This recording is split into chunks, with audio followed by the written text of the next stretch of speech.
A Fighting Man of Mars by Edgar Rice Burroughs. Foreword. To Jason Gridley of Tarzana, discoverer of the Gridley wave, belonged the credit of establishing radio communication between Pellucidar and the outer world. It was my good fortune to be much in his laboratory while he was carrying on his experiments, and to be also the recipient of his confidences, so that I was fully aware that while he hoped to establish communication with Pellucidar, he was also reaching out toward an even more stupendous accomplishment. He was groping through space for contact with another planet. Nor did he attempt to deny that the present goal of his ambition was radio communication with Mars. Gridley had constructed a simple, automatic device for broadcasting signals intermittently, and for recording whatever might be received during his absence. For a period of 5 minutes, the Gridley wave carried a simple code signal consisting of 2 letters, JG, out into the ether, following which there was a pause of 10 minutes. Hour after hour, day after day, week after week, the silent, invisible messenger sped out to the uttermost reaches of infinite space, and after Jason Gridley left Tarzana to embark upon his expedition to Pellucidar, I found myself drawn to his laboratory by the lure of the tantalizing possibilities of his dream, as well as by the promise I had made him that I would look in occasionally to see that the device was functioning properly, and to examine the recording instruments for any indication that the signals had been received and answered. My considerable association with Gridley had given me a fair working knowledge of his devices, and sufficient knowledge of the Morse code to enable me to receive with moderate accuracy and speed. Months passed. Dust accumulated thickly upon everything except the working parts of Gridley's device, and the white ribbon of ticker tape that was to receive an answering signal retained its virgin purity. Then I went away for a short trip into Arizona. I was absent for about 10 days, and upon my return, one of the first things with which I concerned myself was an inspection of Gridley's laboratory and the instruments he had left in my care. As I entered the familiar room and switched on the lights, it was with the expectation of meeting with the same blank unresponsiveness to which I was by now quite accustomed. As a matter of fact, hope of success had never been raised to any considerable degree in my breast, nor had Gridley been over-sanguine. His was merely an experiment. He considered it well worth while to make it, and I considered it equally worth while to lend him what small assistance I might.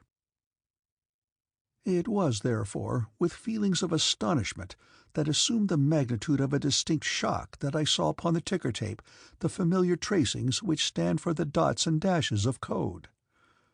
Of course, I realized that some other researcher might have duplicated Jason's discovery of the Gridley wave, and that the message might have originated upon Earth, or again, it might be a message from Jason himself in Pellucidar. But when I had deciphered it, all doubts were quickly put to rest.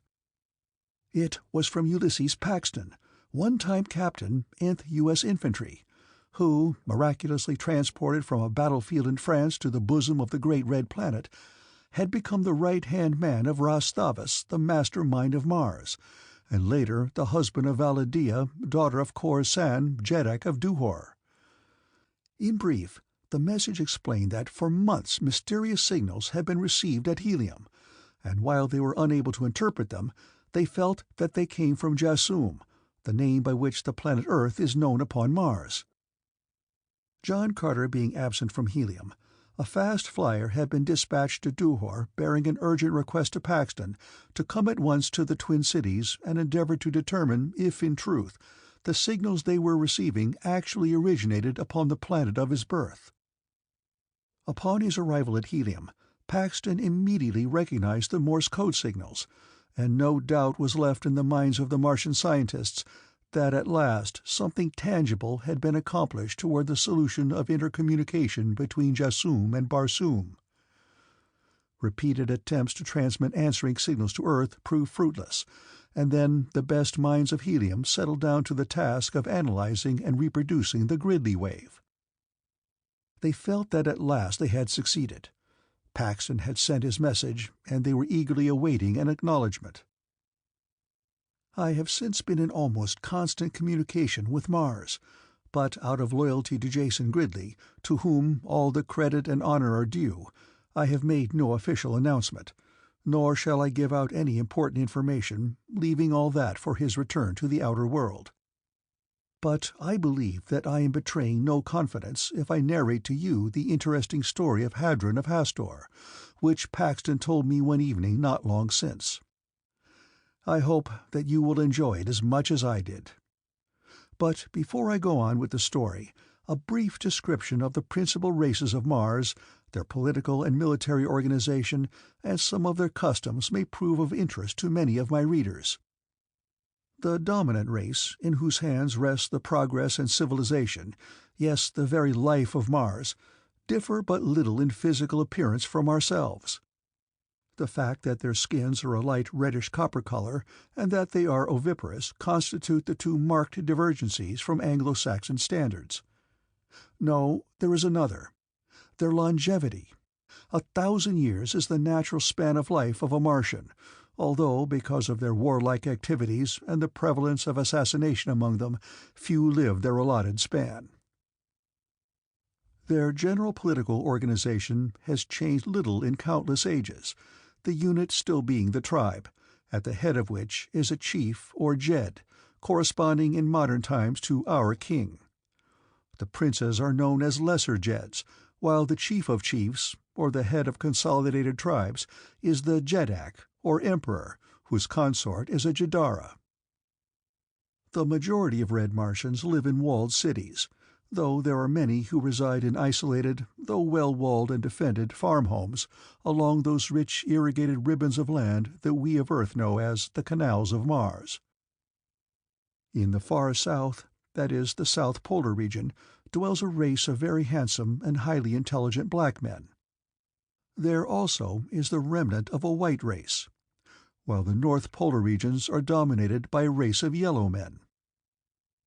In between the two poles, and scattered over all the arid wastelands of the dead sea bottoms, often inhabiting the ruined cities of another age, are the feared green hordes of Mars. The terrible green warriors of Barsoom are the hereditary enemies of all the other races of this martial planet. They are of heroic size, and in addition to being equipped with 2 legs and 2 arms apiece, they have an intermediary pair of limbs, which may be used at will either as arms or legs. Their eyes are set at the extreme sides of their heads, a trifle above the center, and protrude in such a manner that they may be directed either forward or back, and also independently of each other, thus permitting these remarkable creatures to look in any direction, or in 2 directions at once without the necessity of turning their heads. Their ears, which are slightly above the eyes and closer together, are small cup-shaped antennae, protruding several inches from the head, while their noses are but longitudinal slits in the center of their faces, midway between their mouths and ears. They have no hair on their bodies, which are of a very light yellowish-green color in infancy, deepening to an olive-green toward maturity, the adult males being darker in color than the females. The iris of the eyes is blood red, as in albinos, while the pupil is dark. The eyeball itself is very white, as are the teeth, and it is these latter which add a most ferocious appearance to an otherwise fearsome and terrible countenance, as the lower tusks curve upward to sharp points, which end about where the eyes of earthly human beings are located. The whiteness of the teeth is not that of ivory, but of the snowiest and most gleaming of china. Against the dark background of their olive skins, their tusks stand out in a most striking manner, causing these weapons to present a singularly formidable appearance. They are a cruel and taciturn race, entirely devoid of love, sympathy, or pity. They are an equestrian race, never walking other than to move about their camps. Their mounts, called thoats, are great savage beasts, whose proportions harmonize with those of their giant masters. They have 8 legs and broad flat tails larger at the tips than at the roots. They hold these tails straight out while running. Their mouths are enormous, splitting their heads from their snouts to their long massive necks. Like their masters, they are entirely devoid of hair, their skins being a dark slate color and exceedingly smooth and glossy, with the exception of the belly, which is white, and the legs, which shade from the slate of the shoulders and hips to a vivid yellow at the feet. The feet are heavily padded and nailless. Like the red men, the green hordes are ruled by Jeds and Jedaks, but their military organization is not carried to the same detail of perfection as is that of the red men. The military forces of the red men are highly organized, the principal arm of the service being the Navy, an enormous air force of battleships, cruisers, and an infinite variety of lesser craft down to one-man scout flyers. Next in size and importance is the infantry branch of the service, while the cavalry, mounted on a breed of small thoats, similar to those used by the green Martian giants, is utilized principally in patrolling the avenues of the cities and the rural districts that border the irrigating systems. The principal basic unit, although not the smallest one of the military organization, is a Utan, consisting of 100 men, which is commanded by a Dwar with several Padwars or lieutenants junior to him. An Adwar commands a Umac of 10,000 men, while next above him is a Jedwar, who is junior only to the Jed or king. Science, literature, art, and architecture are in some of their departments further advanced upon Mars than upon Earth, a remarkable thing when one considers the constant battle for survival which is the most marked characteristic of life upon Barsoom. Not only are they waging a continual battle against nature, which is slowly diminishing their already scant atmosphere, but from birth to death they are constantly faced by the stern necessity of defending themselves against the enemy nations of their own race and the great hordes of roving green warriors of the dead sea bottom. While within the walls of their own cities are countless professional assassins, whose calling is so well recognized that in some localities they are organized into guilds. But notwithstanding all the grim realities with which they have to contend, the Red Martians are a happy, social people. They have their games, their dances, and their songs, and the social life of a great capital of Barsoom is as gay and magnificent as any that may be found in the rich capitals of Earth. That they are a brave, noble, and generous people is indicated by the fact that neither John Carter nor Ulysses Paxton would return to Earth if they might. And now to return to the tale that I had from Paxton across 43 million miles of space. End of foreword.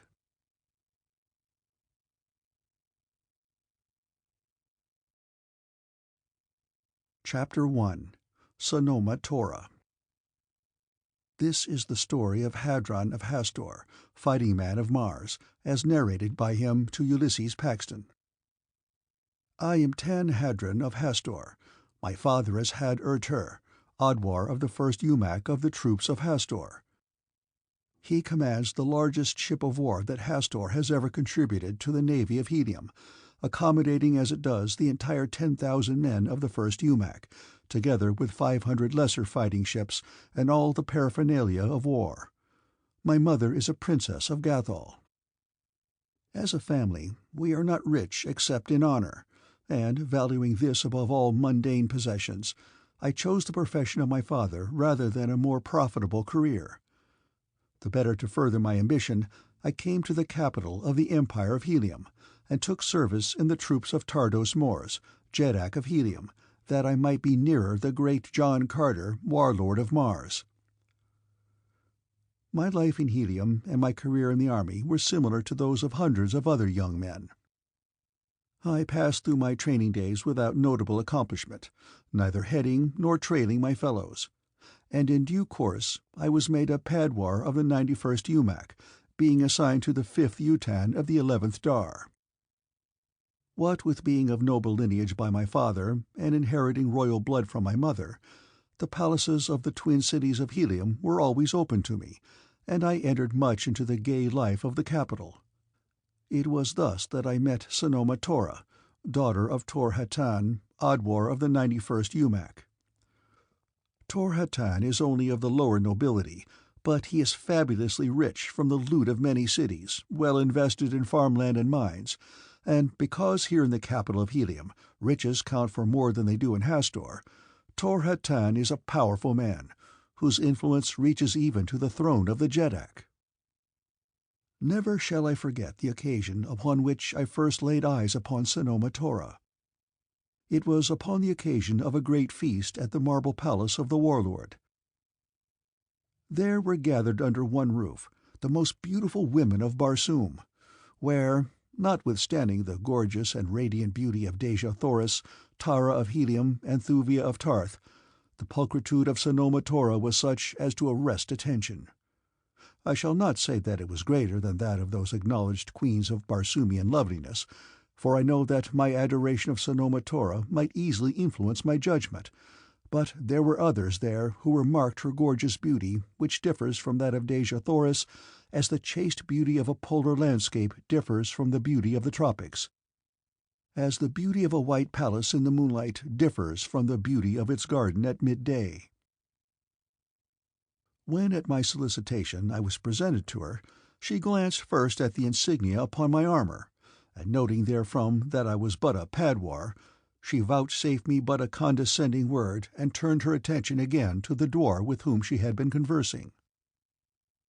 I must admit that I was piqued, and yet it was, indeed, the contumelious treatment she accorded me that fixed my determination to win her, for the goal most difficult of attainment has always seemed to me the most desirable. And so it was that I fell in love with Sanoma Tora, the daughter of the commander of the UMAC to which I was attached. For a long time I found it difficult to further my suit in the slightest degree. In fact, I did not even see Sanoma Tora for several months after our first meeting, since when she found that I was poor as well as low in rank, I found it impossible to gain an invitation to her home, and it chanced that I did not meet her elsewhere for a long time. But the more inaccessible she became, the more I loved her, until every waking moment of my time that was not actually occupied by the performance of my military duties was devoted to the devising of new and ever-increasingly rash plans to possess her. I even had the madness to consider abducting her, and I believe that I should eventually have gone this far had there been no other way in which I could see her. But about this time a fellow officer of the 91st, in fact the dwar of the Utan to which I was attached, took pity on me and obtained for me an invitation to a feast in the palace of Tor-Hatan. My host, who was also my commanding officer, had never noticed me before this evening, and I was surprised to note the warmth and cordiality of his greetings. "We must see more of you here, Hadron of Hastor," he had said.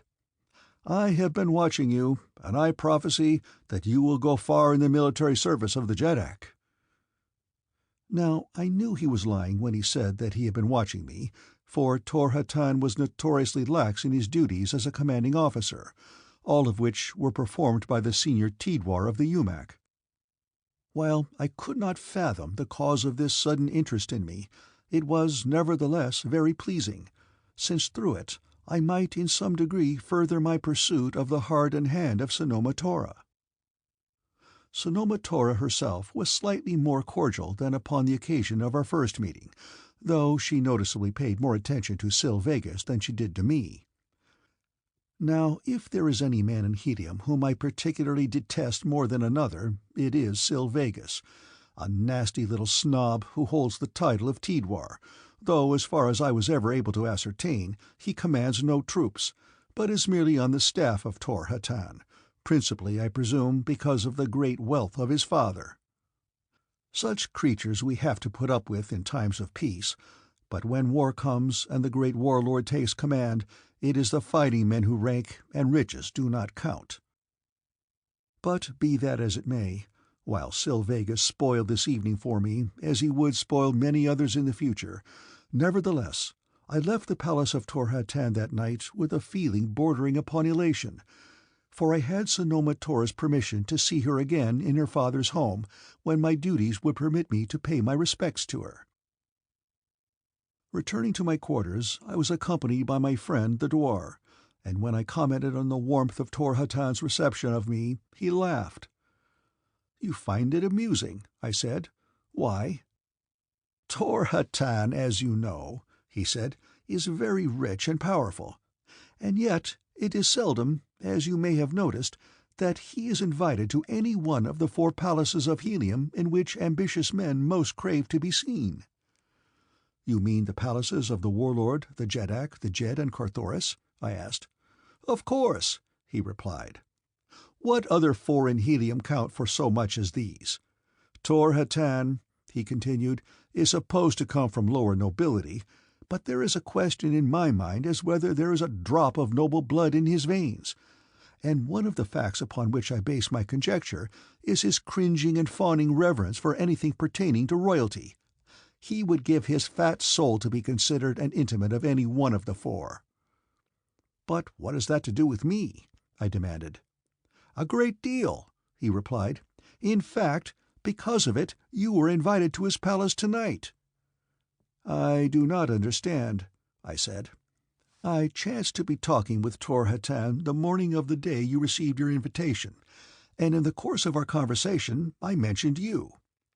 He had never heard of you, and as a Padwar in the 5th Utan, you aroused his interest not a particle. But when I told him that your mother was a princess of Gathol, he pricked up his ears, and when he learned that you were received as a friend and equal in the palaces of the 4 demigods of Helium, he became almost enthusiastic about you. Now do you understand?" he concluded with a short laugh. "Perfectly," I replied. "But nonetheless, I thank you. All that I wanted was the opportunity, and inasmuch as I was prepared to achieve it criminally if necessary, I cannot quibble over any means that were employed to obtain it, however unflattering they may be to me." For months I haunted the palace of Tor Hatan, and being naturally a good conversationalist and well schooled in the stately dances and joyous games of Barsoom, I was by no means an unwelcome visitor. Also, I made it a point often to take Sanoma Tora to one or another of the 4 great palaces of Helium.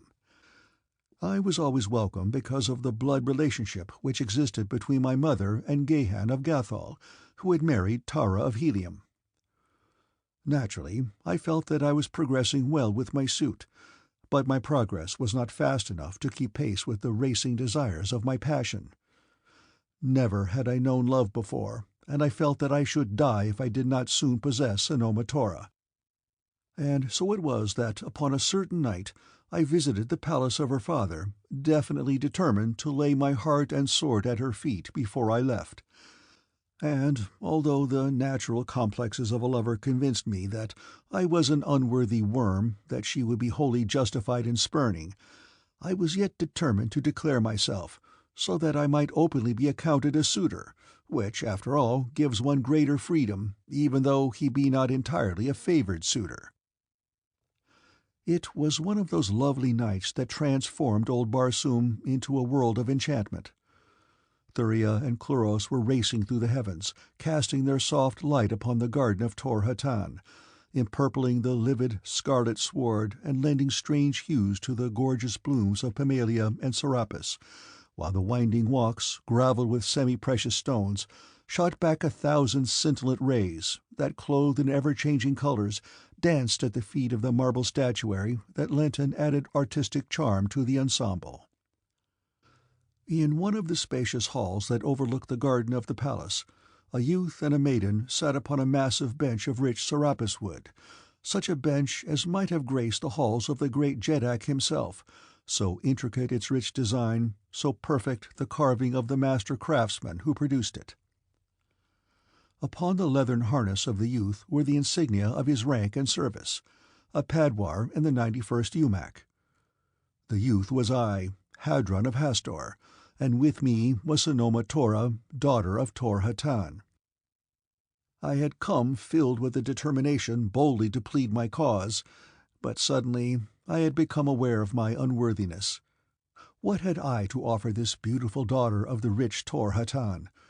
I was only a Padwar, and a poor one at that. Of course, there was the royal blood of Gathol in my veins, and that I knew would have weight with Tor Hatan, but I am not given to boasting, and I could not have reminded Sanoma Tora of the advantages to be derived because of it, even had I known positively that it would influence her. I had, therefore, nothing to offer but my great love, which is perhaps, after all, the greatest gift that man or woman can bring to another. And I had thought of late that Sanoma Tora might love me. Upon several occasions she had sent for me, and although in each instance she had suggested going to the palace of Tara of Helium, I had been vain enough to hope that this was not her sole reason for wishing to be with me. "You are uninteresting tonight, Hadron of Hastor," she said, after a particularly long silence, during which I had been endeavoring to formulate my proposal in some convincing and graceful phrases. "Perhaps," I replied, "it is because I am trying to find the words in which to clothe the most interesting thought I have ever entertained." "And what is that?" she asked politely, though with no great show of interest. "I love you, Sanoma Tora," I blurted awkwardly. She laughed. It was like the tinkling of silver upon crystal, beautiful but cold. "That has been apparent for a long while," she said. "But why speak of it?" "And why not?" I asked. "Because even if I returned your love, I am not for you, Hadron of Hastor," she replied coldly. "You cannot love me then, Sanoma Tora?" I asked. "I did not say that," she replied. "You could love me?" "I could love you if I permitted myself the weakness," she said. "But what is love?" "Love is everything," I told her. Sanoma Tora laughed. "If you think that I would link myself for life to a threadbare padwar even if I loved him, you are mistaken," she said haughtily. "I am the daughter of Tor Hatan, whose wealth and power are but little less than those of the royal families of Helium. I have suitors whose wealth is so great that they could buy you 1,000 times over. Within the year, an emissary of the Jeddak Tul Akstar of Jahar waited upon my father. He had seen me and said that he would return. And merely for love you would ask me, who may some day be Jadar of Jahar, to become the wife of a poor padwar." I arose. "Perhaps you are right," I said. "You are so beautiful that it does not seem possible that you could be wrong, but deep in my heart I cannot but feel that happiness is the great treasure that one may possess, and love the greatest power. Without thee, Sanoma Tora, even a Jadara is poor indeed." "I shall take my chance," she said. "I hope that the Jeddak of Jahar is not as greasy as his emissary," I remarked rather peevishly, I'm afraid. "He may be an animated grease-pot for all I care, if he will make me his Jadara," said Sanoma Tora. "Then there is no hope for me?" I asked. "Not while you have so little to offer, Padwar," she replied. It was then that a slave announced Sylvegus, and I took my leave. I had never before plumbed such depths of despondency as that which engulfed me as I made my unhappy way back to my quarters, but even though hope seemed dead, I had not relinquished my determination to win her. If wealth and power were her price, then I would achieve wealth and power. Just how I was to accomplish it was not entirely clear, but I was young, and to youth all things are possible. I had tossed in wakefulness upon my sleeping silks and furs for some time, when an officer of the guard burst suddenly into my quarters. "Hadron!" he shouted. "Are you here?" "Yes," I replied. "Praised be the ashes of my ancestors!" he exclaimed. "I fear that you were not." "Why should I not be?" I demanded. "What is this all about?" "Tor Hatan, the fat old treasure-bag, is gone mad!" he exclaimed. "Tor Hatan gone mad? What do you mean? What has that got to do with me?" "He swears that you have abducted his daughter." In an instant I was upon my feet. "Abducted Sanoma Tora?" I cried. "Has something happened to her? Tell me quickly." "Yes, she is gone all right," said my informant, "and there is something mighty mysterious about it." But I did not wait to hear more. Seizing my harness, I adjusted it as I ran up the spiral runway toward the hangars on the roof of the barracks. I had no authority or permit to take out a flyer, but what did that mean to me if Sanoma Tora was in danger? The hangar guards sought to detain and question me. I do not recall what I told them. I know that I must have lied to them, for they let me run out a swift one-man flyer, and an instant later I was racing through the night toward the palace of Tor Hatan. As it stands but little more than 2 haads from the barracks, I was there in but a few minutes, and as I landed in the garden, which was now brilliantly lighted, I saw a number of people congregated there, among whom were Tor Hatan and Sil Vegas. As I leaped from the deck of the flyer, the former came angrily toward me. "So, it is you!" he cried. "What have you to say for yourself? Where is my daughter?" "That is what I have come to ask, Tor Hatan," I replied. "You are at the bottom of this!" he cried. "You abducted her! She told Sil Vegas that this very night you had demanded her hand in marriage and that she had refused you." "I did ask for her hand," I said, "and she refused me. That part is true. But if she has been abducted, in the name of your first ancestor, do not waste time trying to connect me with the diabolical plot. I had nothing to do with it. How did it happen? Who was with her?" "Sil Vegas was with her. They were walking in the garden," replied Tor Hatan. "You saw her abducted?" I asked, turning to Sil Vegas. "And you are here, unwounded and alive?" He started to stammer. "There were many of them," he said. "They overpowered me." "You saw them?" I asked. "Yes." "Was I among them?" I demanded. "It was dark. I could not recognize any of them. Perhaps they were disguised." "They overpowered you?" I asked him. "Yes," he said. "You lie!" I exclaimed. "Had they laid hands upon you, they would have killed you. You ran away and hid, never drawing a weapon to defend the girl." "That is a lie!" cried Sil Vegas. "I fought with them, but they overpowered me." I turned to Tor Hatan. "We're wasting time," I said. "Is there no one who can give us a clue as to the identity of these men and the direction they took in their flight? How and whence came they? How and whence did they depart?" "He is trying to throw you off the track, Tor Hatan," said Sil Vegas. "Who else could it have been but a disgruntled suitor? What would you say if I should tell you that the metal of the men who stole Sanoma Tora was the metal of the warriors of Hastor?" "I would say that you are a liar," I replied. "If it was so dark that you could not recognize faces, how could you decipher the insignia upon their harness?" At this juncture, another officer of the 91st UMAC joined us. "We have found one who may perhaps shed some light upon the subject," he said, "if he lives long enough to speak."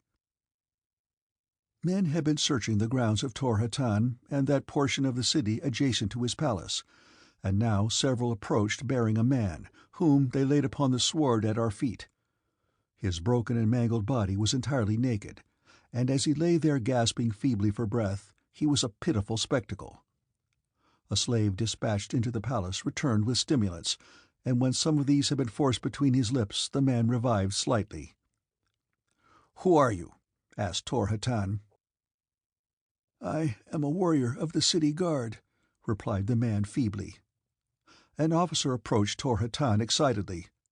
"My men have just found 6 more bodies close to the point at which we discovered this man," he said. "They are all naked and similarly broken and mangled." "Perhaps we shall get to the bottom of this yet," said Tor Hatan, and turning again to the poor broken thing upon the scarlet sward, he directed him to proceed. "We were on night patrol over the city when we saw a craft running without lights. As we approached it and turned our searchlight upon it, I caught a single brief glimpse of it. It bore no colors or insignia to denote its origin, and its design was unlike that of any ship I have ever seen. It had a long, low, enclosed cabin upon either side of which were mounted 2 peculiar-looking guns. This was all I had time to note, except that I saw a man directing one of the guns in our direction. The padwar in command of our ship immediately gave orders to fire upon the stranger, and at the same time he hailed him. At that instant Our ship dissolved in mid-air. Even my harness fell from me. I remember falling, that is all." And with these words he gasped once and died. Tor-Hatan called his people around him. "There must have been someone about the palace or grounds who saw something of this occurrence," he said. "I command that, no matter who may be involved, whoever has any knowledge whatsoever of this affair shall speak." A slave stepped forward, and as he approached, Tor-Hatan eyed him with haughty arrogance. "Well," demanded the Adwar, "what have you to say? Speak." "You have commanded it, Tor-Hatan," said the slave. "Otherwise I should not speak, for when I have told what I saw, I shall have incurred the enmity of a powerful noble." And he glanced quickly toward Silvegus. "And if you speak the truth, man, you will have won the friendship of a Padwar whose sword is not so mean but that it may protect you even from a powerful noble," I said quickly, and I too glanced at Silvegus, for it was in my mind that what the fellow had to tell might be none too flattering to the soft fop who masqueraded beneath the title of a warrior. "Speak," commanded Tor-Hatan impatiently, "and see to it thou dost not lie." "For 14 years I have served faithfully in your palace, Tor-Hatan," replied the man.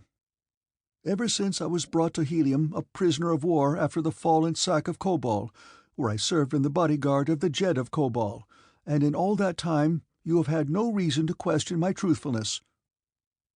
Sanoma Tora trusted me, and had I had a sword this night, she might still be with us." "Come, come," cried Tor-Hatan, "get to the point. What saw you?" "The fellow saw nothing," snapped Silvegus. "Why waste time upon him? He seeks but to glory in a little brief notoriety." "Let him speak," I exclaimed. "I had just descended the first ramp to the second level of the palace," explained the slave, "on my way to the sleeping quarters of Tor-Hatan to arrange his sleeping silks and furs for the night, as is my custom, and, pausing for a moment to look out into the garden, I saw Sanoma Tora and Silvegus walking in the moonlight. Conscious that I should not thus observe them, I was about to continue on my way about my duties when I saw a flier dropping silently out of the night toward the garden. Its motors were noiseless, it showed no light. It seemed a spectral ship, and of such strange design that, even if for no other reason, it would have arrested my attention. But there were other reasons. Unlighted ships move through the night for no good purpose, and so I paused to watch it. It landed silently and quickly behind Sanoma Tora and Silvegus, nor did they seem aware of its presence until their attention was attracted by the slight clanking of the accoutrements of one of the several warriors who sprang from its low cabin as it grounded. Then Silvegus wheeled about. For just an instant he stood as though petrified, and then, as the strange warriors leaped toward him, he turned and fled into the concealing shrubbery of the garden. "It is a lie!" cried Silvegus. "Silence, coward!" I commanded. "Continue, slave," directed Tor-Hatan. Sanoma Tora was not aware of the presence of the strange warriors until she was seized roughly from behind. It all happened so quickly that I scarce had time to realize the purpose of the sinister visitation before they laid hands upon her. When I comprehended that my mistress was the object of this night attack, I rushed hurriedly down the ramp, but ere I reached the garden they had dragged her aboard the flier. Even then, however, had I had a sword, I might at least have died in the service of Sanoma Tora, for I reached the ship of mystery as the last warrior was clambering aboard. I seized him by the harness and attempted to drag him to the ground, at the same time shouting loudly to attract the palace guard, but ere I did so, one of his fellows on the deck above me drew his longsword and struck viciously at my head. The blade caught me but a glancing blow, which, however, sufficed to stun me for a moment, so that I relaxed my hold upon the strange warrior and fell to the sward. When I regained consciousness, the ship had gone, and the tardy palace guard was pouring from the guard-room. I have spoken, and spoken truthfully." Tor-Hatan's cold gaze sought out the lowered eyes of Silvegus. "What have you to say to this?" he demanded. "The fellow is in the employ of Hadron of Hastor," shouted Silvegas. "He speaks nothing but lies. I attacked them when they came, but there were many, and they overpowered me. This fellow was not present."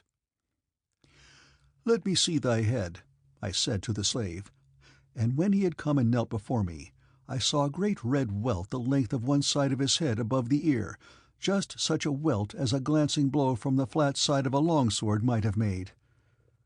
"Here," I said to Tor Hatan, pointing to the great welt, "is the proof of a slave's loyalty and courage.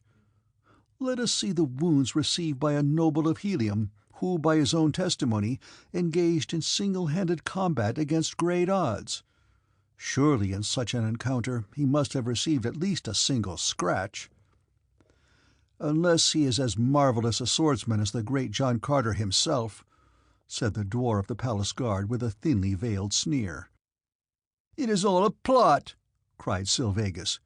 "Do you take the word of a slave, Tor Hatan, against that of a noble of Helium?" "I rely on the testimony of my eyes and my senses," replied the Adwar, and he turned his back upon Silvegas and again addressed the slave. "Didst thou recognize any of those who abducted Sanoma Tora?" he demanded, "or note their harness or their metal?" "I got no good look at the face of any of them, but I did see the harness and metal of him whom I tried to drag from the flier." "Was it the metal of Hastor?" asked Tor Hatan. "By my first ancestor, it was not," replied the slave emphatically. "Nor was it the metal of any other city of the Empire of Helium. The design and the insignia were unknown to me, and yet there was a certain familiarity about them that tantalizes me. I feel that I have seen them before, but when and where I cannot recall. In the service of my Jed I fought invaders from many lands, and it may be that upon some of these I saw similar metal many years ago." "Are you satisfied, Tor Hatan," I demanded, "that the aspersions cast upon me by Silvegas are without foundation?" "Yes, Hadron of Hastor," replied the Adwar. "Then, with your leave, I shall depart," I said. "Where are you going?" he asked.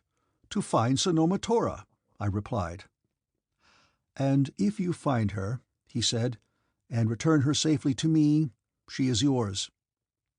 I made no other acknowledgment of his generous offer than to bow deeply, for I had it in my mind that Sanoma Tora might have something to say about that, and whether she had or not, I wished no mate who came not to me willingly. Leaping to the deck of the flier that brought me, I rose into the night and sped in the direction of the marble palace of the warlord of Barsoom, for even though the hour was late, I was determined to see him without an instant's unnecessary loss of time. End of Chapter 1.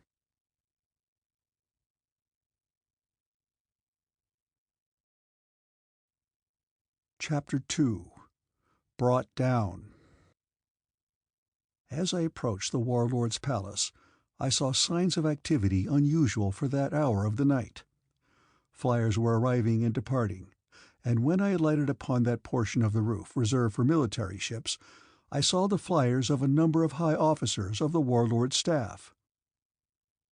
Being a frequent visitor at the palace, and being well known by all the officers of the warlord's bodyguard, I had no difficulty in gaining admission to the palace, and presently I was waiting in the hall, just off the small compartment in which the warlord is accustomed to give small private audiences, while a slave announced me to his master.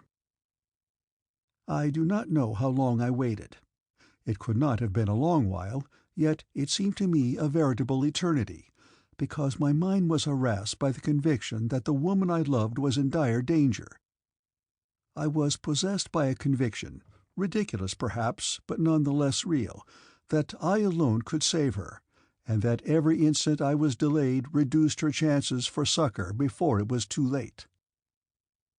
But at last I was invited to enter, and when I stood in the presence of the great warlord, I found him surrounded by men high in the councils of Helium. "I assume," said John Carter, coming directly to the point, "that what brings you here tonight, Hadron of Hastor, pertains to the matter of the abduction of the daughter of Tor-Hatan. Have you any knowledge or any theory that might cast any light upon the subject?" "No," I replied. "I have come merely to obtain your authority to depart at once in an attempt to pick up the trail of the abductors of Sanoma Tora." "Where do you intend to search?" he demanded. "I do not yet know, sir," I replied, "but I shall find her." He smiled. "Such an assurance is at least an asset," he said, "and knowing as I do what prompts it, I shall grant you the permission you desire. While the abduction of a daughter of Helium is in itself of sufficient gravity to warrant the use of every resource to apprehend her abductors and return her to her home, there is also involved in this occurrence an element that may portend high danger to the Empire. As you doubtless know, the mysterious ship that bore her away mounted a gun from which emanated some force that entirely disintegrated all the metal parts of the patrol flyer that sought to intercept and question it. Even the weapons and the metal portions of the harness of the crew were dissipated into nothing, a fact that was easily discernible from an examination of the wreck of the patrol flyer and the bodies of its crew. Wood, leather, flesh, everything of the animal and vegetable kingdom that was aboard the flyer has been found scattered about the ground where it fell, but no trace of any metallic substance remains. I am impressing this upon you because it suggests to my mind a possible clue to the general location of the city of these new enemies of Helium. I am convinced that this is but the first blow, since any navy armed with such guns could easily hold Helium at its mercy, and few indeed are the cities of Barsoom outside the Empire that would not seize with avidity upon any instrument that would give them the sack of the twin cities. For some time now we have been deeply concerned by the increasing number of missing ships of the Navy.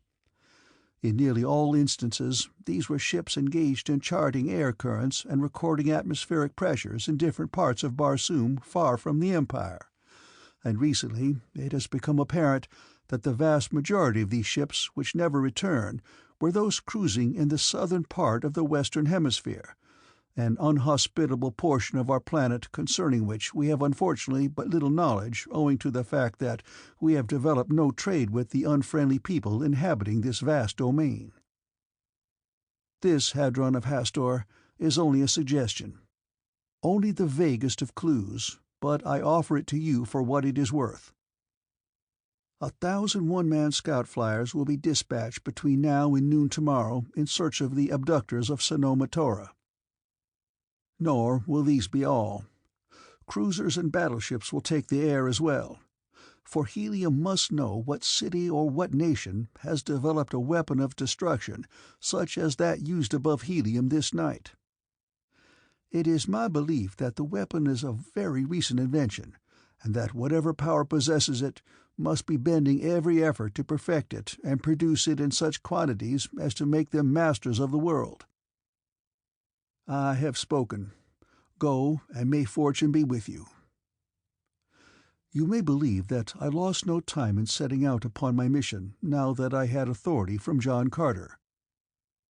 Going to my quarters, I hastened my preparation for departure, which consisted principally of making a careful selection of weapons and of exchanging a rather ornate harness I had been wearing for one of simpler design and of heavier and more durable leather. My fighting harness is always the best and plainest that I can procure, and is made for me by a famous harness-maker of Lesser Helium. My equipment of weapons was standard, consisting of a long sword, a short sword, a dagger, and a pistol. I also provided myself with extra ammunition and a supply of the concentrated ration used by all Martian fighting men. As I gathered together these simple necessities, which, with a single sleeping fur, would constitute my equipment, my mind was given over to consideration of various explanations for the disappearance of Sanoma Tora.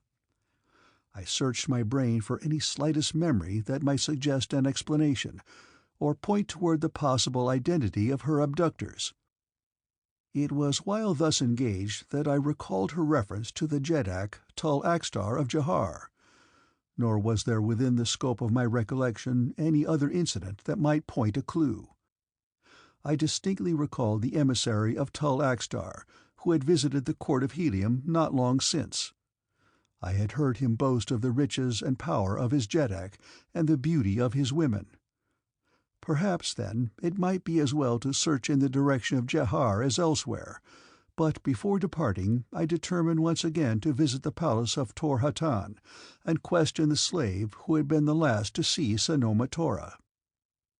As I was about to set out, another thought occurred to me. I knew that in the Temple of Knowledge might be found either illustrations or replicas of the metal and harness of every nation of Barsoom, concerning which aught was known in Helium. I therefore repaired immediately to the temple, and with the assistance of a clerk I presently found a drawing of the harness and metal of a warrior of Jahar. By an ingenious photostatic process, a copy of this illustration was made for me in a few seconds, and with this I hastened to the palace of Tor Hatan. The Adwar was absent, having gone to the palace of the warlord, but his major domo summoned the slave, Kal Tavan, who had witnessed the abduction of Sanoma Tora and grappled with one of her abductors. As the man approached, I noticed him more particularly than I had previously. He was well built, with clear-cut features and that air which definitely bespeaks the fighting man. "You said, I believe, that you were from Kobol?" I asked. "I was born in Chanath," he replied. "I had a wife and daughter there. My wife fell before the hand of an assassin, and my daughter disappeared when she was very young. I never knew what became of her. The familiar scenes of Chanath reminded me of happier days, and so increased my grief that I could not remain. I turned Panthan then, and sought service in other cities. Thus I served in Kobol." "And there you became familiar with the harness and the metal of many cities and nations?" I asked. "Yes," he replied. "What harness and metal are these?" I demanded, handing him the copy of the illustration I had brought from the Temple of Knowledge. He examined it briefly, and then his eyes lighted with recognition. "It is the same," he said. "It is identical." "Identical with what?" I asked. "With the harness worn by the warrior with whom I grappled at the time that Sanoma Tora was stolen," he replied. "The identity of the abductors of Sanoma Tora is established," I said, and then I turned to the major domo. "Send a messenger at once to the warlord informing him that the daughter of Tor Hatan was stolen by men from Jahar, and that it is my belief that they are the emissaries of Tul Axtar, jeddak of Jahar." And without more words I turned and left the palace, going directly to my flier. As I rose above the towers and domes and lofty landing stages of Greater Helium, I turned the prow of my flier toward the west, and opening wide the throttle, sped swiftly through the thin air of dying Barsoom toward that great unknown expanse of her remote southwestern hemisphere, somewhere within the vast reaches of which lay Jahar, toward which, I was now convinced, Sanoma Tora was being born to become not the Jadara of Tul Axtar, but his slave, for Jaddaks take not their Jadaras by force upon Barsoom. I believed that I understood the explanation of Sanoma Tora's abduction, an explanation that would have caused her intensive chagrin, since it was far from flattery. I believed that Tul Axtar's emissary had reported to his master the charm and beauty of the daughter of Tor Hatan, but that she was not of sufficiently noble birth to become his Jadara, and so he had adopted the only expedient by which he might possess her. My blood boiled at the suggestion, but my judgment told me that it was doubtless right. During the past years, I should say the last 10 or 20, greater strides have been taken in the advancement of aeronautics than had been previously achieved in the preceding 500 years. The perfection of the destination control compass by Carthoris of Helium is considered by many authorities to have marked the beginning of a new era of invention. For centuries we seem to have stagnated in a quiet pond of self-sufficiency, as though we had reached the acme of perfection beyond which it was useless to seek for improvement upon what we considered the highest possible achievements of science. Carthoris of Helium, inheriting the restless, inquiring mind of his earth-born sire, awoke us. Our best minds took up the challenge, and the result was rapid improvement in design and construction of airships of all classes, leading to a revolution in motor building.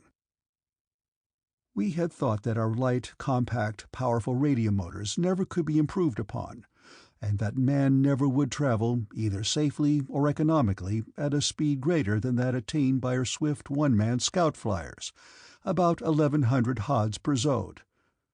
Note: approximately 160 Earth miles per hour. When a virtually unknown padwar in the Navy of Helium announced that he had perfected a motor that, with one-half the weight of our present motors, would develop twice the speed. It was this type of motor with which my scout flyer was equipped, a seemingly fuelless motor, since it derived its invisible and imponderable energy from the inexhaustible and illimitable magnetic field of the planet. There are certain basic features of the new motor that only the inventor and the government of Helium are fully conversant with, and these are most jealously guarded. The propeller shaft, which extends well within the hull of the flyer, is constructed of numerous lateral segments insulated from one another. Around this shaft and supporting it is a series of armature-like bearings, through the center of which it passes. These are connected in series with a device called an accumulator, through which the planet's magnetic energy is directed to the peculiar armatures which encircle the propeller shaft. Speed is controlled by increasing or diminishing the number of armature bearings in series with the accumulator, all of which is simply accomplished by a lever which the pilot moves from his position on deck, where he ordinarily lies upon his stomach, his safety belt snapped to heavy rings in the deck. The limit of speed, the inventor claims, is dependent solely on the ratio of strength to weight in the construction of the hull. My one-man scout flyer easily attains a speed of 2,000 hods per zode, note, approximately 300 miles per hour. Nor could it have withstood the tremendous strain of a more powerful motor, though it would have been easy to have increased both the power of one and the speed of the other by the simple expedient of a longer propeller shaft carrying an additional number of armature bearings. In experimenting with the new motor at Hastor last year, an attempt was made to drive a scout flyer at the exceptional speed of 3,300 hods per zode, note, approximately 500 miles per hour. A hod being 1,949.0592 Earth feet, and a zode 2.462 Earth hours. But before the ship had attained a speed of 3,000 hods per zode, it was torn to pieces by its own motor. Now we are trying to attain the greatest strength with the minimum of weight, and as our engineers succeed, we shall see speed increased, until, I am sure, we shall easily attain to 7,000 hods per zode. Note, over 1,000 miles per hour. For there seems to be no limit to the power of these marvelous motors. Little less marvelous is the destination control compass of Carthoris of Helium.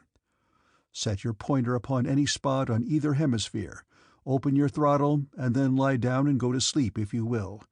Your ship will carry you to your destination, drop within 100 yards or so of the ground, and stop, while an alarm awakens you.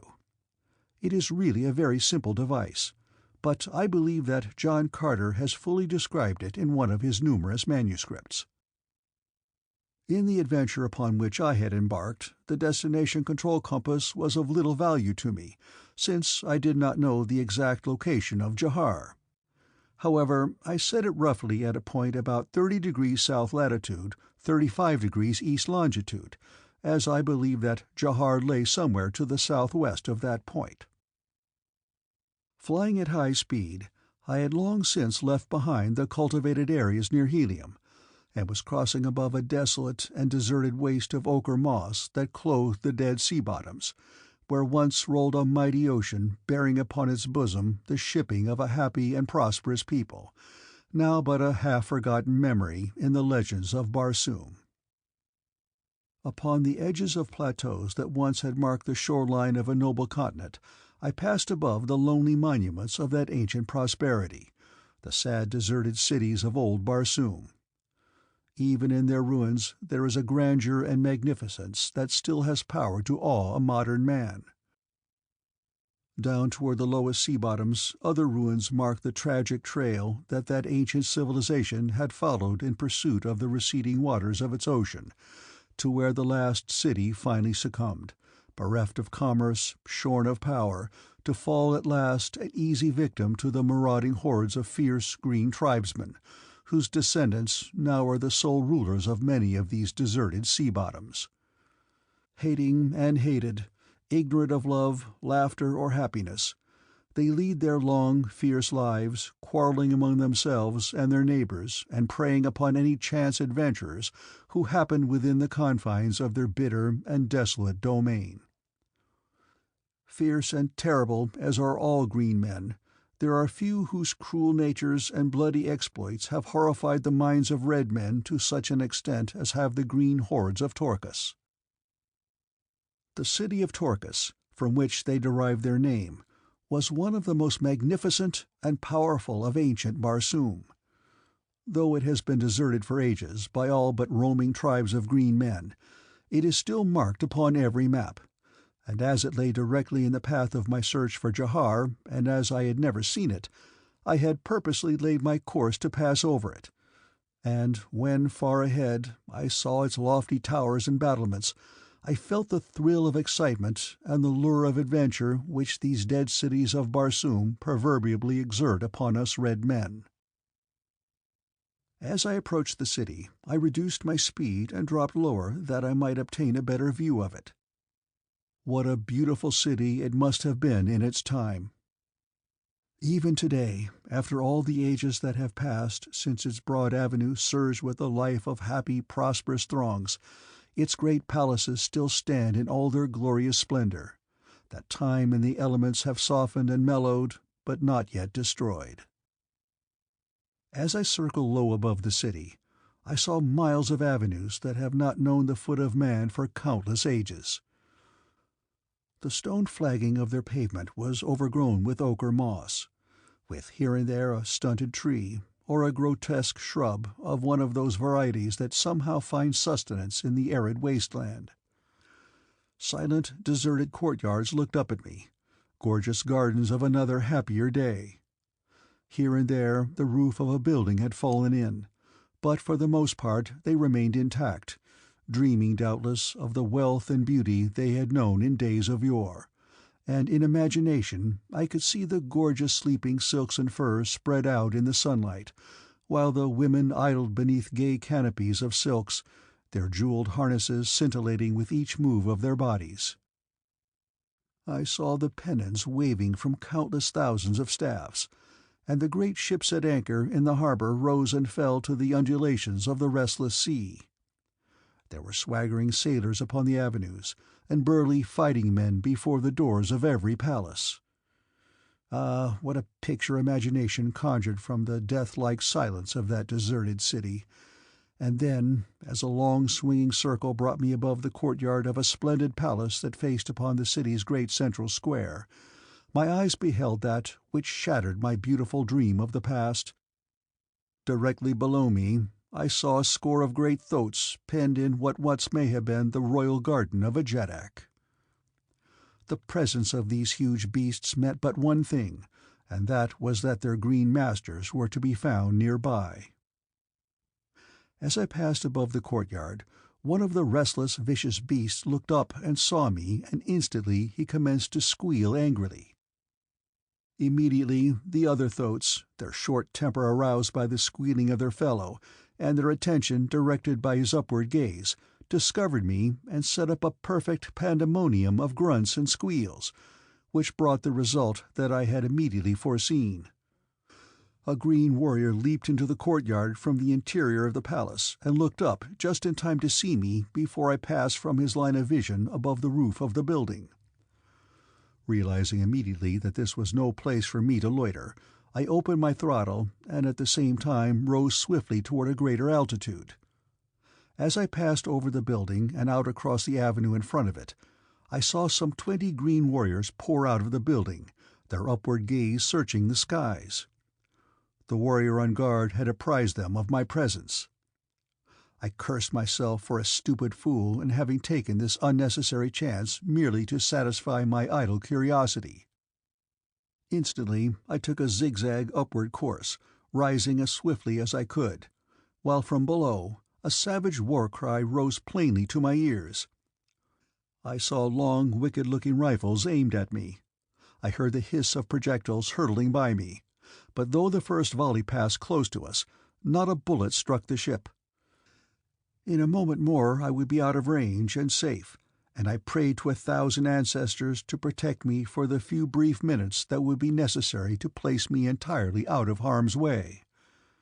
I thought that I had made it, and was just about to congratulate myself upon my good luck, when I heard the thud of a bullet against the metal of my ship, and almost simultaneously the explosion of the projectile, and then I was out of range. Angry cries of disappointment came faintly to my ears as I sped swiftly toward the southwest, relieved that I had been so fortunate as to be able to get away without suffering any damage. I had already flown about 70 carads. Note, a carad is equivalent to a degree of longitude, from Helium, but I was aware that Jahar might still be 50 to 75 carads distant, and I made up my mind that I would take no more chances such as those from which I had just so fortunately escaped. I was now moving at great speed again, and I had scarcely finished congratulating myself upon my good fortune when it suddenly became apparent to me that I was having difficulty in maintaining my altitude. My flier was losing buoyancy, and almost immediately I guessed, what investigation later revealed, that one of my buoyancy tanks had been punctured by the explosive bullet of the Green Warriors.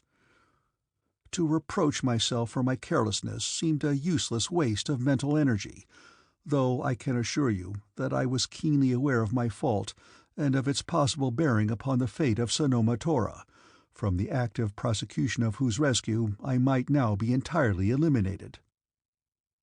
The results as they affected me did not appall me half so much as did the contemplation of the unquestioned danger in which Sanoma Tora must be, from which my determination to rescue her had so obsessed me that there had not entered into my thoughts any slightest consideration of failure.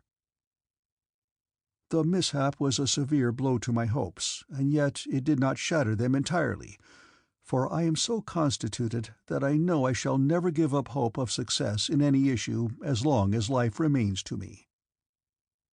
How much longer my ship would remain afloat it was difficult to say, and having no means of making such repairs as would be necessary to conserve the remaining contents of the punctured buoyancy tank, the best that I could do was to increase my speed, so that I might cover as much distance as possible before I was forced down. The construction of my ship was such that at high speed it tended to maintain itself in the air with a minimum of the 8-ray in its buoyancy tanks, yet I knew that the time was not far distant when I should have to make a landing in this dreary, desolate wasteland. I had covered something in the neighborhood of 2,000 haads since I had been fired upon above Torkus, crossing what had been a large gulf when the waters of the ocean rolled over the vast plains that now lay moss-covered and arid beneath me. Far ahead I could see the outlines of low hills that must have marked the southwestern shoreline of the gulf. Toward the northwest the dead sea-bottom extended as far as the eye could reach, but this was not the direction I wished to take, and so I sped on toward the hills, hoping that I might maintain sufficient altitude to cross them, but as they swiftly loomed closer this hope died in my breast, and I realized that the end of my flight was now but a matter of moments. At the same time I discerned the ruins of a deserted city nestling at the foot of the hills. Nor was this an unwelcome sight, since water is almost always to be found in the wells of these ancient cities, which have been kept in repair by the green nomads of the wasteland. By now I was skimming but a few ads above the surface of the ground. Note: an ad is about 9.75 Earth feet. I had greatly diminished my speed to avoid a serious accident in landing, and because of this the end was hastened so that presently I came gently to rest upon the ochre vegetation scarcely a hod from the waterfront of the deserted city. End of Chapter 2.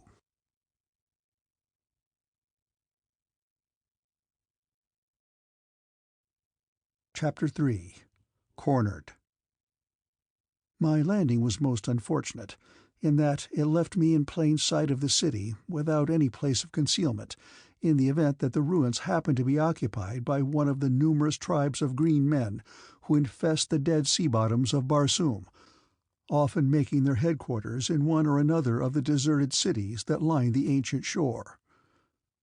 The fact that they usually choose to inhabit the largest and most magnificent of the ancient palaces, and that these ordinarily stand back some little distance from the waterfront, rendered it quite possible that even in the event that there were green men in the city, I might reach the concealing safety of one of the nearer buildings before I was discovered by them.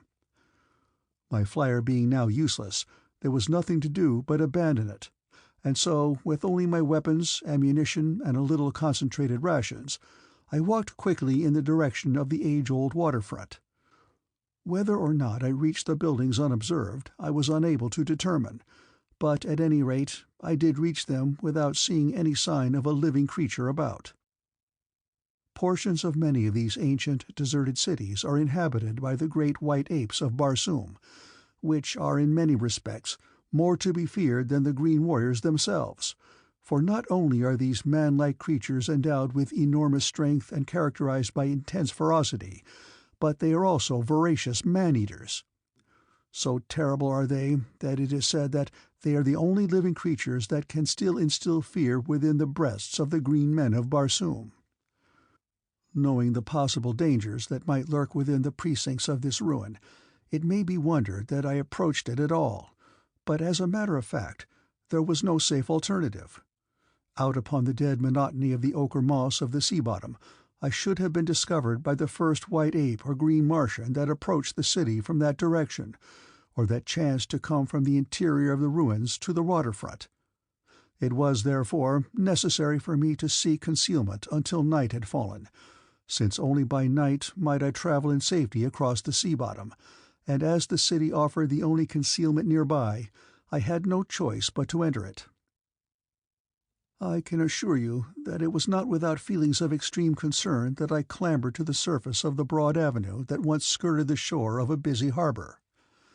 Across its wide expanse rose the ruins of what once had been shops and warehouses, but whose eyeless windows now looked down upon a scene of arid desolation. Gone were the great ships, gone were the busy, hurrying throngs, gone the ocean.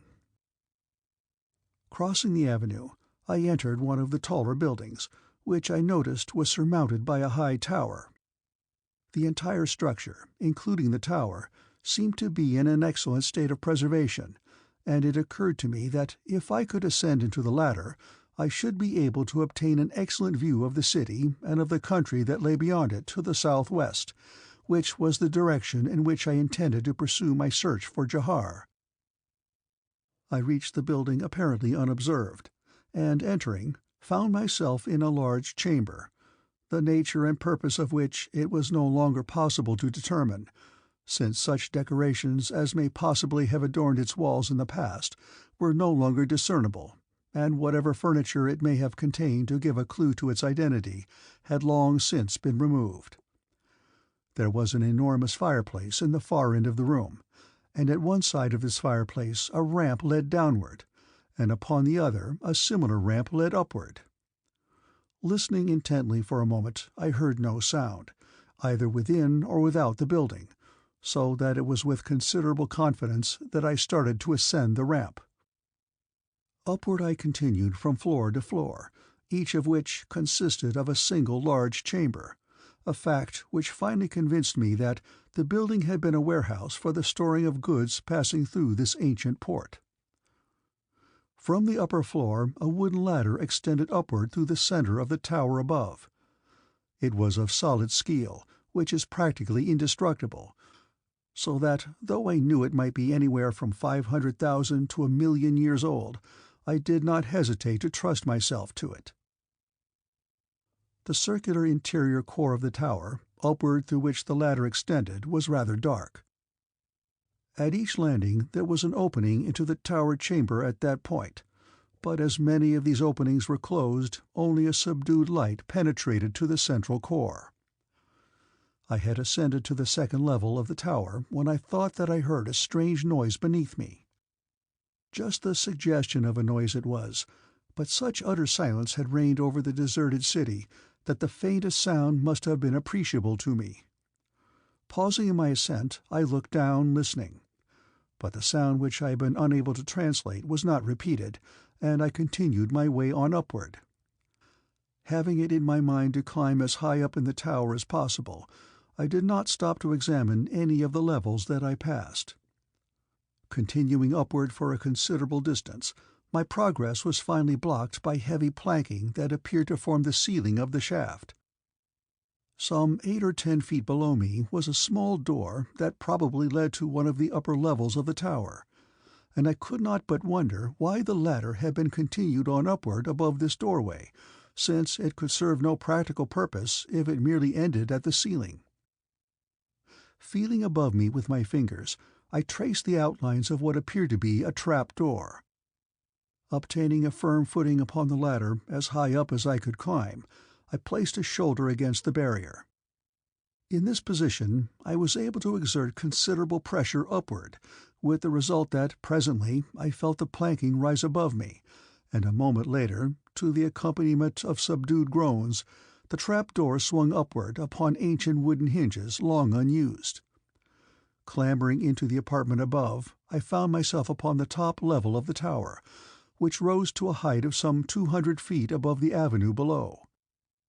Before me were the corroded remains of an ancient and long obsolete beacon light, such as were used by the ancients long before the discovery of radium and its practical and scientific application to the lighting requirements of modern civilization upon Barsoom.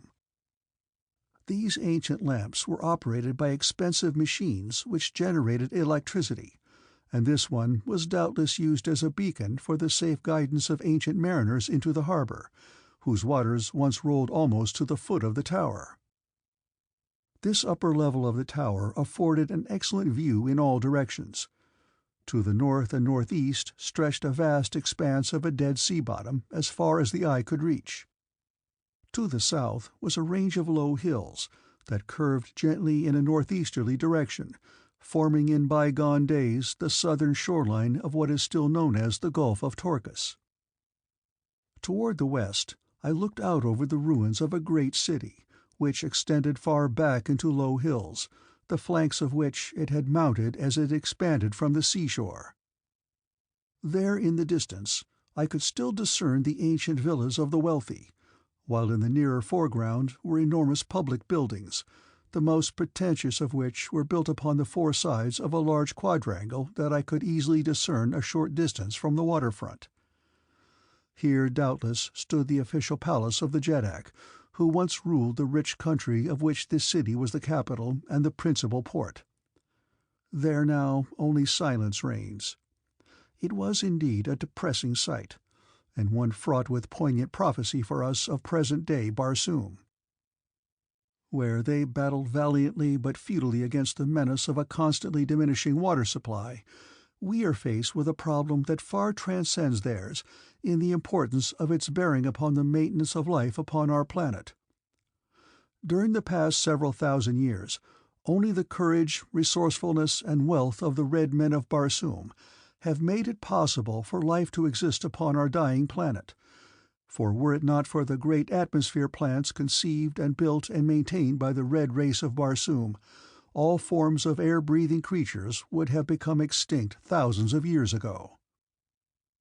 As I gazed out over the city, my mind occupied with these dismal thoughts, I again became aware of a sound coming from the interior of the tower beneath me, and stepping to the open trap, I looked down into the shaft, and there, directly below me, I saw that which might well make the stoutest Barsoomian heart quail, the hideous, snarling face of a great white ape of Barsoom.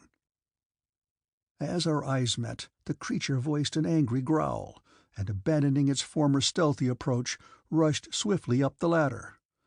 Acting almost mechanically, I did the one and only thing that might even temporarily stay its rush upon me. I slammed down the heavy trap-door above its head, and as I did so, I saw for the first time that the door was equipped with a heavy wooden bar, and you may well believe that I lost no time in securing this, thus effectually barring the creature's ascent by this route into the veritable cul-de-sac in which I had placed myself.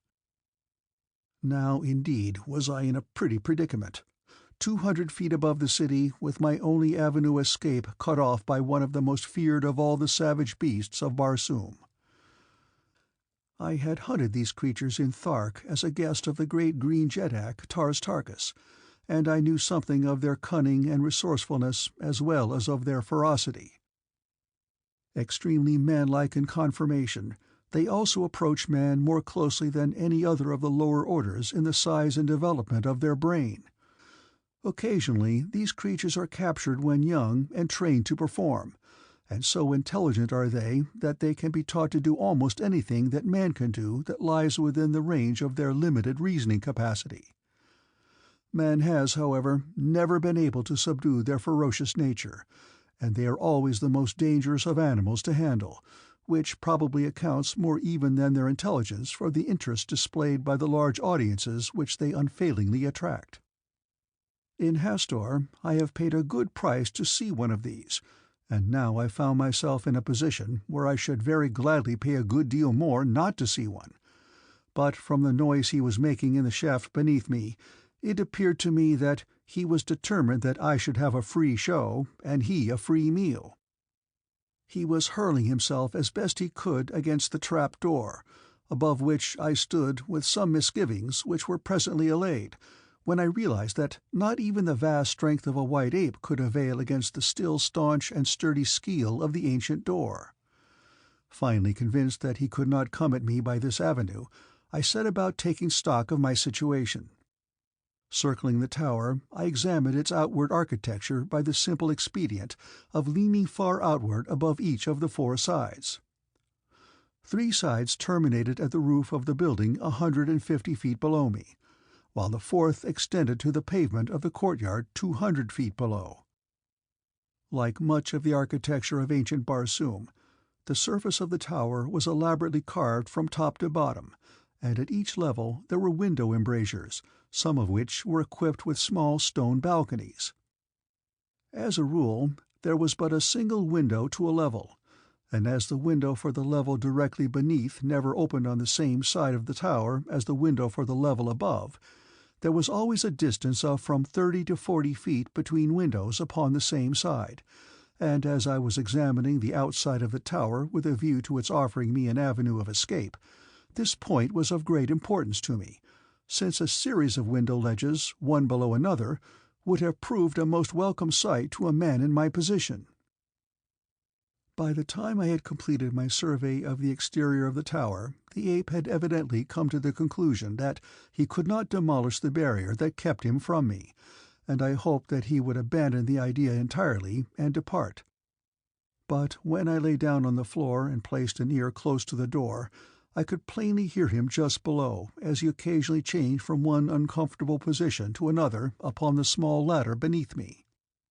I did not know to what extent these creatures might have developed pertinacity of purpose, but I hoped that he might soon tire of his vigil and his thoughts be diverted into some other channel. However, as the day wore to a close, this possibility seemed to grow more and more remote, until at last I became almost convinced that the creature had determined to lay siege until hunger or desperation forced me from my retreat. How longingly I gazed at the beckoning hills beyond the city where lay my route toward the southwest, toward fabled Jahar. The sun was low in the west. Soon would come the sudden transition from daylight to darkness, and then what? Perhaps the creature would abandon its vigil. Hunger or thirst might attract it elsewhere, but how was I to know? How easily it might descend to the bottom of the tower and await me there, confident that sooner or later I must come down. One unfamiliar with the traits of these savage creatures might wonder why, armed as I was with sword and pistol, I did not raise the trapdoor and give battle to my jailer. Had I known positively that he was the only white ape in the vicinity, I should not have hesitated to do so, but experience assured me that there was doubtless an entire herd of them quartered in the ruined city. So scarce is the flesh they crave that it is their ordinary custom to hunt alone, so that in the event that they make a kill, they may be more certain of retaining the prize for themselves. But if I should attack him, he would most certainly raise such a row as to attract his fellows, in which event my chance for escape would have been reduced to the ultimate zero. A single shot from my pistol might have dispatched him, but it was equally possible that it would not, for these great white apes of Barsoom are tremendous creatures, endowed with almost unbelievable vitality. Many of them stand fully 15 feet in height, and are endowed by nature with tremendous strength. Their very appearance is demoralizing to an enemy. Their white, hairless bodies are in themselves repulsive to the eye of a red man. The great shock of white hair bristling erect upon their pates accentuates the brutality of their countenances, while their intermediary set of limbs, which they use either as arms or legs as necessity or whim suggests, render them most formidable antagonists. Quite generally they carry a club, in the use of which they are terribly proficient. One of them, therefore, seemed sufficiently a menace in itself, so that I had no desire to attract others of its kind, though I was fully aware that eventually I might be forced to carry the battle to him. Just as the sun was setting, my attention was attracted toward the waterfront, where the long shadows of the city were stretching far out across the dead sea bottom. Riding up the gentle acclivity toward the city was a party of green warriors, mounted upon their great savage thoats. There were perhaps 20 of them, moving silently over the soft moss that carpeted the bottom of the ancient harbor, the padded feet of their mounts giving forth no sound. Like spectres, they moved in the shadows of the dying day, giving me further proof that fate had led me to a most unfriendly shore. And then, as though to complete the trilogy of fearsome Barsoomian menaces, the roar of a banth rolled down out of the hills behind the city.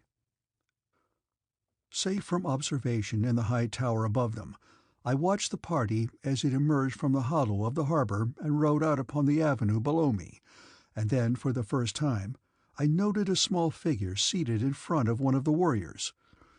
Darkness was coming swiftly now, but before the little cavalcade passed out of sight momentarily behind the corner of the building, as it entered another avenue leading toward the heart of the city, I thought that I recognized the little figure as that of a woman of my own race.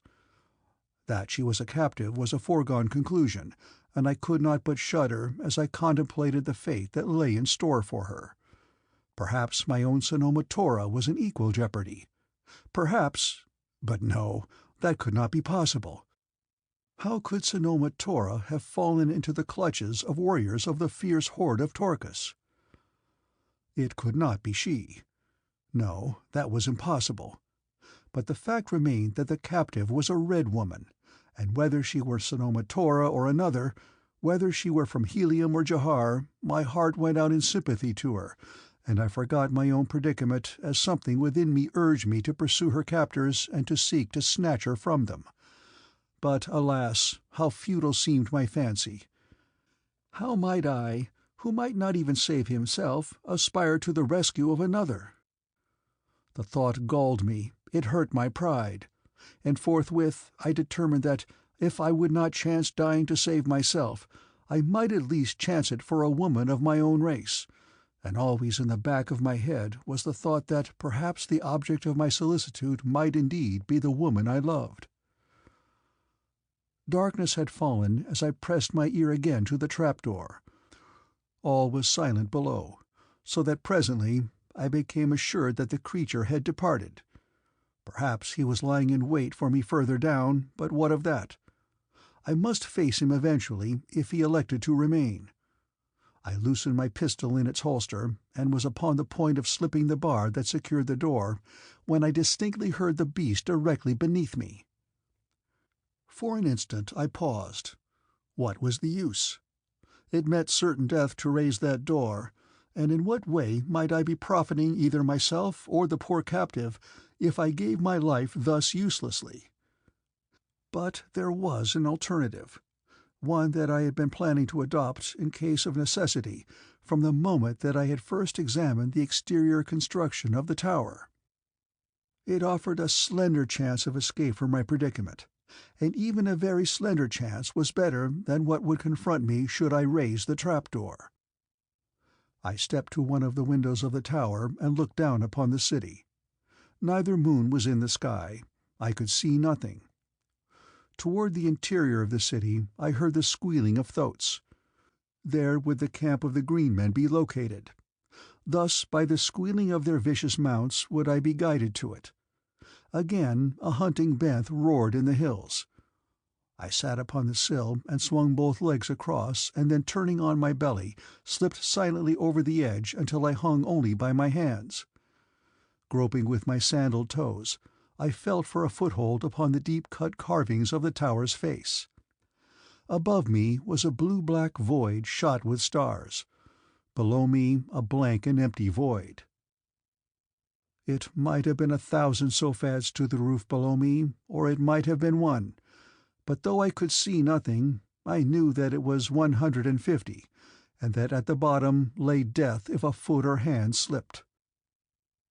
In daylight the sculpturing had seemed large and deep and bold, but by night how different! My toes seemed to find but hollow scratches in a smooth surface of polished stone. My arms and fingers were tiring. I must find a foothold or fall, and then, when hope seemed gone, the toe of my right sandal slipped into a horizontal groove, and an instant later my left found a hold. Flattened against the sheer wall of the tower, I lay there resting my tired fingers and arms for a moment, and when I felt they would bear my weight again, I sought for handholds. Thus, painfully, perilously, monotonously, I descended inch by inch. I avoided the windows, which naturally greatly increased the difficulty and danger of my descent. Yet I did not care to pass directly in front of them, for fear that by chance the ape might have descended from the summit of the ladder and would see me. I cannot recall that ever in my life I felt more alone than I did that night, as I was descending the ancient beacon tower of that deserted city, for not even hope was with me. So precarious were my holds upon the rough stone that my fingers were soon numb and exhausted. How they clung at all to those shallow cuts I do not know. The only redeeming feature of the descent was the darkness, and 100 times I blessed my first ancestors that I could not see the dizzy depths below me. But, on the other hand, it was so dark that I could not tell how far I had descended. Nor did I dare to look up where the summit of the tower must have been silhouetted against the starlit sky, for fear that in doing so I should lose my balance and be precipitated to the courtyard or the roof below. The air of Barsoom is thin. It does not greatly diffuse the starlight, and so, while the heavens above were shot with brilliant points of light, the ground beneath was obliterated in darkness. Yet I must have been nearer the roof than I thought when that happened which I had been assiduously endeavouring to prevent.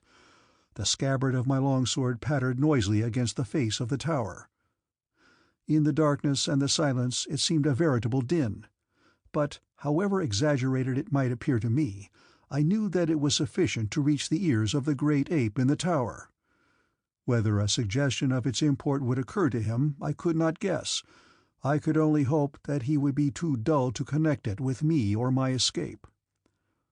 But I was not to be left long in doubt, for almost immediately afterward a sound came from the interior of the tower that sounded to my overwrought nerves like a heavy body rapidly descending a ladder. I realize now that imagination might easily have construed utter silence into such a sound, since I had been listening so intently for that very thing that I might easily have worked myself into such a state of nervous apprehension that almost any sort of an hallucination was possible. With redoubled speed and with a measure of recklessness that was almost suicidal, I hastened my descent, and an instant later I felt the solid roof beneath my feet.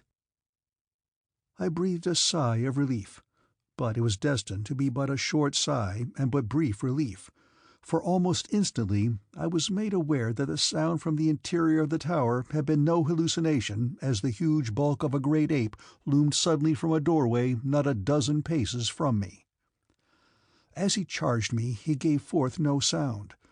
Evidently he had not held his solitary vigil this long with any intention of sharing his feast with another. He would dispatch me in silence, and with similar intent I drew my long sword rather than my pistol to meet his savage charge. What a puny futile thing I must have appeared confronting that towering mountain of bestial ferocity! Thanks be to 1,000 fighting ancestors that I wielded a longsword with swiftness and with strength.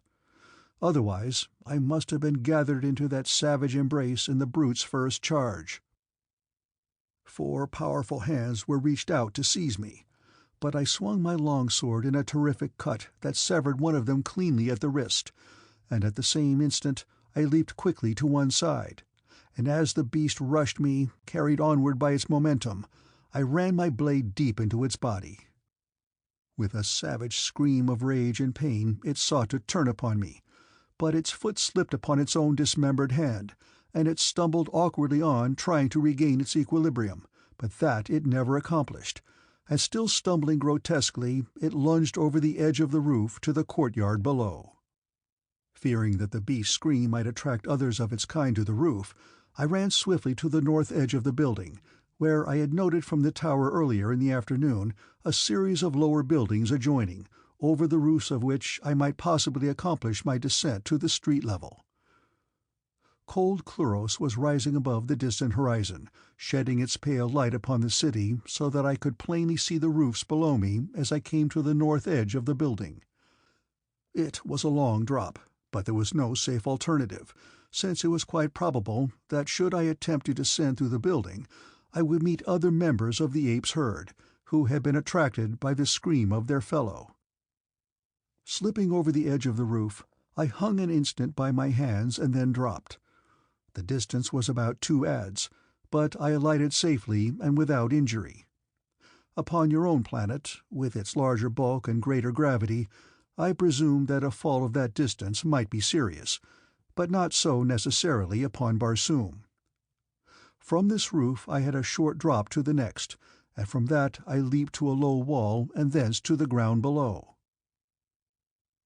Had it not been for the fleeting glimpse of the girl captive that I caught just at sunset, I should have set out directly for the hills west of the town, Banth or no Banth, but now I felt strongly upon me a certain moral obligation to make the best efforts that I could for succouring the poor unfortunate who had fallen into the clutches of these cruelest of creatures. Keeping well within the shadows of the buildings, I moved stealthily toward the central plaza of the city, from which direction I had heard the squealing of the thoats. The plaza was a full hod from the waterfront, and I was compelled to cross several intersecting avenues as I cautiously made my way toward it, guided by an occasional squeal from the thoats quartered in the same deserted palace courtyard. I reached the plaza in safety, confident that I had not been observed. Upon the opposite side I saw light within one of the great buildings that faced it, but I dared not cross the open space in the moonlight, and so, still clinging to the shadows, I moved to the far end of the quadrangle, where Cluros cast his densest shadows, and thus at last I won to the building in which the green men were quartered. Directly before me was a low window that must have opened into a room adjoining the one in which the warriors were congregated. Listening intently, I heard nothing within the chamber, and slipping a leg over the sill, I entered the dark interior with the utmost stealth.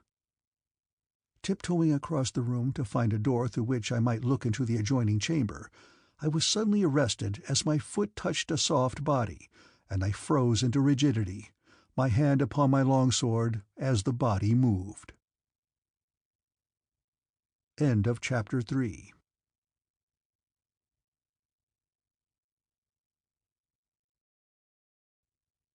Chapter 4. TAVIA. There are occasions in the life of every man when he becomes impressed by the evidence of the existence of an extraneous power which guides his acts, which is sometimes described as the hand of Providence, or is again explained on the hypothesis of a sixth sense, which transports to the part of our brain that controls our actions perceptions of which we are not objectively aware. But account for it as one may, the fact remains that as I stood there that night in the dark chamber of the ancient palace of the deserted city, I hesitated to thrust my sword into the soft body moving at my feet. This might, after all, have been the most reasonable and logical course for me to pursue. Instead, I pressed my sword point firmly against the yielding flesh and whispered a single word: "Silence." 1,000 times since then have I given thanks to my first ancestors that I did not follow my natural impulse. For in response to my admonition a voice whispered, "Do not thrust, Red Man. I am of your own race and a prisoner." And the voice was that of a girl. Instantly I withdrew my blade and kneeled beside her. "If you have come to help me, cut my bonds," she said. "And be quick, for they will soon return for me." Feeling rapidly over her body, I found that her wrists and ankles were secured with leather thongs, and drawing my dagger I quickly severed these. "Are you alone?" I asked as I helped her to her feet. "Yes," she replied. "In the next room they are playing for me to decide to which one I shall belong." At that moment there came the clank of sidearms from the adjoining room. "They are coming," she said. "They must not find us here." Taking her by the hand, I moved to the window through which I had entered the apartment, but fortunately I reconnoitered before stepping out into the avenue, and it was well for us that I did so, for as I looked to the right along the face of the building, I saw a green Martian warrior emerging from the main entrance. Evidently it had been the rattling of his sidearms that we had heard as he moved across the adjoining apartment to the doorway. "Is there another exit from this room?" I asked in a low whisper. "Yes," she replied. "Opposite this window there is a doorway leading into a corridor. It was open when they brought me in, but they closed it." "We shall be better off inside the building than out for a while at least," I said. "Come." And together we crossed the apartment, groping along the wall for the door, which I soon located. With the utmost care I drew it ajar, fearing that its ancient hinges might betray us by their complaining. Beyond the doorway lay a corridor dark as the depths of Omine, and into this I drew the girl, closing the door silently behind us. Groping our way to the right away from the apartment occupied by the green warriors, we moved slowly through a black void until presently we saw just ahead a faint light, which investigation revealed as coming through the open doorway of an apartment that faced upon the central courtyard of the edifice. I was about to pass this doorway and seek a hiding place further within the remote interior of the building, when my attention was attracted by the squealing of a thoat in the courtyard beyond the apartment we were passing.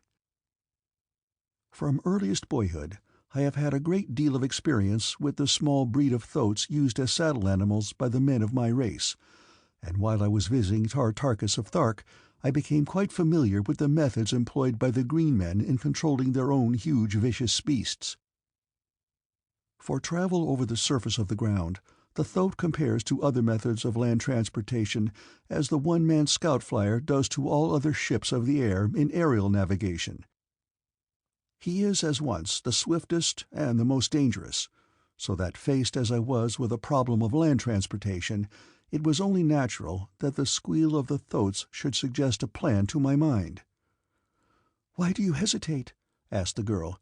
"We cannot escape in that direction since we cannot cross the courtyard."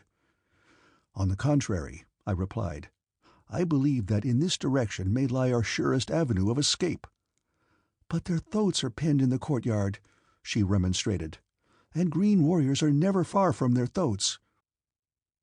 "It is because the thoats are there that I wish to investigate the courtyard," I replied. "The moment they catch our scent," she said, "they will raise a disturbance that will attract the attention of their masters, and we shall immediately be discovered and captured." "Perhaps," I said, "but if my plan succeeds, It will be well worth the risk. But if you are very much afraid, I will abandon it." "No," she said. "It is not for me to choose or direct.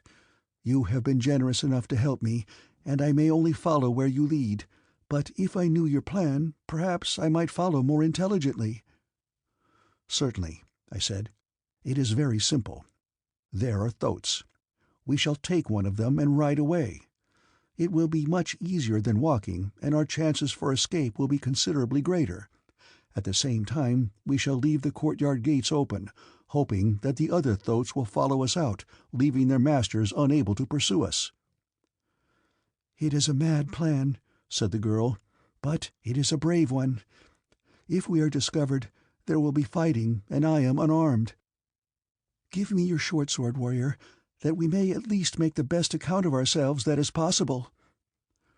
I unsnapped the scabbard of my short sword from my harness and attached it to hers at her left hip, and as I touched her body in doing so, I could not but note that there was no sign of trembling such as there would have been had she been affected by fright or excitement. She seemed perfectly cool and collected, and her tone of voice was most reassuring to me. That she was not Sanoma Tora I had known when she had first spoken in the darkness of the room in which I had stumbled upon her, and while I had been keenly disappointed, I was still determined to do the best I could to assist in the escape of the stranger, although I was confident that her presence might greatly delay and embarrass me, while it subjected me to far greater danger than would have fallen to the lot of a warrior travelling alone. It was, therefore, reassuring to find that my unwelcome companion would not prove entirely helpless. "I trust you will not have to use it," I said as I finished hooking my short sword to her harness. "You will find," she said, "that if necessity arises, I can use it." "Good," I said. "Now follow me and keep close to me." A careful survey of the courtyard from the window of the chamber overlooking it revealed about 20 huge thoats, but no green warriors, evidence that they felt perfectly secure against enemies. The thoats were congregated in the far end of the courtyard. A few of them had lain down for the night, but the balance were moving restlessly about as is their habit. Across the courtyard from us, and at the same end, stood a pair of massive gates. As far as I could determine, they barred the only opening into the courtyard large enough to admit a thoat, and I assumed that beyond them lay an alley leading to one of the avenues nearby. To reach the gates unobserved by the thoats was the first step in my plan, and the better to do this I decided to seek an apartment near the gate, on either side of which I saw windows similar to that from which we were looking. Therefore, motioning my companion to follow me, I returned to the corridor, and again groping through the darkness, we made our way along it. In the third apartment which I explored I found a window letting into the courtyard close beside the gate, and in the wall which ran at right angles to that in which the window was set I found a doorway that opened into a large vaulted corridor upon the opposite side of the gate. This discovery greatly encouraged me, since it harmonized perfectly with the plan I had in mind, at the same time reducing the risk which my companion must run in the attempted adventure of escape. "Remain here," I said to her, placing her just behind the gate. "If the plan is successful, I shall ride into this corridor upon one of the thoats, and as I do so, you must be ready to seize my hand and mount behind me. If I am discovered and fail, I shall cry out, 'For Helium,' and that must be your signal to escape as best as you may." She laid her hand upon my arm. "Let me go into the courtyard with you," she begged. "2 swords are better than 1. "No," I said. "Alone, I have a better chance of handling the thoats than if their attention is distracted by another." "Very well," she said, and with that I left her, and re-entering the chamber went directly to the window. For a moment I reconnoitred the interior of the courtyard, and finding conditions unchanged, I slipped stealthily through the window and edged slowly toward the gate. Cautiously I examined the latch, and discovering it easy to manipulate, I was soon silently pushing one of the gates back upon its hinges. When it was opened sufficiently wide to permit the passage of a thoat, I turned my attention to the beasts within the enclosure. Practically untamed, these savage creatures are wild as their uncaptured fellows of the remote sea bottoms, and being controlled solely by telepathic means, They are amenable only to the suggestion of the more powerful minds of their masters, and even so it requires considerable skill to dominate them.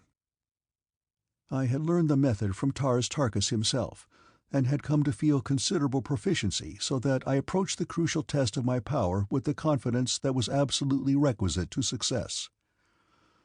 Placing myself close beside the gate, I concentrated every faculty of my mind to the direction of my will, telepathically upon the brain of the thoat I had selected for my purpose, the selection being determined solely by the fact that he stood nearest to me. The effect of my effort was immediately apparent. The creature, which had been searching for the occasional tufts of moss that grew between the stone flags of the courtyard, raised his head and looked about him. At once he became restless, but he gave forth no sound, since I was willing him to silence. Presently his eyes moved in my direction and halted upon me. Then slowly I drew him toward me. It was slow work, for he evidently sensed that I was not his master, but on he came. Once, when he was quite near me, he stopped and snorted angrily. He must have caught my scent then, and realized that I was not even of the same race as that to which he was accustomed. Then it was that I exerted to their fullest extent every power of my mind. He stood there shaking his ugly head to and fro, his snarling lips baring his great fangs. Beyond him I could see that the other thoats had been attracted by his actions. They were looking toward us and moving about restlessly, always drawing closer. Should they discover me and start to squeal, which is the first and always ready sign of their easily aroused anger, I knew that I should have their riders upon me in no time, since because of his nervous and irritable nature, the thoat is the watchdog as well as the beast of burden of the green Barsoomians. For a moment the beast I had selected hesitated before me, as though undecided whether to retreat or to charge, but he did neither. Instead he came slowly up to me, and as I backed through the gate into the vaulted corridor beyond, he followed me. This was better than I had expected, for it permitted me to compel him to lie down, so that the girl and I were able to mount with ease. Before us lay a long vaulted corridor, at the far end of which I could discern a moonlit archway, through which we presently passed onto a broad avenue. To the left lay the hills, and turning this way I urged the fleet animal along the ancient deserted thoroughfare between rows of stately ruins toward the west, and— what? Where the avenue turned to wind upward into the hills, I glanced back, nor could I refrain a feeling of exultation as I saw strung up behind us in the moonlight a file of great thoats, which I was confident would well know what to do with their new-found liberty. "Your captors will not pursue us far," I said to the girl, indicating the thoats with a nod of my head. "Our ancestors are with us tonight," she said. "Let us pray that they may never desert us." Now for the first time I had a fairly good look at my companion, for both Cluros and Thuria were in the heavens, and it was quite light. If I reveal my surprise, it is not to be wondered at, for in the darkness, having only my companion's voice for a guide, I had been perfectly confident that I had given aid to a female. But now, as I looked at that short hair and boyish face, I did not know what to think. Nor did the harness that my companion wore aid me in justifying my first conclusion, since it was quite evidently the harness of a man. "I thought you were a girl," I blurted out. A fine mouth spread into a smile that revealed strong white teeth.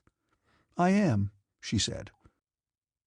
"But your hair, your harness, even your figure belies your claim." She laughed gaily. That, I was to find later, was one of her chiefest charms, that she could laugh so easily, yet never to wound. "My voice betrayed me," she said. "It is too bad." "Why is it too bad?" I asked. "Because you would have felt better with a fighting man as a companion, whereas now you feel that you have only a burden." "A light one," I replied, recalling how easily I had lifted her to the thoat's back. "But tell me who you are, and why you are masquerading as a boy." "I am a slave girl," she said. "Just a slave girl who has run away from her master. Perhaps that will make a difference," she added a little sadly. Perhaps you will be sorry that you have defended just a slave girl." "No," I said, "that makes no difference. I myself am only a poor padwar, not rich enough to afford a slave. Perhaps you are the one to be sorry that you were not rescued by a rich man." She laughed. "I ran away from the richest man in the world," she said. "At least, I guess he must have been the richest man in the world, for who could be richer than Tul Axtar, Jeddak of Jahar?" "You belong to Tul Axtar, Jeddak of Jahar?" I exclaimed. "Yes," she said. "I was stolen when I was very young from a city called Janath, and ever since I have lived in the palace of Tul Axtar. He has many women, thousands of them. Sometimes they live all their lives in his palace and never see him. I have seen him." She shuddered. "He is terrible. I was not unhappy there, for I had never known my mother. She died when I was young, and my father was only a memory. You see, I was very, very young indeed when the emissaries of Tul Axtar stole me from my home in Chanath. I made friends with everyone about the palace of Tul Axtar. They all liked me, the slaves and the warriors and the chiefs, and because I was always boyish, it amused them to train me in the use of arms, and even to navigate the smaller fliers. But then came a day when my happiness was ended forever. Tul Axtar saw me. He saw me and sent for me. I pretended that I was ill and did not go, and when night came, I went to the quarters of a soldier whom I knew to be on guard and stole harness, and I cut off my long hair and painted my face that I might look more like a man, and then I went to the hangars on the palace roof and by a ruse deceived the guard there and stole a one-man flyer. I thought," she continued, "that if they searched for me at all they would search in the direction of Chanath, and so I flew in the opposite direction, toward the northeast, intending to make a great circle to the north, turning back toward Chanath. After I passed over Xanator, I discovered a large grove of Mantalia growing out upon the Dead Sea bottom, and I immediately descended to obtain some of the milk from these plants, as I had left the palace so hurriedly that I had had no opportunity to supply myself with provisions. The Mantalia grove was an unusually large one, and as the plants grew to a height of from 10 to 12 sofads, the grove offered excellent protection from observation. I had no difficulty in finding a landing place well within its confines. In order to prevent detection from above, I ran my plane in among the concealing foliage of 2 overarching Mantalias, and then set about obtaining a supply of milk. As near objects never appear as attractive as those more distant, I wandered some little distance from my flyer before I found the plants that seemed to offer a sufficiently copious supply of rich milk. A band of green warriors had also entered the grove to procure milk, and as I was tapping the tree I had selected, one of them discovered me, and a moment later I was captured. From their questions I became assured that they had not seen me enter the grove, and that they knew nothing of the presence of my flyer. They must have been in a portion of the grove very thickly overhung by foliage while I was approaching from above and making my landing. But be that as it may, they were ignorant of the presence of my flyer, and I determined to keep them in ignorance of it. When they had obtained as much milk as they required, they returned to Xanator, bringing me with them. The rest you know." "This is Xanator?" I asked. "Yes," she replied. "And what is your name?" I asked. "Tavia," she replied. "And what is yours?" "Hadron of Hastor," I replied. "It is a nice name," she said. There was a certain boyish frankness about the way she said it that convinced me that she would have been just as quick to tell me had she not liked my name. There was no suggestion of brainless flattery in her tone, and I was to learn, as I became better acquainted with her, that honesty and candor were 2 of her marked characteristics. But at the moment I was giving such matters little thought, since my mind was occupied with a portion of her narrative that had suggested to me an easy and swift method of escape from our predicament. "Do you believe," I asked, "that you could find the Mantalia grove where you hid your flyer?" "I am positive of it," she replied. "Will the craft carry 2?" I asked. "It is a one-man flyer," she replied, "but it will carry both of us, though both its speed and altitude will be reduced." She told me that the grove lay to the southeast of Xanator, and accordingly I turned the thoat's head toward the east. After we had passed well beyond the limits of the city, we moved in a southerly direction down out of the hills onto the dead sea bottom. Thuria was winging her swift flight through the heavens, casting strange and ever-moving shadows upon the ochre moss that covered the ground, while far above cold Chloros took his slow and stately way. The light of the two moons clearly illuminated the landscape, and I was sure that keen eyes could easily have detected us from the ruins of Xanator, although the swiftly moving shadows cast by Thuria were helpful to us, since the shadows of every shrub and stunted tree produced a riot of movement upon the surface of the sea bottom in which our own moving shadow was less conspicuous. But the hope that I entertained most fondly was that all of the thoats had followed our beast from the courtyard, and that the green Martian warriors were left dismounted, in which event no pursuit could overtake us. The great beast that was carrying us moved swiftly and silently, so that it was not long before we saw in the distance the shadowy foliage of the Mantalia grove, and shortly afterward we entered its gloomy confines. It was not without considerable difficulty, however, that we located TAVIA's flier, and mighty glad was I too when we found it in good condition, for we had seen more than a single shadowy form slinking through the forest, and I knew that the fierce animals of the barren hills and the great white apes of the ruined cities were equally fond of the milk of the Mantalia, and that we should be fortunate indeed if we escaped an encounter.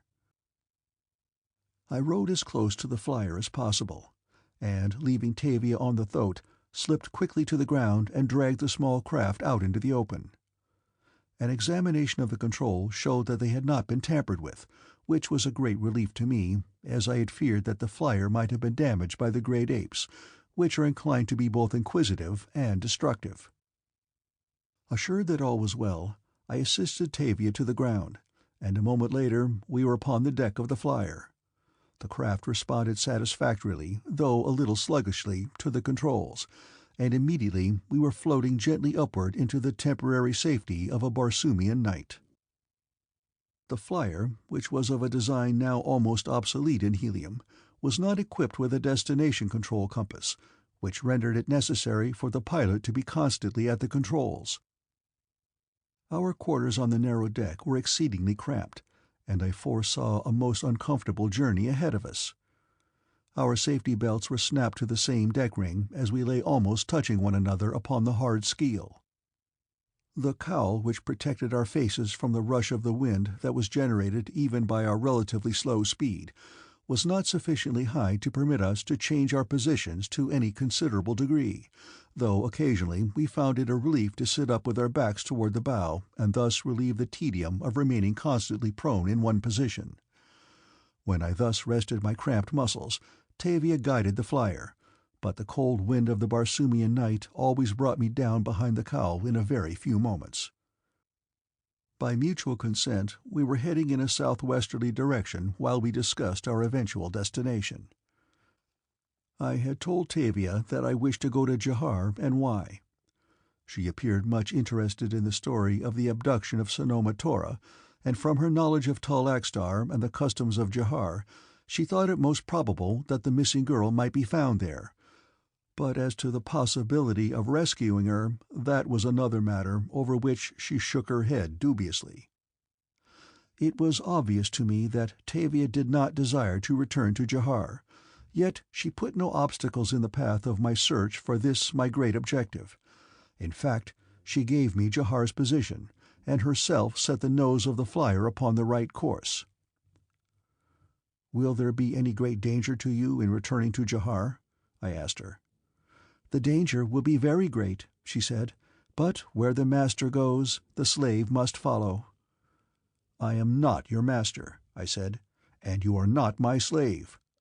Let us consider ourselves rather as comrades in arms." "That will be nice," she said simply, and then, after a pause, "And if we are to be comrades, then let me warn you against going directly to Jahar. This flier would be recognized immediately. Your harness would mark you as an alien, and you would accomplish nothing more toward rescuing your Sanoma Tora than to achieve the pits of Tul Axtar, and sooner or later the games in the great arena, where eventually you must be slain." "What would you suggest, then?" I asked. "Beyond Jahar, to the southwest, lies Jannath, the city of my birth. Of all the cities upon Barsoom, that is the only one where I may hope to be received in a friendly manner, and as they receive me, so will they receive you. There you may better prepare to enter Jahar, which you may only accomplish by disguising yourself as a Jaharian, for Tul Axtar permits no alien within the confines of his empire other than those who are brought as prisoners of war and as slaves. In Jannath you can obtain the harness and medal of Jahar, and there I can coach you in the customs and manners of the empire of Tul Axtar, so that in a short time you may enter it with some reasonably slight assurance that you may deceive them as to your identity. To enter without proper preparation would be fatal." I saw the wisdom of her counsel, and accordingly we altered our course so as to pass south of Jahar, as we headed straight toward Jannath, 6,000 hods away. All the balance of the night we traveled steadily at the rate of about 600 hods per zode, a slow speed when compared with that of the good one-man flier that I had brought out of Helium. As the sun rose, the first thing that attracted my particular attention was the ghastly blue color of the flier. "What a color for a flier!" I exclaimed. Tavia looked up at me. "There is an excellent reason for it, though," she said. "A reason that you must fully understand before you enter Jahar." End of Chapter 4.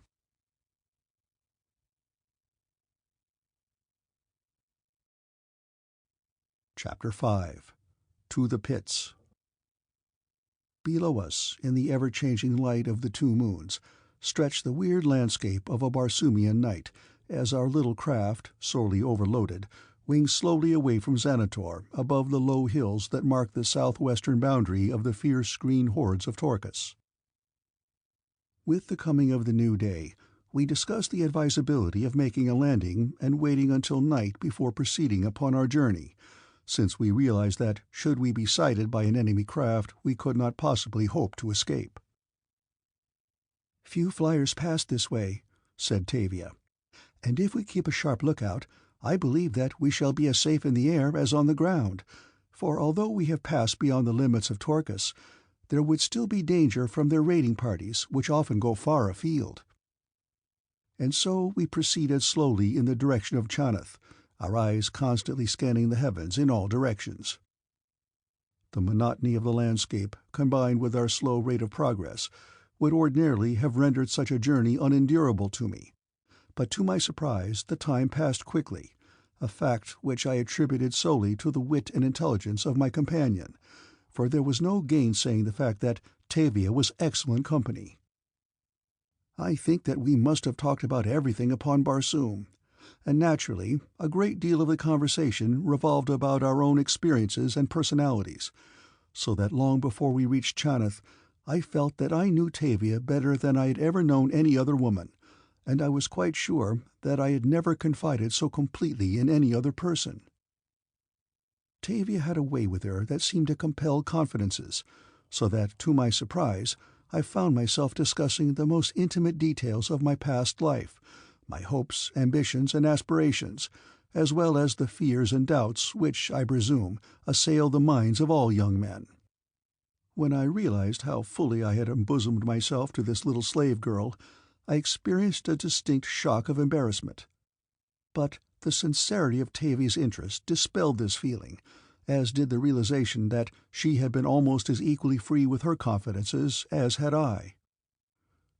We were 2 nights and a day covering the distance between Xanator and Jannath, and as the towers and landing stages of our destination appeared upon the distant horizon, toward the end of the first zode of the second day, I realized that the hours that stretched away behind us to Xanator were, for some unaccountable reason, as happy a period as I had ever experienced. Now it was over. Jannath lay before us, and with the realization I experienced a distinct regret that Jannath did not lie upon the opposite side of Barsoom. With the exception of Sanoma Tora, I had never been particularly keen to be much in the company of women. I do not mean to convey the impression that I did not like them, for that would not be true. Their occasional company offered a diversion, which I enjoyed and of which I took advantage. But that I could be for so many hours in the exclusive company of a woman I did not love, and thoroughly enjoy every minute of it, would have seemed to me quite impossible. Yet such had been the fact, and I found myself wondering if Tavia had shared my enjoyment of the adventure. "That must be Janeth," I said, nodding in the direction of the distant city. "Yes," she replied. "You must be very glad the journey is over," I ventured. She looked up at me quickly, her brows contracting suddenly in conjecture. "Perhaps I should be," she replied enigmatically. "It is your home," I reminded her. "I have no home," she replied. "But your friends are here," I insisted. "I have no friends," she said. "You forget Hadron of Hastor," I reminded her. "No," she said, "I do not forget that you have been kind to me, but I remember that I am only an incident in your search for Sanoma Tora. Tomorrow perhaps you will be gone, and we shall never see each other again." I had not thought of that, and I found that I did not like to think about it, and yet I knew that it was true. "You will soon make friends here," I said. "I hope so," she replied, "but I have been gone a very long time, and I was so young when I was taken away that I have but the faintest of memories of my life in Janeth. Janeth really means nothing to me. I could be as happy anywhere else in Barsoom with a friend." We were now close above the outer wall of the city, and our conversation was interrupted by the appearance of a flier, evidently a patrol, bearing down upon us. She was sounding an alarm, the shrill screaming of her horn shattering the silence of the early morning. Almost immediately the warning was taken up by gongs and shrieking sirens throughout the city. The patrol boat changed her course and rose swiftly above us, while from the landing stages all about rose scores of fighting planes until we were entirely surrounded. I tried to hail the nearer of them, but the infernal din of the warning signals drowned my voice. Hundreds of guns covered us, their crews standing ready to hurl destruction upon us. "Does Janeth always receive visitors in this hostile manner?" I inquired of Tavia. She shook her head. "I do not know," she replied. "Had we approached in a strange ship of war, I might understand it, but why this little scout flyer should attract half the navy of Janeth is— Wait!" she exclaimed suddenly. "The design and color of our flyer mark its origin as Jahar. The people of Janeth have seen this color before, and they fear it. Yet, if that is true, why is it that they have not fired upon us?" "I do not know why they did not fire upon us at first," I replied, "but it is obvious why they do not now. Their ships are so thick about us that they could not fire without endangering their own craft and men." "Can't you make them understand that we are friends?" she asked. Immediately I made the signs of friendship and of surrender, but the ships seemed afraid to approach. The alarms had ceased, and the ships were circling silently about us. Again I hailed a nearby ship. "Do not fire!" I shouted. "We are friends!" "Friends do not come to Janeth in the blue death ships of Jahar," replied an officer upon the deck of the ship I had hailed. "Let us come alongside," I insisted, "and at least I can prove to you that we are harmless." "You will not come alongside my ship," he replied. "If you are friends, you can prove it by doing as I instruct you." "What are your wishes?" I asked. "Come about and take your flyer beyond the city walls. Ground her at least a hod beyond the east gate, and then, with your companion, walk toward the city." "Can you promise that we will be well received?" I asked. "You will be questioned," he replied, "and if you are all right, you have nothing to fear." "Very well," I replied. "We will do as you say.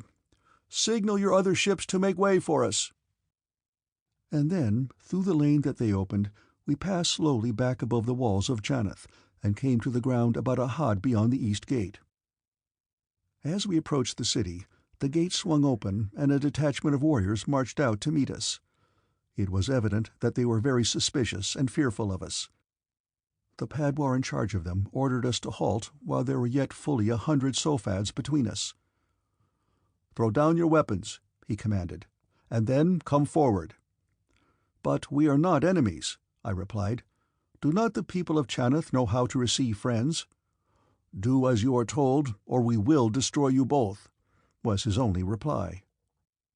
I could not refrain a shrug of disgust as I divested myself of my weapons, while Tavia threw down the short sword that I had loaned her. Unarmed, we advanced toward the warriors, but even then the padwar was not entirely satisfied, for he searched our harness carefully before he finally conducted us into the city, keeping us well surrounded by warriors. As the east gate of Chaneth closed behind us, I realized that we were prisoners rather than the guests that we had hoped to be. But Tavia tried to reassure me by insisting that when they had heard our story, we would be set at liberty and accorded the hospitality that she insisted was our due. Our guards conducted us to a building that stood upon the opposite side of the avenue, facing the east gate, and presently we found ourselves upon a broad landing stage upon the roof of the building. Here a patrol flyer awaited us, and our padwar turned us over to the officer in charge, whose attitude toward us was marked by ill-concealed hatred and distrust. As soon as we had been received on board, the patrol flyer rose and proceeded toward the center of the city. Below us lay Chaneth, giving the impression of a city that had not kept abreast of modern improvements. It was marked by signs of antiquity. The buildings reflected the architecture of the ancients, and many of them were in a state of disrepair, though much of the city's ugliness was hidden or softened by the foliage of great trees and climbing vines, so that on the whole the aspect was more pleasing than otherwise. Toward the center of the city was a large plaza, entirely surrounded by imposing public buildings, including the Palace of the Jed. It was upon the roof of one of these buildings that the flyer landed. Under a strong guard we were conducted into the interior of the building, and after a brief wait were ushered into the presence of some high official. Evidently he had already been advised of the circumstances surrounding our arrival at Chaneth, for he seemed to be expecting us and was familiar with all that had transpired up to the present moment. "What do you at Chaneth, Jaharian?" he demanded. "I am not from Jahar," I replied. "Look at my medal." "A warrior may change his medal," he replied gruffly. "This man has not changed his medal," said Tavia. "He is not from Jahar. He is from Hastor, one of the cities of Helium. I am from Jahar." The official looked at her in surprise. "So, you admit it!" he cried. "But first I was from Chaneth," said the girl. "What do you mean?" he demanded. "As a little child I was stolen from Chaneth," replied Tavia. "All my life since, I have been a slave in the palace of Tul Axtar, Jeddak of Jahar. Only recently I escaped in the same flyer upon which we arrived at Chaneth. Near the dead city of Xanator I landed, and was captured by the Green Men of Torcus. This warrior, who is Hadron of Hastor, rescued me from them. Together we came to Janeth, expecting a friendly reception." "Who are your people in Janeth?" demanded the official. "I do not know," replied Tavia. "I was very young. I remember practically nothing about my life in Janeth." "What is your name?" "Tavia." The man's interest in her story, which had seemed wholly perfunctory, seemed suddenly altered and galvanized. "You know nothing about your parents or your family?" he demanded. "Nothing," replied Tavia. He turned to the padwar who was in charge of our escort. "Hold them until I return," he said, and rising from his desk he left the apartment. "He seemed to recognize your name," I said to Tavia. "How could he?" she asked. "Possibly he knew your family," I suggested. "At least his manner suggested that we are going to be given some consideration." "I hope so," she said. "I feel that our troubles are about over, Tavia," I assured her. "And for your sake I shall be very happy." "And you, I suppose," she said, "will endeavor to enlist aid in continuing your search for Sanoma Tora?" "Naturally," I replied. "Could anything less be expected of me?" "No," she admitted in a very low voice. Notwithstanding the fact that something in the demeanor of the official who had interrogated us had raised my hope for our future, I was still conscious of a feeling of depression as our conversation emphasized the near approach of our separation. It seemed as though I had always known Tavia, for the few days that we had been thrown together had brought us very close indeed. I knew that I should miss her sparkling wit, her ready sympathy, and the quiet companionship of her silences, and then the beautiful features of Sanoma Tora were projected upon memory's screen, and knowing where my duty lay, I cast vain regrets aside, for love I knew was greater than friendship, and I loved Sanoma Tora. After a considerable lapse of time, the official re-entered the apartment. I searched his face to read the first tidings of good news there, but his expression was inscrutable. However, his first words addressed to the Padwar were entirely understandable. "Confine the woman in the East Tower," he said, "and send the man to the pits." That was all. It was like a blow in the face. I looked at Tavia and saw her wide eyes upon the official. "You mean that we are to be held as prisoners?" she demanded. "I, a daughter of Chaneth, and this warrior who came here from a friendly nation seeking your aid and protection?" "You will each have a hearing later before the Jed," snapped the official. "I have spoken. Take them away." Several of the warriors seized me rather roughly by the arms. Tavia had turned away from the official and was looking at me. "Goodbye, Hadron of Hastor," she said. "It is my fault that you are here. May my ancestors forgive me." "Do not reproach yourself, Tavia," I begged her. "For who might have foreseen such a stupid reception?" We were taken from the apartment by different doorways, and there we turned, each for a last look at the other, and in Tavia's eyes there were tears, and in my heart. The pits of Janeth, to which I was immediately conducted, are gloomy, but they are not enveloped in impenetrable darkness, as are the pits beneath most Barsoomian cities. Into the dungeon dim light filtered through the iron grating from the corridors, where ancient radium bulbs glowed faintly. Yet it was light, and I gave thanks for that, for I have always believed that I should go mad imprisoned in utter darkness. I was heavily fettered, and unnecessarily so, it seemed to me, as they chained me to a massive iron ring set deep in the masonry wall of my dungeon, and then, leaving me, locked also the ponderous iron grating before the doorway. As the footfalls of the warriors diminished to nothingness in the distance, I heard the faint sound of something moving near by me in the dungeon. What could it be? I strained my eyes into the gloomy darkness. Presently, as my eyes became more accustomed to the dim light in my cell, I saw the figure of what appeared to be a man crouching against the wall near me. Again I heard a sound as he moved, and this time it was accompanied by the rattle of a chain, and then I saw a face turn toward me, but I could not distinguish the features. "Another guest to share the hospitality of Janeth," said a voice that came from the blurred figure beside me. It was a clear voice, the voice of a man, and there was a quality to its timbre that I liked. "Do our hosts entertain many such as we?" I asked. "In this cell there was but one," he replied. "Now there are two." "Are you from Chaneth or elsewhere?" "I am from Hastor, city of the Empire of Tardos Mors, Jeddak of Helium." "You are a long way from home," he said. "Yes," I replied. "And you?" "I am from Jahar," he answered. "My name is Nur-An." "And mine is Hadron," I said. "Why are you here?" "I am a prisoner because I am from Jahar," he replied. "What is your crime?" "It is that they think I am from Jahar," I told him. "What made them think that? Do you wear the medal of Jahar?" "No, I wear the medal of Helium, but I chanced to come to Chaneth in a Jaharian flier." He whistled.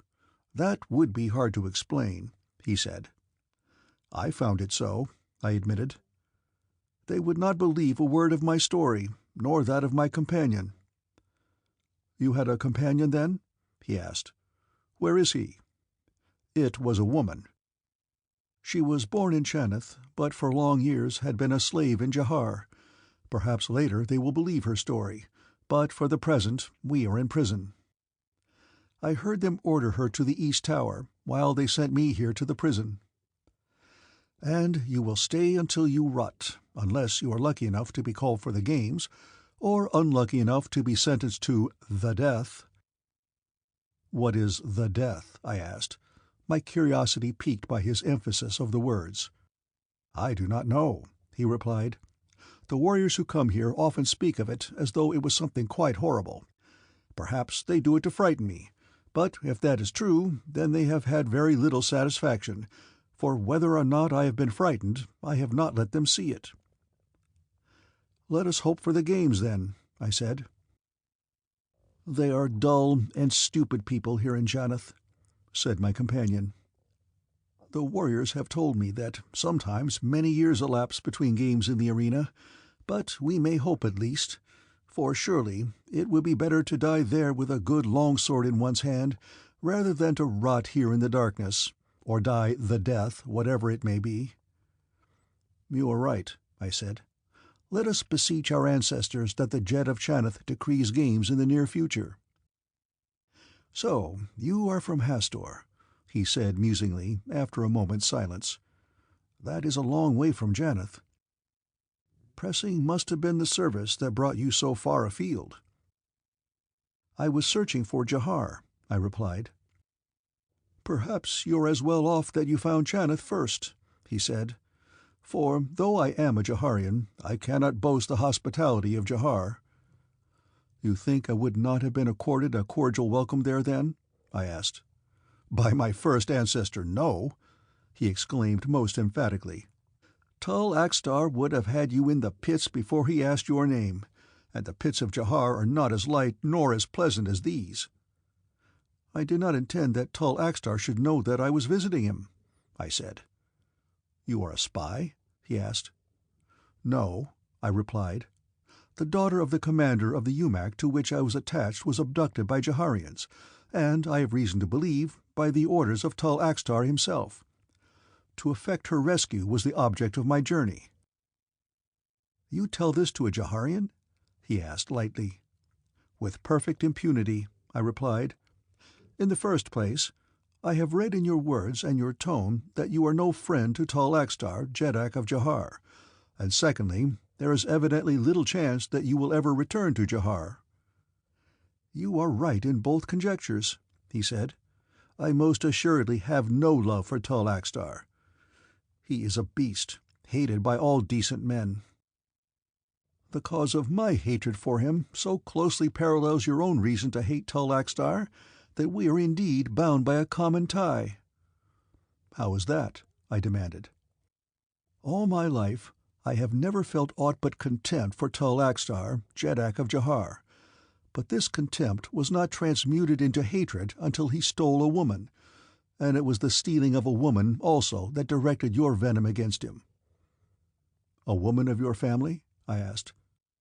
"My sweetheart, the woman I was to marry," replied Nur-An. "I am a noble. My family is of ancient lineage and great wealth.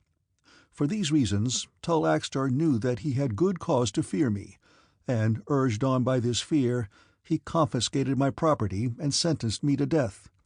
But I have many friends in Jahar, and one of these, a common warrior of the Guard, connived at my escape after I had been imprisoned in the pits. I made my way to Janeth and told my story to Haj-Osis the Jed, and laying my sword at his feet, I offered him my services. But Haj-Osis is a suspicious old fool and saw in me only a spy from Jahar. He ordered me to the pits, and here I have lain for a long time."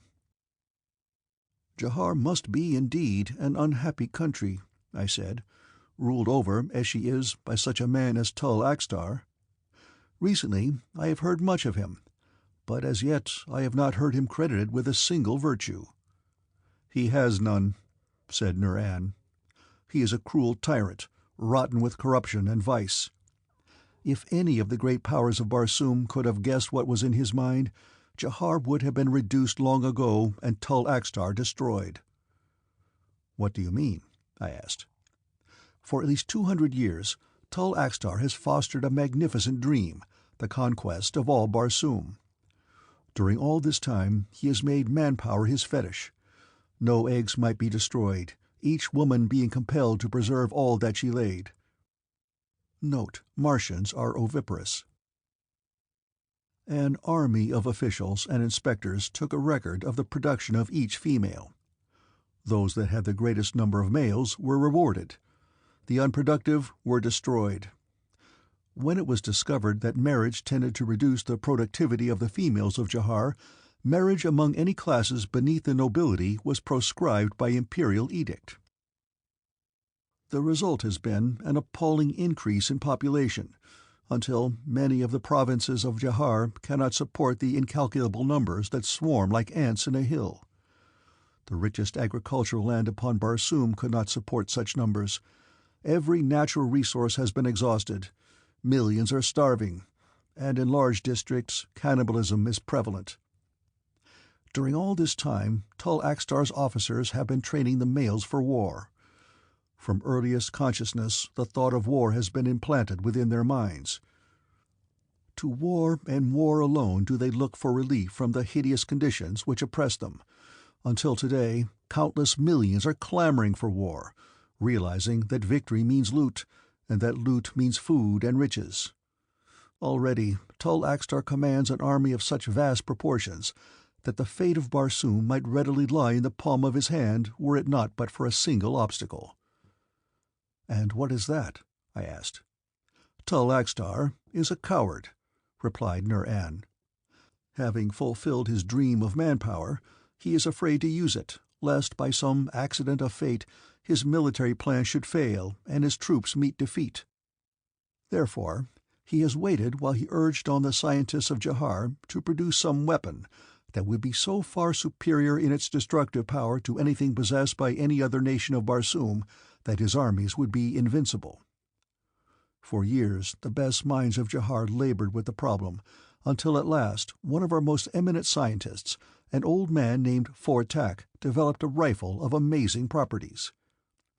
The success of FOR-TAC aroused the jealousies of other scientists, and though the old man had given Tul-Axtar what he sought, yet the tyrant showed no gratitude, and FOR-TAC was subjected to such indignities and oppressions that eventually he fled from Jahar. That, however, is of no import.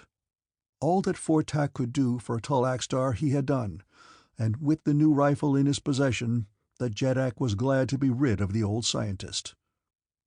Naturally, I was much interested in the rifle which Nur-An had mentioned, and I hoped that he would go into a further and more detailed description of it, but I dared not suggest that for fear that the natural loyalty which every man feels for the country of his birth might restrain him from divulging her military secrets to a stranger. I was to learn, however, that these lofty sentiments of patriotism, which are part of every man of Helium, were induced as much by the love and respect in which we held our great Jeddaks as by our natural attachment to the land of our birth, while, upon the other hand, the Jaharians looked only with contempt and loathing upon the head of their state, and feeling no loyalty for him, who was in effect the state, they looked upon patriotism as nothing more than an empty catchword, which an unworthy master had used to his own end until it had become meaningless. And so, while at the moment I was surprised, I later came to understand why it was that Nur-An voluntarily explained in detail to me all that he knew about the strange new weapon of Jahar and the means of defense against it. "This new rifle," he continued after a moment's silence, "would render all the other armies and navies of Barsoom impotent before us. It projects an invisible ray, the vibrations of which effect such a change in the constitution of metals as to cause them to disintegrate. I am not a scientist.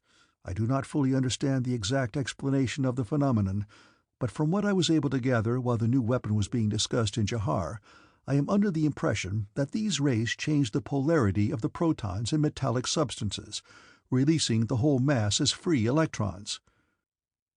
I have also heard the theory expounded that FOR-TAC, in his investigation, discovered that the fundamental principle underlying time, matter, and space are identical, and that what the rays projected from his rifle really accomplish is to translate any mass of metal upon which it is directed into the most elementary constituents of space. But be that as it may, Tall Axtar had the manpower and the weapon, yet still he hesitated. He was afraid, and he sought for some excuse further to delay the war of conquest and loot which his millions of subjects now demanded, and to this end he hit upon the plan of insisting upon some medium of defense against this new rifle, basing his demands upon the possibility that some other power might also have discovered a similar weapon, or would eventually, by the use of spies or informers, learn the secret from Jahar. Probably, greatly to his surprise and unquestionably to his embarrassment, a man who had been an assistant in Fortak's laboratory presently developed a substance which dissipated the rays of the new weapon, rendering them harmless. With this substance, which is of a bluish color, the metal portions of the ships, weapons, and harness of Jahar are now painted. But yet again, Tall Axtar postponed his war, insisting upon the production of an enormous quantity of the new rifles and a mighty fleet of warships upon which to mount them. Then, he says, he will sail forth and conquer all Barsoom. The destruction of the patrol boat above Helium the night of the abduction of Sanoma Tora was now quite clear to me, and when Nur-An told me later that Tall Axtar had sent experimental fliers to attack Janeth, I understood why it was that the blue flyer in which TAVIA and I had arrived had caused such consternation. But the thought that upset my mind now almost to the exclusion of the plight of Sanoma Tora was that somewhere in the thin air of dying Barsoom a great heliometic fleet was moving to attack Jahar. Or at least that was what I supposed, since I had no reason to doubt that the message that I had given to the major domo of Tor-Hatan's palace had not been delivered to the warlord. To lie here enchained in the pits of Janeth, while the great fleet of Helium sped to its destruction, filled me with horror. With my own eyes I had seen the effects of this terrible new weapon, and I knew that it was no idle dream upon the part of Nur-An when he had stated that with it Tall Axtar could conquer a world. But there was a defense against it. If I could but regain my freedom, I might not only warn the ships of Helium and save them from inevitable doom, but also, in connection with my quest for Sanoma Tora in the city of Jahar, I might discover the secret of the defense against the weapon which the Jaharians had evolved. Freedom.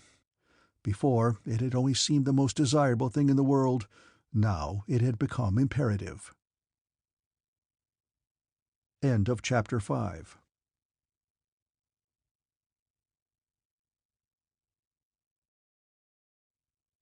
Chapter 6.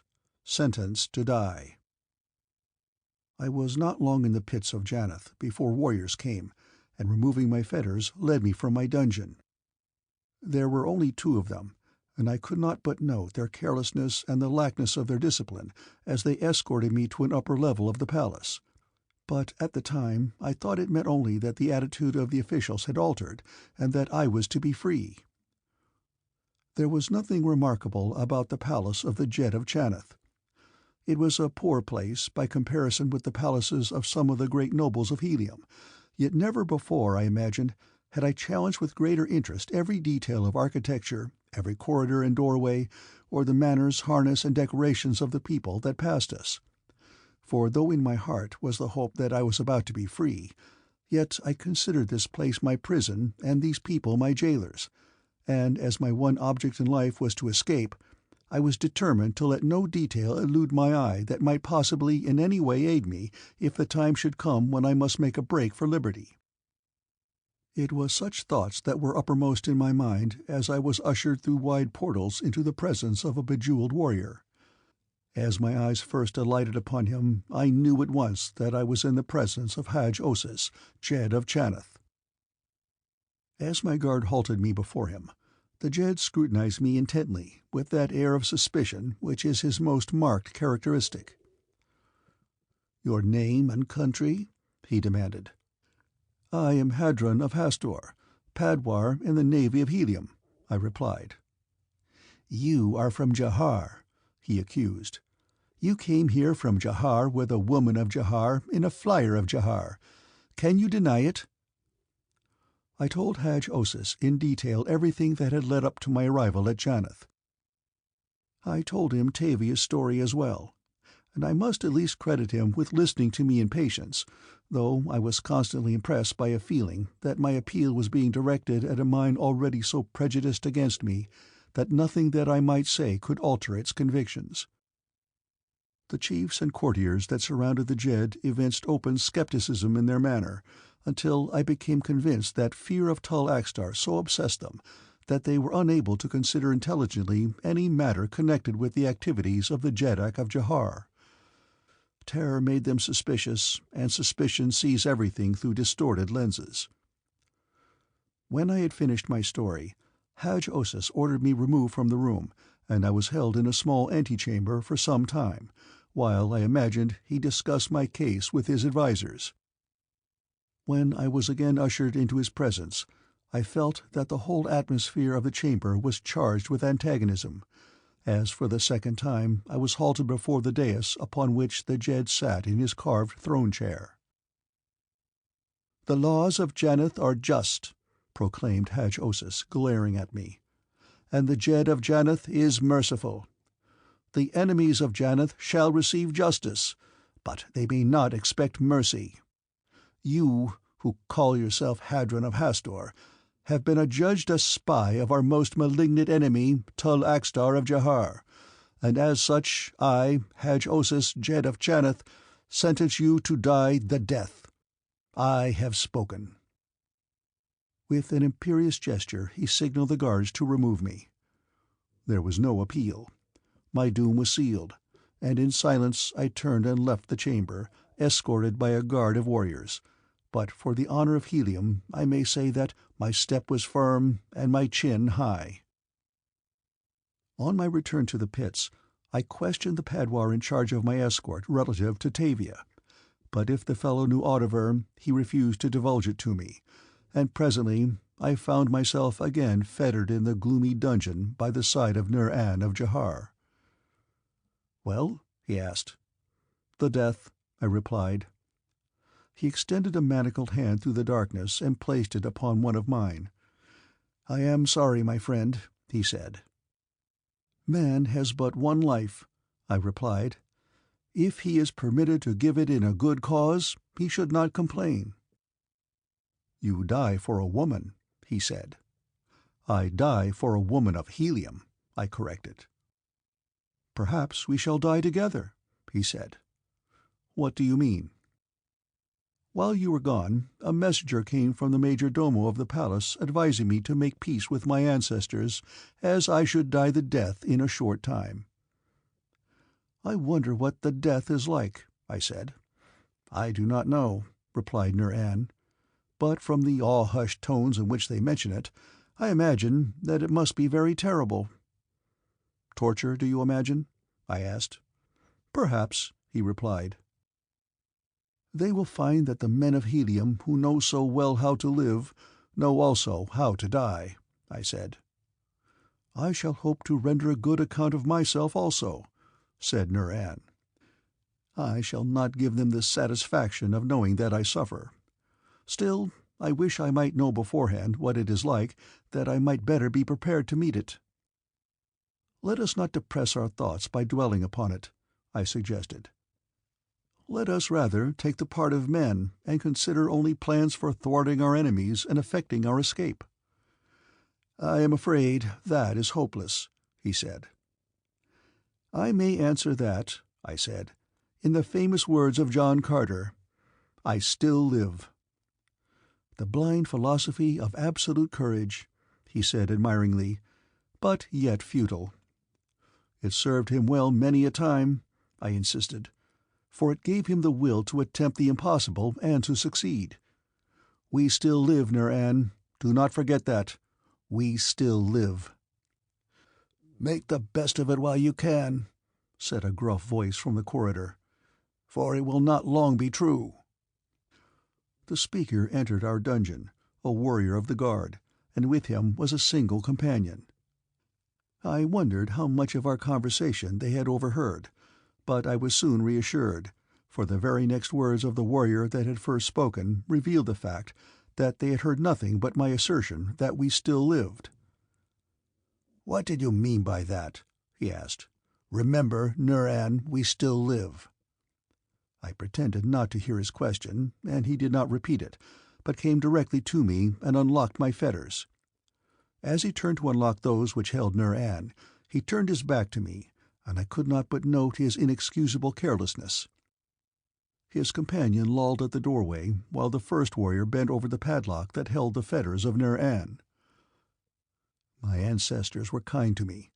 Little had I expected such an opportunity as this, yet I waited. Like a great banth ready to spring, I waited until he should have released Nur-An, and then, as the fetters fell away from my companion, I flung myself upon the back of the warrior. He sprawled forward upon his face on the stone flagging, falling heavily beneath my weight, and as he did so, I snatched his dagger from its sheath and plunged it between his shoulder blades. With a single cry he died, but I had no fear that the echo of that cry would carry upward out of the gloomy pits of Jannath to warn his fellows upon the level above. But the fellow's companion had seen and heard, and with a bound he was across the dungeon, his long sword ready in his hand, and now I was to see the metal of which Nur-An was made. The affair had occurred so quickly, like a bolt of lightning out of a clear sky, that any man might have been excused had he been momentarily stunned into inactivity by the momentousness of my act, but Nur-An was guilty of no fatal delay. As though we had planned the thing together, it seemed that he leaped forward the instant that I sprang for the warrior and ran to meet his companion. Bare-handed, he faced the longsword of his antagonist. The gloom of the dungeon reduced the advantage of the armed man. He saw a figure leaping to meet his attack, and in the excitement of the moment and in the dark of the cell, he did not know that Nur-An was unarmed. He hesitated, paused, and stepped back to receive the impetuous attack coming out of the darkness, and in that instant I had whipped the long sword of the fallen warrior from its scabbard and was charging the fellow at a slightly different angle from Nur-An. An instant later we were engaged, and I found the fellow no mean swordsman. Yet from the instant that our blades crossed, I knew that I was his master, and he must soon have realized it too, for he fell back, fully on the defensive, evidently bent upon escaping to the corridor. This, however, I was determined not to permit, and so I pressed him so closely that he dared not turn to run, nor did he call for help, and this, I guess, was because he realized the futility of so doing. With the desperation of caged animals, Nur-An and I were fighting for our lives. There could be no question here of the scrupulous observance of the niceties of combat. It was his life or ours. Realizing this, Nur-An snatched the short sword from the corpse of the fallen warrior, and an instant later the second man was lying in a pool of his own blood. "And now what?" asked Nur-An. "Are you familiar with the palace?" I asked. "No," he replied. "Then we must depend upon what little I was able to glean from my observation of it," I said. "Let us get into the harnesses of these two men at once. Perhaps they will offer a sufficient disguise to permit us to reach one of the upper levels at least, for without an intimate knowledge of the pits, it is useless for us to try to seek escape below ground." "You are right," he said, and a few moments later we emerged into the corridors, to all intents and purposes two warriors of the guard of Haj-Osis, Jed of Chanith. Believing that up to a certain point boldness of demeanor would be our best safeguard against detection, I led the way toward the ground level of the palace without attempting in any way to resort to stealth or secrecy. "There are many warriors at the main entrance of the palace," I told Nur-An, "and without knowing something of the regulations governing the coming and going of the inmates of the building, it would be suicidal to attempt to reach the avenue beyond the palace by that route." "What do you suggest, then?" he asked. "The ground level of the palace is a busy place. People are coming and going constantly through the corridors. Doubtless, some of the upper levels are less frequented. Let us therefore seek a hiding place higher up, and from the vantage point of some balcony we may be able to work out a feasible plan of escape." "Good," he said. Lead on." Ascending the winding ramp from the lower pits, we passed 2 levels before we reached the ground level of the palace, without meeting a single person. But the instant that we emerged upon the ground level we saw people everywhere. Officers, courtiers, warriors, slaves, and merchants moved to and fro upon their various duties or in pursuit of the business that had brought them to the palace, but their very numbers proved a safeguard for us. Upon the side of the corridor opposite from the point at which we entered it lay an arched entrance to another ramp running upward. Without an instant's hesitation I crossed through the throng of people, and with Nur-An at my side, passed beneath the arch and entered the ascending ramp. Scarcely had we started upward when we met a young officer descending. He accorded us scarcely a glance as we passed, and I breathed more easily as I realized that our disguises did, in fact, disguise us.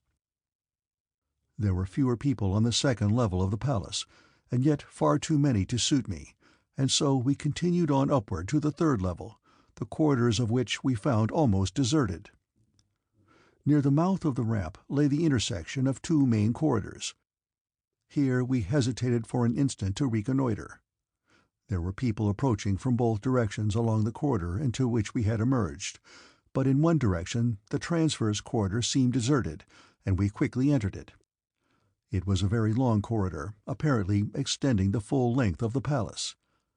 It was flanked at intervals upon both sides by doorways, the doors to some of which were open, while others were closed or ajar. Through some of the open doorways we saw people, while the apartments revealed through others appeared vacant. The location of these we noted carefully as we moved slowly along, carefully observing every detail that might later prove of value to us. We had traversed about 2/3 of this long corridor when a man stepped into it from a doorway a couple of 100 feet ahead of us. He was an officer, apparently a padwar of the guard. He halted in the middle of the corridor as a file of warriors emerged from the same doorway, and forming in a line of 2s, marched in our direction, the officer bringing up the rear. Here was a test for our disguises that I did not care to risk. There was an open doorway at our left. Beyond it I could see no one. "Come," I said to Nur-An, and without accelerating our speed we walked nonchalantly into the chamber, and as Nur-An crossed the threshold I closed the door behind him, and as I did so I saw a young woman standing at the opposite side of the apartment looking squarely at us. "What do you here, warriors?" she demanded. Here indeed was an embarrassing situation. In the corridor without I could hear the clank of the accoutrements of the approaching warriors, and I knew that the girl must hear it too. If I did aught to arouse her suspicion, she had but to call for help. And how might I allay her suspicion when I had not the faintest conception of what might pass for a valid excuse for the presence of 2 warriors in this particular apartment, which, for all I knew, might be the apartment of a princess of the royal house, to enter which without permission might easily mean death to a common warrior? I thought quickly, or perhaps I did not think at all. Often we act rightly upon impulse, and then credit the result to superintelligence. "We have come for the girl," I stated brusquely. "Where is she?" "What girl?" demanded the young woman in surprise. "The prisoner, of course," I replied. "The prisoner?" She looked more puzzled than before. "Of course," said Nur-An. "The prisoner. Where is she?" And I almost smiled, for I knew that Nur-An had not the faintest idea of what was in my mind. "There is no prisoner here," said the young woman. "These are the apartments of the infant son of Haj-Osis." "The fool misdirected us," I said. "We are sorry that we intruded. We were sent to fetch the girl TAVIA, who is a prisoner in the palace." It was only a guess. I did not know that TAVIA was a prisoner, but after the treatment that had been accorded me I surmised as much. "She is not here," said the young woman. "And as for you, you had better leave these apartments at once, for if you are discovered here it will go ill with you." Nur-An, who was standing beside me, had been looking at the young woman intently. He stepped forward now, closer to her. "By my first ancestor!" he exclaimed in a low voice. It is Phao." The girl stepped back, her eyes wide with surprise, and then slowly recognition dawned within them. "Nur-An!" she exclaimed. Nur-An came close to the girl and took her hand in his. "All these years, Phao, I have thought that you were dead," he said. "When the ship returned, the captain reported that you and a number of others were killed." "He lied," said the girl. "He sold us into slavery here in Janeth." "But you, Nur-An, what are you doing here in the harness of Janeth?" "I am a prisoner," replied my companion, "as is this warrior also. We have been confined in the pits beneath the palace, and today we were to have died the death, but we killed the 2 warriors who were sent to fetch us, and now we are trying to find our way out of the palace." "Then you were not looking for the girl Tavia?" she asked. "Yes," I said, "we are looking for her too. She was made a prisoner at the same time that I was." "Perhaps I can help you," said Phao. "Perhaps," she added wistfully, "we may all escape together." "I shall not escape without you, Phao," said Nur-An. "My ancestors have been good to me at last," said the girl. "Where is Tavia?" I asked. "She is in the East Tower," replied Phao. "Can you lead us there, or tell us how we may reach it?" I asked. "It would do no good to lead you to it," she replied, "as the door is locked and the guards stand before it. But there is another way." "And that?" I asked. "I know where the keys are," she said, "and I know other things that will prove helpful." "May our ancestors protect and reward you, Phao," I said. "And now tell me where I may find the keys." "I shall have to lead you to the place myself," she replied. "But we shall stand a better chance to succeed if there are not too many of us. I therefore suggest that Nur-An remain here. I shall place him in hiding where he will not be found. I will then lead you to the prisoner, and if possible, we will make our way back to this apartment. I am in charge here. Only at regular hours, twice a day, night and morning, does any other visit the apartment of the little prince. Here I can hide you and feed you for a long time, and perhaps eventually we shall be able to evolve some feasible plan for escape." "We are in your hands, Phao," said Nur-An. "If there is to be fighting, though, I should like to accompany Hadron." "If we succeed, there will be no fighting," replied the girl. She stepped quickly across the room to a door, which she opened, revealing a large closet. "Here, Nur-An," she said, "is where you must remain until we return. There is no reason why anyone should open this door, and in so far as I know, it never has been opened since I have occupied these quarters, except by me." "I do not like the idea of hiding," said Nur-An with a grimace, "but I have had to do many things recently that I did not like." And without more words he crossed the apartment and entered the closet. Their eyes met for an instant before Phao closed the door, and I read in the depth of both that which made me wonder, remembering as I did the story that Nur-An had told me of the other woman whom Tall AXTAR had stolen from him. But such matters were no concern of mine, nor had they any bearing upon the business at hand. "Here is my plan, warrior," said Phao as she returned to my side. "When you entered this apartment, you came saying that you were looking for the prisoner Tavia. Although she was not here, I believed you. We will go, therefore, to Yo-Sino, the keeper of the keys, and you will tell him the same story, that you have been sent to fetch the prisoner Tavia. If Yo-Sino believes you, all will be well, for he will go himself and release the prisoner, turning her over to you." "And if he does not believe me?" I asked. "He is a beast," she said, "who is better dead than alive. Therefore you will know what to do." "I understand," I said. "Lead the way." The office of Yo-Sino, the keeper of the keys, was upon the 4th level of the palace, almost directly above the quarters of the infant prince. At the doorway Phao halted, and drawing my ear down to her lips, whispered her final instructions. "I shall enter first," she said, "upon some trivial errand. A moment later you may enter, but pay no attention to me. It must not appear that we have come together." "I understand," I said, and walked a few paces along the corridor so that I should not be in sight when the door opened. She told me afterward that she asked Yoshino to have a new key made for one of the numerous doors in the apartment of the little prince. I waited but a moment, and then I too entered the apartment. It was a gloomy room without windows. Upon its walls hung keys of every imaginable size and shape. Behind a large desk sat a coarse-looking man, who looked up quickly and scowled at the interruption as I entered. "Well?" he demanded. "I have come for the woman TAVIA," I said, "the prisoner from Jahar." "Who sent you? What do you want of her?" he demanded. "I have orders to bring her to Hadj-Osis," I replied. He looked at me suspiciously. "You bring a written order?" he asked. "Of course not," I replied. "It is not necessary. She is not to be taken out of the palace merely from one apartment to another." "I must have a written order," he snapped. "Hadj-Osis will not be pleased," I said, "when he learns that you have refused to obey his command." "I am not refusing," said Yoshino. "Do not dare to say that I refuse. I cannot turn a prisoner over without a written order. Show me your authority, and I will give you the keys." I saw that the plan had failed. Other measures must be taken.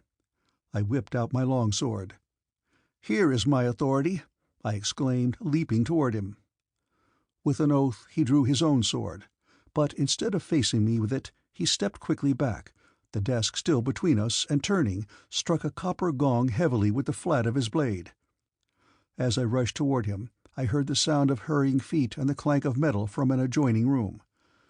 Yoshino, still backing away, sneered sardonically, and then the lights went out, and the windowless room was plunged into darkness. Soft fingers grasped my left hand, and a low voice whispered in my ear, "Come with me."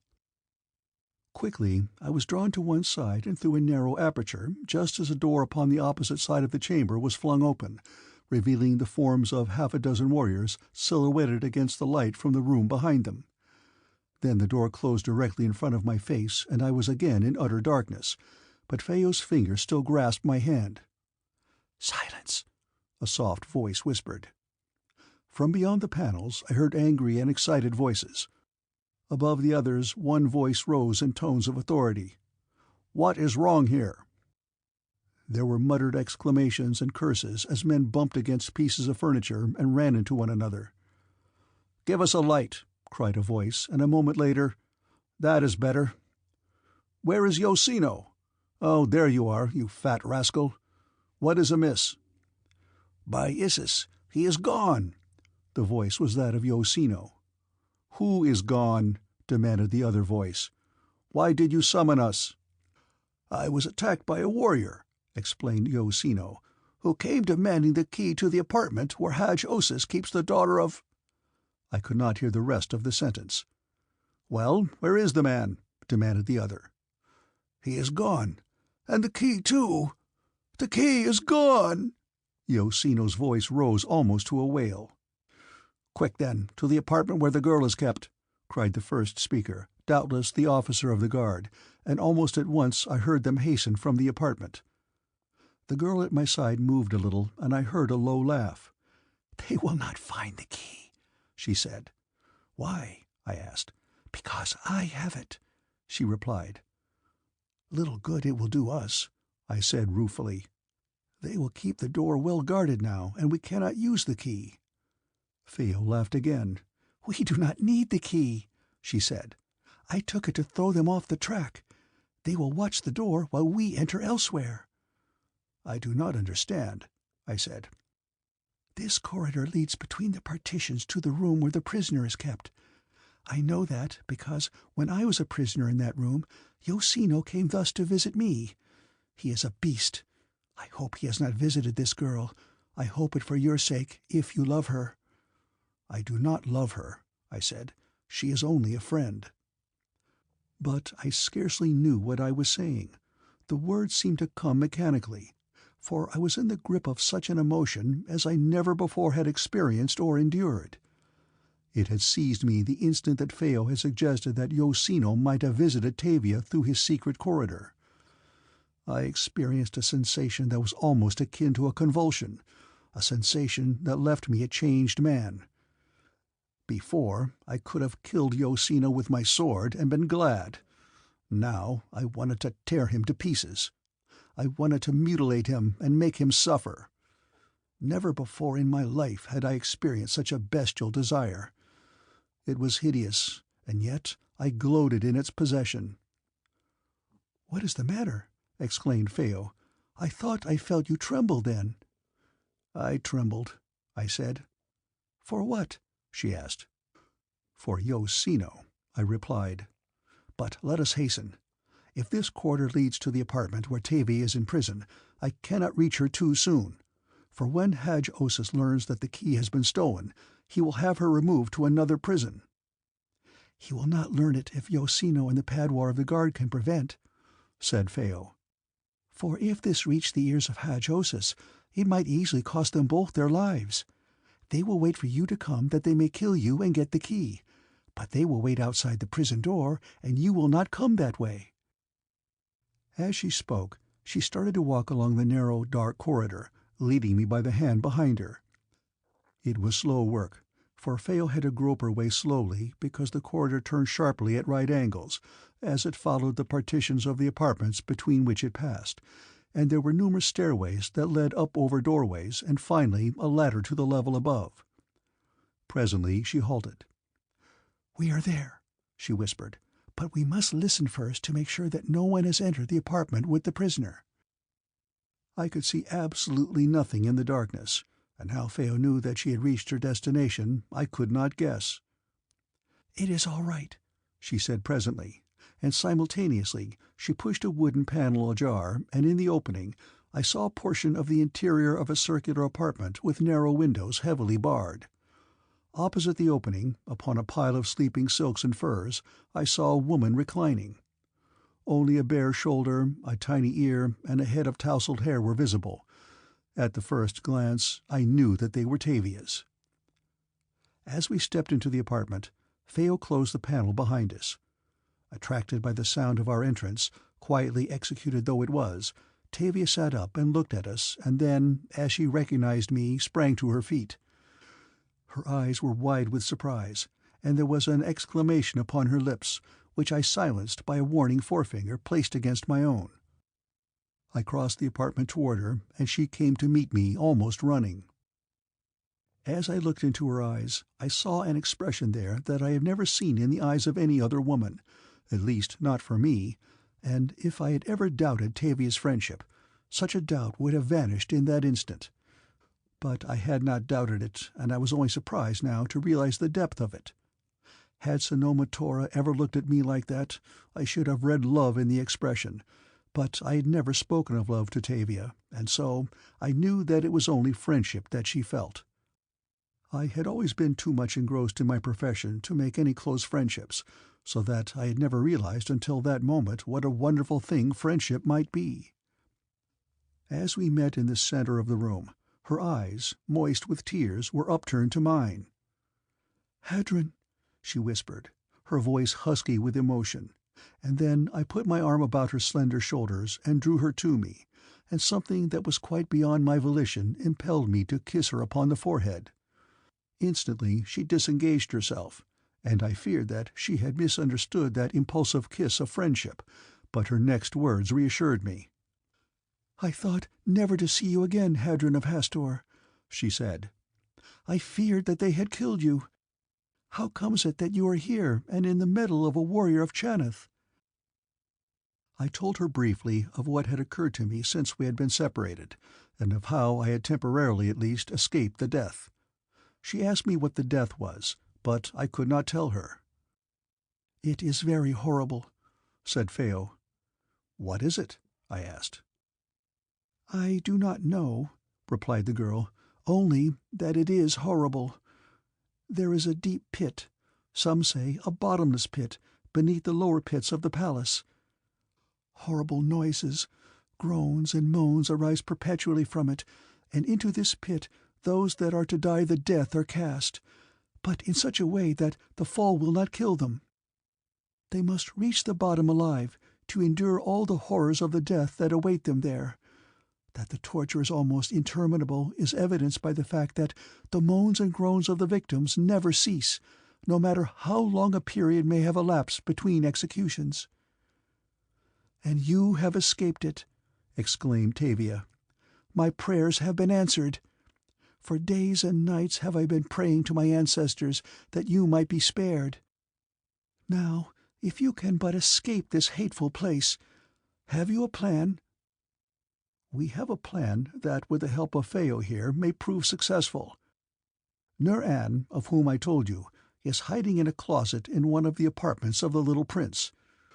We shall return to that apartment at the first opportunity, and there Phao will hide all three of us until some opportunity for escape presents itself."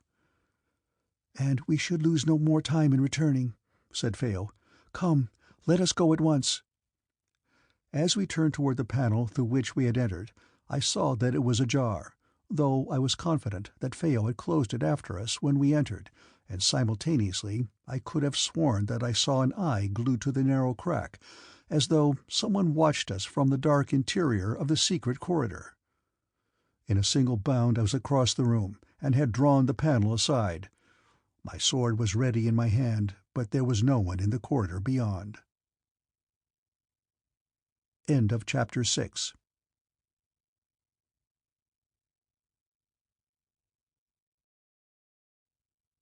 Chapter 7. The Death. With Phao in the lead and Tavia between us, we traversed the dark corridor back toward the apartment of Yosino. When we reached the panel marking the end of our journey, Phao halted, and together we listened intently for any sound that might evidence the presence of an occupant in the room beyond. All was silent as the tomb. "I believe," said Phao, "that it will be safer if you and Tavia remain here until night. I shall return to my apartment, and go about my duties in the usual manner, and after the palace has quieted down, these levels will be almost deserted. Then I can come and get you with far less danger of detection than were I to take you to the apartment now." We agreed that her plan was a good one, and bidding us a temporary farewell, she opened the panel sufficiently to permit her to survey the apartment beyond. It was quite empty. She stepped from the corridor, closing the panel behind her, and once again Tavia and I were plunged into darkness. The long hours of our wait in the darkness of the corridor should have seemed interminable, but they did not. We made ourselves as comfortable as possible upon the floor, our backs against one of the walls, and leaning close together so that we might converse in low whispers. We found more entertainment than I should have guessed possible, both in our conversation and in the long silences that broke it, so that it really did not seem a long time at all before the panel was swung open and we saw Phao in the subdued light of the apartment beyond. She motioned us to follow her, and in silence we obeyed. The corridor beyond the chamber of Yosino was deserted, as also was the ramp leading to the level below, and the corridor upon which it opened. Fortune seemed to favor us at every step, and there was a prayer of thanksgiving upon my lips as Phao pushed open the door leading into the apartment of the prince and motioned us to enter. But at the same instant my heart sank within me, for as I entered the apartment with Tavia, I saw warriors standing upon either side of the room awaiting us. With an exclamation of warning, I drew Tavia behind me and backed quickly toward the door. But as I did so, I heard a rush of feet and the clank of accoutrements in the corridor behind me, and casting a quick glance over my shoulder, I saw other warriors running from the doorway of an apartment upon the opposite side of the corridor. We were surrounded. We were lost, and my first thought was that Phao had betrayed us, leading us into this trap from which there could be no escape. They hustled us back into the room and surrounded us, and for the first time I saw Yosino. He stood there, a sneering grin upon his face, and but for the fact that Tavia had assured me that he had not harmed her, I should have leaped upon him there, though a dozen swords had been at my vitals the next instant. "So," sneered Yosino, "you thought to fool me, did you? Well, I am not so easily fooled. I guessed the truth, and I followed you through the corridor and overheard all your plans as you discussed them with the woman Tavia. We have you all now. and turning to one of the warriors, he motioned to the closet upon the opposite side of the chamber. "Fetch the other," he commanded. The fellow crossed to the door, and opening it revealed Nur-An lying bound and gagged upon the floor. "Cut his bonds and remove the gag," ordered Yosino. "It is too late now for him to thwart my plans by giving the others a warning." Nur-An came toward us with a firm step, his head high and a glance of haughty contempt for our captors. The four of us stood facing Yosino, the sneer upon whose face had been replaced by a glare of hatred. "You have been sentenced to die the death," he said. "It is the death for spies. No more terrible punishment can be inflicted. Could there be, it would be meted out to you two," as he looked first at me and then at Nur-An, "that you might suffer more for the murder of our two comrades." So they had found the warriors we had dispatched. Well, what of it? Evidently it had not rendered our position any worse than it had been before. We were to die the death, and that was the worst that they could accord us. "Have you anything to say?" demanded Yosino. "We still live," I exclaimed, and laughed in his face. "Before long you will be beseeching your first ancestors for death," hissed the keeper of the keys. "But you will not have death too soon, and remember that no one knows how long it takes to die the death. We cannot add to your physical suffering, but for the torment of your mind, let me remind you that we are sending you to the death without letting you know what the fate of your accomplices will be." And he nodded toward TAVIA and Phao. That was a nice point, well chosen. He could not have hit upon any means more certain to inflict acute torture upon me than this, but I would not give him the satisfaction of witnessing my true emotion, and so once again I laughed in his face. His patience had about reached the limit of its endurance, for he turned abruptly to a padwar of the guard and ordered him to remove us at once. As we were hustled from the room, Nur-An called a brave good-bye to Phao. "Good-bye, Tavia," I cried, "and remember that we still live." "We still live, Hadron of Hastor," she called back. "We still live." And then she was swept from my view as we were pushed along down the corridor. Down ramp after ramp we were conducted to the uttermost depths of the palace pits, and then into a great chamber where I saw Haj-Osis sitting upon a throne, surrounded again by his chiefs and his courtiers, as he had been upon the occasion that he had interviewed me. Opposite the Jed, and in the middle of the chamber, hung a great iron cage, suspended from a heavy block set in the ceiling. Into this cage we were roughly pushed. The door was closed and secured with a large lock. I wondered what it was all about and what this had to do with the death, and while I wondered, a dozen men pushed a huge trapdoor from beneath the cage. A rush of cold, clammy air enveloped us, and I experienced a chill that seemed to enter my marrow, as though I lay in the cold arms of death. Hollow moans and groans came faintly to my ears, and I knew that we were above the pits where the death lay. No word was spoken within the chamber, but at a signal from Haj-Osis, strong men lowered the cage slowly into the aperture beneath us.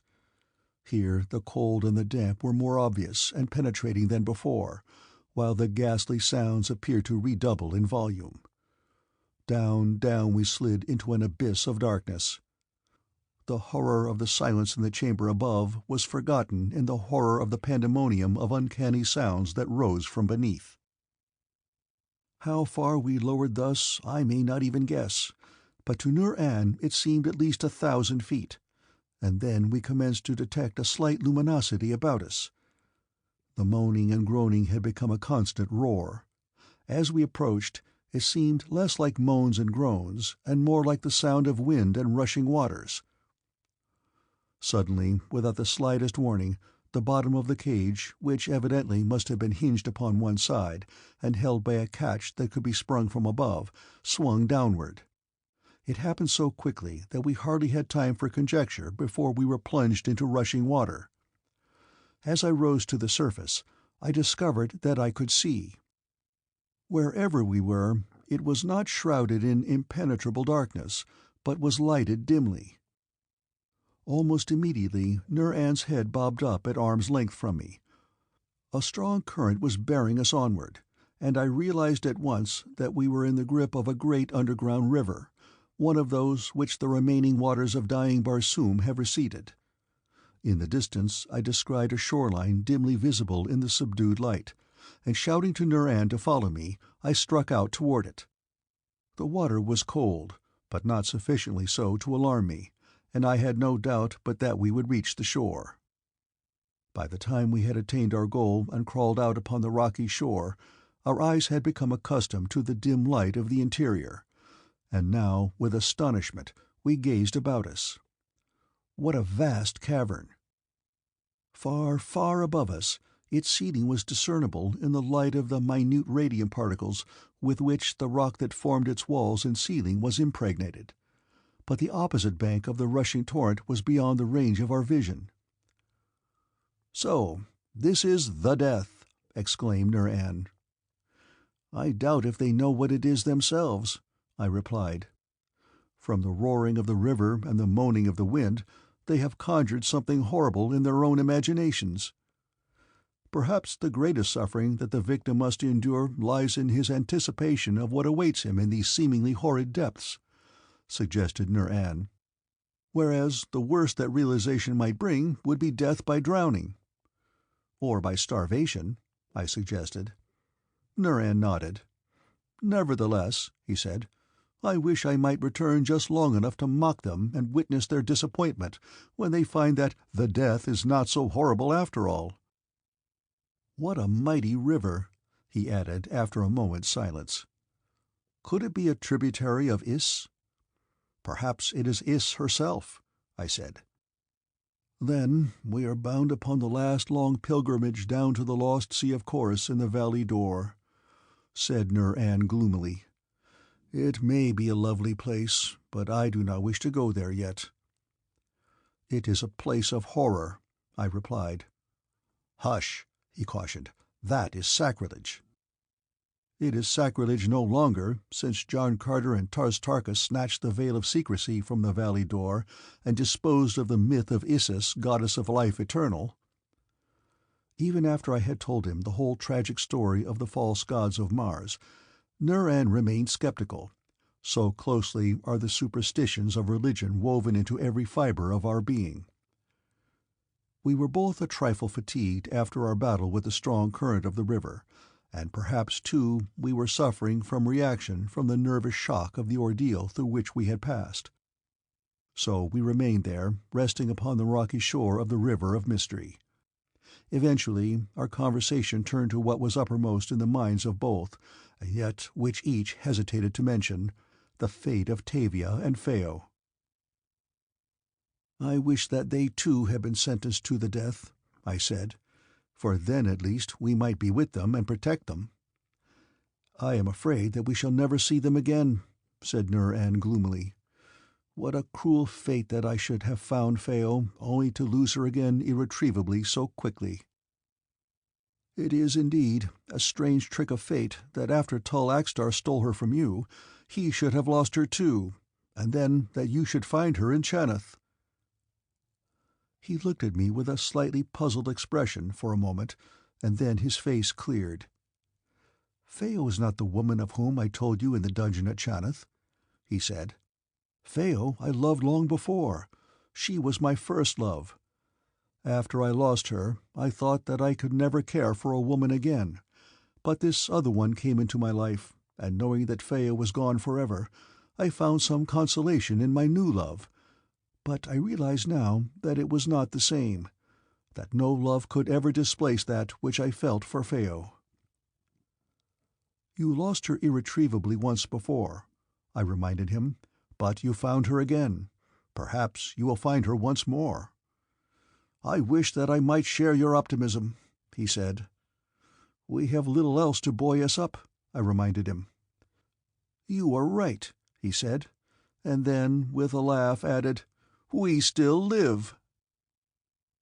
Presently, feeling rested, we set out along the shore in the direction that the river ran, for we decided that that would be our course if for no other reason than that it would be easier going downhill than up.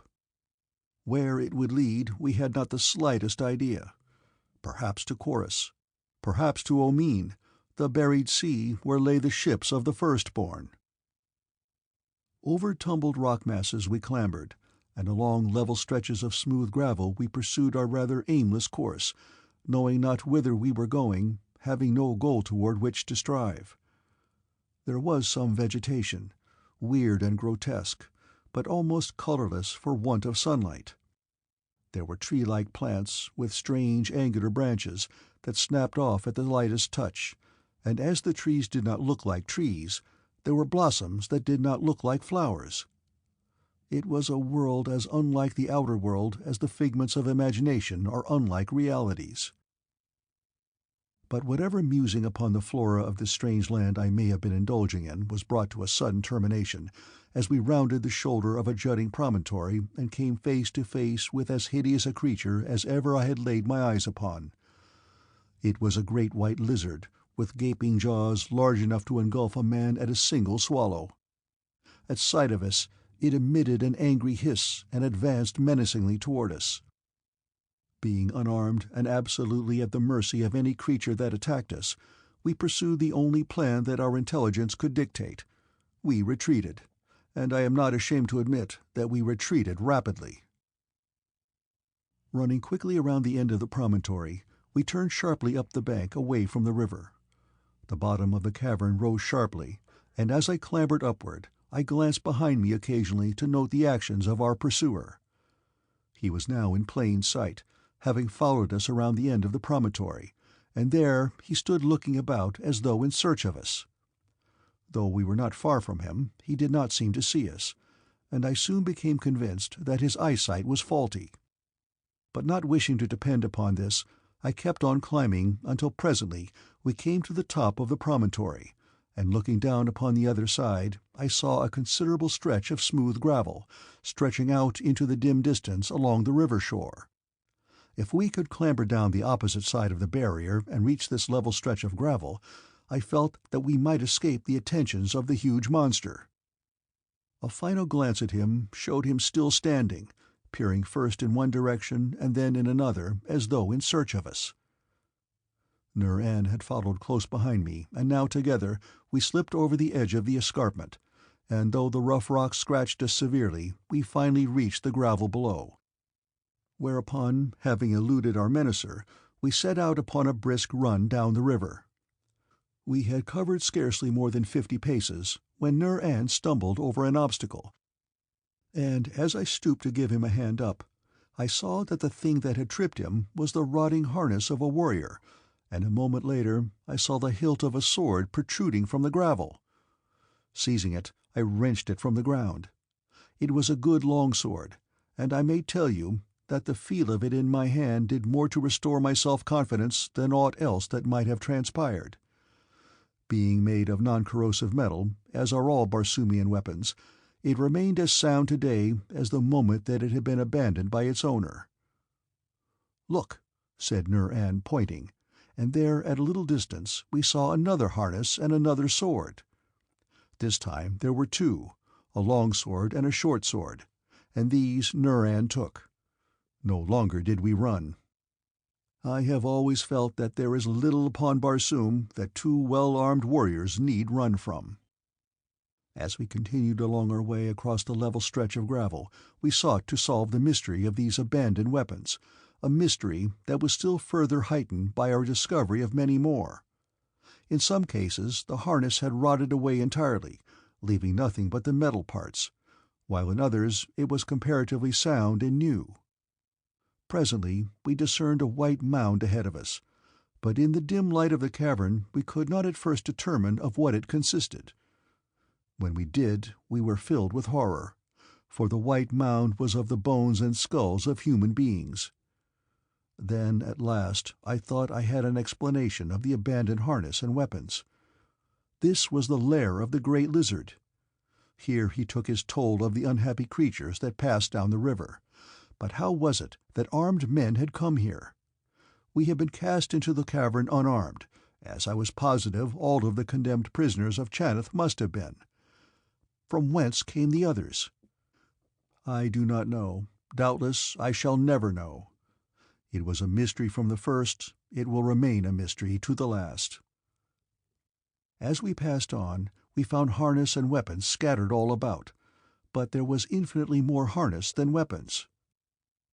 I had added a good short sword to my equipment, as well as a dagger, as had also Nur-An, and I was stooping to examine another weapon which we had found, a short sword with a beautifully ornamented hilt and guard, when Nur-An suddenly voiced an exclamation of warning. "On guard!" he cried. "Hadron, it comes!" Leaping to my feet, I wheeled about, the short sword still in my hand, and there, bearing down upon us at considerable speed and with wide distended jaws, came the great white lizard hissing ominously. He was a hideous sight, a sight such as to make even a brave man turn and run, which I am now convinced is what practically all of his victims did. But here were two who did not run. Perhaps he was so close that we realized the futility of flight without giving the matter conscious thought, but be that as it may, we stood there. Nur-An with his long sword in his hand, I with the ornately carved short sword that I had been examining, though instantly I realized that it was not the weapon with which to defend myself against this great hulking brute. Yet I could not bear to waste a weapon already in my hand, especially in view of an accomplishment of mine in which I took considerable pride. In Helium, both officers and men often wager large amounts upon the accuracy with which they can hurl daggers and short swords, and I have seen considerable sums change hands within an hour. But so proficient was I that I had added considerably to my pay through my winning, until my fame had spread to such an extent that I could find no one willing to pit his skill against mine. Never had I hurled a weapon with a more fervent prayer for the accuracy of my throw than now, as I launched the short sword swiftly at the mouth of the oncoming lizard. It was not a good throw. It would have lost me money in Helium, but in this instance I think it saved my life. The sword, instead of speeding in a straight line, point first, as it should have, turned slowly upward until it was traveling at an angle of about 45 degrees, with the point forward and downward. In this position the point struck just inside the lower jaw of the creature, while the heavy hilt, carried forward by its own momentum, lodged in the roof of the monster's mouth. Instantly it was helpless. The point of the sword had passed through its tongue into the bony substance of its lower jaw, while the hilt was lodged in its upper jaw behind its mighty fangs.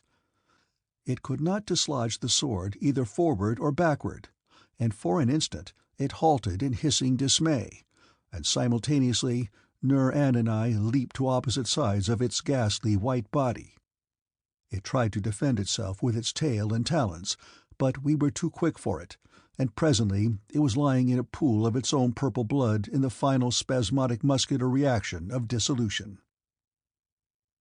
There was something peculiarly disgusting and loathsome about the purple blood of the creature, not only in its appearance, but in its odor, which was almost nauseating, and Nur-An and I lost no time in quitting the scene of our victory. At the river we washed our blades, and then continued on upon our fruitless quest. As we had washed our blades, we had noticed fish in the river, and after we had put sufficient distance between the lair of the lizard and ourselves, we determined to bend our energies for a while toward filling our larder and our stomachs. Neither one of us had ever caught a fish or eaten one, but we knew from history that they could be caught, and that they were edible. Being swordsmen, we naturally looked to our swords as the best means for procuring our flesh, and so we waded into the river with drawn longswords prepared to slaughter fish to our heart's content. But wherever we went there was no fish. We could see them elsewhere, but not within reach of our swords. "Perhaps," said Nur-An, "fish are not such fools as they appear. They may see us approaching and question our motives." "I can readily believe that you are right," I replied. "Suppose we try strategy." "How?" he asked. "Come with me," I said, "and return to the bank." After a little search downstream, I found a rocky ledge overhanging the river. "We will lie here at intervals," I said, "with only our eyes and the points of our swords over the edge of the bank.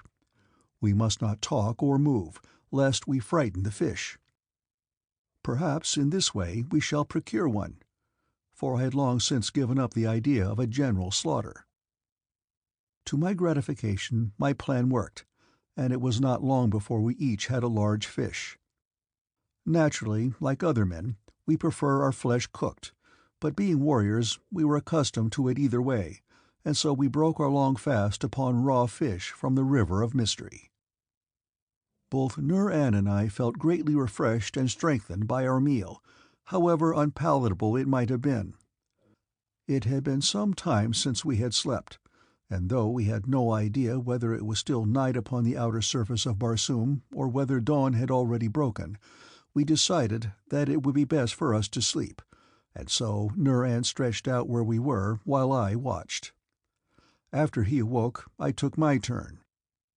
I think that neither one of us slept more than a single zode, but the rest did us quite as much good as the food that we had eaten, and I am sure that I have never felt more fit than I did when we set out again upon our goalless journey. I do not know how long we had been traveling after our sleep, for by now the journey was most monotonous, there being little change in the dimly seen landscape surrounding us, and only the ceaseless roar of the river and the howling of the wind to keep us company. Nur-An was the first to discern the change. He seized my arm and pointed ahead. I must have been walking with my eyes upon the ground in front of me, else I must have seen what he saw simultaneously. "It is daylight," I exclaimed. "It is the sun." "It can be nothing else," he said. There, far ahead of us, lay a great archway of light. That was all that we could see from the point at which we discovered it, but now we hastened on almost at a run, so anxious were we for a solution, so hopeful that it was indeed the sunlight, and that in some inexplicable and mysterious way the river had found its way to the surface of Barsoom. I knew that this could not be true, and Nur-An knew it, and yet each knew how great his disappointment would be when the true explanation of the phenomenon was revealed. When we approached the great patch of light it became more and more evident that the river had broken from its dark cavern out into the light of day, and when we reached the edge of that mighty portal we looked out upon a scene that filled our hearts with warmth and gladness, for there, stretching before us, lay a valley, a small valley it is true, a valley hemmed in as far as we could see by mighty cliffs, but yet a valley of life and fertility and beauty bathed in the hot light of the sun. "It is not quite the surface of Barsoom," said Nur-An, "but it is the next best thing." "And there must be a way out," I said. "There must be. If there is not, we will make one." "Right you are, Hadron of Hastor," he cried. "We will make a way. Come." Before us, the banks of the roaring river were lined with lush vegetation. Great trees raised their leafy branches far above the waters. The brilliant scarlet sward was lapped by the little wavelets, and everywhere bloomed gorgeous flowers and shrubs of many hues and shapes. Here was a vegetation such as I had never seen before upon the surface of Barsoom. Here were forms similar to those with which I was familiar, and others totally unknown to me, yet all were lovely, though some were bizarre. Emerging as we had from the dark and gloomy bowels of the earth, the scene before us presented a view of wondrous beauty, and while doubtless enhanced by contrast, it was nevertheless such an aspect as is seldom given to the eyes of a Barsoomian of to-day to view. To me it seemed a little garden spot upon a dying world preserved from an ancient era when Barsoom was young, and meteorological conditions were such as to favour the growth of vegetation that has long since become extinct over practically the entire area of the planet. In this deep valley, surrounded by lofty cliffs, the atmosphere doubtless was considerably denser than upon the surface of the planet above. The sun's rays were reflected by the lofty escarpment, which must also hold the heat during the colder periods of night, and in addition to this, There was ample water for irrigation, which nature might easily have achieved through percolation of the waters of the river through and beneath the topsoil of the valley. For several minutes, Nur-An and I stood spellbound by the bewitching view, and then, espying luscious fruit hanging in great clusters from some of the trees, and bushes loaded with berries, we subordinated the aesthetic to the corporeal and set forth to supplement our meal of raw fish with the exquisite offerings which hung so temptingly before us. As we started to move through the vegetation, we became aware of thin threads of a gossamer-like substance festooned from tree to tree and bush to bush. So fine as to be almost invisible, yet they were so strong as to impede our progress. It was surprisingly difficult to break them, and when there were a dozen or more at a time barring our way, we found it necessary to use our daggers to cut a way through them. We had taken only a few steps into the deeper vegetation, cutting our way through the gossamer strands, when we were confronted by a new and surprising obstacle to our advance, a large, venomous-looking spider that scurried toward us in an inverted position, clinging with a dozen legs to one of the gossamer strands, which served both as its support and its pathway. And if its appearance was any index to its venomousness, it must indeed have been a deadly insect. As it came toward me, apparently with the most sinister intentions, I hastily returned my dagger to its scabbard and drew my short sword, with which I struck at the fearsome-looking creature.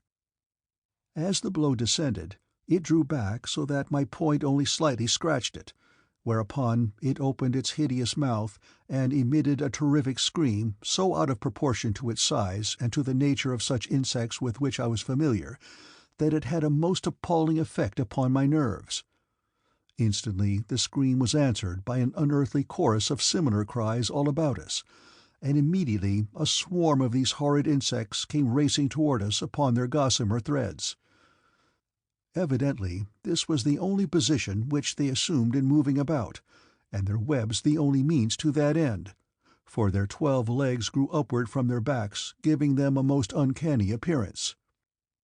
Fearing that the creatures might be poisonous, Nur-An and I retreated hastily to the mouth of the cavern, and as the spiders could not go beyond the ends of their threads, we were soon quite safe from them, and now the luscious fruit looked more tempting than ever, since it seemed to be denied to us.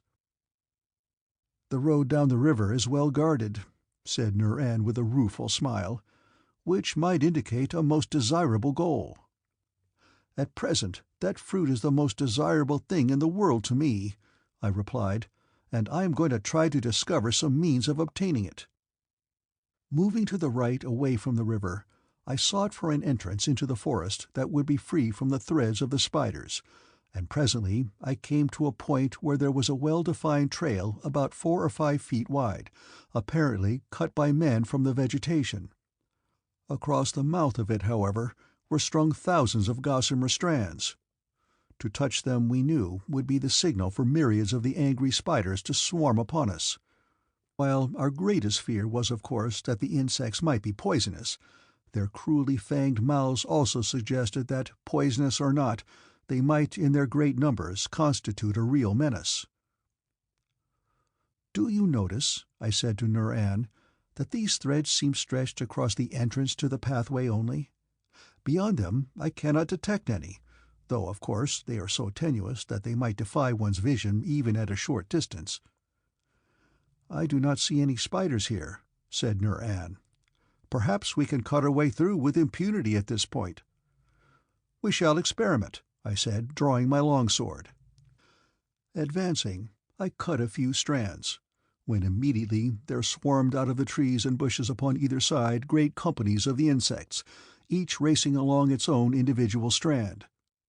Where the strands were intact, the creatures crossed and recrossed the trail, staring at us with their venomous, beady eyes, their powerful gleaming fangs bared threateningly toward us. The cut strands floated in the air until borne down by the weight of the approaching spiders, who followed to the severed ends, but no further. Here they either hung glaring at us or else clambered up and down excitedly, but not one of them ever ventured from his strand. As I watched them, their antics suggested a plan. "They are helpless when their web is severed," I said to Nur-An. Therefore, if we cut all their webs, they cannot reach us." Whereupon, advancing, I swung my longsword above my head and cut downward through the remaining strands. Instantly the creatures set up their infernal screaming. Several of them, torn from their webs by the blow of my sword, lay upon the ground upon their bellies, their feet sticking straight up into the air. They seemed utterly helpless, and though they screamed loudly and frantically waved their legs, they were clearly unable to move, nor could those hanging at either side of the trail reach us. With my sword I destroyed those that lay in the path, and then, followed by Nur-An, I entered the forest. I turned about to have a last look at the discomfited insects to see what they might be about. They had stopped screaming now and were slowly returning into the foliage, evidently to their lairs, and as they seemed to offer no further menace, we continued upon our way. The trees and bushes along the pathway were innocent of fruit or berries, though just beyond reach we saw them growing in profusion, behind a barrier of those gossamer webs that we had so quickly learned to avoid. "This trail appears to have been made by man," said Nur-An. "Whoever made it, or when," I said, "there is no doubt but that some creature still uses it. The absence of fruit along it would alone be ample proof of that." We moved cautiously along the winding trail, not knowing at what moment we might be confronted by some new menace in the form of man or beast.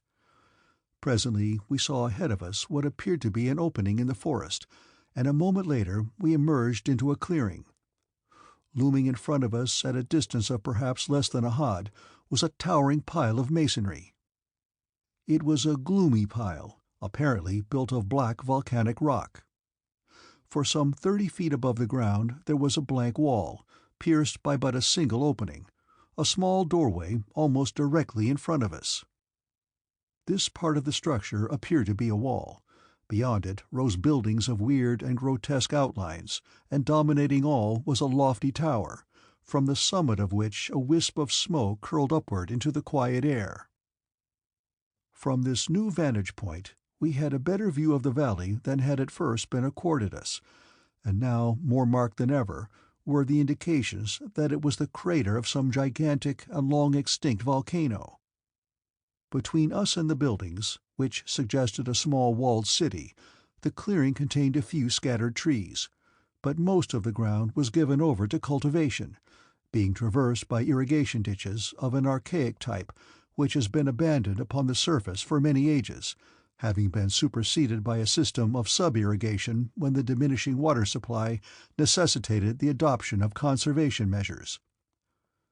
Satisfied that no further information could be gained by remaining where we were, I started boldly into the clearing toward the city. "Where are you going?" asked Nur-An. "I am going to find out who dwells in that gloomy place," I replied. "Here are fields and gardens, so they must have food, and that, after all, is the only favor that I shall ask of them." Nur-An shook his head. "The very sight of the place depresses me," he said. But he came with me, as I knew he would, for Nur-An is a splendid companion upon whose loyalty one may always depend. We had traversed about 2/3 of the distance across the clearing toward the city before we saw any signs of life, and then a few figures appeared at the top of the wall above the entrance. They carried long thin scarfs, which they seemed to be waving in greeting to us, and when we had come yet closer I saw that they were young women. They leaned over the parapet and smiled and beckoned to us. As we came within speaking distance below the wall, I halted. "What city is this?" I asked, "and who is Jed here?" "Enter, warriors," cried one of the girls, "and we will lead you to the Jed." She was very pretty, and she was smiling sweetly, as were her companions. "This is not such a depressing place as you thought," I said in a low voice to Nur-An. "I was mistaken," said Nur-An. "They seem to be a kindly, hospitable people. Shall we enter?" "Come," called another of the girls. "Behind these gloomy walls lie food and wine and love." Food! I would have entered a far more forbidding place than this for food. As Nur-An and I strode toward the small door, it slowly withdrew to one side. Beyond, across a black paved avenue, rose buildings of black volcanic rock. The avenue seemed deserted as we stepped within. We heard the faint click of a lock as the door slid into place behind us, and I had a sudden foreboding of ill that made my right hand seek the hilt of my longsword. End of Chapter 7.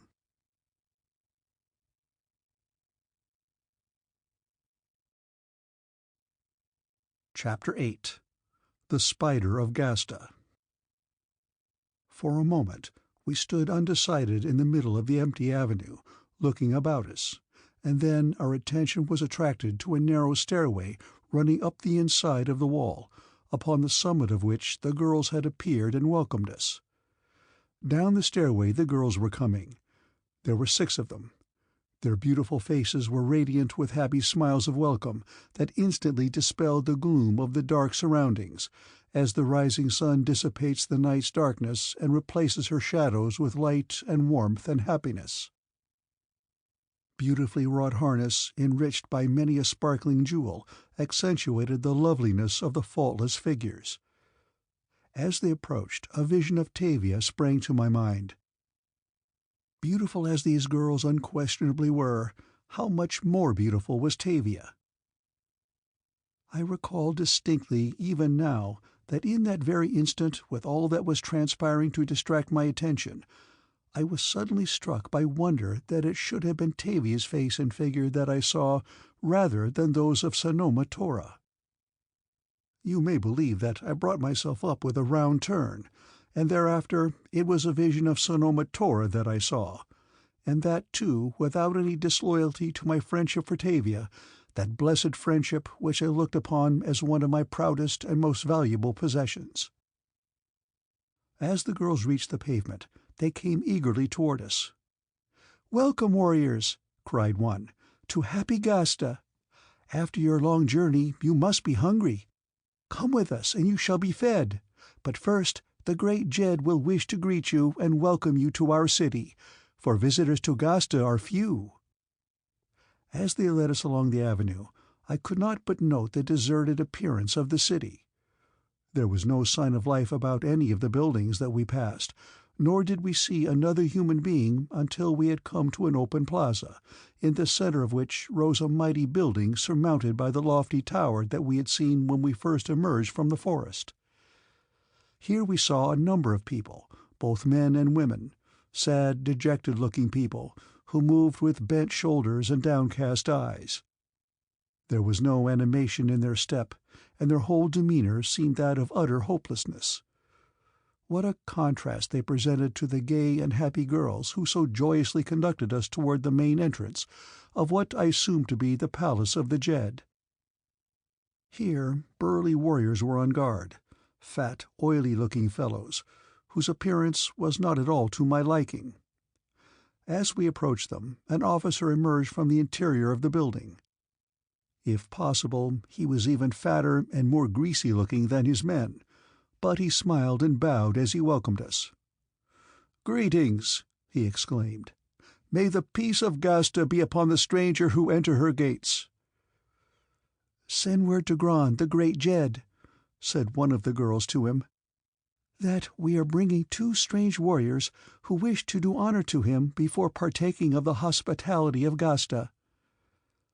As the officer dispatched a warrior to notify the Jed of our coming, we were escorted into the interior of the palace. The furnishings were striking, but extremely fantastic in design and execution. The native wood of the forests had been used to fine advantage in the construction of numerous pieces of beautifully carved furniture, the grain of the woods showing lustrously in their various natural colors, the beauties of which were sometimes accentuated by delicate stain and by high polishes, but perhaps the most striking feature of the interior decorations was the gorgeously painted fabric of unbelievable lightness, which gave the impression of spun silver. So closely woven was it that, as I was to learn later, it would hold water, and of such great strength that it was almost impossible to tear it.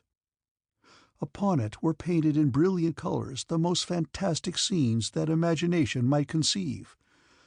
There were spiders with the heads of beautiful women, and women with the heads of spiders.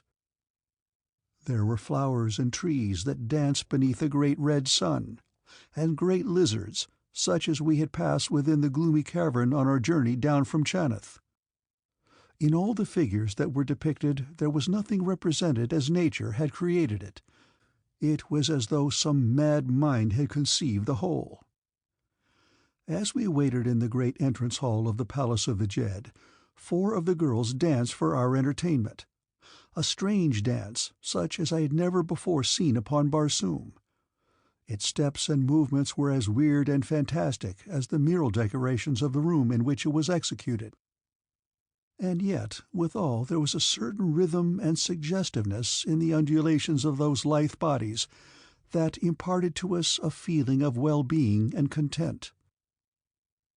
The fat and greasy padwar of the guard moistened his thick lips as he watched them, and though he had doubtless seen them dance upon many occasions, he seemed to be much more affected than we, but perhaps he had no Phao or Sanoma Tora to occupy his thoughts.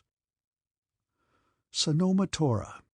The chiseled beauty of her noble face stood out clearly upon the screen of memory for a brief instant, and then slowly it began to fade. I tried to recall it, to see again the short, haughty lip and the cold, level gaze, but it receded into a blue, from which there presently emerged a pair of wondrous eyes, moist with tears, a perfect face, and a head of tousled hair.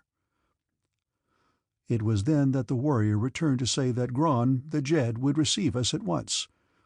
Only the girls accompanied us, the fat padwar remaining behind, though I could have sworn that it was not through choice. The room in which the Jed received us was upon the 2nd level of the palace. It was a large room, even more grotesquely decorated than those through which we had passed. The furniture was of weird shapes and sizes. Nothing harmonized with anything else, and yet the result was a harmony of discord that was not at all unpleasing. The Jed sat upon a perfectly enormous throne of volcanic glass. It was, perhaps, the most ornate and remarkable piece of furniture that I had ever seen, and was the outstanding specimen of craftsmanship in the entire city of GHASTA, but if it caught my eye at the time, it was only for an instant, as nothing could for long distract one's attention from the Jed himself. In the first glance, he looked more like a hairy ape than a man. He was massively built, with great, heavy, stooping shoulders and long arms covered with shaggy black hair, the more remarkable, perhaps, because there is no race of hairy men upon Barsoom. His face was broad and flat, and his eyes were so far apart that they seemed literally to be set in the corners of his face. As we were halted before him, he twisted his mouth into what I imagined at the time was intended for a smile, but which only succeeded in making him look more horrible than before. As is customary, we laid our swords at his feet and announced our names and our cities. "Hadron of Hastor, Nur-An of Jahar," he repeated. "Gron the Jed welcomes you to GHASTA. Few are the visitors who find their way to our beautiful city. It is an event, therefore, when 2 such illustrious warriors honor us with a visit. Seldom do we receive word from the outer world. Tell us, then, of your journey, and of what is transpiring upon the surface of Barsoom above us."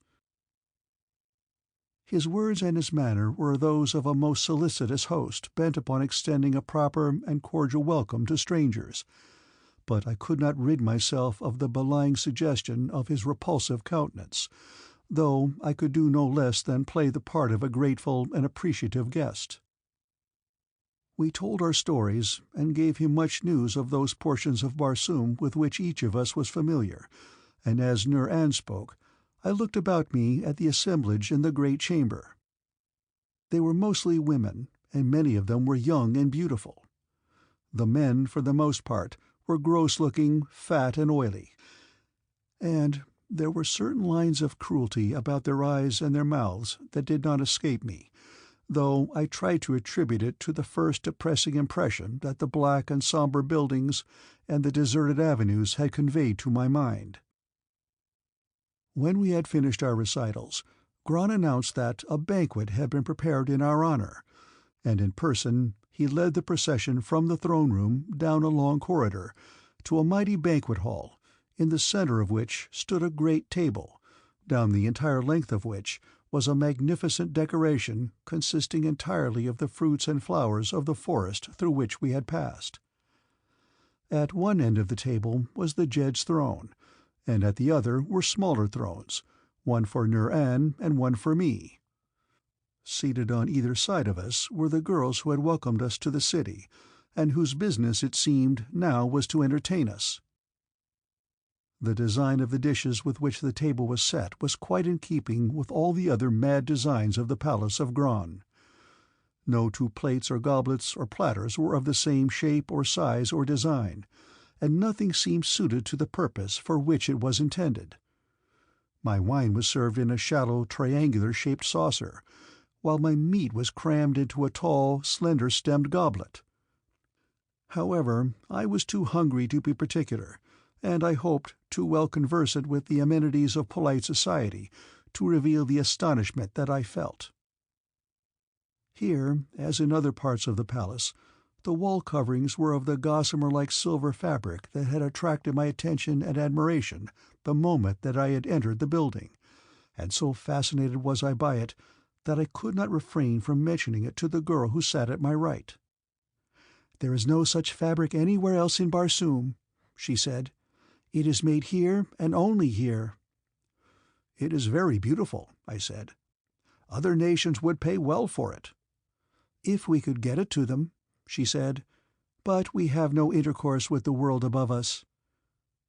"Of what is it woven?" I asked.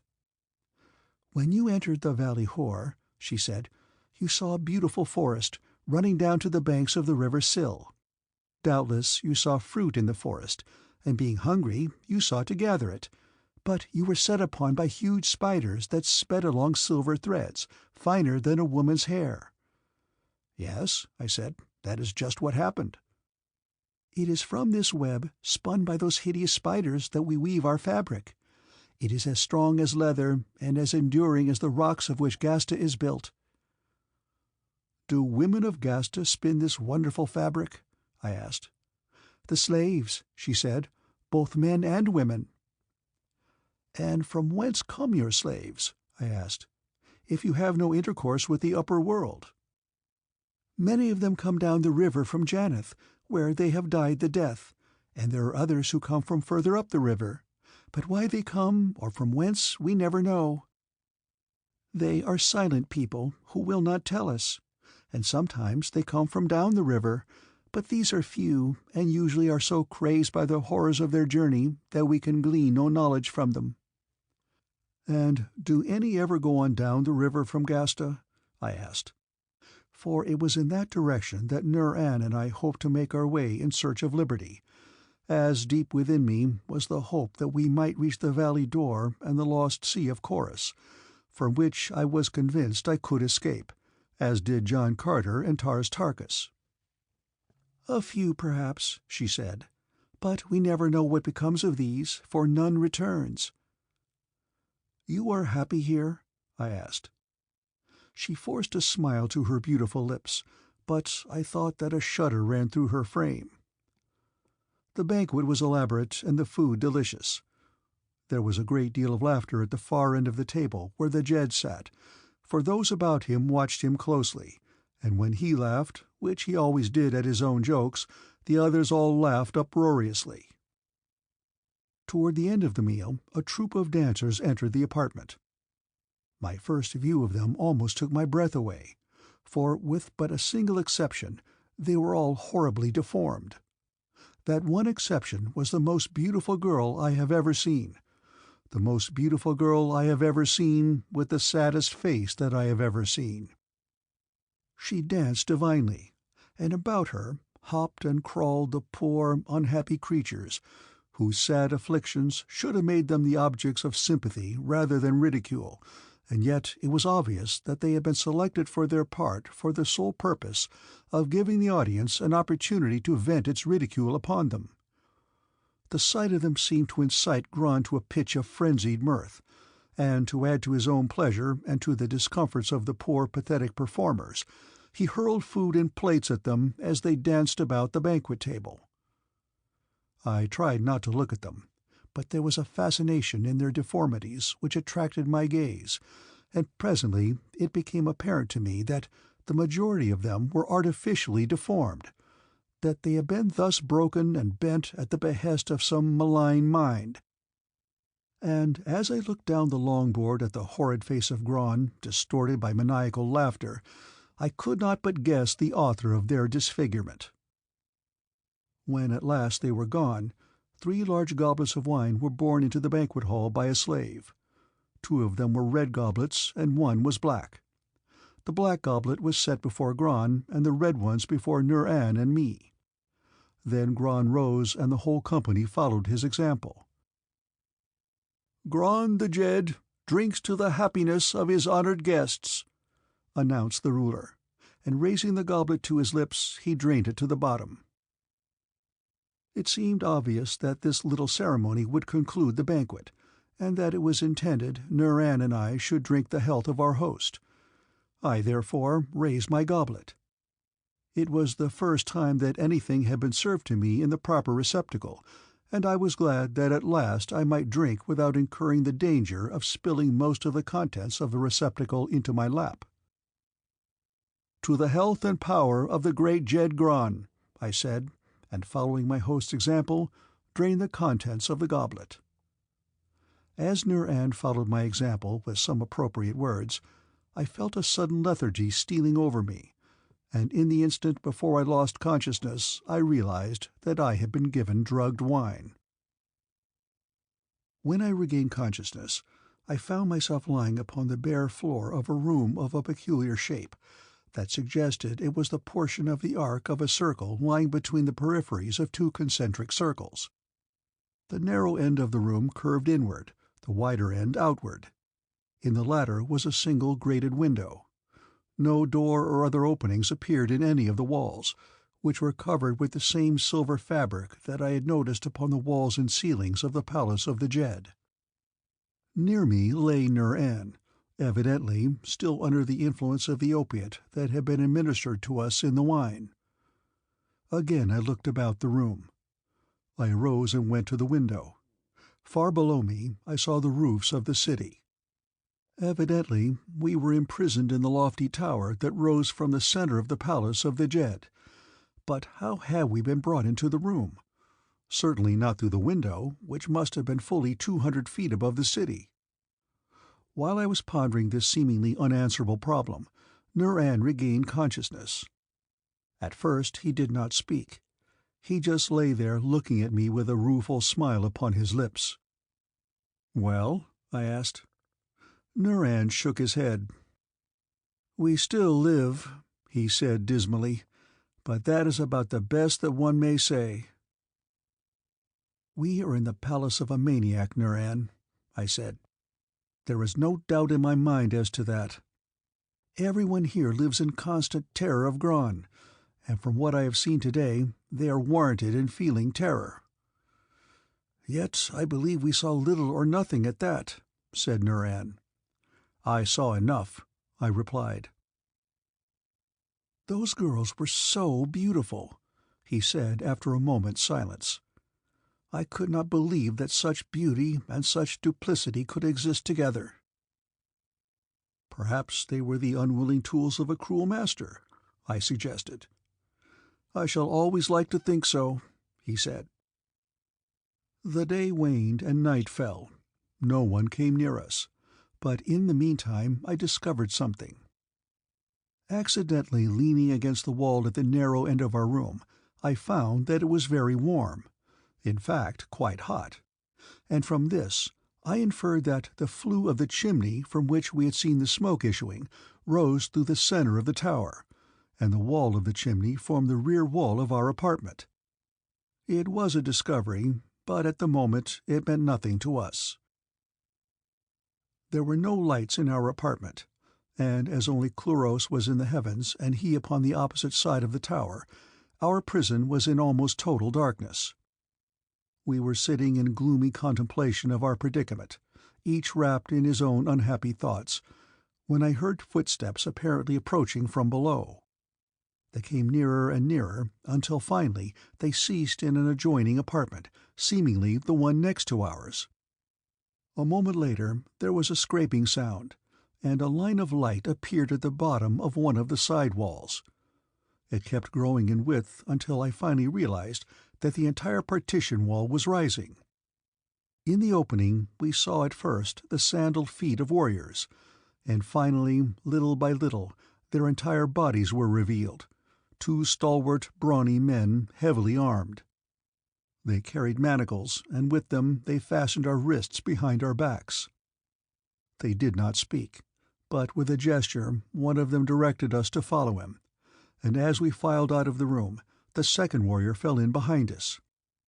In silence we entered a steep spiral ramp, which we descended to the main body of the palace. But yet our escorts conducted us still lower, until I knew that we must be in the pits beneath the palace. The pits. Inwardly I shuddered. I much preferred the tower, for I have always possessed an inherent horror of the pits. Perhaps these would be utterly dark and doubtless overrun by rats and lizards. The ramp ended in a gorgeously decorated apartment, in which was assembled about the same company of men and women that had partaken of the banquet with us earlier in the day. Here, too, was Gran upon a throne. This time he did not smile as we entered the room. He did not seem to realize our presence.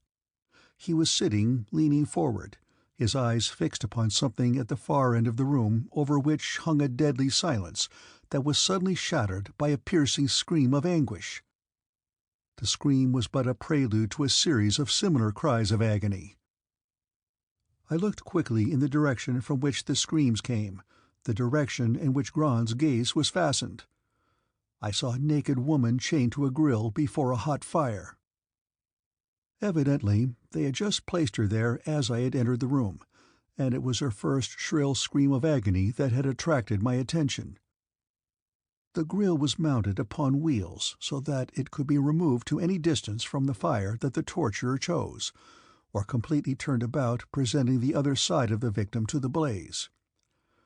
As my eyes wandered back to the audience, I saw that most of the girls sat there glaring straight ahead, their eyes fixed with horror upon the horrid scene. I do not believe that they enjoyed it. I know that they did not. They were equally the unwilling victims of the cruel vagaries of Gran's diseased mind, but like the poor creature upon the grill, they were helpless.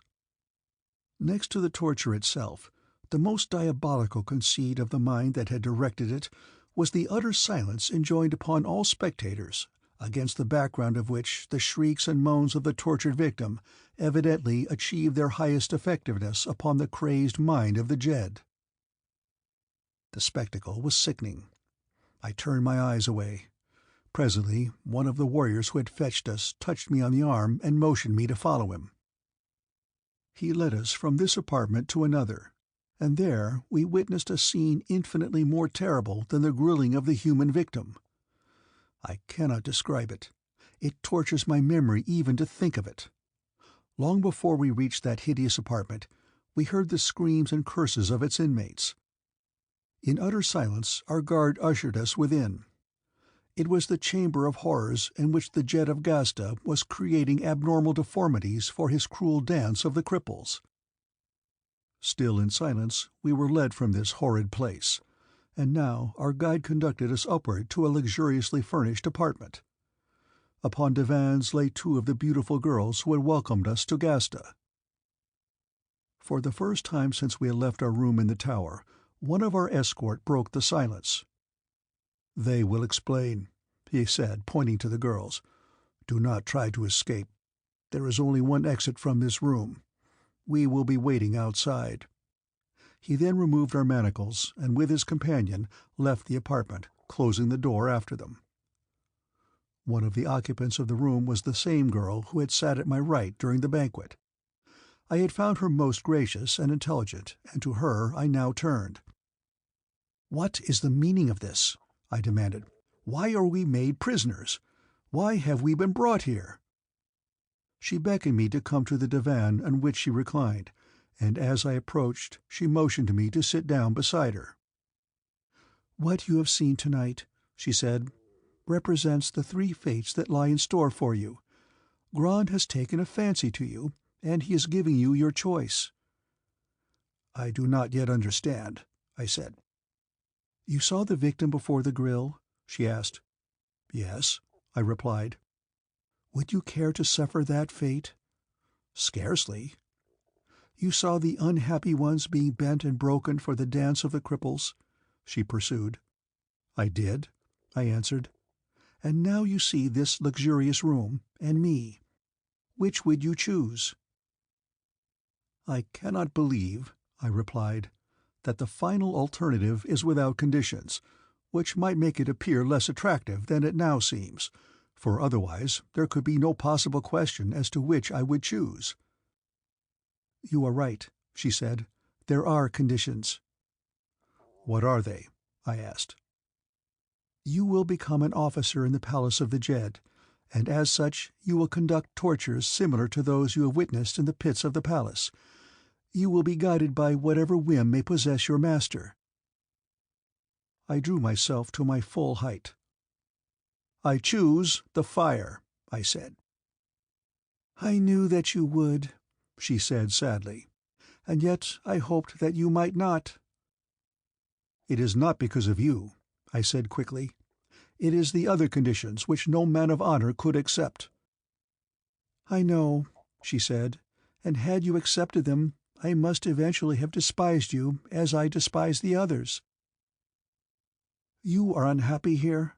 I asked. "Of course," she said. "Who but a maniac could be happy in this horrid place? There are perhaps 600 people in the city, and there is not one who knows happiness. 100 of us form the court of the Jed. The others are slaves. As a matter of fact, we are all slaves, subject to every mad whim or caprice of the maniac who is our master." "And there is no escape?" I asked. "None." "I shall escape," I said. "How?" "The fire," I replied. She shuddered. "I do not know why I should care so much," she said, "unless it is that I liked you from the first. Even while I was helping to lure you into the city for the human spider of GHASTA, I wished that I might warn you not to enter, but I was afraid, just as I am afraid to die. I wish that I had your courage to escape through the fire." I turned to Nur-An, who had been listening to our conversation. "You have reached your decision?" I asked. "Certainly," he said. "There could be but one decision for a man of honor." "Good!" I exclaimed, and then I turned to the girl. "You will notify Grond of our decision?" I asked. "Wait," she said. "Ask for time in which to consider it. I know that it will make no difference in the end, but yet, oh, even yet there is a germ of hope within me that even utter hopelessness cannot destroy." "You are right," I said. "There is always hope." "Let him think that you have half persuaded us to accept the life of luxury and ease that he has offered as an alternative to death or torture, and that if you are given a little more time you may succeed. In the meantime, we may be able to work out some plan of escape." "Never," she said. End of Chapter 8.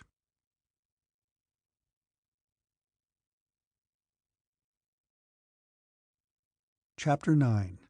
FORE-TAC of JHAMA. Back in our quarters in the chimney tower, Nur-An and I discussed every mad plan of escape that entered our brains. For some reason our fetters had not been replaced, which gave us at least as much freedom of action as our apartment afforded, and you may rest assured that we took full advantage of it, examining minutely every square inch of the floor and the walls as far up as we could reach, but our combined efforts failed to reveal any means for raising the partition which closed the only avenue of escape from our prison, with the exception of the window, which, while heavily barred and some 200 feet above the ground, was by no means, therefore, eliminated from our plans.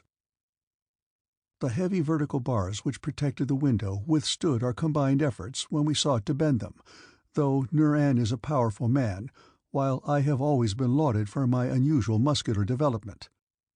The bars were set a little too close together to permit our bodies to pass through, but the removal of one of them would leave an opening of ample size. Yet to what purpose?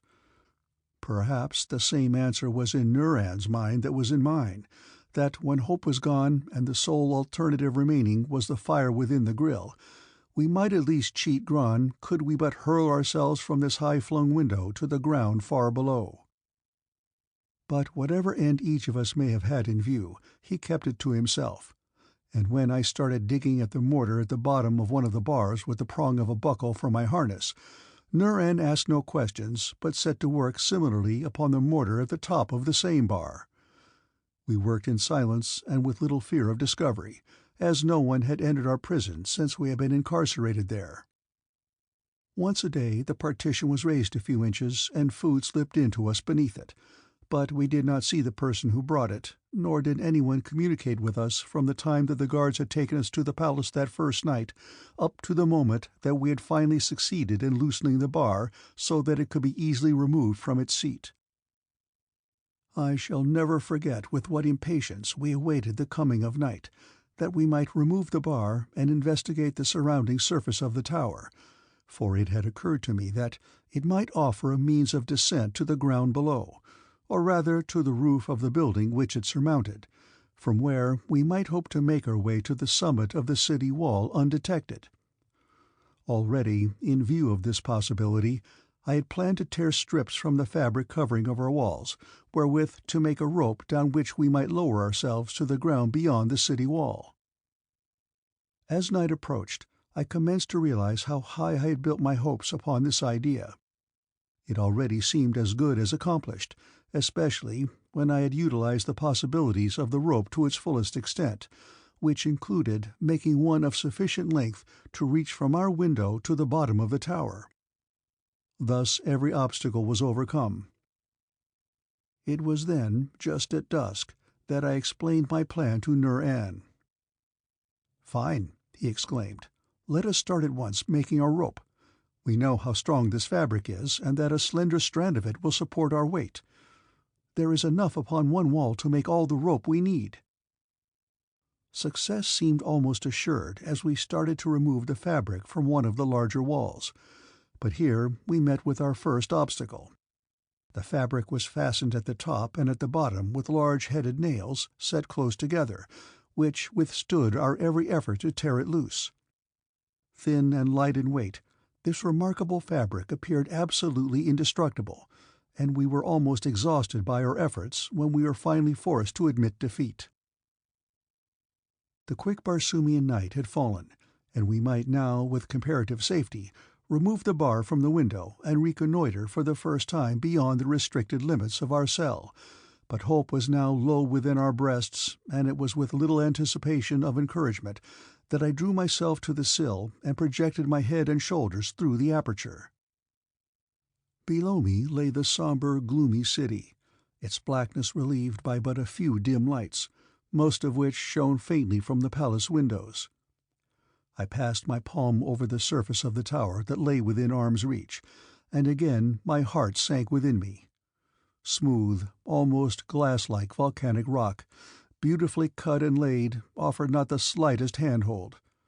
Indeed, an insect might have found it difficult to have clung to its polished surface. "It is quite hopeless," I said as I drew my head back into the room. "The tower is as smooth as a woman's breast." "What is above?" asked Nur-An. Again I leaned out, this time looking upward. Just above me the eaves of the tower. Our cell was at the highest level of the structure. Something impelled me to investigate in that direction, an insane urge perhaps born of despair. "Hold my ankles, Nur-An," I said. "And, in the name of your first ancestor, hold tightly." Clinging to two of the remaining bars, I raised myself to a standing position upon the window ledge, while Nur-An clung to my ankles. I could just reach the top of the eaves with my extended fingers. Lowering myself again to the sill, I whispered to Nur-An. "I am going to attempt to reach the roof of the tower," I exclaimed. "Why?" he asked. I laughed. "I do not know," I admitted. "But something within my inner consciousness seems insistently to urge me on." "If you fall," he said, "you will have escaped the fire, and I will follow you. Good luck, my friend from Hastor." Once again I raised myself to a standing position upon the sill, and reached upward until my fingers bent above the edge of the lofty roof. Slowly I drew myself upward. Below me, 200 feet, lay the palace roof and death. I am very strong. Only a very strong man could have hoped to succeed, for I had at best but a precarious hold upon the flat roof above me. But at last I succeeded in getting an elbow over, and then I drew my body slowly over the edge until, at last, I lay panting upon the basalt flagging that topped the slender tower. Resting a few moments, I rose to my feet. Mad, passionate Thuria raced across the cloudless sky. Cluros, her cold spouse, swung his aloof circle in splendid isolation. Below me lay the valley of Hor like some enchanted fairyland of ancient lore. Above me frowned the beetling cliff that hemmed in this madman's world. A puff of hot air struck me suddenly in the face, recalling to my mind that far below in the pits of GHASTA an orgy of torture was occurring. Faintly a scream arose from the black mouth of the flue behind me. I shuddered, but my attention was centered upon the yawning opening now, and I approached it. Almost unbearable waves of heat were billowing upward from the mouth of the chimney. There was little smoke, so perfect was the combustion, but what there was shot into the air at terrific velocity. It almost seemed that were I to cast myself upon it, I should be carried far aloft. It was then that a thought was born, a mad, impossible idea it seemed, and yet it clung to me as I lowered myself gingerly over the outer edge of the tower, and finally regained the greater security of my cell.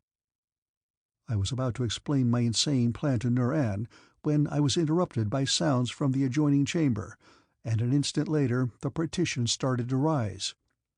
I thought they were bringing us food again, but the partition rose further than was necessary for the passing of food receptacles beneath it, and a moment later we saw the ankles and legs of a woman beneath the base of the rising wall.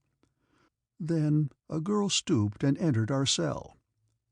In the light from the adjoining room I recognized her, she who had been selected by Grant to lure me to his will.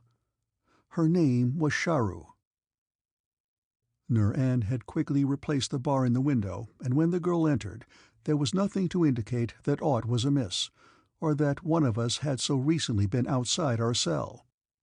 The partition remained half raised, permitting light to enter the apartment, and the girl, looking at me, must have noticed my gaze wandering to the adjoining room.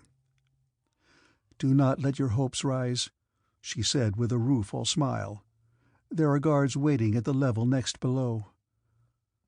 "Why are you here, Sharu?" I asked. "Gran sent me," she replied. "He is impatient for your decision." I thought quickly. Our only hope lay in the sympathy of this girl, whose attitude in the past had at least demonstrated her friendliness. "Had we a dagger and a needle," I said in a low whisper, "we could give Gran his answer upon the morning of the day after tomorrow." "What reason can I give him for this further delay?" she asked after a moment's thought. "Tell him," said Nur-An, "that we are communing with our ancestors, and that upon their advice shall depend our decision." Sharu smiled. She drew a dagger from its sheath at her side and laid it upon the floor, and from a pocket pouch attached to her harness she produced a needle, which she laid beside the dagger. "I shall convince Gran that it is best to wait," she said. "My heart had hoped, Hadron of Hastor, that you would decide to remain with me. But I am glad that I have not been mistaken in my estimate of your character. You will die, my warrior, But at least you will die as a brave man should, and undefiled. Goodbye. I look upon you in life for the last time, but until I am gathered to my ancestors, your image shall remain enshrined within my heart." She was gone, the partition dropped, and again we were left in the semi-darkness of a moonlit night. But now we had the two things that I most desired, a dagger and a needle. "Of what good are those?" asked Nur-An, as I gathered the two articles from the floor. "You will see," I replied, and immediately I set to work cutting the fabric from the walls of our cell, and then, standing upon Nur-An's shoulders, I removed also that which covered the ceiling. I worked quickly, for I knew that we had little time in which to accomplish that which I had set out to do.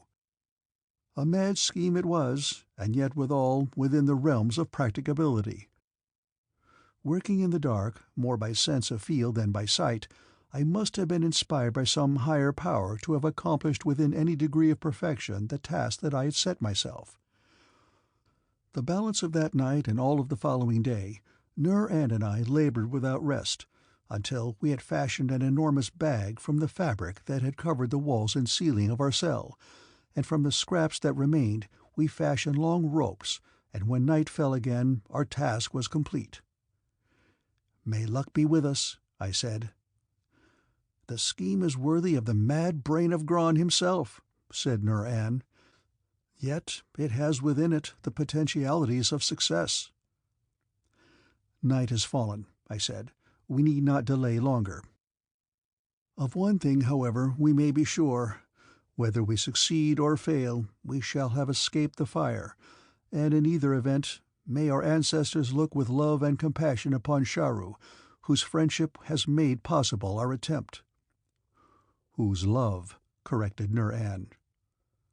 Once again I made the perilous ascent to the roof, taking one of our new-made ropes with me.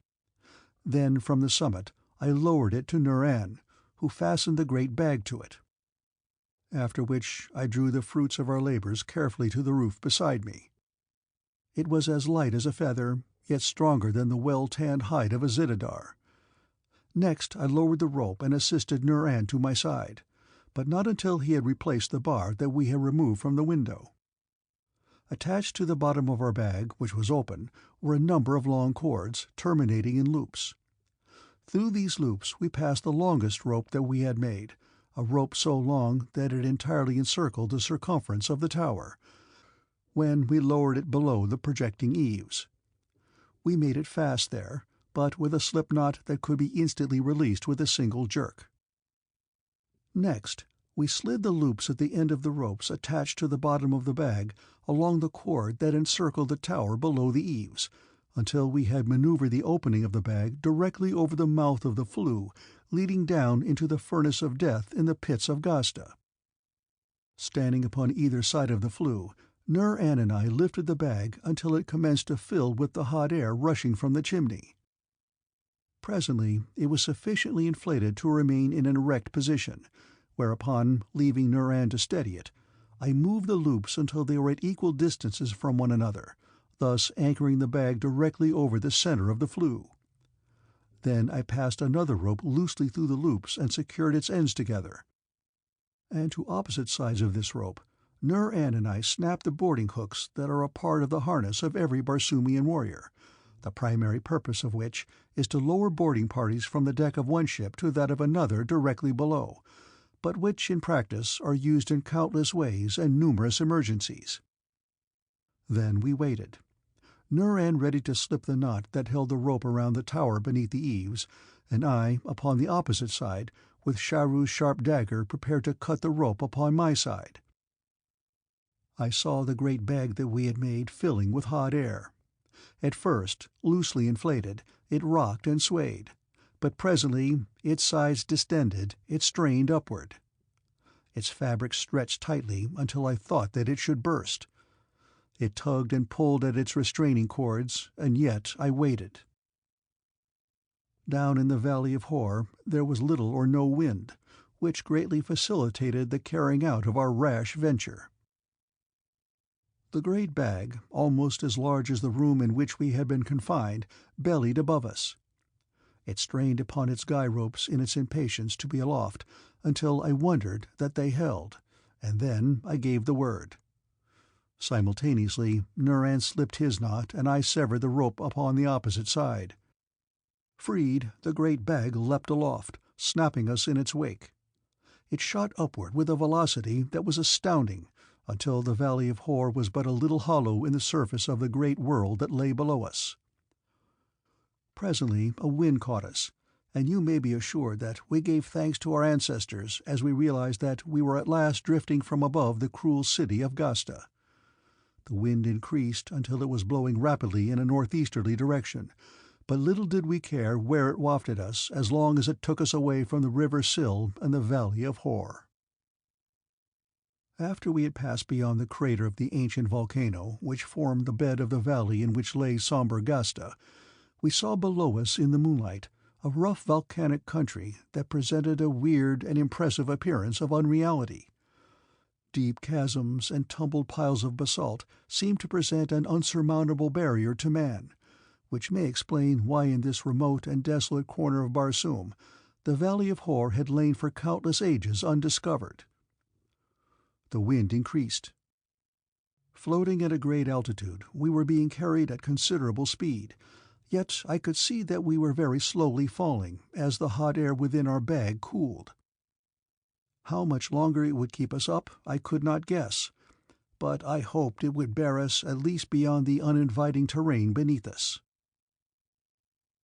With the coming of dawn we were floating but a few hundred feet above the ground. The volcanic country was far behind us, and as far as we could see stretched lovely rolling hills, sparsely timbered by the drought-resisting skeel upon which it has been said the civilization of Barsoom has been erected. As we topped a low hill, passing over it by a scant 50 sofads, we saw below us a building of gleaming white.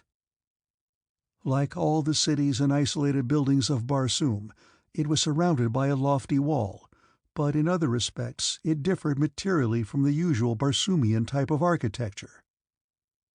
The edifice, which was made up of a number of buildings, was not surmounted by the usual towers, domes, and minarets that mark all Barsoomian cities, and which only in recent ages have been giving way slowly to the flat landing stages of an aerial world. The structure below us was composed of a number of flat-roofed buildings of various heights, none of which, however, appeared to rise over 4 levels. Between the buildings and the outer walls, and in several open courts between the buildings, there was a profusion of trees and shrubbery, with scarlet sward and well-kept paths. It was, in fact, a striking and beautiful sight, yet having so recently been lured to near destruction by the beauties of Hor and the engaging allurements of her beautiful women, we had no mind to be deceived again by external appearances. We would float over the Palace of Enchantment and take our chances in the open country beyond. But fate willed otherwise. The wind had abated. We were dropping rapidly. Beneath us we saw people in the garden of the building, and simultaneously, as they discovered us, it was evident that they were filled with consternation. They hastened quickly to the nearest entrances, and there was not a human being in sight when we finally came to rest upon the roof of one of the taller sections of the structure. As we extricated ourselves from the loops in which we had been sitting, the great bag, relieved of our weight, rose quickly into the air for a short distance, turned completely over, and dropped to the ground just beyond the outer wall. It had served us well, and now it seemed like a living thing that had given up its life for our salvation. We were to have little time, however, for sentimental regrets, for almost immediately a head appeared through a small opening in the roof upon which we stood. The head was followed by the body of a man, whose harness was so scant as to leave him almost nude. He was an old man with a finely shaped head, covered with scant grey locks. Apparent physical age is so rare upon Barsoom as always to attract immediate attention. In the natural span of life we live often to 1,000 years, but during that long period our appearance seldom changes but little. It is true that most of us meet violent death long before we reach old age, but there are some who pass the allotted span of life, and others who do not care for themselves so well, and these few constitute the physically old among us. Evidently of such was the little old man who confronted us. At sight of him, Nur-An voiced an exclamation of pleased surprise. "For-tak!" he cried. "Hi-oo!" cackled the old man in a high falsetto. "Who cometh from the high heavens who knows old For-tak?" "It is I, Nur-An!" exclaimed my friend. "Hi-oo!" cried For-tak. "Nur-An, one of Tull AXTAR'S pets." "As you once were, For-tak." "But not now, not now!" almost screamed the old man. "The tyrant squeezed me like a juicy fruit, and then cast the empty rind aside. Hi-hoo! He thought it was empty, but I prayed daily to all my ancestors that he may live to know that he was wrong. I can say this with safety to you, Nur-An, for I have you in my power, and I promise you that you shall never live to carry word of my whereabouts to Tull AXTAR." "Do not fear, For-tak," said Nur-An. "I too have suffered from the villainy of the Jeddak of Jahar. You were permitted to leave the capital in peace, but all my property was confiscated, and I was sentenced to death." "Hi-oo! Then you hate him too!" exclaimed the old man. "Hate is a weak word to describe my feeling for Tull AXTAR," replied my friend. "It is well," said For-tak. "When I saw you descending from the skies, I thought that my ancestors had sent you to help me, and now I know that it was indeed true. Be this another warrior from Jahar?" he added, nodding his old head toward me. "No, For-tak," replied Nur-An. "This is Hadron of Hastor, a noble of Helium. But he too has been wronged by Jahar." "Good!" exclaimed the old man. "Now there are 3 of us. Heretofore I have had only slaves and women to assist me, but now, with 2 trained warriors, young and strong, the goal of my triumph appears almost in sight." As the 2 men conversed, I had recalled that part of the story that Nur-An had told me in the pits of Janeth, which related to For-tak and his invention of the rifle that projected the disintegrating rays, which had proved so deadly against the patrol boat above Helium the night of Sanoma Tora's abduction. Strange indeed was fate that it should have brought me into the palace of the man who held the secret that might mean so much to Helium and to all Barsoom. Strange, too, and devious had been the path along which fate had led me, yet I knew that my ancestors were guiding me, and that all must have been arranged to some good end. When For-tak had heard only a portion of our story, he insisted that we must be both fatigued and hungry, and like the good host that he proved to be, he conducted us down to the interior of his palace, and summoning slaves, ordered that we be bathed and fed and then permitted to retire until we were rested. We thanked him for his kindness and consideration, of which we were glad to avail ourselves. The days that followed were both interesting and profitable. For-tak, surrounded only by a few faithful slaves who had followed him into his exile, was delighted with our company, and with the assistance which we could give him in his experiment, which, once assured of our loyalty, he explained to us in detail. He told us the story of his wanderings after he had left Jahar, and of how he had stumbled upon this long-deserted castle, whose builder and occupants had left no record other than their bones. He told us that when he discovered it, skeletons had strewn the courtyard, and in the main entrance were piled the bones of a score of warriors, attesting the fierce defense that the occupants had waged against some unknown enemy, while in many of the upper rooms he had found other skeletons, the skeletons of women and children. "I believe," he said, "that the place was beset by members of some savage horde of green warriors that left not a single survivor. The courts and gardens were overgrown with weeds, and the interior of the building was filled with dust, but otherwise little damage had been done. I called it JHAMA, and here I am carrying on my life's work." "And that?" I asked.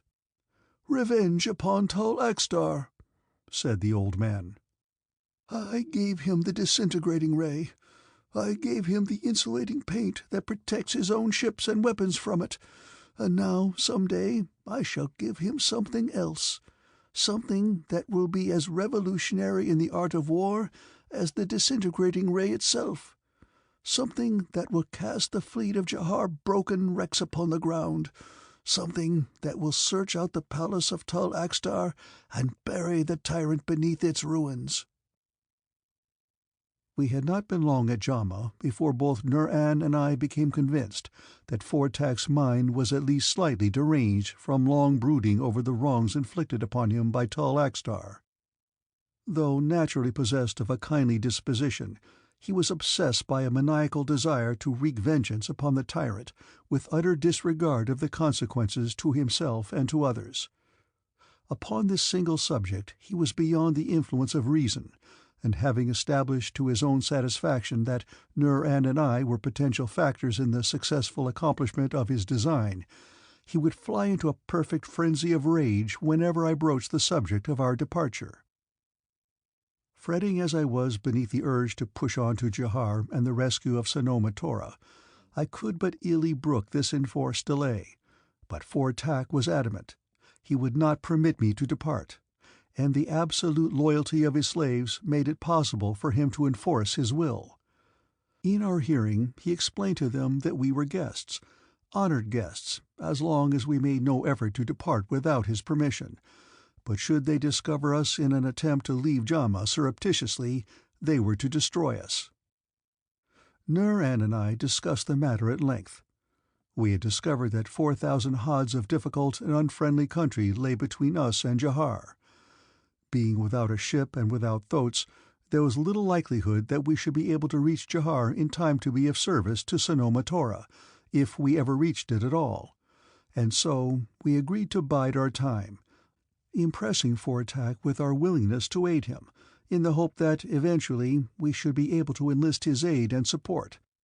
And so successful were we that within a short time we had so won the confidence of the old scientist that we began to entertain hope that he would take us into his innermost confidence, and reveal the nature of the instrument of destruction which he was preparing for Tall Axtar.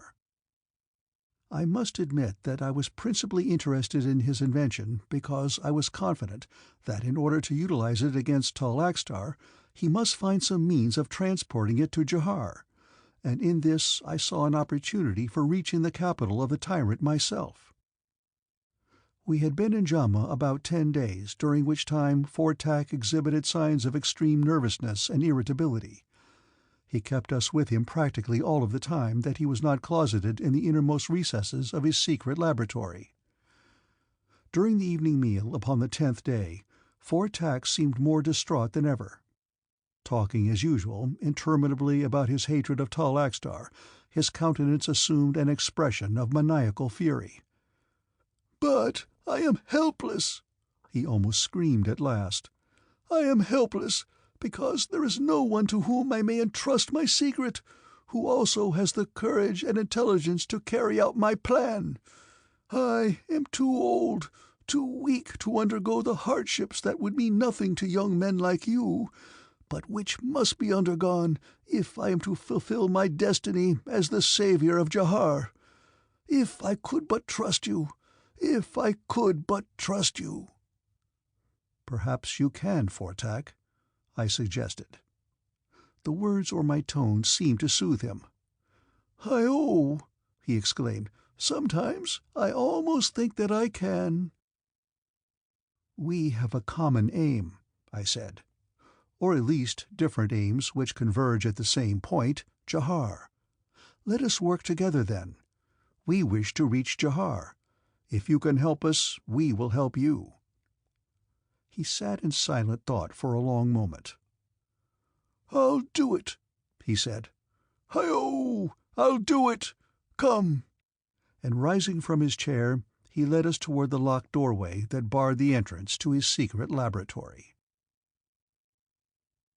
End of Chapter 9.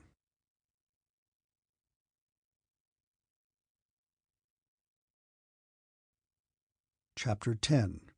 The Flying Death. FORTAC's laboratory occupied an entire wing of the building, and consisted of a single immense room fully 50 feet in height. His benches, tables, instruments, and cabinets, located in one corner, were lost in the great interior. Near the ceiling and encircling the room was a single track from which was suspended a miniature cruiser, painted the ghastly blue of Jahar. Upon one of the benches was a cylindrical object about as long as one's hand. These were the only noticeable features of the laboratory other than its immense emptiness. As FORTAC ushered us within, he closed the door behind him, and I heard the ominous click of the ponderous lock. There was something depressing in the suggestiveness of the situation, induced, perhaps, by our knowledge that FORTAC was mad, and accentuated by the eerie mystery of the vasty chamber. Leading us to the bench upon which lay the cylindrical object which had attracted my attention, he lifted it carefully, almost caressingly, from its resting place. "This," he said, "is a model of the device that will destroy Jahar. In it you behold the concentrated essence of scientific achievement.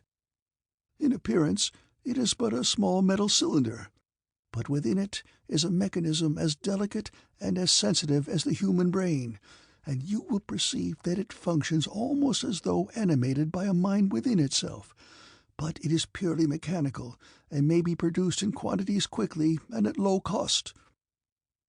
Before I explain it further, I shall demonstrate one phase of its possibilities. Watch." Still holding the cylinder in his hand, FORTAC stepped to a shallow cabinet against the wall, and opening it, revealed an elaborate equipment of switches, levers, and push-buttons. "Now, watch the miniature flyer suspended from the track near the ceiling," he directed, at the same time closing a switch. Immediately, the flyer commenced to travel along the track at considerable speed. Now FORTAC pressed a button upon the top of the cylinder, which immediately sped from his extended palm, turned quickly in the air, and rushed straight for the speeding flyer. Slowly the distance between the two closed. The cylinder, curving gradually into the line of flight of the flyer, was now trailing directly behind it, its pointed nose but a few feet from the stern of the miniature ship. Then FORTAC pulled a tiny lever upon his switchboard, and the flyer leaped forward at accelerated speed. Instantly the speed of the cylinder increased, and I could see that it was gaining in velocity much more rapidly than the flyer. Halfway around the room again, its nose struck the stern of the fleeing craft with sufficient severity to cause the ship to tremble from stem to stern. Then the cylinder fell away and floated gently toward the floor. FORTAC opened a switch that stopped the flyer in its flight, and then, running forward, caught the descending cylinder in his hand. "This model," he explained, as he returned to where we stood, "is so constructed that when it makes contact with the flyer, it will float gently downward to the floor. But as you have doubtless fully realized ere this, the finished product in practical use will explode upon contact with the ship. Note these tiny buttons with which it is covered.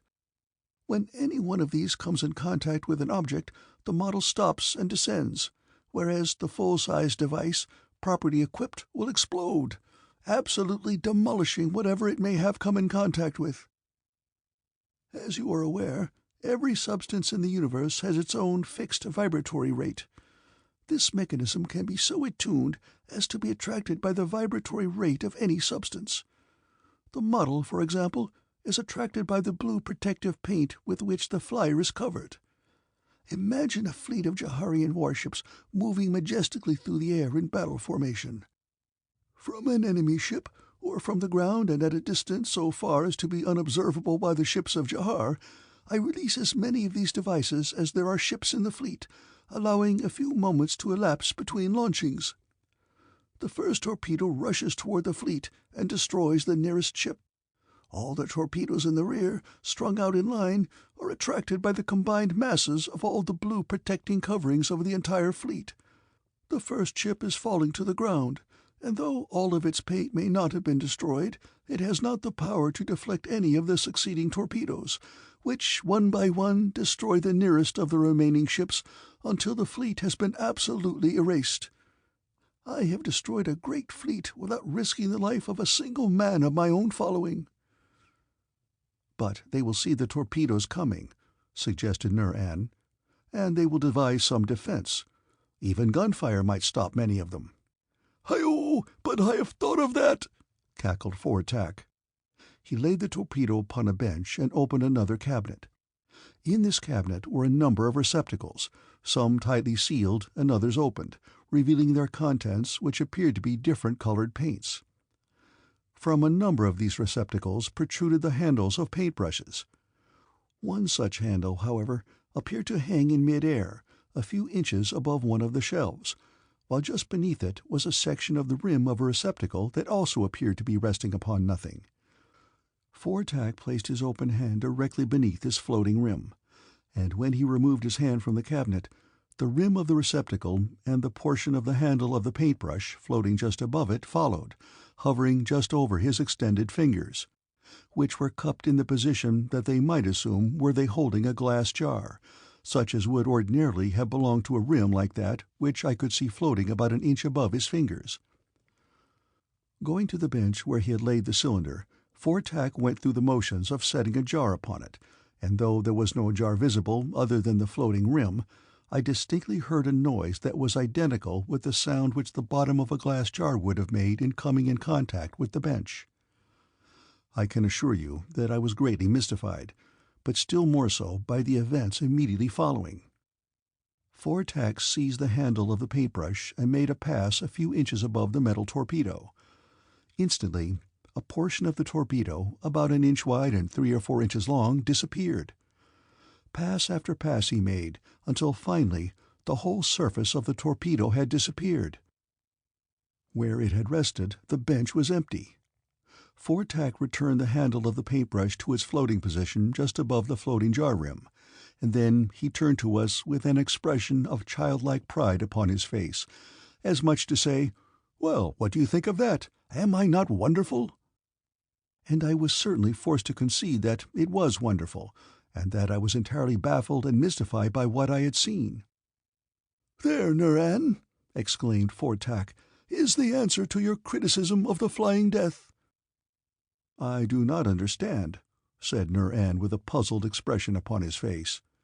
"Hi-oh!" cried Fortack. "Have you not seen me render the device invisible?" "But it is gone," said Nur-An. Fortack laughed his high, cackling laugh. "It is still there," he said, "but you cannot see it. Here." And he took Nur-An's hand and guided it toward the spot where the device had been.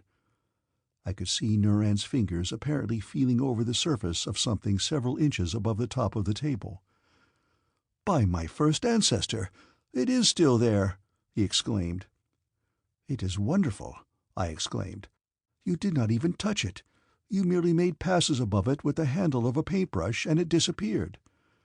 "But I did touch it," insisted Fortack. "The brush was there, but you did not see it, because it was covered by the substance which renders the Flying Death invisible. Note this transparent glass receptacle in which I keep the compound of invisibility, and all that you can see of it is that part of the rim which, by chance, has not been coated with the compound." "Marvelous!" I exclaimed.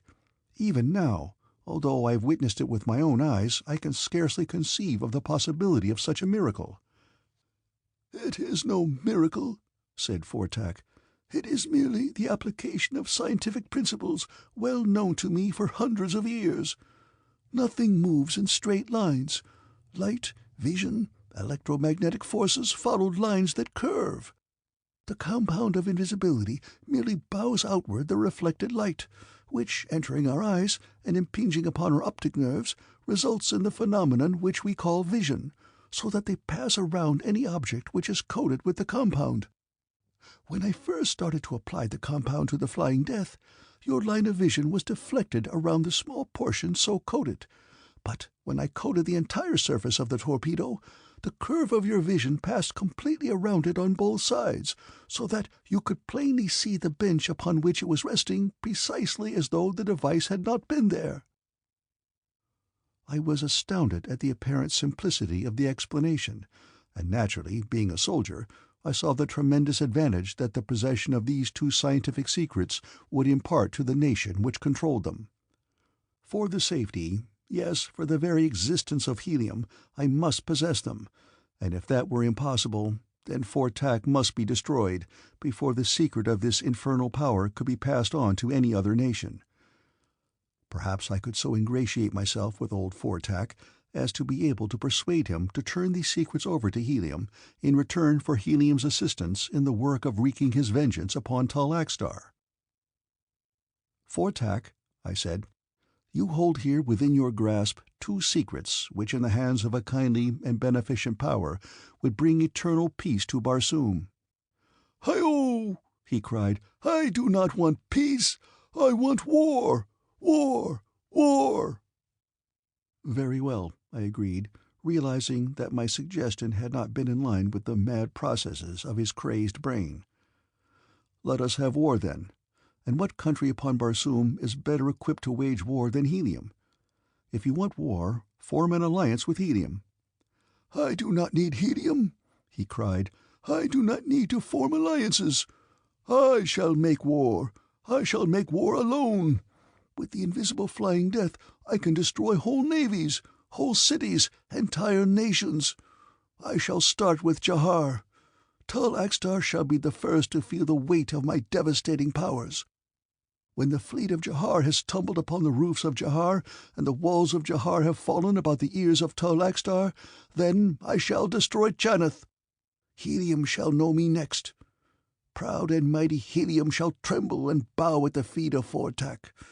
I shall be the Jeddak of Jeddaks, ruler of a world." As he spoke, his voice rose to a piercing shriek, and he trembled in the grip of the frenzy that held him. He must be destroyed, not alone for the sake of Helium, but for the sake of all Barsoom. This mad mind must be removed if I found that it was impossible to direct or cajole it to my own ends. I determined, however, to omit no sacrifice that might tend to bring about a satisfactory conclusion to this strange adventure. I knew that mad minds were sometimes fickle minds, and I hoped that in a moment of insane caprice FORTAC might reveal to me the secret of the flying death and the compound of invisibility. This hope was his temporary reprieve from death. Its fulfillment would be his pardon, but I knew that I must work warily, that at the slightest suggestion of duplicity FORTAC's suspicions would be aroused, and that I should then be the one to be destroyed. I tossed long upon my sleeping silks and furs that night in troubled thought and planning. I felt that I must possess these secrets, yet how? That they existed within his brain alone I knew, for he had told me that there were no written formulas or plans or specifications for either of them. Somehow I must wheedle them out of him, and the best way to start was to ingratiate myself with him. To this end I must further his plans in so far as I possibly could. Just before I fell asleep, my thoughts reverted to Sanoma Tora, and to the urgent mission that had led me to enter upon what had developed into the strangest adventure of my career. I felt a twinge of self-reproach as I suddenly realized that Sanoma Tora had not been uppermost in my mind while I had lain there making plans for the future. But now, with recollection of her, a plan was suggested whereby I might not only succor her, but also advance myself in the good graces of FORTAC at the same time, and thus relieved, I fell asleep. It was late the following morning before I had an opportunity to speak with the old inventor, when I immediately broached the subject that was uppermost in my mind. "FORTAC," I said, "you are handicapped by lack of knowledge of conditions existing in Jahar, and the size and location of the fleet. Nur-An and I will go to Jahar for you, and obtain the information that you must have if your plans are to be successful. In this way, Nur-An and I will also be striking a blow at AXTAR, while we will be in a position to attend to those matters which require our presence in Jahar." "But how will you get to Jahar?" demanded FORTAC. "Could not you let us take a flier?" I asked. "I have none," replied FORTAC. "I know nothing about them. I am not interested in them. I could not even build one." To say that I was both surprised and shocked would be putting it mildly, but if I had previously entertained any doubts that Fortak's brain was abnormally developed, it would have vanished with his admission that he knew nothing about flyers, for it seemed to me that there was scarcely a man, woman, or child in any of the flying nations of Barsoom but could have constructed some sort of a flyer. But how without flyers did you expect to transport the Flying Death to the vicinity of the Jaharian fleet? How did you expect to demolish the palace of Tol-Akstar, or reduce the city of Jahar to ruins? Now that you and Nuran are here to help me, I can set my slaves to work under you and easily turn out 12 torpedoes a day. As these are completed, they will immediately be launched, and eventually they will find their way to Jahar and the fleet. Of that there is no doubt. Even if it takes a year, they will eventually find their prey. If nothing chances to get in their way, I suggested. But even so, what pleasure will you derive from your revenge if you are unable to witness any part of it? "Hi-oh, I have thought of that," replied Fortak. "But one may not have everything." "You may have that," I told him. "And how?" "By taking your torpedoes aboard a ship and flying to Jahar," I replied. "No!" he exclaimed stubbornly. "I shall do it my own way. What right have you to interfere with my plans?" "I merely want to help you," I said, attempting to mollify him by a conciliatory tone and attitude. "And there is another thought," said Nuran, "that suggests that it might be expedient to follow Hadron's plans." "You are both against me," said Fortak. "By no means," Nuran assured him. "It is our keen desire to aid you that prompts the suggestion." "Well, what is yours, then?" asked the old man. "Your plan contemplates the destruction of the navies of Janeth and Helium following the fall of Jahar," exclaimed Nuran. "This, at least in respect to the navy of Helium, you cannot possibly hope to accomplish at so great a distance and without any knowledge of the number of ships to be destroyed. Nor will your torpedoes be similarly attracted to them as they are to the ships of Jahar, because the ships of these other nations are not protected by the blue paint of Jahar. It will therefore be necessary for you to proceed to the vicinity of Janeth and later to Helium, and for your own protection you will use the blue paint of Jahar upon your ship, for you may never be certain, unless you are on the ground at the time, that you have destroyed all of the navy of Jahar or all of their disintegrating ray rifles." "That is true," said Fortak thoughtfully. "And furthermore," continued Nur-An, "if you dispatch more than the necessary number of torpedoes, those that remain at large will certainly be attracted by the blue paint of your own ship, and you will be destroyed by your own devices." "You ruin all my plans!" screamed Fortak. "Why did you think of this?" "If I had not thought of it, you would have been destroyed," Nuran reminded him. "Well, what am I to do about it? I have no ship. I cannot build a ship." "We can get you one," I said. "How?" The conversation between Nur-An and Fortak had suggested a plan to me, and this I now explained roughly to them. Nur-An was enthusiastic over the idea, but Fortak was not particularly keen for it. I could not understand the grounds for his objection, nor, as a matter of fact, did they interest me greatly, since he finally admitted that he would be compelled to act in accordance with my suggestion.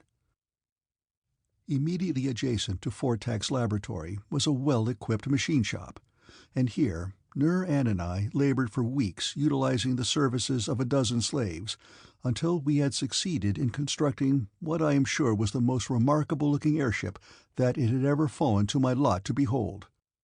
Briefly, it was a cylinder pointed at each end, and closely resembled the model of the Flying Death. Within the outer shell was another smaller cylinder. Between the walls of these two we placed the buoyancy tanks. The tanks on the sides of the two envelopes were pierced by observation ports along each side of the ship, and at the bow and stern. These ports could be completely covered by shutters hinged upon the outside, but operated from within. There were 2 hatchways in the keel, and 2 above which led to a narrow walkway along the top of the cylinder.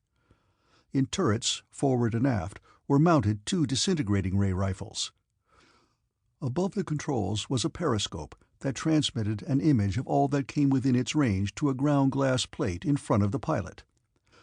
The entire outside of the ship was first painted the ghastly blue that would protect it from the disintegrating ray rifles of Jahar, while over this was spread a coating of the compound of invisibility.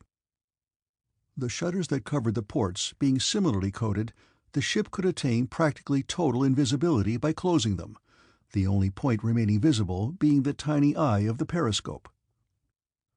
Not possessing the sufficient technical knowledge to enable me to build one of the new type motors, I had to content myself with one of the old types of much less efficiency.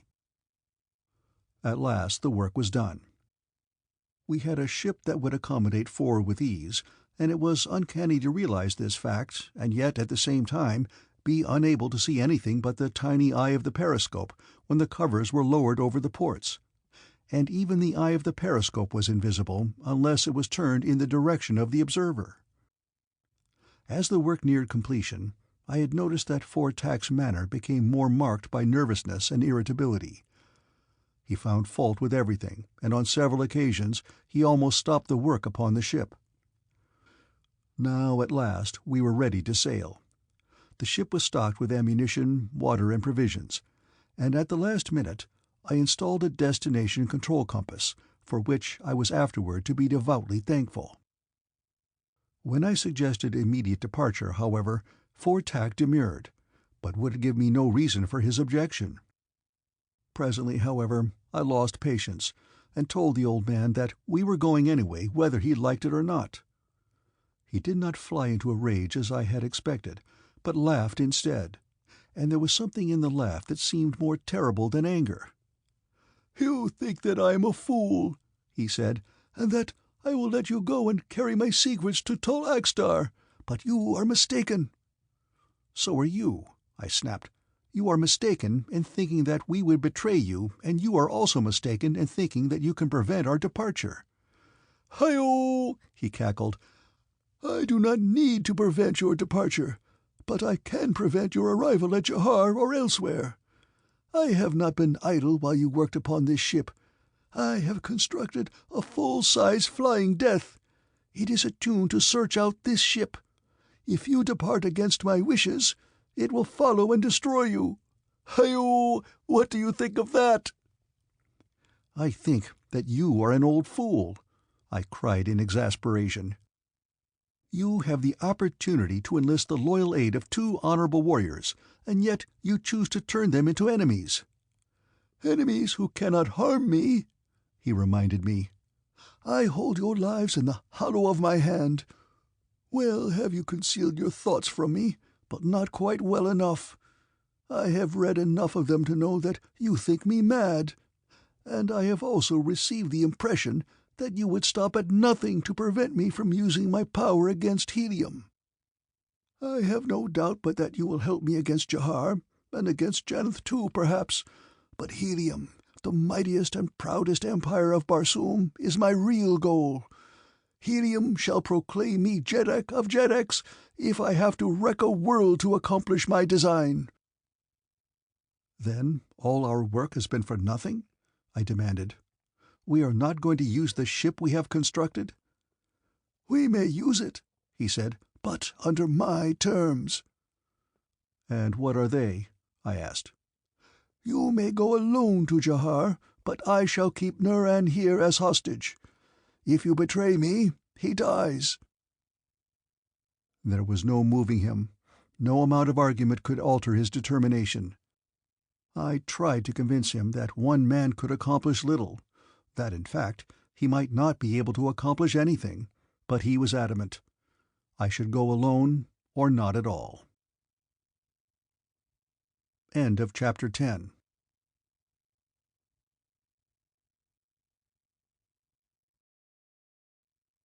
Chapter 11. Let the Fire Be Hot. As I arose that night into the starlit splendor of a Barsoomian night, the white castle of Fortak lay a lovely gem below me, bathed in the soft light of Thuria. I was alone. Nuran remained behind, the hostage of the mad scientist. because of him I must return to JHAMA. Nur-An had exacted no promise from me, but he knew that I would return.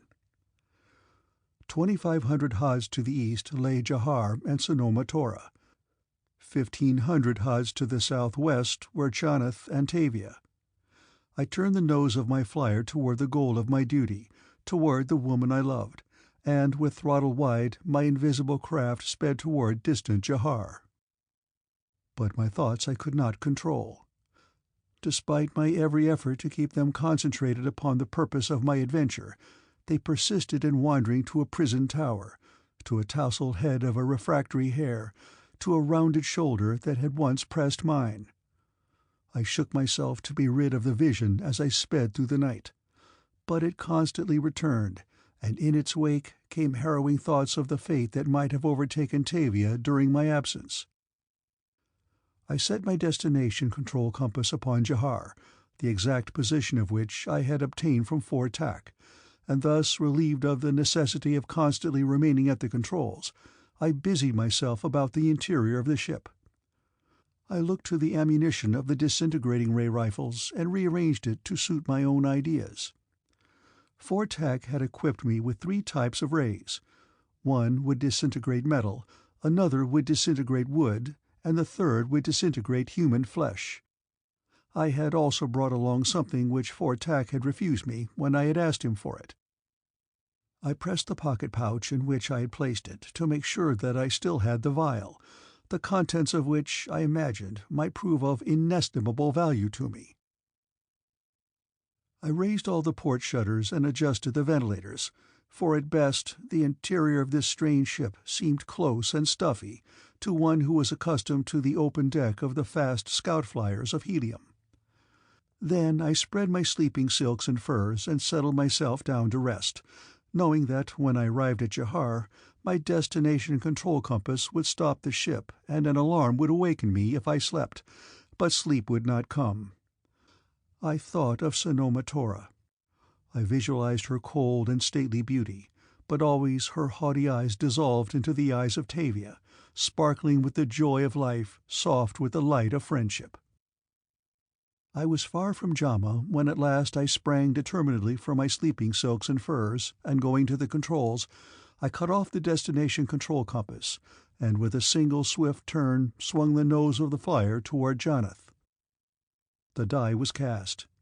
I felt that I should experience remorse and self-loathing, but I experienced neither. I joyed in the thought that I was rushing to the service of a friend, and I knew in the most innermost recesses of my heart that of the two, TAVIA had more claim upon my friendship than had Sanoma Tora, from whom I had received at best only scant courtesy. I did not again try to sleep. I did not feel like sleeping. Instead, I remained at the controls and watched the desolate landscape as it rushed forward to pass beneath me. With the coming of dawn, I saw Chanath directly ahead of me, and as I approached the city, it was difficult for me to realize that I could do so with utter impunity, and that my ship with its closed ports was entirely invisible. Moving slowly now, I circled above the palace of Haj-Osis. Those portions of the palace that were topped by flat roofs revealed sleepy guardsmen. At the main hangar a single guardsman watched. I floated above the east tower. Beneath me, cuddled in her sleeping silks and furs, I could picture TAVIA. How surprised she would be could she know that I hovered thus close above her. Dropping lower, I circled the tower, coming to a stop finally opposite the windows of the room in which TAVIA had been confined. I maneuvered the ship to bring one of the ports opposite the window, and close enough to give me a view of the interior of the room. But though I remained there for some time, I could see no one, and at last I became convinced that TAVIA had been removed to other quarters. I was disappointed, for this must necessarily greatly complicate my plans for rescue. I had foreseen but little difficulty in transferring TAVIA by night through the tower window to the flyer. Now I must make my plans all anew. Everything hinged, of course, upon my ability to locate TAVIA. To do that, it was evident that I must enter the palace. The moment that I quitted the invisibility of my flier, I should be menaced by the greatest danger at every turn, and clothed as I was in homemade harness fashioned by the hands of the slaves of Fortac, I should arouse the active suspicion of the first person who laid eyes upon me. I must enter the palace, and to do it in any degree of safety I must have a disguise. All my ports were now closed, the periscope being my only eye. I turned it slowly about as I tried to plan some method of procedure that might have within it some tiny seed of success. As the panorama slowly unfolded itself upon the ground glass before me, there appeared the main palace hangar and the single warrior upon watch. Here my periscope came to rest, for here was an entrance to the palace, and here a disguise. Slowly maneuvering my ship in the direction of the hangar, I brought it down upon the roof of that structure. I should have been glad to moor it, but here there were no means at hand. I must depend upon its own weight, and hope that no high wind would rise. Realizing that the instant that I emerged from the interior of the flyer I should be entirely visible, I waited, watching through my periscope until the warrior upon the roof just below me turned his back. Then I emerged quickly from the ship through one of the upper hatches, and dropped to the roof upon the side closest to the warrior. I was about 4 feet from the edge of the roof, and he was standing almost below me, his back toward me. Should he turn, he would discover me instantly, and would give an alarm before I could be upon him. My only hope of success, therefore, was to silence him before he realized that he was menaced.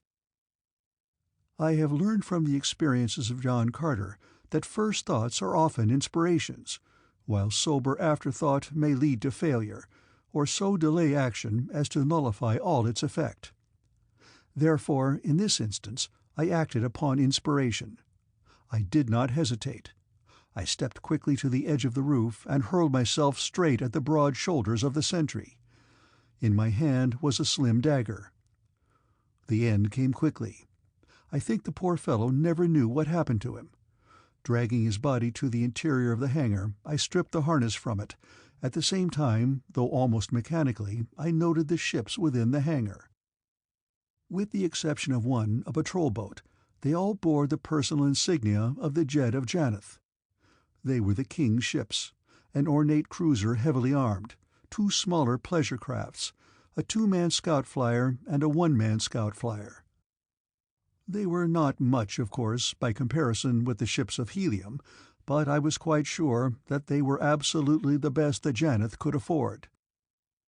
However, having my own ship, I was not particularly concerned with these, other than that I am always interested in ships of all descriptions.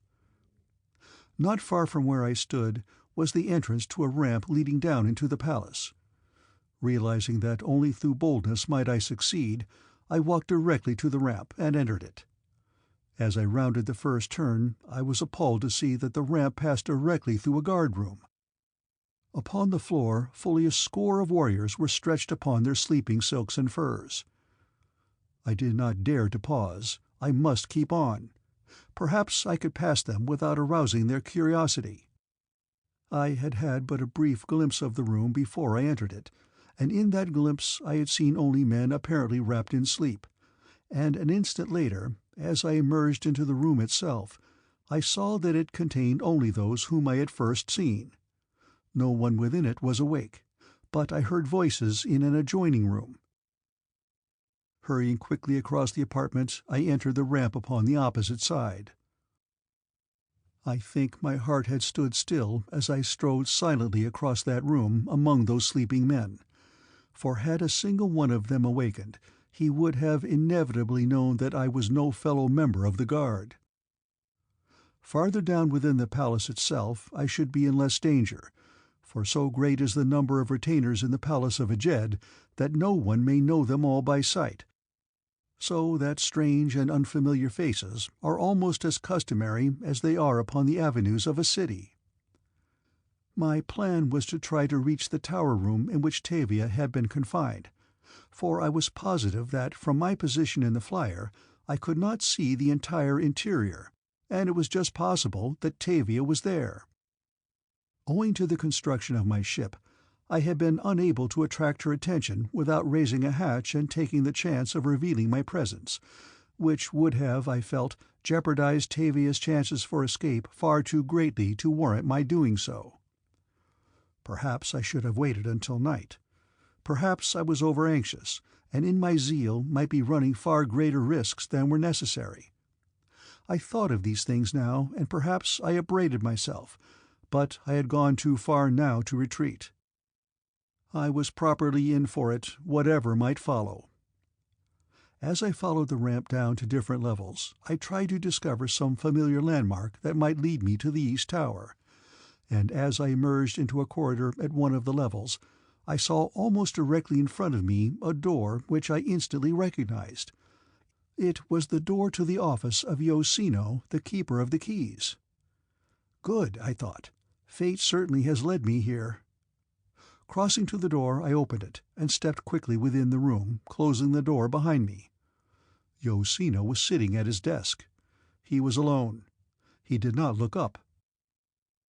He was one of those arrogant men, a small man with a little authority, who liked to impress his importance upon all inferiors. Therefore, doubtless, it was his way to ignore his visitors for a moment or two. This time he made a mistake. After quietly locking the door behind me, I crossed to the door at the opposite end of the room and bolted it too. It was then that, doubtless compelled by curiosity, Yoshino looked up. At first he did not recognize me. "What do you want?" he demanded gruffly. "You, Yoshino," I said. He looked at me steadily for a moment with growing astonishment. Then, with his eyes wide, he leaped to his feet. "You!" he screamed. "By Isis, no! You are dead!" "I have returned from the grave, Yoshino. I have come back to haunt you," I said. "What do you want?" he demanded. "Stand aside. You are under arrest." "Where is TAVIA?" I asked. "How do I know?" he demanded. "You are Keeper of the Keys, Yoshino. Who should know better than you where the prisoners are?"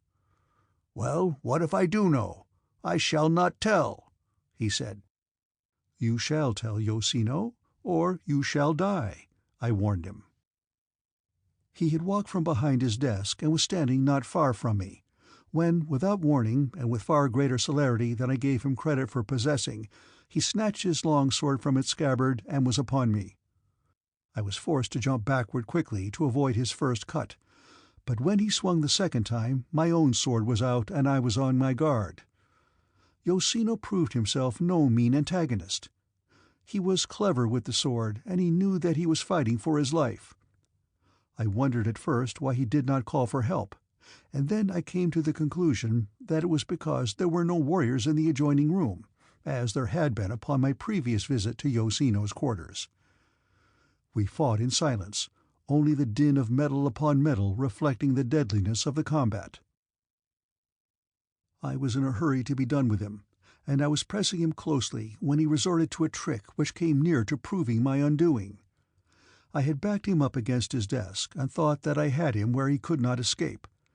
I could not see his left hand behind him, nor the heavy vase for which it was groping, but an instant later I saw the thing flying straight at my head, and I also saw the opening which Yoshino made in the instant that he had cast the missile, for so occupied was he with his aim that he let his point drop. Stooping beneath the vase, I sprang into close quarters, driving my sword through the heart of Yoshino.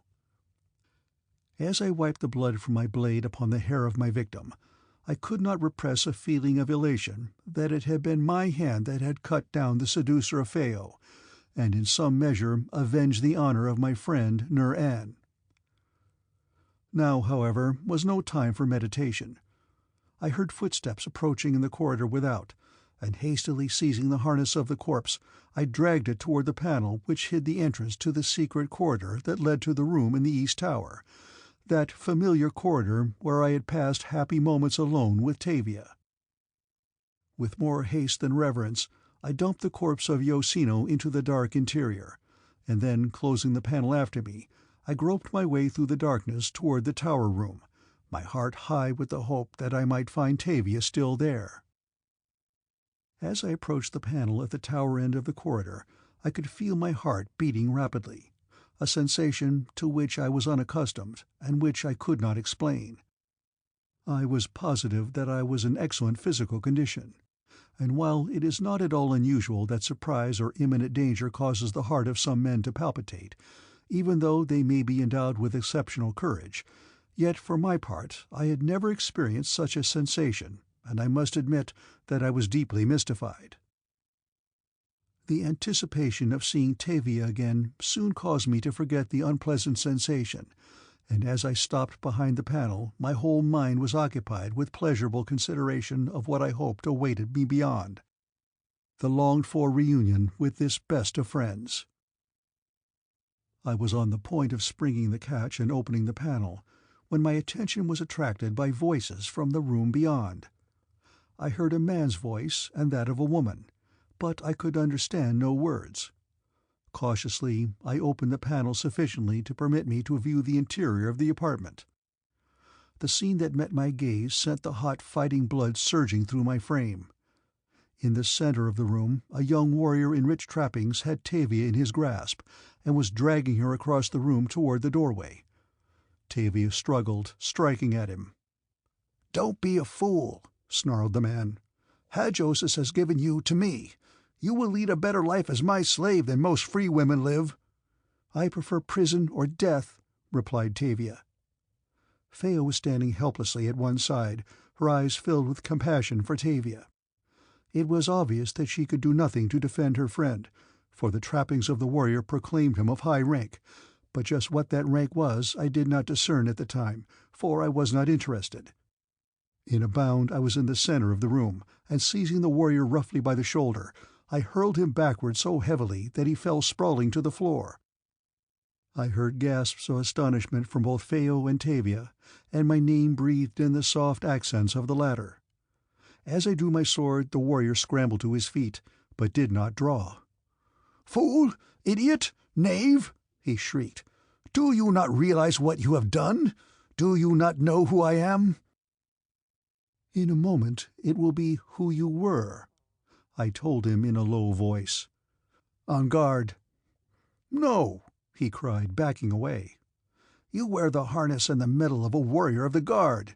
You cannot dare draw your sword against the son of Hadjosis. Back, fellow, I am Prince Hadj-Alt." "I could pray to Isis that you might be Hadjosis himself," I replied. "But at least there will be some recompense in the knowledge that I have destroyed his spawn. On guard, you fool, unless you wish to die like a Sorak." He was still backing away, and now he looked about him with every evidence of terror written upon his weak countenance. He espied the panel door that I had inadvertently left open, and before I could prevent, he had darted through and closed it behind him. I leaped in pursuit, but the lock had clicked, and I did not know where to find the mechanism to release it. "Quick, Phao," I cried. "You know the secret of the panel. Open it for me. We must not permit this fellow to escape, or he will sound the alarm and we shall all be lost." Phao ran quickly to my side and placed her thumb upon a button cleverly hidden in the ornate carving of the wooden paneling that covered the wall. I waited in breathless expectancy, but the panel did not open. Phao pushed frantically again and again, and then she turned to me with a gesture of helplessness and defeat. "He has tampered with the lock upon the other side," she said. "He is a clever rogue, and he would have thought of that." "We must follow," I said, and raising my longsword I struck the panel a heavy blow that would have shattered much thicker planking, but I only made a scratch upon it, tearing away a little piece scarce thicker than a fingernail. But the scar that I had made revealed the harrowing truth. The panel was constructed of forandus, the hardest and lightest metal known to Barsoomians. I turned away. "It is useless," I said, "to attempt to pierce forandus with cold steel." TAVIA had crossed to us and was standing in silence, looking up into my face. Her eyes were bathed with unshed tears, and I saw her lips tremble. "Hadron," she breathed, "you have come back from the dead. Oh, why did you come? For this time they will make no mistake." "You know why I came, TAVIA," I told her. "Tell me." she said, very soft and low. "For friendship, Tavia," I replied. "For the best friend that a man ever had." At first she seemed surprised, and then an odd little smile curved her lips. "I would rather have the friendship of Hadron of Hastor," she said, "than any other gift the world might give me." It was a nice thing for her to say, and I certainly appreciated it, but I did not understand that little smile. However, I had no time then in which to solve riddles. The problem of our safety was the all-important question, and then it was that I thought of the vial in my pocket-pouch. I looked quickly about the room. In one corner I espied a pile of sleeping silks and furs. Something there might answer my purpose. The contents of the vial might yet give us all freedom, if I had but time enough. I ran quickly across the room and searched rapidly until I found 3 pieces of fabric that were at least better suited to my purpose than any of the others. I opened the pocket-pouch to withdraw the vial, and at the same instant I heard the pounding of running feet and the clank and clatter of arms. Too late. They were already at the door. I closed my pocket-pouch and waited. At first it was in my mind to take them on in combat as they entered, but I put that idea aside as worse than useless, since it could result in nothing but my death, whereas time might conjure an opportunity to use the contents of the vial. The door swung open. Fully 50 warriors were revealed in the corridor without. A padwar of the guard entered, followed by his men. "Surrender," he commanded. "I have not drawn," I replied. "Come and take it." "You admit that you are the warrior who attacked the prince, Hadj-Alt?" he demanded. "I do," I replied. "What have these women to do with it?" "Nothing. I do not know them." "I followed Hadj-Alt here because I thought that it would give me the opportunity that I have long sought to kill him." "Why did you want to kill him?" demanded the padwar. "What grievance have you against the prince?" "None," I replied. "I am a professional assassin, and I was hired by others." "Who are they?" he demanded. I laughed at him, for I knew that he knew better than to ask a professional assassin of Barsoom such a question as that. The members of this ancient fraternity are guided by a code of ethics which they scrupulously observe, and seldom, if ever, can anything persuade or force one of their number to divulge the name of his principal. I saw Tavia's eyes upon me, and it seemed to me that there was a little questioning expression in them, but I knew that she must know that I was lying, thus to protect her and Phao. I was hustled from the chamber, and as I was being conducted along the corridors and down the ramps of the palace, the padwar questioned me in an endeavor to learn my true identity. I was greatly relieved to discover that they did not recognize me, and I hoped that I might continue to escape recognition, not that it would make any difference in my fate, for I realized that the direst would be inflicted upon one who had attempted to assassinate the prince of the house of Hadj-Osis, but I was afraid that were I to be recognized, they might accuse Tavia of complicity in the attack upon Hadj-Alt, and that she would be made to suffer accordingly. Presently I found myself in the pits again, and by chance in the very cell that Nur-An and I had occupied. I experienced almost the sensations of a homecoming, but with variations. Once again I was alone, fettered to a stone wall. My only hope the vial which they had overlooked, and which still reposed at the bottom of my pocket-pouch.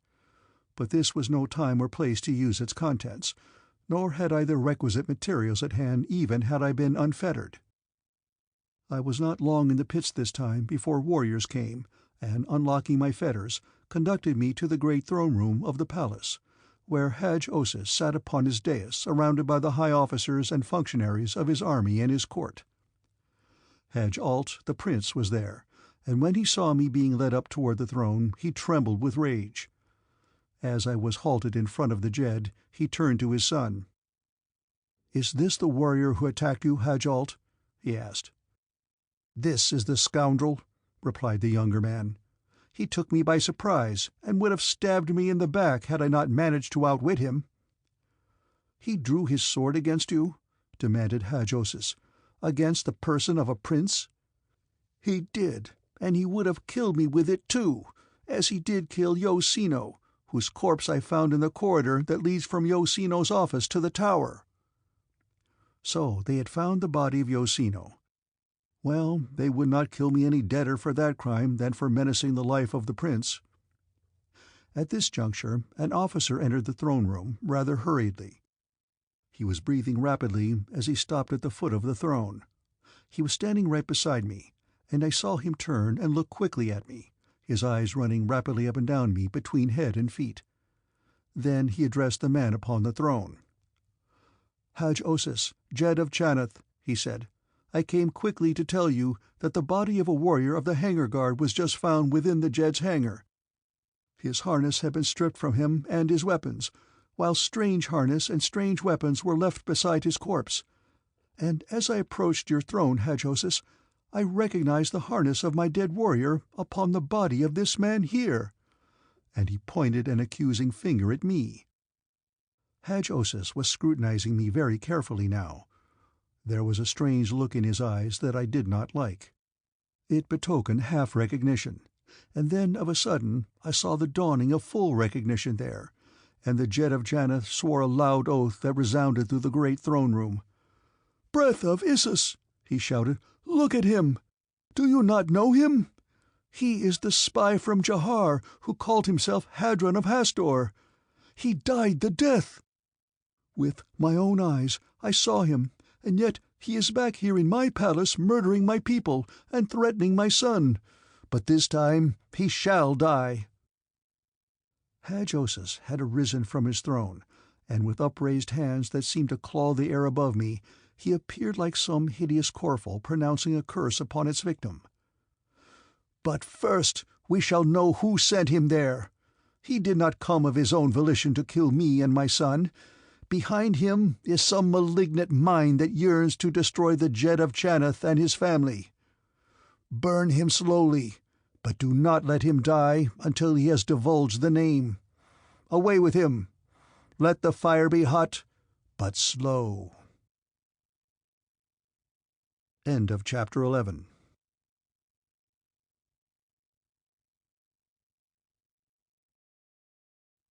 Chapter 12. The Cloak of Invisibility.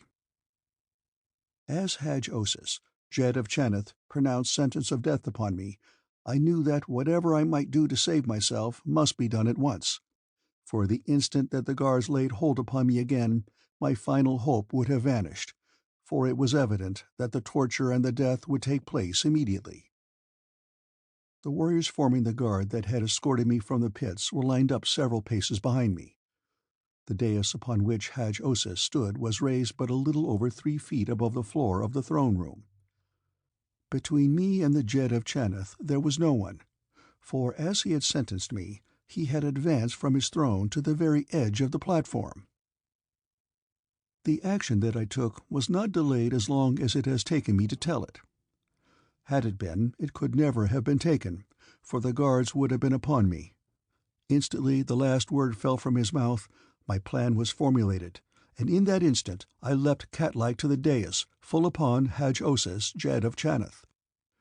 So sudden, so unexpected was my attack that there was no defense. I seized him by the throat with one hand, and with the other I snatched his dagger from its sheath, and raising it above him, I shouted my warning in a voice that all might hear. "Stand back, or Hadj-Osis dies!" I cried. They had started to rush me, but as the full import of my threat came home to them, they halted. "It is my life or yours, Hadj-Osis," I said, "unless you do what I tell you to do." "What?" he asked, his face black with terror.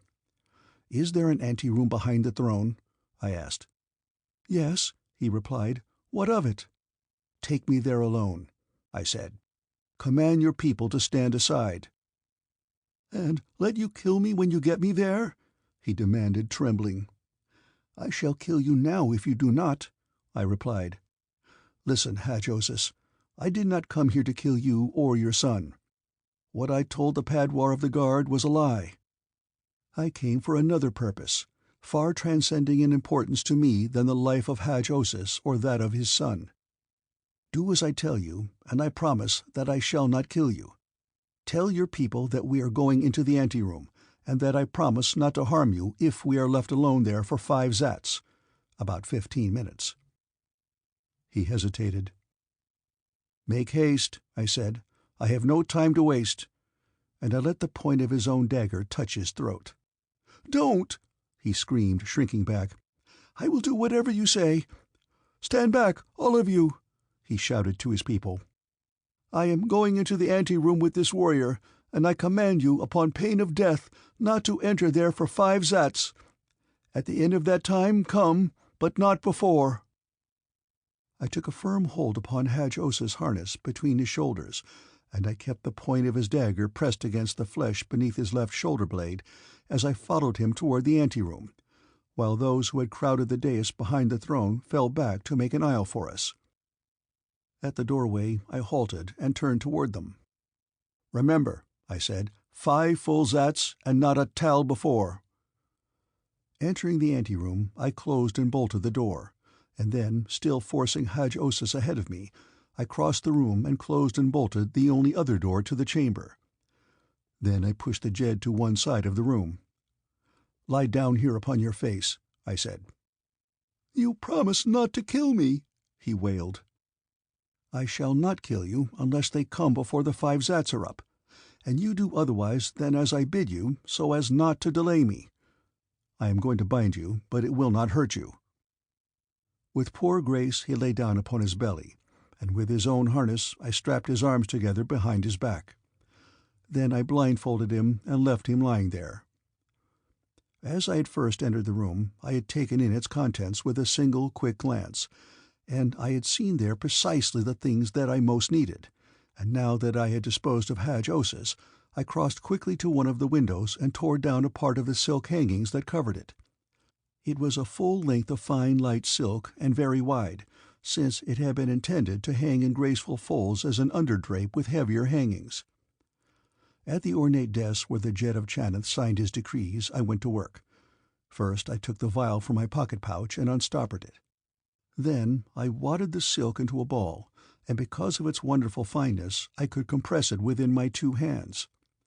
Fastening the ball of silk into a loosely compressed mass with strips torn from another hanging, I slowly poured the contents of the vial over it, turning the ball with the point of Hadj-Os's dagger. Remembering Fortak's warning, I was careful not to let any of the contents of the vial come in contact with my flesh, and I could readily see why one had to be careful as I watched the ball of silk disappear before my eyes. Knowing that the compound of invisibility would dry almost as rapidly as it impregnated the silk, I waited only a brief instant after emptying about half the contents of the vial upon the ball. Then, groping with my fingers, I found the strings that held it into its roughly spherical shape, and cut them, after which I shook the silk out as best I could. For the most part it was invisible, but there were 1 or 2 spots that the compound had not reached. These I quickly daubed with some of the liquid remaining in the vial, which I now restoppered and replaced in my pocket-pouch. So much depended upon the success of my experiment that I almost feared to put it to the test. But it must be tested, and there could be only a few zats remaining before the warriors of Hadj-Os would burst into the antechamber. By feeling alone, I draped the silk over my head, so that it fell all about me. Through its thin and delicate meshes, I could see objects at close range quite well enough to make my way about. I crossed to Hadj-Os and took the blind from his eyes, at the same time stepping quickly back. He looked hurriedly and affrightedly about him. "Who did that?" he demanded, and then, half to himself, "He is gone." For a moment he was silent, rolling his eyes about in all directions, searching every nook and corner of the apartment. Then an expression that was part hope and part relief came to his eyes. "Quick!" he shouted in a loud voice. "The guard! He has escaped!" I breathed a sigh of relief. If Hadj-Os could not see me, no one could. My plan had succeeded.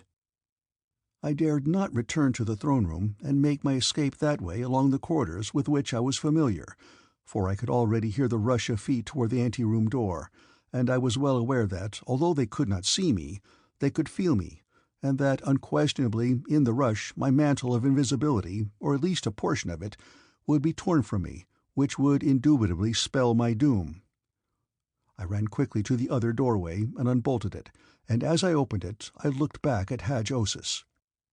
His eyes were upon the doorway, and they were wide with incredulity and horror. For an instant I did not realize the cause, and looked quickly behind me to see if I could see what had caused Hadj-Osis' fright, and then it dawned upon me, and I smiled. He had seen and heard the bolt shot and the door open as though by ghostly hands. He must have sensed a vague suspicion of the truth, for he turned quickly toward the other door and screamed a warning in a high falsetto voice. "Do not enter," he cried, "until the 5 zats are up.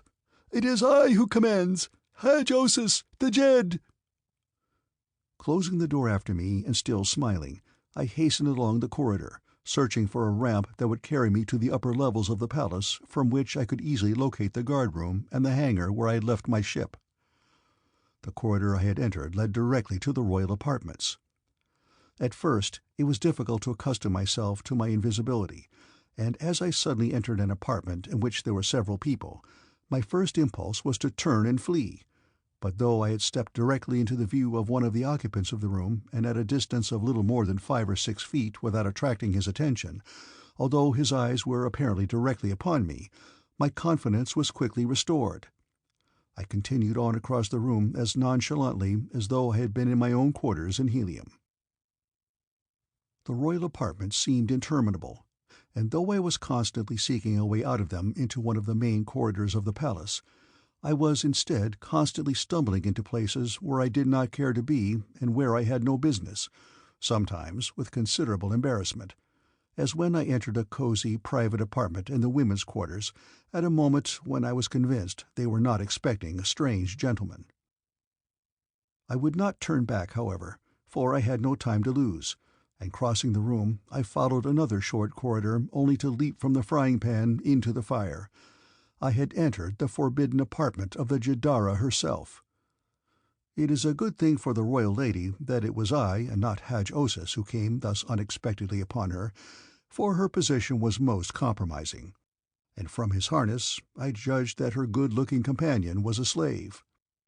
In disgust I retreated, for there was no other exit from the apartment, and presently I stumbled, entirely by accident, upon one of the main corridors of the palace, a busy corridor filled with slaves, warriors, and courtiers, with men, women, and children passing to and fro upon whatever business called them, or perhaps seated upon the carved benches that lined the walls.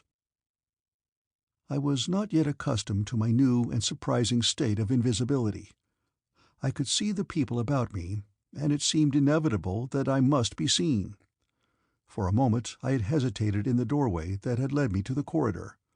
A slave girl, approaching along the corridor, turned suddenly toward the doorway where I stood.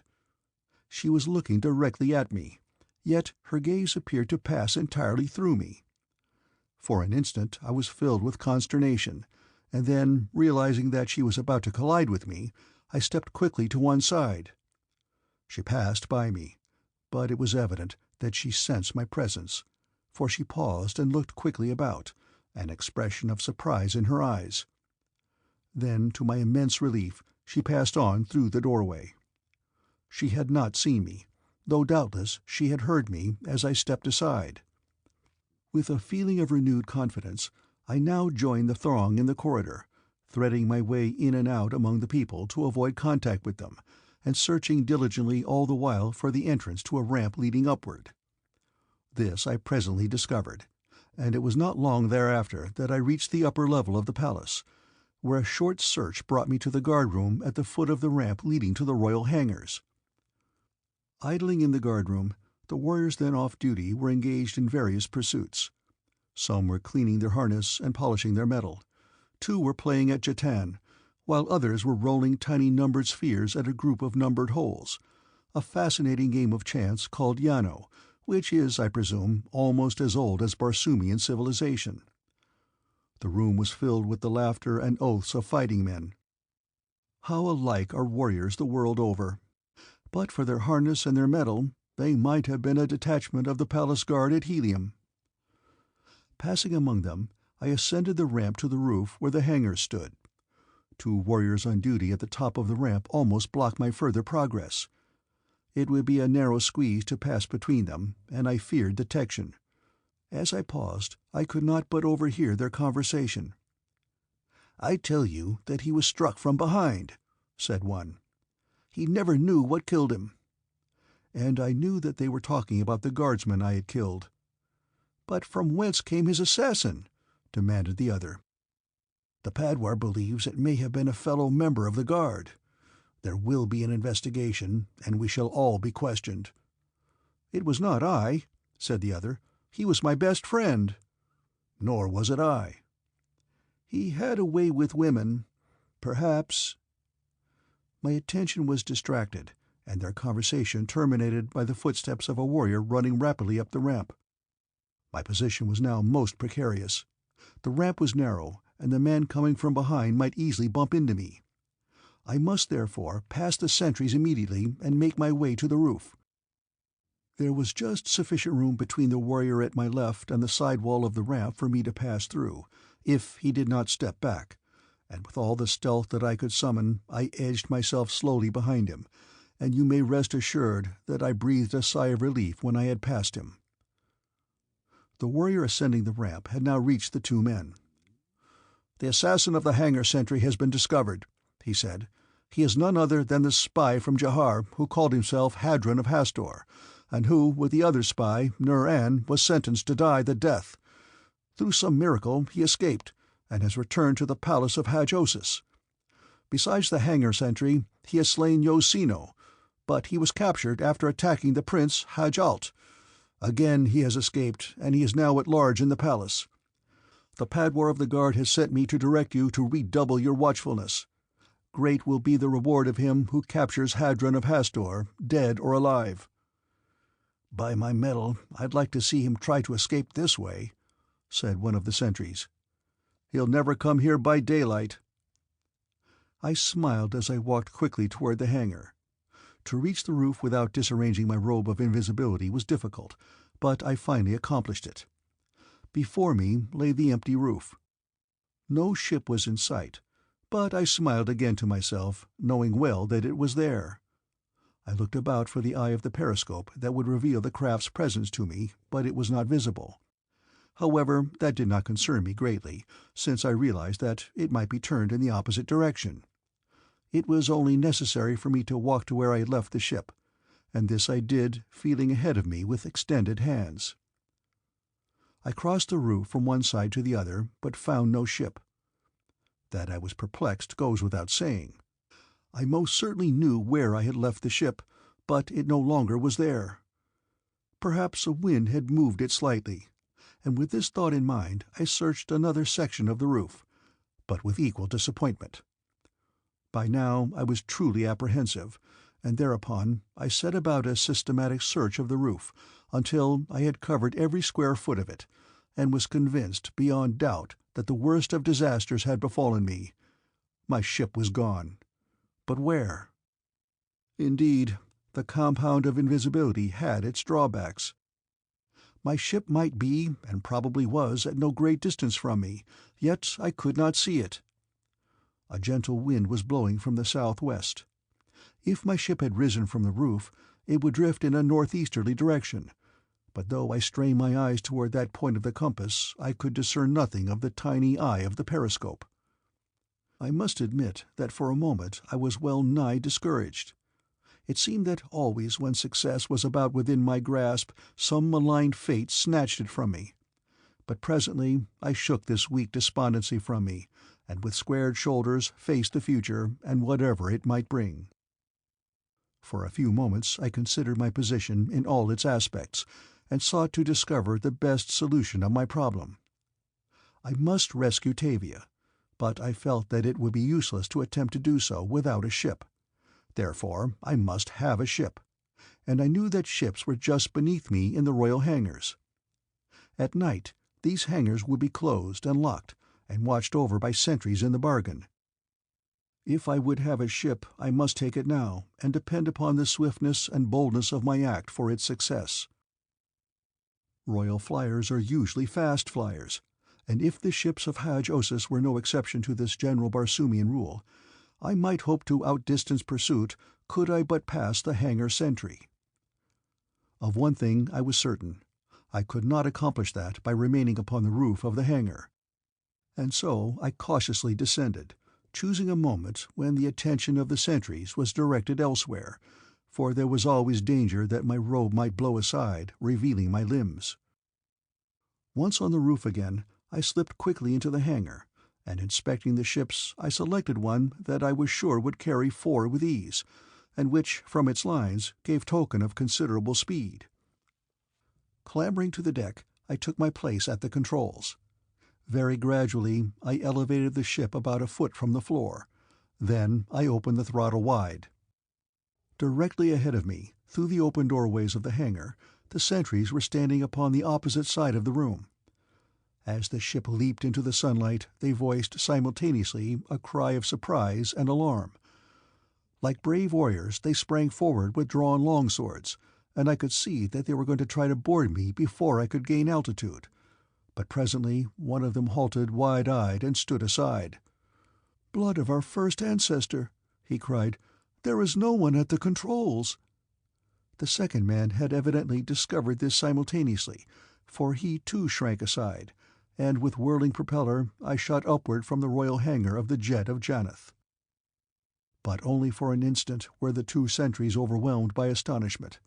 Immediately I heard the shriek of sirens and the clang of great gongs, and then, glancing behind, I saw that already they had launched a flier in pursuit. It was a 2-man flier, and almost immediately I realized that it was far swifter than the one I had chosen, and then, to make matters even worse for me, I saw patrol boats arising from hangars located elsewhere upon the palace roof. That they all saw my ship and were converging upon it was evident. Escape seemed impossible. Each way I turned, a patrol boat was approaching. Already I had been driven into an ascending spiral, my eyes constantly alert for any avenue of escape that might open to me. How hopeless it looked! My ship was too slow, my pursuers too many. It would not be long now, I thought, and at that very instant I saw something off my port bow at a little greater altitude that gave me one of the greatest thrills I had ever experienced in my life. It was only a little round eye of glass, but to me it meant life and more than life, for it might mean also life and happiness for TAVIA, and of course for Sanoma Tora.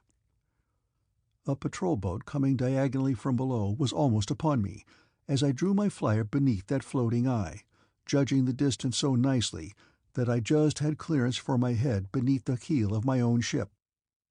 Locating one of the hatches, which were so constructed that they could be opened either from the inside or the out, I scrambled quickly into the interior of the JHAMA, as Fortac had christened it. Closing the hatch and springing to the controls, I rose quickly out of immediate danger. Then, standing to one side, I watched my former pursuers. I could read the consternation in their faces as they came alongside the royal flyer that I had stolen, and realized that it was unmanned. Not having seen either me or my ship, they must have been hard put to find any sort of an explanation for the phenomenon. As I watched them, I found it constantly necessary to change my position, owing to the number of patrol boats and other craft that were congregating. I did not wish to leave the vicinity of the palace entirely, for it was my intention to remain here until after dark, when I should make an attempt to take TAVIA and Phao aboard the JHAMA. I also had it in my mind to reconnoiter the East Tower during the day, and try to get into communication with TAVIA if possible. It was already the 5th Zode. In 50 Zats, 3 hours, the sun would set. I wished to initiate my plan of rescue as soon after dark as possible, as experience had taught me that plans do not always develop as smoothly in execution as they do in contemplation. A warrior from one of the patrol ships had boarded the royal craft that I had purloined and was returning it to the hangar. Some of the ships were following, and others were returning to their stations. A single patrol boat remained cruising about, and as I watched it, I suddenly became aware that a young officer standing upon its deck had espied the eye of my periscope. I saw him pointing toward it, and immediately thereafter the craft altered its course and came directly toward me. This was not so good, and I lost no time in moving to one side, turning the eye of my periscope away from them so that they could not see it or follow me. I moved a short distance out of their course, and then swung my periscope toward them again. To my astonishment, I discovered that they too had altered their course and were following me. Now I rose swiftly and took a new direction, but when I looked again, the craft was bearing down upon me, and not only that, but she was training a gun on me. What had happened? It was evident that something had gone wrong, and that I was no longer clothed in total invisibility, but whatever it was too late now to rectify it, even if I could. I had but a single recourse, and I prayed to my first ancestor that it might not now be too late to put it into execution. Should they fire upon me, I was lost. I brought the JHAMA to a full stop, and sprang quickly aft to where the rear rifle was mounted on a platform just within the aft turret. In that instant, I had occasion to rejoice in the foresight that had prompted me to rearrange the projectiles properly against the necessity for instant use in such an emergency as this. Selecting one, I jammed it into the chamber and closed the breech lock. The turret, crudely and hastily constructed though it had been, responded to my touch, and an instant later my sight covered the approaching patrol vessel, and through the tiny opening provided for the sight I witnessed the effect of my first shot with Ford-Tack's disintegrating ray rifle. I had used a metal disintegrating projectile, and the result was appalling. I loved a ship, and it tore my heart to see that staunch craft fall apart in mid-air, as its metal parts disappeared before the disintegrating ray. But that was not all, as wood and leather and fabric sank with increasing swiftness toward the ground. Brave warriors hurtled to their doom. It was horrifying. I am a true son of Barsoom. I joy in battle. Armed conflict is my birthright, and war the goal of my ambition.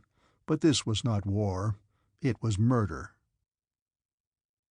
I took no joy in my victory, as I had when I laid Yosino low in mortal combat, and now more than ever was I determined that this frightful instrument of destruction must in some way be forever banned upon Barsoom. War with such a weapon, completely hidden by the compound of invisibility, would be too horrible to contemplate. Navies, cities, whole nations could be wiped out by a single battleship thus equipped. The mad dream of Ford-Tack might easily come true, and a maniac yet rule all Barsoom.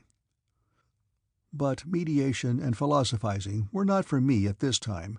I had work to do, and though it necessitated wiping out all Janeth, I proposed doing it. Again the sirens and the gongs raised their wild alarm. Again patrol boats gathered.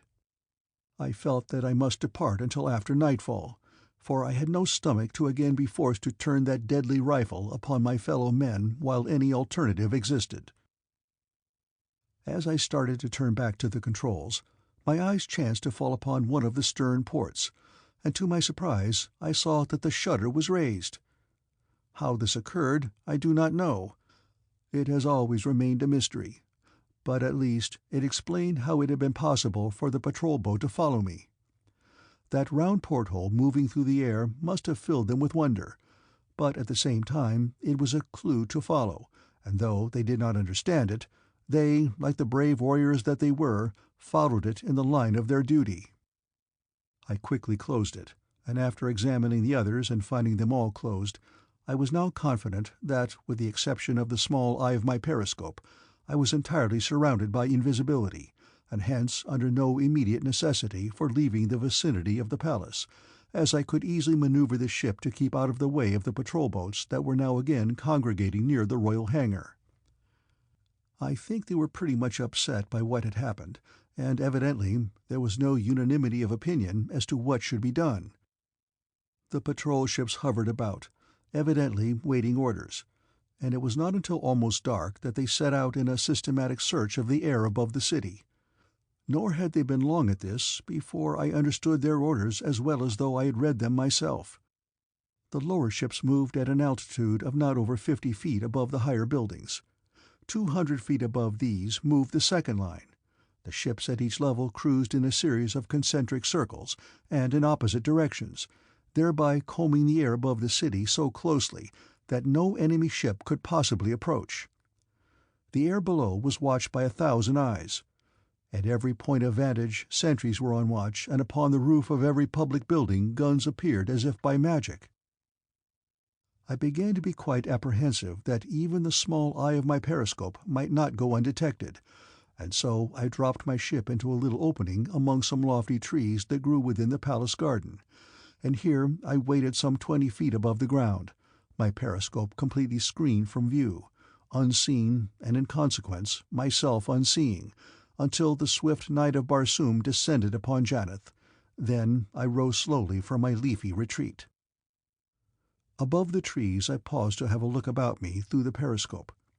Far above me were the twinkling lights of the circling patrol boats, and from 1,000 windows of the palace shone other lights. Before me rose the dark outlines of the east tower, silhouetted against the starry sky. Rising slowly, I circled the tower until I had brought the JHAMA opposite Tavia's window. My ship carried no lights, of course, and I had not switched on any of the lights within her cabin, so that I felt that I might with impunity raise one of the upper hatches, and this I did. The JHAMA lay with her upper deck a foot or two beneath the sill of Tavia's window. Before venturing from below, I replaced my cloak of invisibility about me. There was no light in Tavia's room. I placed my ear close against the iron bars and listened. I could hear no sound. My heart sank within me. Could it be that they had removed her to some other part of the palace? Could it be that Haj-Alt had come and taken her away? I shuddered at the mere suggestion, and cursed the luck that had permitted him to escape my blade. With all those eyes and ears straining through the darkness, I feared to make the slightest sound, though I felt that there was little likelihood that the open hatch would be noticed in the surrounding darkness. Yet I must ascertain whether or not Tavia was within that room.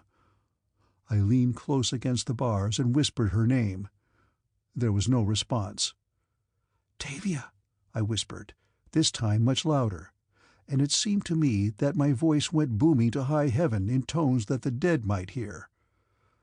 This time I heard a response from the interior of the room. It sounded like a gasp, and then I heard someone moving, approaching the window. It was so dark in the interior that I could see nothing, but presently I heard a voice close to me. "Hadron, where are you?" She had recognized my voice. For some reason I thrilled to the thought of it. "Here, at the window, Tavia," I said. She came very close. "Where?" she asked. "I cannot see you." I had forgotten my robe of invisibility. "Never mind," I said. "You cannot see me, but I will explain that later. Is Phao with you?" "Yes." "And no one else?" "No." "I am going to take you with me, Tavia. You and Phao. Stand aside well out of line of the window so that you will not be hurt while I remove the bars. Then be ready to board my ship immediately." "Your ship?" she said. "Where is it?" "Never mind now. There is a ship here. Do just as I tell you. Do you trust me?" "With my life, Hadron, forever," she whispered. Something within me sang. It was more than a mere thrill. I cannot explain it, nor did I understand it, but now there were other things to think of. "Stand aside quickly, Tavia, and keep Phao away from the window until I call you again."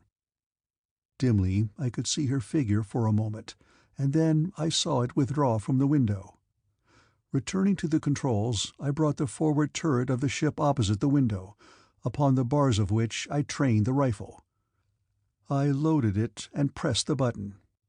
Through the tiny sight aperture, and because of the darkness, I could see nothing of the result, but I knew perfectly well what had happened, and when I lowered the ship again and went on deck, I found that the bars had vanished in thin air. "Quick, Tavia," I said. "Come." With one foot upon the deck of the flier and the other upon the sill of the window, I held the ship close to the wall of the tower, and as best I could I held the cloak of invisibility like a canopy to shield the girls from sight as they boarded the JHAMA. It was difficult and risky business.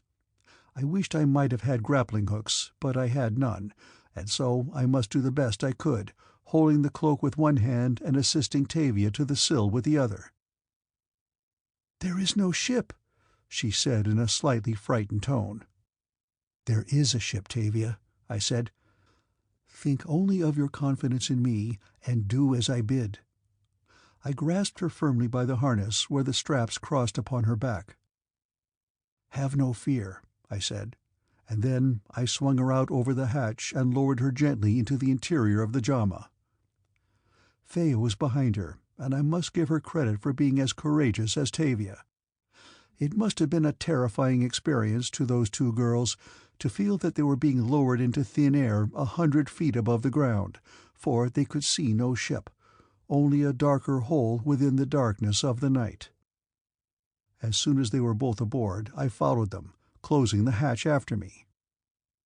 They were huddled in the darkness on the floor of the cabin, weak and exhausted from the brief ordeal through which they had just passed, but I could not take the time then to answer the questions with which I knew their heads must be filled.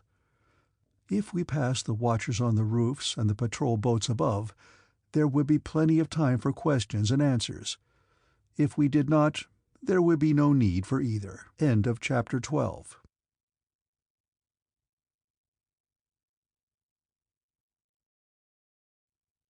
Chapter 13. Tull AXTAR'S Women. With propellers moving only enough to give us headway, we moved slowly and silently from the tower. I did not dare to rise to the altitude of the circling fliers, for fear of almost inevitable collision, owing to the limited range of visibility permitted by the periscope. And so I held to a course that carried me only above the roof of the lower part of the palace, until I reached a broad avenue that led in an easterly direction to the outer wall of the city. I kept well down below the roofs of the buildings, where there was little likelihood of encountering other craft. Our only danger of detection now, and that was slight indeed, was that our propeller might be overheard by some of the watchers on the roofs.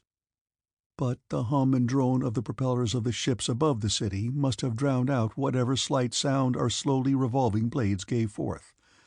And at last we came to the gate at the end of the avenue, and rising to top its battlements, we passed out of Janeth into the night beyond. The lights of the city and of the circling patrol boats above grew fainter and fainter as we left them far behind. We had maintained absolute silence during our escape from the city, but as soon as our escape appeared assured, Tavia unlocked the floodgates of her curiosity. Phao's first question was relative to Nur-An. Her sigh of relief held as great assurance of her love for him as could words have done. The two listened in breathless attention to the story of our miraculous escape from the death. Then they wanted to know all about the JAMA, the compound of invisibility, and the disintegrating ray with which I had dissolved the bars from their prison window. Nor was it until their curiosity had been appeased that we were able to discuss our plans for the future. "I feel that I should go at once to Jahar," I said. "Yes," said Tavia in a low voice. "It is your duty. You must go there first and rescue Sanoma Tora." "If there was only some place where I might leave you and Phao in safety, I should feel that I could carry on this mission with far greater peace of mind, but I know of no other place than JAMA, and I hesitate to return there and let Fort Tak know that I failed to go immediately to Jahar as I had intended. The man is quite insane. There is no telling what he might do if he learns the truth, nor am I certain that you too would be safe there in his power. He trusts only his slaves, and he might easily become obsessed with an hallucination that you are spies." "You need not think of me at all," said Tavia, "for no matter where you might find a place to leave us, I should not remain. The place of the slave is with her master." "Do not say that, Tavia. You are not my slave." "I am a slave girl," she replied. "I must be someone's slave. I prefer to be yours." I was touched by her loyalty, but I did not like to think of Tavia as a slave. Yet, however much I might loathe the idea, the fact remained that she was one. "I give you your freedom, Tavia," I said. She smiled. "I do not want it. And now that it is decided that I am to remain with you," she had done all the deciding, "I wish to learn all that I can about navigating the JAMA, for it may be that in that way I may help you." Tavia's knowledge of aerial navigation made the task of instructing her simple indeed. In fact, she had no trouble whatsoever in handling the craft. Phao also manifested an interest, and it was not long before she too took her turn at the controls, while Tavia insisted upon being inducted into all the mysteries of the disintegrating ray rifle. Long before we saw the towers of AXTAR'S capital, we sighted a one-man scout flyer painted the ghastly blue of Jahar, and then far to the right and to the left we saw others. They were circling slowly at a great altitude. I judged that they were scouts watching for the coming of an expected enemy fleet. We passed below them, and a little later encountered the second line of enemy ships. These were all scout cruisers, carrying from 10 to 15 men. Approaching one of them quite closely, I saw that it carried 4 disintegrating ray rifles, 2 mounted forward and 2 aft. As far as I could see in either direction, these ships were visible, and if, as I presumed, they formed a circle entirely about Jahar, they must have been numerous indeed. Passing on beyond them, we presently encountered the third line of Jaharian ships. Here were stationed huge battleships, carrying crews of 1,000 men and more, and fairly bristling with big guns. While none of these ships was as large as the major ships of Helium, they constituted a most formidable force, and it was obvious that they had been built in great numbers. What I had already seen impressed me with the fact that AXTAR was entertaining no idle dream in his contemplated subjection of all Barsoom. With but a fraction of the ships I had already seen, I would guarantee to lay waste all of Barsoom, provided my ships were armed with disintegrating ray rifles, and I felt sure that I had seen but a pitiful fraction of AXTAR'S vast armament. The sight of all these ships filled me with the direst forebodings of calamity. If the fleet of Helium had not already arrived and been destroyed, it certainly must be destroyed when it did arrive. No power on earth could save it. The best that I could hope, had the fleet already arrived, was that an encounter with the disintegrating ray rifles of the first line might have proved sufficient warning to turn the balance of the fleet back. Far behind the line of battleships I could see the towers of Jahar rising in the distance, and as we reached the vicinity of the city I descried a fleet of the largest ships I have ever seen, resting upon the ground just outside the city wall. These ships, which completely encircled the city wall that was visible to us, must have been capable of accommodating at least 10,000 men each, and from their construction and their light armaments I assumed them to be transports. These doubtless were to carry the hordes of hungry Jaharian warriors upon the campaign of loot and pillage that it was planned should destroy a world. Contemplation of this vast armada prompted me to abandon all other plans and hasten at once to Helium, that the alarm might be spread and plans be made to thwart the mad ambition of AXTAR. My mind was a seething cauldron of conflicting urges. Both duty and honor presented conflicting demands upon me. Countless times had I risked my life to reach Jahar for but a single purpose, and now that I had arrived I was called upon to turn back for the fulfillment of another purpose, a larger and more important one perhaps, but I am only human, and so I turned first to the rescue of the woman that I loved, determined immediately thereafter to throw myself wholeheartedly into the prosecution of the other enterprise that duty and inclination demanded of me. I argued that the slight delay that would result would in no way jeopardize the greater cause, while should I abandon Sanoma Tora now, there was little likelihood that I would ever be able to return to Jahar to her succor. With the great ghastly blue fleet of Jahar behind us, we topped the city's walls and moved in the direction of the palace of the Jeddak. My plans were well formulated. I had discussed them again and again with Tavia, who had grown up in the palace of AXTAR. At her suggestion, We were to maneuver the JAMA to a point directly over the summit of a slender tower, upon which there was not room to land the flier, but through which I could gain ingress to the palace at a point close to the quarters of the women. As we passed through the 3 lines of Jaharian ships, protected by our coating of the compound of invisibility, so we passed the sentries on the city wall, and the warriors upon watch in the towers and upon the ramparts of the palace of the Jeddak. And without incident worthy of note, I stopped the JAMA just above the summit of the tower that Tavia indicated. "In about 10 zats, approximately 30 minutes, it will be dark," I said to Tavia. "If you find it impractical to remain here constantly, try and return when dark has fallen, for whether I am successful in finding Sanoma Tora, I shall not attempt to return to the JAMA until night has fallen." She had told me that there was a possibility that the women's quarters might be locked at sunset, and for this reason I was entering the palace by daylight, though I should have much preferred not to risk it until after nightfall. Tavia had also assured me that if I once entered the women's quarters I would have no difficulty in leaving, even after they were locked, as the doors could be opened from the inside, the precaution of locking being taken not for fear that the inmates would leave the quarters, but to protect them against the dangers of assassins and others with evil intent. Adjusting the robe of invisibility about me, I raised the forward keel hatch, which was directly over the summit of the tower that had once been used as a lookout in some distant age, before newer and loftier portions of the palace had rendered it useless for this purpose. "Good-bye and good luck," whispered Tavia. "When you return, I hope that you will bring your Sanoma Tora with you.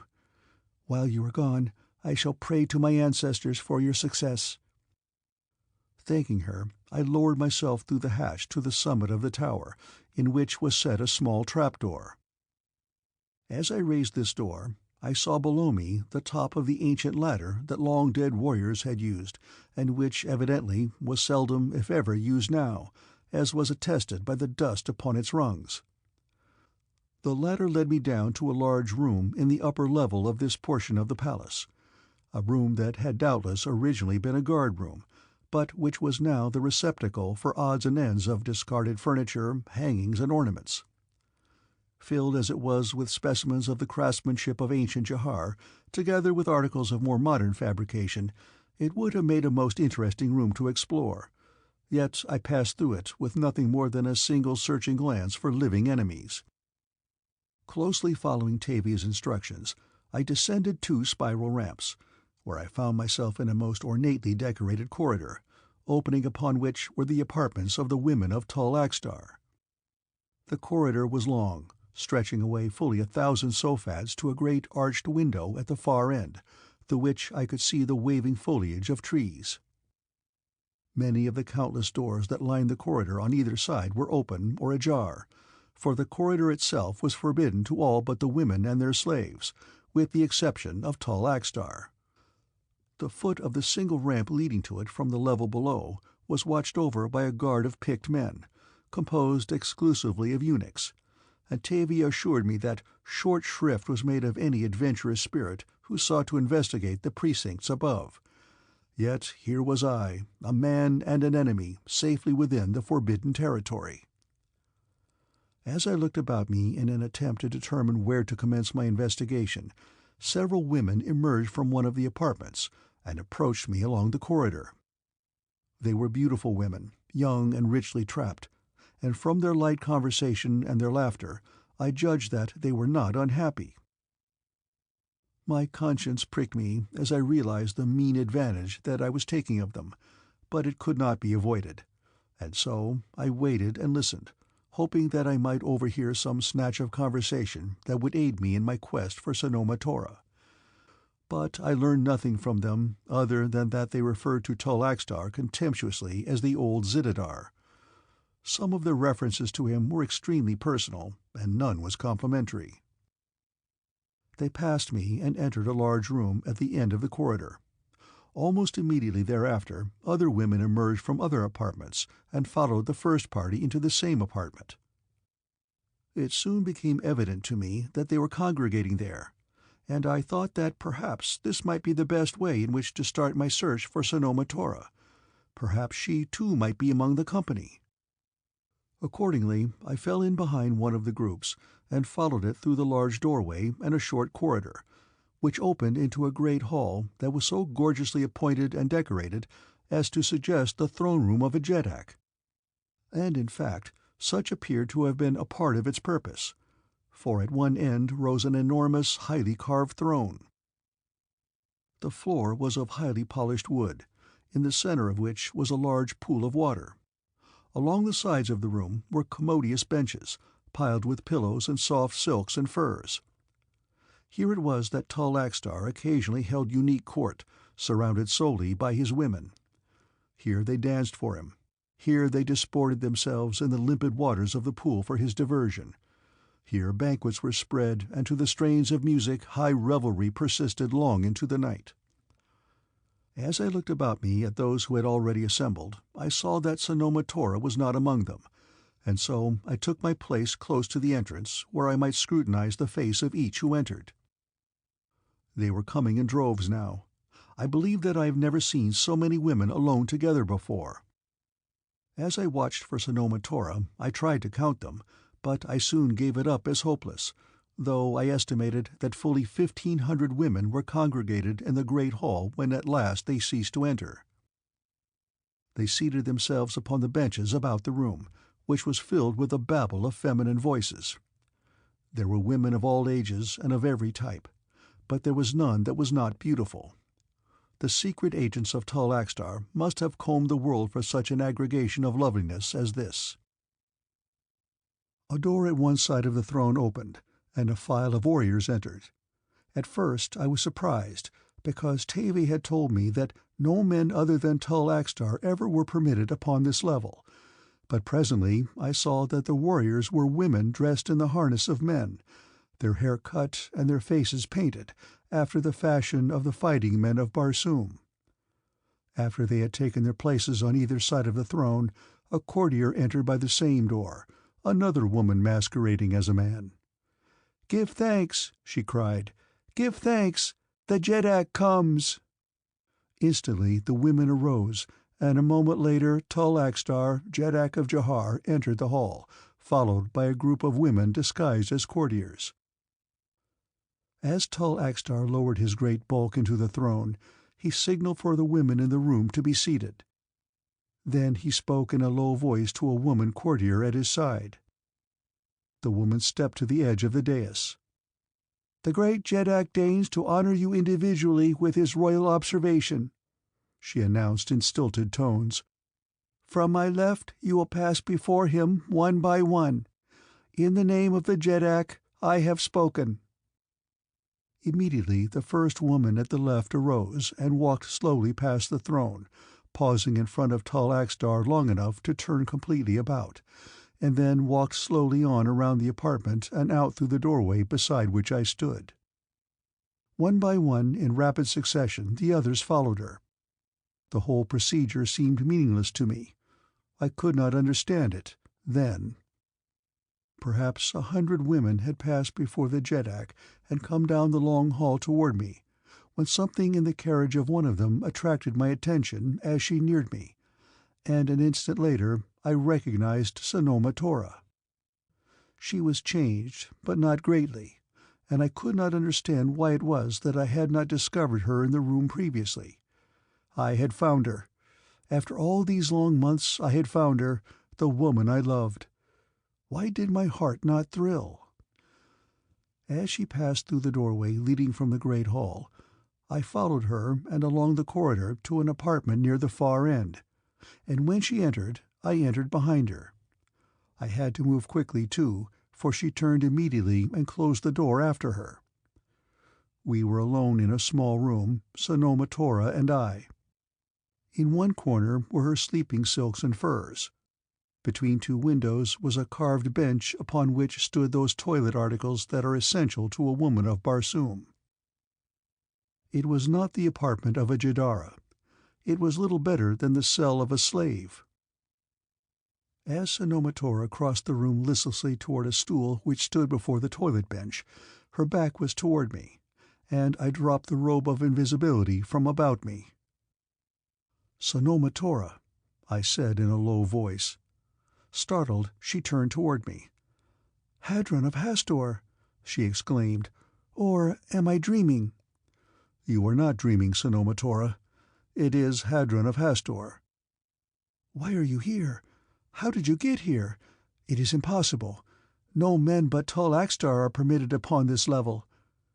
"Here I am, Sanoma Tora, and I have come to take you back to Helium, if you wish to return." "Oh, name of my first ancestor, if I could but hope!" she cried. "You may hope, Sanoma Tora," I assured her. "I am here, and I can take you back." "I cannot believe it," she said. "I cannot imagine how you gained entrance here.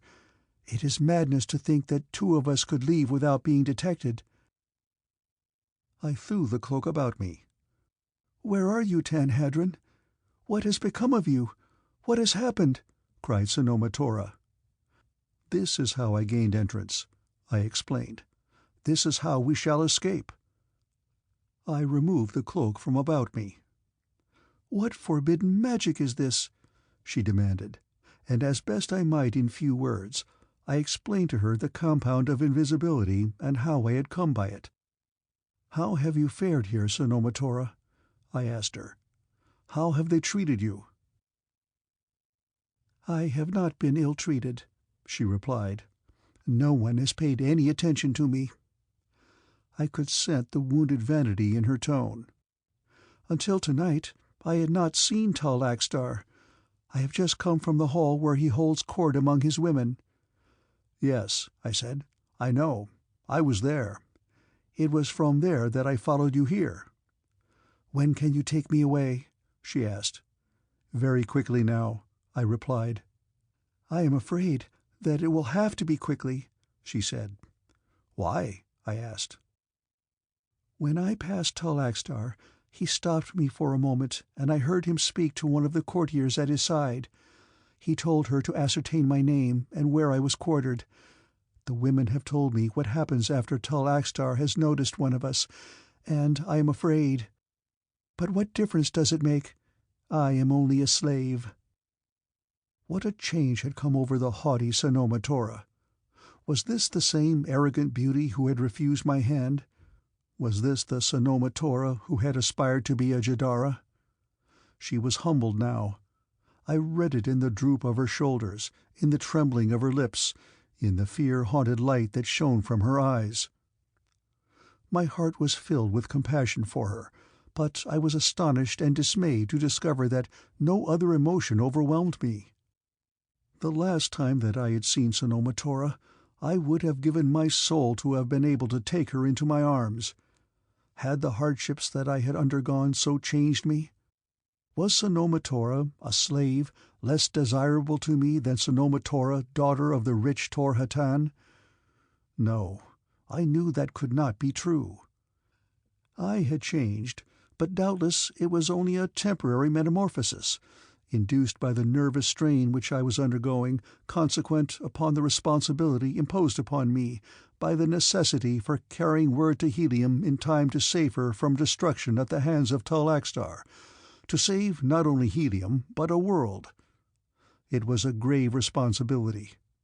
How might one thus burdened have time for thoughts of love?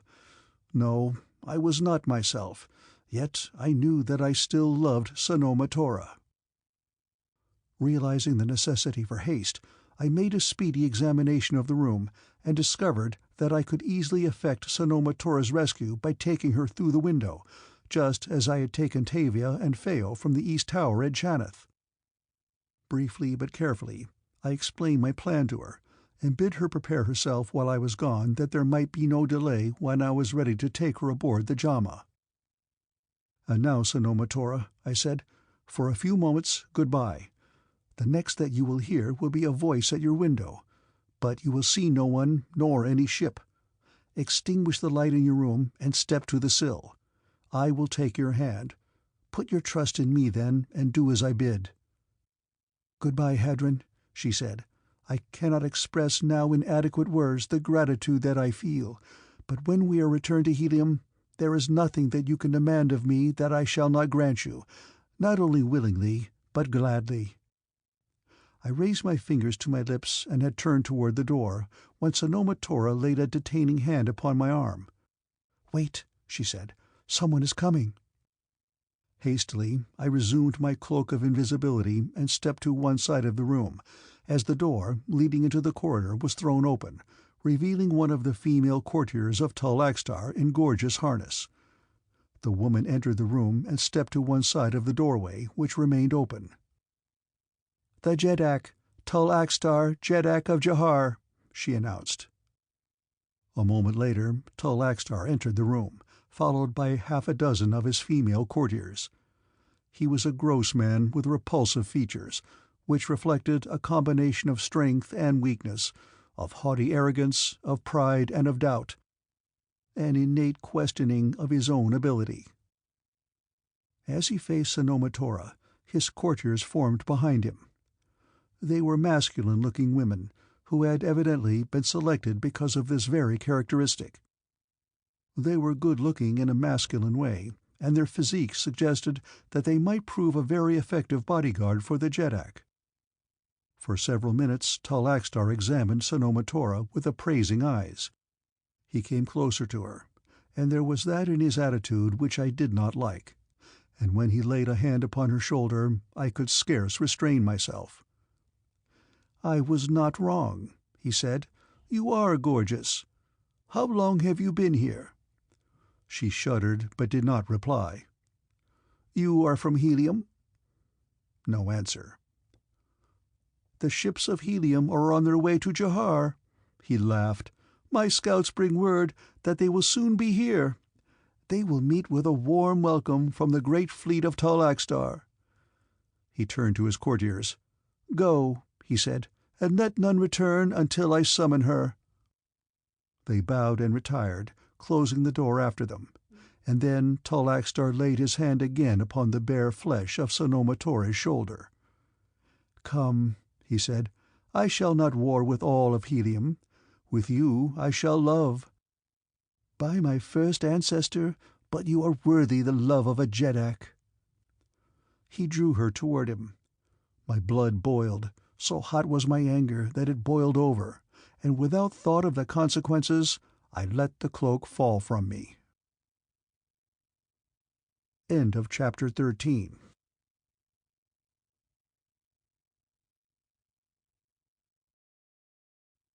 Chapter 14. The Cannibals of U-GOR.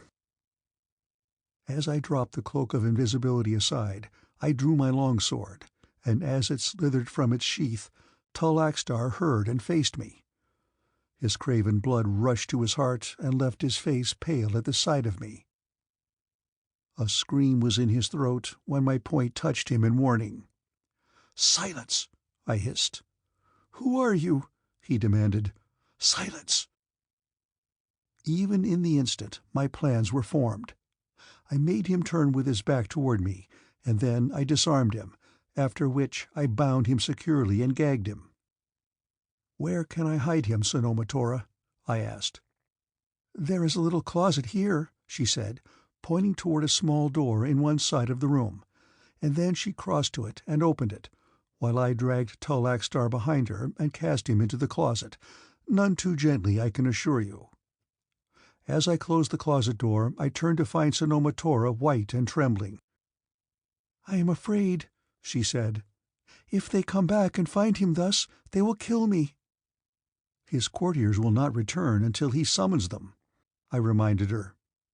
"You heard him tell them that such were his wishes, his command." She nodded. "Here is his dagger," I told her. "If worst comes to worst, you can hold them off by threatening to kill Tall Axtar." But the girl seemed terrified. She trembled in every limb, and I feared that she might fail if put to the test. How I wished that TAVIA was here. I knew that she would not fail, and in the name of my first ancestor, how much depended upon success. "I shall return soon," I said, as I groped about the floor for the robe of invisibility. "Leave that large window open, and when I return, be ready." As I replaced the cloak about me, I saw that she was trembling so that she could not reply. In fact, she was even having difficulty in holding the dagger, which I expected momentarily to see drop from her nerveless fingers, but there was naught that I could do but hasten to the JHAMA and try to return before it was too late. I gained the summit of the tower without incident. Above me twinkled the brilliant stars of a Barsoomian night, while just above the palace roof hung the gorgeous planet Barsoom, Earth.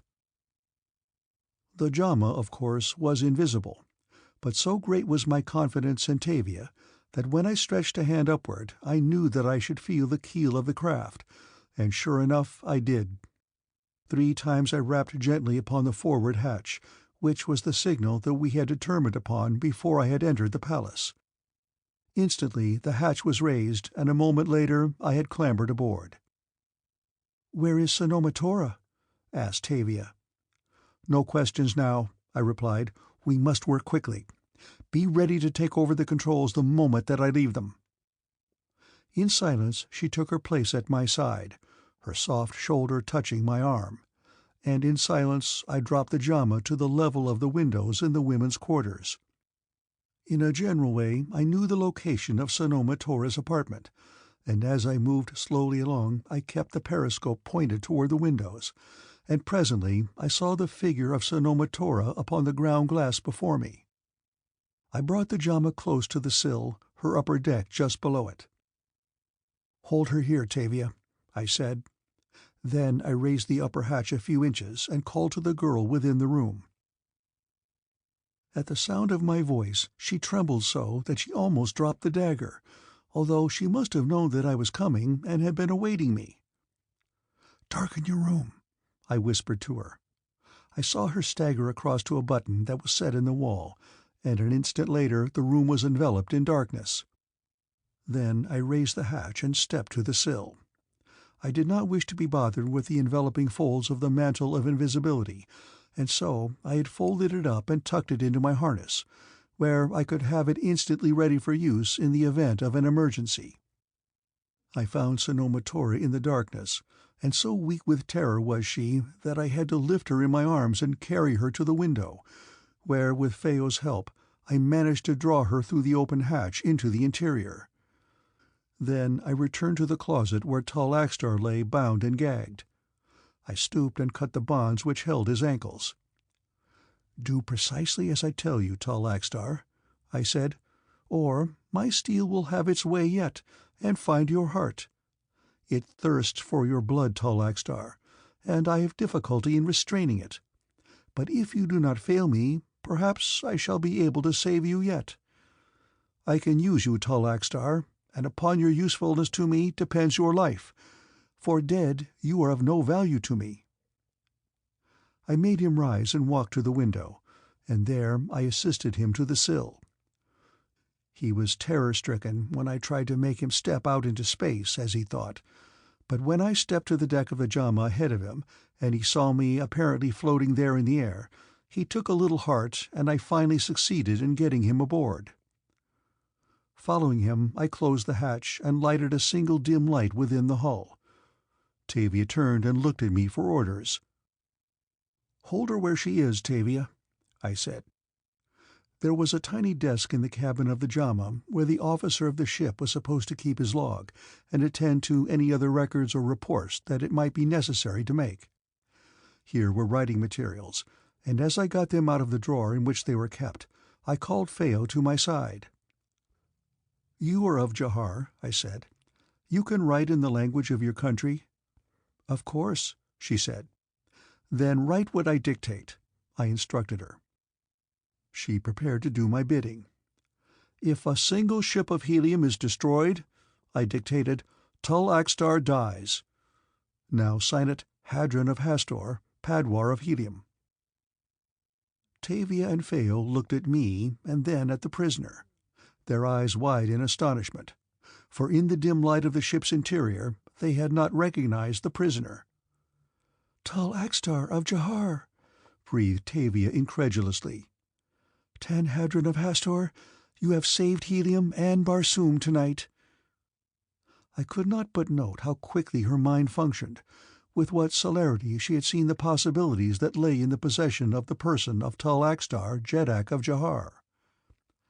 I took the note that Phao had written, and returning quickly to Sanoma Tora's room, I laid it upon her dressing table. A moment later I was again in the cabin of the JHAMA, and we were rising swiftly above the roofs of Jahar. Morning found us beyond the uttermost line of Jaharian ships, beneath which we had passed, guided by their lights. Evidence to me that the fleet was poorly officered, for no trained man, expecting an enemy in force, would show lights aboard his ships at night. We were speeding now in the direction of far Helium, following the course that I hoped would permit us to intercept the fleet of the warlord in the event that it was already bound for Jahar, as Tal Akstar had announced. Sanoma Tora had slightly recovered her poise and control of her nerves. Tavia's sweet solicitude for her welfare touched me deeply. She had soothed and quieted her as she might have soothed and quieted a younger sister, though she herself was younger than Sanoma Tora. But with the return of confidence, Sanoma Tora's old haughtiness was returning, and it seemed to me that she showed too little gratitude to Tavia for her kindliness, but I realized that that was Sanoma Tora's way, that it was born in her, and that doubtless deep in her heart she was fully appreciative and grateful. However that may be, I cannot but admit that I wished at the time that she would show it by some slight word or deed. We were flying smoothly, slightly above the normal altitude of battleships. The destination control compass was holding the JHAMA to her course, and after all that I had passed through, I felt the need of sleep. Phao, at my suggestion, had rested earlier in the night, and as all that was needed was a lookout to keep a careful watch for ships, I entrusted this duty to Phao, and Tavia and I rolled up in our sleeping silks and furs and were soon asleep. Tavia and I were about midship. Phao was forward at the controls, constantly swinging the periscope to and fro, searching the sky for ships. When I retired, Sanoma Tora was standing at one of the starboard ports looking out into the night, while Tal Akstar lay down in the stern of the ship. I had long since removed the gag from his mouth, but he seemed too utterly cowed even to address us, and lay there in morose silence, or perhaps he was asleep, I do not know. I was thoroughly fatigued, and must have slept like a log from the moment that I lay down until I was suddenly awakened by the impact of a body upon me. As I struggled to free myself, I discovered to my chagrin that my hands had been deftly bound while I slept, a feat that had been rendered simple by the fact that it is my habit to sleep with my hands together in front of my face. A man's knee was on my chest, pressing me heavily against the deck, and one of his hands clutched me by the throat. In the dim light of the cabin I saw that it was Tal Akstar, and that his other hand held a dagger. "Silence," he whispered. "If you would live, make no sound." And then, to make assurance doubly sure, he gagged me and bound my ankles. Then he crossed quickly to Tavia and bound her, and as he did so my eyes moved quickly about the interior of the cabin in search of aid. On the floor, near the controls, I saw Phao lying bound and gagged, as was I. Sanoma Tora crouched against the wall, apparently overcome by terror. She was neither bound nor gagged. Why had she not warned me? Why had she not come to my help? If it had been Tavia who remained unbound instead of Sanoma Tora, how different would have been the outcome of Tal Akstar's bid for liberty and revenge. How had it all happened? I was sure that I had bound Tal Akstar so securely that he could not possibly have freed himself, and yet I must have been mistaken, and I cursed myself for the carelessness that had upset all my plans, and that might eventually spell the doom of Helium. Having disposed of Phao, Tavia, and me, Tal Akstar moved quickly to the controls, ignoring Sanoma Tora as he passed by her. In view of the marked terror that she displayed, I could readily understand why he did not consider her any menace to his plans. She was as harmless to him free as bound. Putting the ship about, he turned back toward Jahar, and though he did not understand the mechanism of the destination control compass and could not cut it out, this made no difference as long as he remained at the controls. The only effect that the compass might have being to return the ship to its former course should the controls be again abandoned while the ship was in motion. Presently he turned toward me. "I should destroy you, Hadron of Hastor," he said, "had I not given the word of a Jeddak that I would not."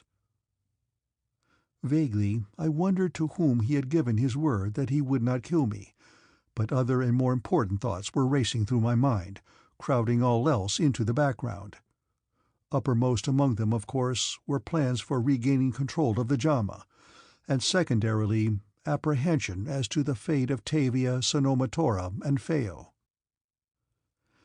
"Give thanks for the magnanimity of Tall AXTAR," he continued, "who exacts no penalty for the affront you have put upon him. Instead, you are to be set free. I shall land you." He laughed. "Free! I shall land you in the province of U-GOR." There was something nasty in the tone of his voice which made his promise sound more like a threat. I had never heard of U-GOR, but I assumed that it was some remote province, from which it would be difficult or impossible for me to make my way either to Jahar or Helium. Of one thing I was confident, that Tall AXTAR would not set me free any place that I might become a menace to him. For hours the JHAMA moved on in silence. Tall AXTAR had not had the decency or the humanity to remove our gags. He was engrossed with the business of the controls, and Sanoma Tora, crouching against the side of the cabin, never spoke. Nor once in all that time did her eyes turn toward me. What thoughts were passing in that beautiful head? Was she trying to find some plan by which she might turn the tables upon Tall AXTAR, or was she merely crushed by the hopeless outlook, the prospect of being returned to the slavery of Jahar? I did not know. I could not guess. She was an enigma to me. How far we traveled or in what direction, I do not know. The night had long since passed, and the sun was high when I became aware that Tall AXTAR was bringing the ship down. Presently the purring of the motor ceased and the ship came to a stop. Leaving the controls, he walked back to where I lay. "We have arrived in U-GOR," he said. "Here I shall set you at liberty, but first give me the strange thing that rendered you invisible in my palace." The cloak of invisibility. How had he learned of that? Who could have told him? There seemed but one explanation, but every fiber of my being shrank even from considering it. I had rolled it up into a small ball and tucked it into the bottom of my pocket pouch, its sheer silk permitting it to be compressed into a very small space. He took the gag from my mouth. "When you return to your palace at Jahar," I said, "look upon the floor beneath the window in the apartment that was occupied by Sanoma Tora. If you find it there, you are welcome to it. As far as I am concerned, it has served its purpose well." "Why did you leave it there?" he demanded. "I was in a great hurry when I quit the palace, and accidents will happen. I will admit that my lie may not have been very clever, but neither was Tall AXTAR, and he was deceived by it." Grumbling, he opened one of the keel hatches and very unceremoniously dropped me through it. Fortunately, the ship lay close to the ground and I was not injured. Next he lowered TAVIA to my side, and then he himself descended to the ground. Stooping, he cut the bonds that secured TAVIA's wrists. "I shall keep the other," he said. "She pleases." And somehow I knew that he meant Phao. "This one looks like a man, and I swear that she would be as easy to subdue as a she-banth. I know the type. I shall leave her with you." It was evident that he had not recognized TAVIA as one of the former occupants of the women's quarters in his palace, and I was glad that he had not. He re-entered the JHAMA, but before he closed the hatch, he spoke to us again. I shall drop your weapons when we are where you cannot use them against me, and you may thank the future Jahar of Jahar for the clemency I have shown you." Slowly the JHAMA rose. TAVIA was removing the cords from her ankles, and when she was free she came and fell to work upon the bonds that secured me. But I was too dazed, too crushed by the blow that had been struck me, to realize any other fact than that Sanoma Tora, the woman I loved, had betrayed me. For I fully realized now what anyone but a fool would have guessed before, that Tall Axtar had bribed her to set him free by the promise that he would make her Jahara of Jahar. Well, her ambition would be fulfilled, but at what a hideous cost! Never, if she lived for 1,000 years, could she look upon herself or her act with aught but contempt and loathing, unless she was far more degraded than I could possibly believe. No, she would suffer, of that I was sure, but that thought gave me no pleasure. I loved her, and I could not even now wish her unhappiness. As I sat there upon the ground, my head bowed in misery, I felt a soft arm steal about my shoulders, and a tender voice spoke close to my ear. "My poor Hadron." That was all, but those few words embodied such a wealth of sympathy and understanding that, like some miraculous balm, they soothed the agony of my tortured heart. No one but TAVIA could have spoken them. I turned, and taking one of her little hands in mine, I pressed it to my lips. "Loved friend," I said, "thanks be to all my ancestors that it was not you." I do not know what made me say that. The words seemed to speak themselves without my volition, and yet, when they were spoken, there came to me a sudden realization of the horror that I would have felt had it been TAVIA who had betrayed me. I could not even contemplate it without an agony of pain.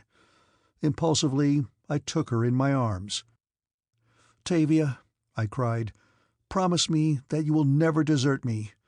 I could not live without you." She put her strong young arms about my neck and clung to me.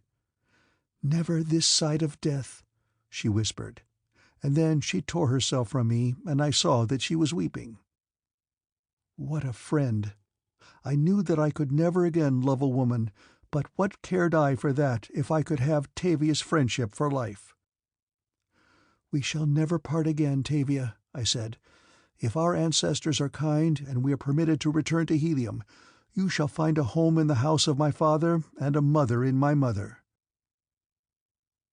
She dried her eyes and looked at me with a strange, wistful expression that I could not fathom. And then, through her tears, she smiled. That odd, quizzical little smile that I had seen before, and that I did not understand any more than I understood a dozen of her moods and expressions, which made her so different from other girls, and which, I think, helped to attract me toward her. Her characteristics lay not at all upon the surface. There were depths and undercurrents which one might not easily fathom. Sometimes, when I expected her to cry, she laughed, and when I thought that she should be happy, she wept. But she never wept as I have seen other women weep, never hysterically, for Tavia never lost control of herself, but quietly, as though from a full heart rather than from overwrought nerves, and through her tears there might burst a smile at the end. I think that Tavia was quite the most wonderful girl that I had ever known, and as I had come to know her better and see more of her, I had grown to realize that despite her attempt at mannish disguise, to which she still clung, she was quite the most beautiful girl that I had ever seen. Her beauty was not like that of Sanoma Tora, but as she looked up into my face now, the realization came to me quite suddenly, and for what reason I do not know, that the beauty of Tavia far transcended that of Sanoma Tora, because of the beauty of the soul that, shining through her eyes, transfigured her whole countenance. Tall Axtar, true to his promise, dropped our weapons through a lower hatch of the JAMA, and as we buckled them on, we listened to the rapidly diminishing sound of the propellers of the departing craft.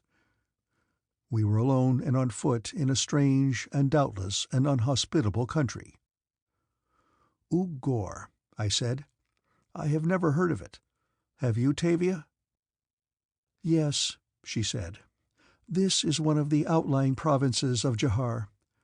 Once it was a rich and thriving agricultural country, but as it fell beneath the curse of Tull Axtar's mad ambition for manpower, the population grew to such enormous proportions that U-GOR could not support its people. Then cannibalism started. It began justly, with the eating of the officials that Tull Axtar had sent to enforce his cruel decrees. An army was dispatched to subdue the province, but the people were so numerous that they conquered the army and ate the warriors. By this time their farms were ruined. They had no seed, and they had developed a taste for human flesh. Those who wished to till the ground were set upon by bands of roaming men and devoured. For 100 years they have been feeding upon one another, until now it is no longer a populous province, but a wasteland inhabited by roving bands, searching for one another that they may eat." I shuddered at her recital. It was obvious that we must escape this accursed place as rapidly as possible. I asked Tavia if she knew the location of U-GOR, and she told me that it lay southeast of Jahar, about 1,000 hads and about 2,000 hads southwest of Xanator. I saw that it would be useless to attempt to reach Helium from here. Such a journey on foot, if it could be accomplished at all, would require years. The nearest friendly city toward which we could turn was Gathol, which I estimated lay some 7,000 hads almost due north.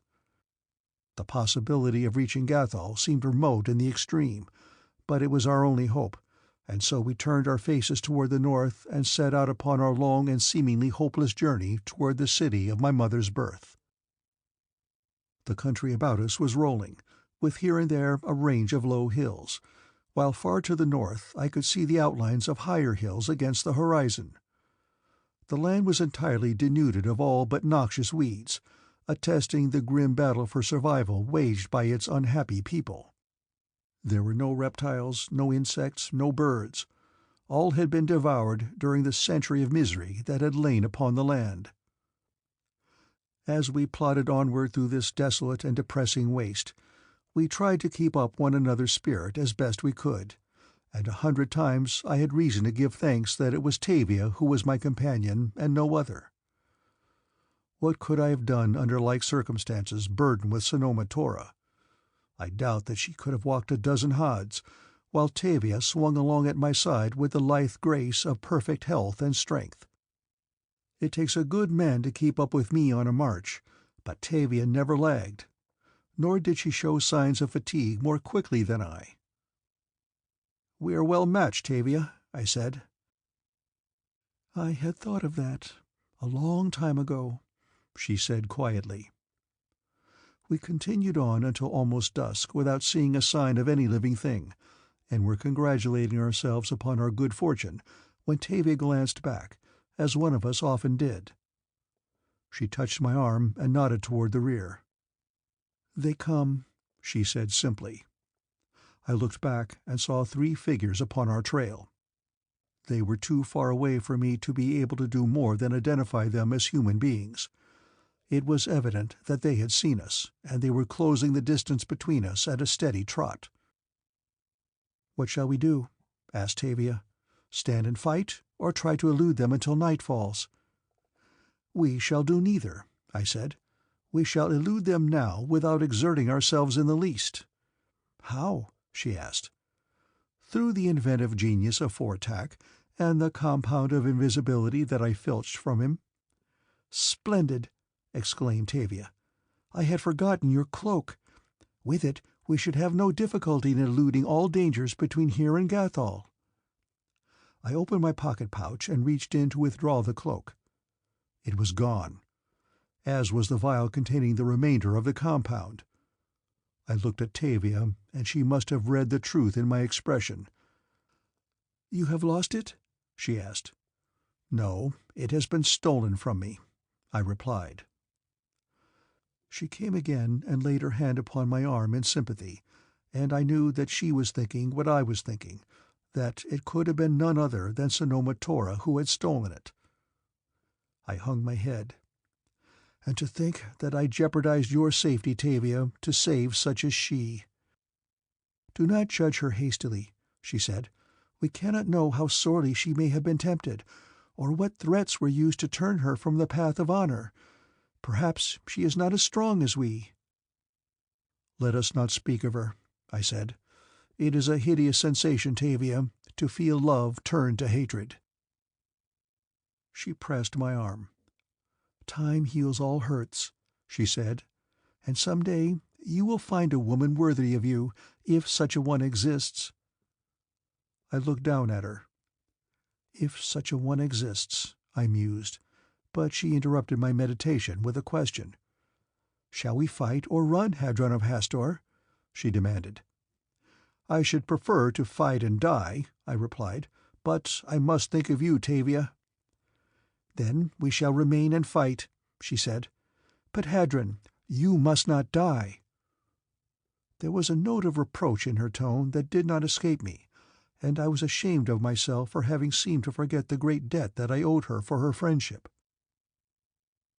"I am sorry," I said. "Tavia, I could not wish to die while you live." "That is better," she said. "How shall we fight? Shall I stand upon your right or upon your left?" "You shall stand behind me, Tavia," I told her. "While my hand can hold a sword, you will need no other defense." "A long time ago, after we first met," she said, "you told me that we should be comrades in arms. That means that we fight together, shoulder to shoulder or back to back. I hold you to your word, Hadron of Hastor." I smiled, and though I felt that I could fight better alone than with a woman at my side, I admired her courage. "Very well," I said. "Fight at my right, for thus you will be between two swords." The three upon our trail had approached us so closely by this time that I could discern what manner of creatures they were, and I saw before me naked savages with tangled, unkempt hair, filthy bodies, and degraded faces. The wild light in their eyes, their snarling lips exposing yellow fangs, their stealthy, slinking carriage gave them more the appearance of wild beasts than men. They were armed with swords which they carried in their hands, having neither harness nor scabbard. They halted at a short distance from us, eyeing us hungrily, and doubtless they were hungry, for their flabby bellies suggested that they went often empty and were then gorged when meat fell to their lot in sufficient quantities. Tonight these three had hoped to gorge themselves. I could see it in their eyes. They whispered together in low tones for a few minutes, and then they separated and circled us. It was evident that they intended to rush us from different points simultaneously. "We'll carry the battle to them, Tavia," I whispered. "When they have taken their positions around us, I shall give the word, and then I shall rush the one in front of me and try to dispatch him before the others can set upon us. Keep close beside me so they cannot cut you off." "Shoulder to shoulder until the end," she said. End of chapter 14.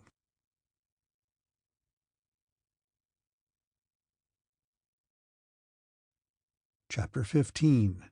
The Battle of Jahar.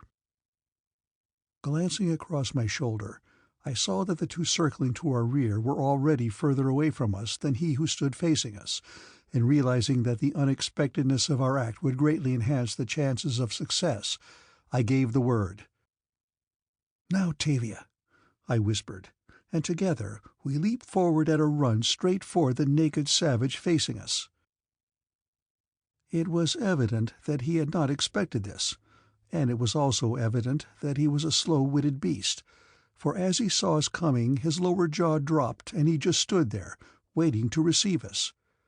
Whereas, if he had had any intelligence, he would have fallen back to give his fellows time to attack us from the rear. As our swords crossed, I heard a savage growl from behind, such a growl as might issue from the throat of a wild beast. From the corner of my eye I saw Tavia glance back. And then, before I could realize what she intended, she sprang forward and ran her sword through the body of the man in front of me as he lunged at me with his own weapon, and now, wheeling together, we faced the other two who were running rapidly toward us, and I can assure you that it was with a feeling of infinite relief that I realized that the odds were no longer so greatly against us. As the two engaged us, I was handicapped at first by the necessity of constantly keeping an eye on Tavia, but not for long. In an instant I realized that a master hand was wielding that blade. Its point wove in and out past the clumsy guard of the savage, and I knew, and I guessed he must have sensed, that his life lay in the hollow of the little hand that gripped the hilt. Then I turned my attention to my own antagonist. These were not the best swordsmen that I have ever met, but they were far from being poor swordsmen. Their defense, however, far excelled their offense, and this, I think, was due to two things: natural cowardice and the fact that they usually hunted in packs, which far outnumbered the quarry. Thus a good defense only was required, since the death-blow might always be struck from behind by a companion of the one who engaged the quarry from in front. Never before had I seen a woman fight, and I should have thought that I should have been chagrined to have one fighting at my side, but instead I felt a strange thrill that was partly pride and partly something else that I could not analyze. At first, I think, the fellow facing Tavia did not realize that she was a woman, but he must have soon, as the scant harness of Barsoom hides little, and certainly did not hide the rounded contours of Tavia's girlish body. Perhaps, therefore, it was surprise that was his undoing, or possibly, when he discovered her sex, he became overconfident, but at any rate Tavia slipped her point into his heart just an instant before I finished my man. I cannot say that we were greatly elated over our victory. Each of us felt compassion for the poor creatures who had been reduced to their horrid state by the tyranny of cruel tall AXTAR, but it had been their lives or ours, and we were glad that it had not been ours. As a matter of precaution, I took a quick look about us as the last of our antagonists fell, and I was glad that I had, for I immediately discerned three creatures crouching at the top of a low hill not far distant. "We are not done yet, Tavia," I said. "Look," and pointed in the direction of the three. "Perhaps they do not care to share the fate of their fellows," she said. "They are not approaching." "They can have peace if they want it, as far as I am concerned," I said. "Come, let us go on. If they follow us, then will be time enough to consider them." As we walked on toward the north, we glanced back occasionally, and presently we saw the three rise and come down the hill toward the bodies of their slain fellows, and as they did so we saw that they were women and that they were unarmed.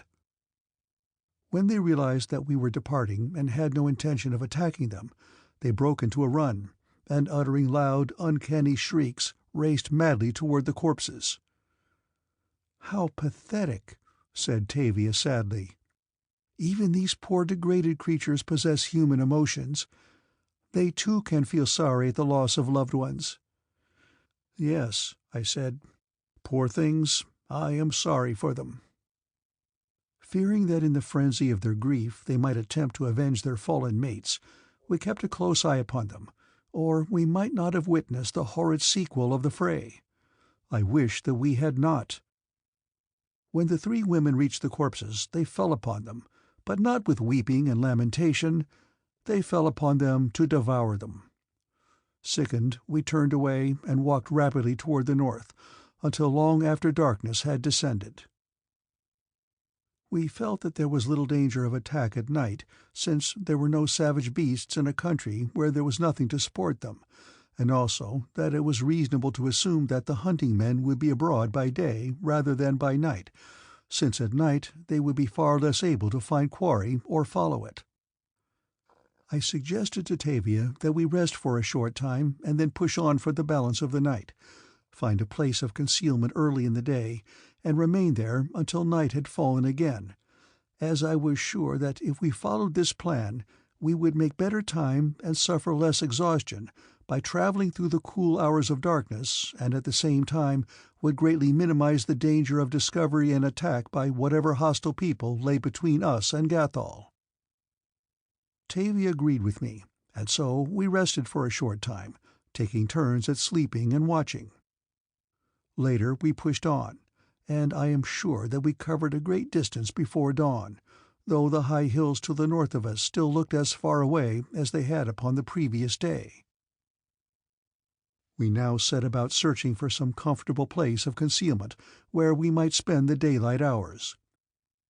Neither of us was suffering to any extent from either hunger or thirst, as the ancients would have done under like circumstances, for with the gradual diminution of water and vegetable matter upon Mars during countless ages, all her creatures have by a slow process of evolution been enabled to go for long periods without either food or drink, and we have also learned so to control our minds that we do not think of food or drink until we are able to procure it, which doubtless greatly assists us in controlling the cravings of our appetite. After considerable search we found a deep and narrow ravine, which seemed a most favorable place in which to hide, but scarcely had we entered it when I chanced to see two eyes looking down upon us from the summit of one of the ridges that flanked it. As I looked, the head in which the eyes were set was withdrawn below the summit. "That puts an end to this place," I said to Tavia, telling her what I had seen. "We must move on and look for a new sanctuary." As we emerged from the ravine at its upper end, I glanced back, and again I saw the creature looking at us, and once again he tried to hide himself from us. As we moved on, I kept glancing back, and occasionally I would see him, one of the hunting men of U-GOR.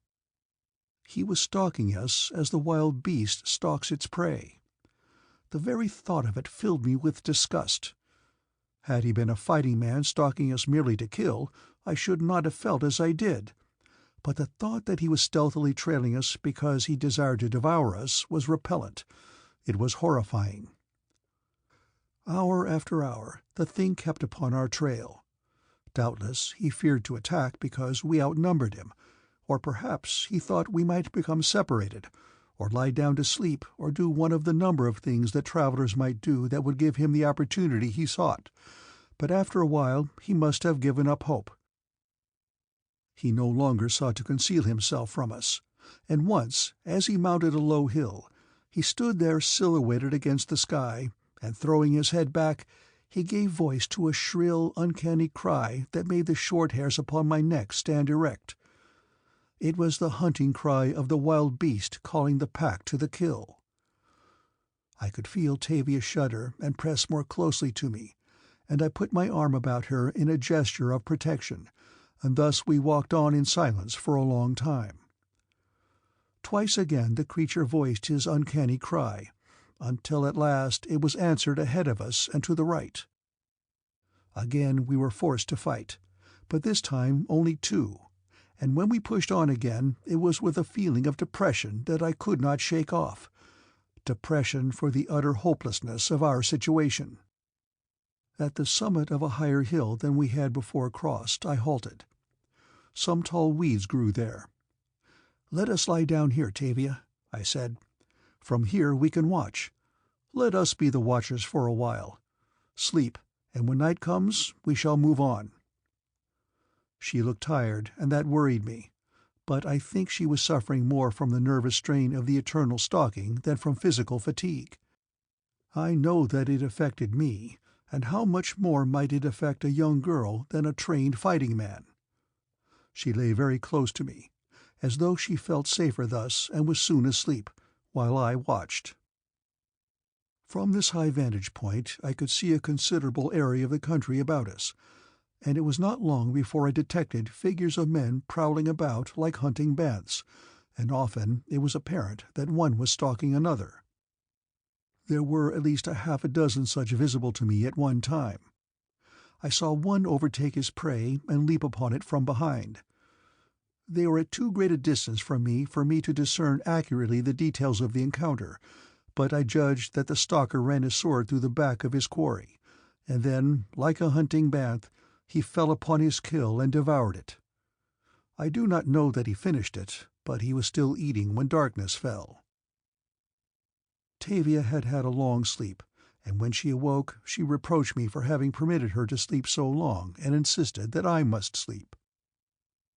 From necessity, I have learned to do with little sleep when conditions are such that I cannot spare the time, though I always make up for it later, and I have also learned to limit my sleep to any length of time that I choose, so that now I awoke promptly when my allotted time had elapsed, and again we set out toward far Gathol. Again this night, as upon the preceding one, we moved unmolested through the horrid land of U-GOR, and when morning dawned we saw the high hills rising close before us. "Perhaps these hills mark the northern limits of U-GOR," I suggested. "I think they do," replied TAVIA. "They are only a short distance away now," I said. "Let us keep on until we have passed them. I cannot leave this accursed land behind me too soon." "Nor I," said TAVIA. "I sicken at the thought of what I have seen." We had crossed a narrow valley and were entering the hills when we heard the hateful hunting cry behind us. Turning, I saw a single man moving across the valley toward us.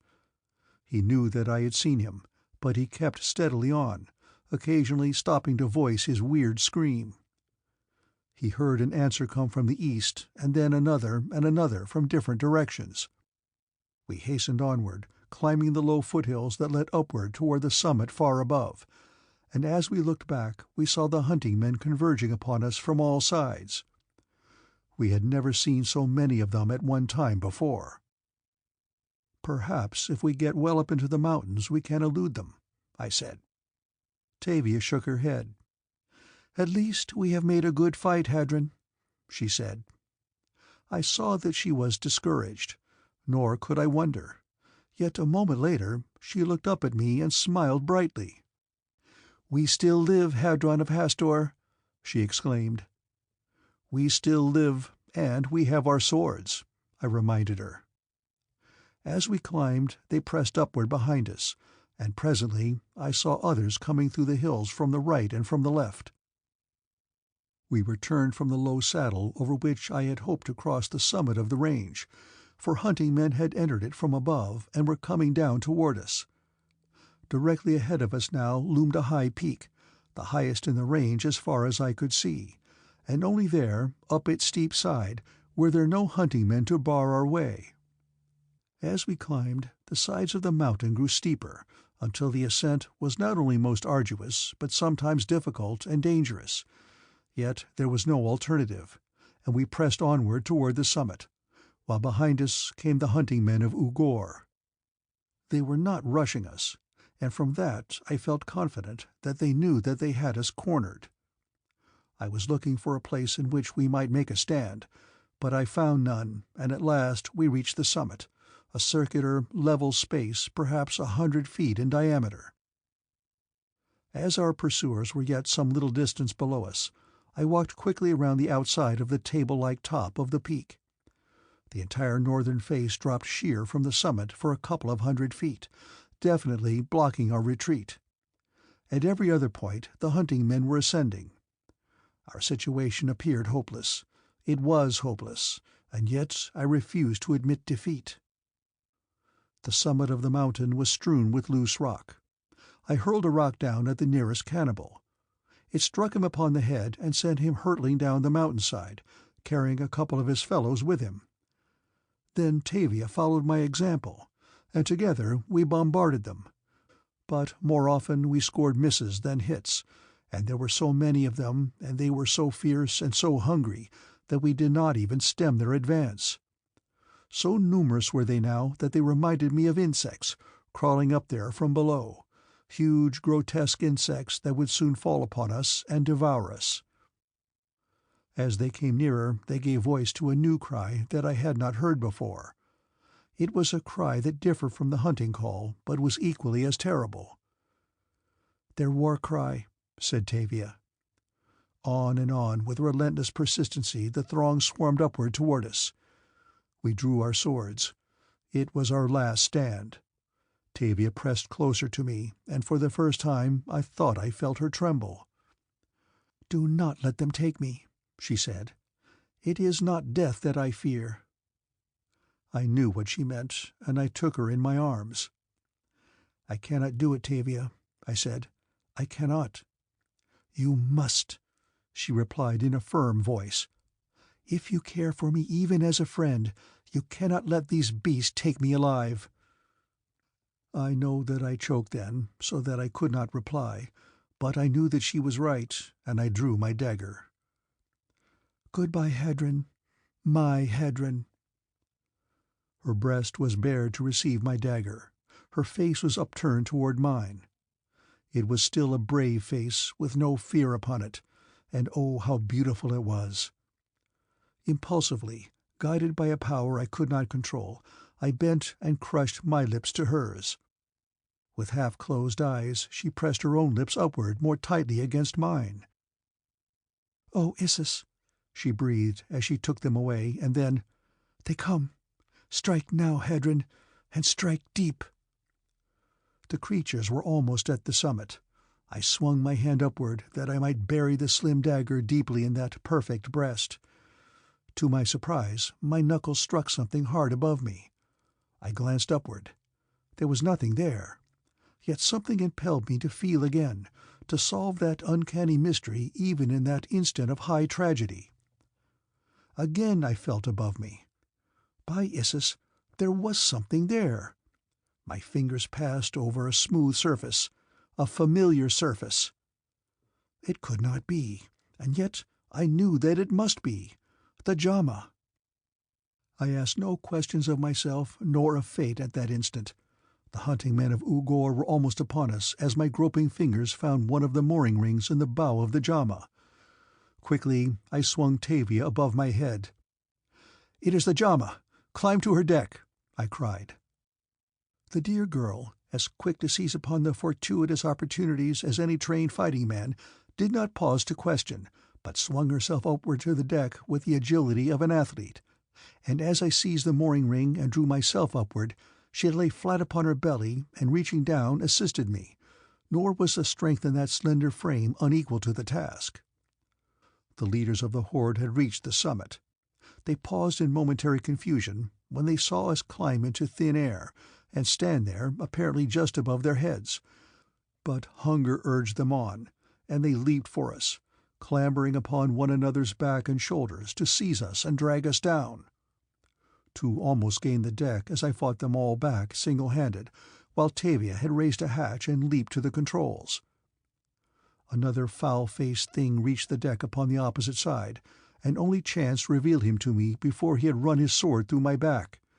The JHAMA was already rising, and I turned to engage him.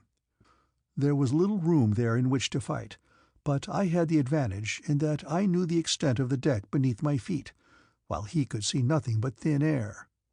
I think it frightened him too, and when I rushed him he stepped backward out into space, and with a scream of terror hurtled downward toward the ground.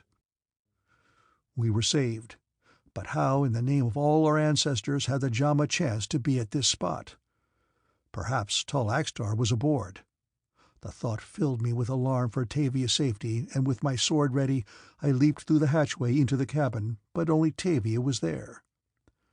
We tried to arrive at some explanation of the miracle that had saved us, but no amount of conjecture brought forth anything that was at all satisfactory.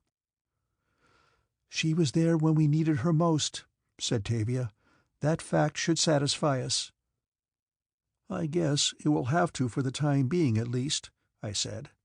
"And now, once more, we can turn a ship's nose toward Helium." We had passed but a short distance beyond the mountains when I sighted a ship in the distance, and shortly thereafter another and another, until I was aware that we were approaching a great fleet moving toward the east.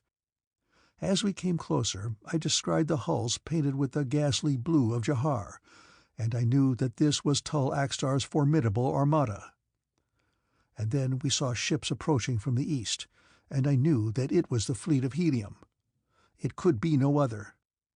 Yet I must make certain, and so I sped in the direction of the nearest ship of this other fleet, until I saw the banners and pennons of Helium floating from her upper works, and the battle insignia of the warlord painted upon her prow.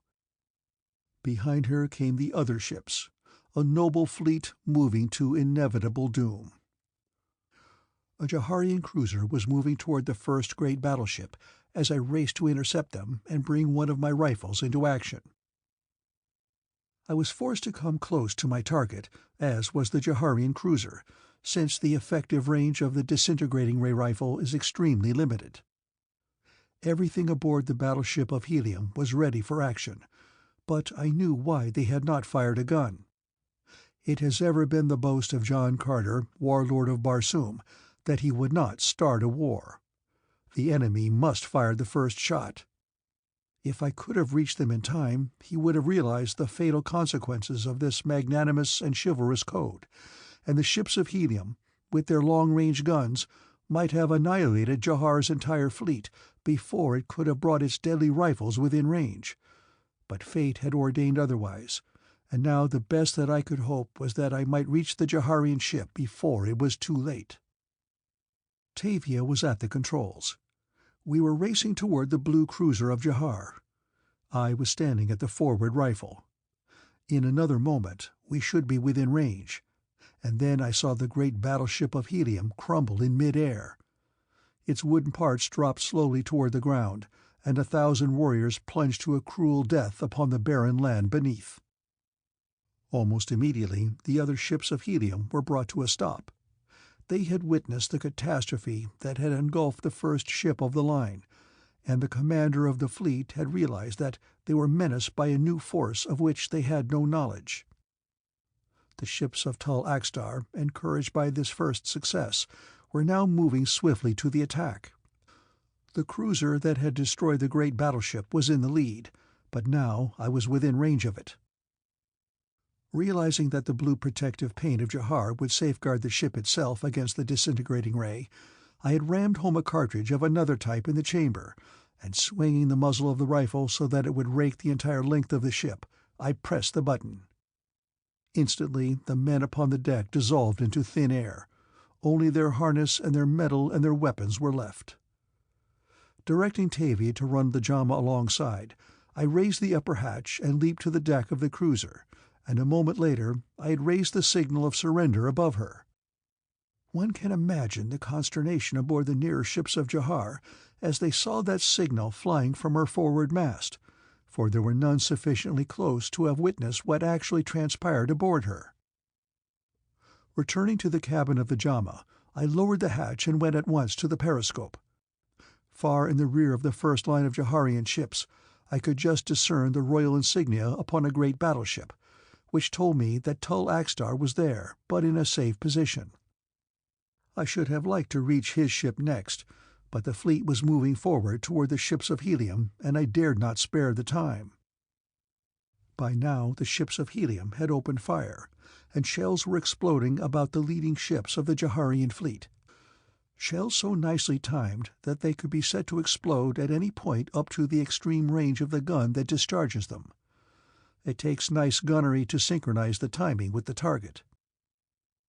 As ship after ship of the Jaharian fleet was hit, the others brought their big guns into action. Temporarily, at least, the disintegrating ray rifles had failed, but that they would succeed I knew if a single ship could get through the heliometic line, where among the great battleships she could destroy a dozen in the space of a few minutes. The gunnery of the Jaharians was poor. Their shells usually exploded high in the air before they reached their target, but as the battle continued it improved. Yet I knew that Jahar never could hope to defeat Helium with Helium's own weapons. A great battleship of AXTAR'S fleet was hit 3 times in succession almost alongside of me. I saw her drop by the stern, and I knew that she was done for. And then I saw her commander rush to the bow and take the last long dive, and I knew that there were brave men in AXTAR'S fleet as well as in the fleet of Helium. But AXTAR was not one of them, for in the distance I could see his flagship racing toward Jahar. Despite the cowardice of the Jeddak, the great fleet pushed on to the attack. If they had the courage, they could still win, for their ships outnumbered the ships of Helium 10-1, and as far as the eye could reach, I could see them speeding from the north, from the south, and from the west toward the scene of battle. Closer and closer the ships of Helium were pressing toward the ships of Jahar. In his ignorance, the warlord was playing directly into the hands of the enemy. With their superior marksmanship and 20 battleships protected by the blue paint of Jahar, Helium could wipe out AXTAR'S great armada. Of that I was confident. And with that thought came an inspiration. It might be done, and only Hadron of Hastor could do it. Shells were falling all about us. The force of the explosions rocked the JHAMA until she tossed and pitched like an ancient ship upon an ancient sea. Again and again were we perilously close to the line of fire of the Jaharian disintegrating ray rifles. I felt that I might no longer risk TAVIA thus, yet I must carry out the plan that I had conceived. It is strange how men change, and for what seemingly trivial reasons. I had thought all my life that I would make any sacrifice for Helium, but now I knew that I would not sacrifice a single hair of that tousled head for all Barsoom. This, I soliloquized, is friendship. Taking the controls, I turned the bow of the JHAMA toward one of the ships of Helium that was standing temporarily out of the line of fire, and as we approached her side, I turned the controls back over to TAVIA, and raising the forward hatch, sprang to the deck of the JHAMA, raising both hands above my head in a signal of surrender in the event that they might take me for a Jaharian. What must they have thought when they saw me apparently floating upright upon thin air? That they were astonished was evident by the expressions on the faces of those nearest to me as the JHAMA touched the side of the battleship. They kept me covered as I came aboard, leaving TAVIA to maneuver the JHAMA. Before I could announce myself, I was recognized by a young officer of my own UMAC. With a cry of surprise he leaped forward and threw his arms about me. "Hadron of Hastor!" he cried. "Have I witnessed your resurrection from death? But no, you are too real, too much alive to be any wraith of the other world." "I am alive now," I cried, "but none of us will be unless I can get word to your commander. Where is he?" "Here," said a voice behind me, and I turned to see an old Adwar who had been a great friend of my father's. He recognized me immediately, but there was no time even for greetings. "Warn the fleet that the ships of Jahar are armed with disintegrating ray rifles that can dissolve every ship as you saw the first one dissolve. They are only effective at short range. Keep at least a hod distance from them and you are relatively safe. And now, if you will give me 3 men and direct the fire of your fleet away from the Jaharian ships on the south of their line, I will agree to have 20 ships for you in an hour, ships protected by the blue of Jahar in which you may face their disintegrating ray rifles with impunity." The Adwar knew me well, and upon his own responsibility, he agreed to do what I asked. 3 Padwars of my own class guaranteed to accompany me.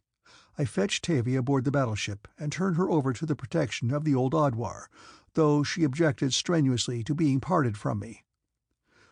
"We have gone through so much together, Hadron of Hastor," she said. "Let us go on to the end together." She had come quite close to me and spoken in a low voice that none might overhear. Her eyes, filled with pleading, were upturned to mine. "I cannot risk you further, TAVIA," I said. "There is so much danger then, you think?" she asked. "We shall be in danger, of course," I said. "This is war, and one can never tell. Do not worry, though. I shall come back safely." "Then it is that you fear that I shall be in the way," she said, "and another can do the work better than I?" "Of course not," I replied. "I am thinking only of your safety." "If you are lost, I shall not live. I swear it," she said. "So if you can trust me to do the work of a man, let me go with you instead of one of those." I hesitated. "Oh, Hadron of Hastor, please do not leave me here without you," she said. I could not resist her. "Very well, then," I said. "Come with me. I would rather have you than any other." And so it was that TAVIA replaced one of the Padwars on the JHAMA, much to the officer's chagrin. Before entering the JHAMA, I turned again to the old Adwar. "If we are successful," I said, a number of Tull AXTAR'S battleships will move slowly toward the Helium line beneath signals of surrender. Their crews will have been destroyed. Have boarding parties ready to take them over."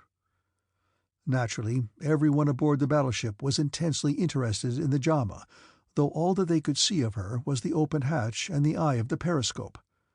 Officers and men lined the rail as we went aboard our invisible craft, and as I closed the hatch, a loud cheer rang out above me.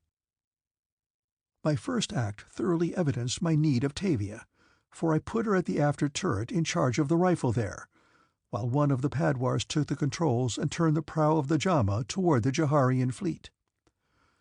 I was standing in a position where I could watch the changing scene upon the ground glass beneath the periscope, and when a great battleship swung slowly into the miniature picture before me, I directed the Padwar to lay a straight course for her, but a moment later I saw another battleship moving abreast of her. This was better, and we changed our course to pass between the two.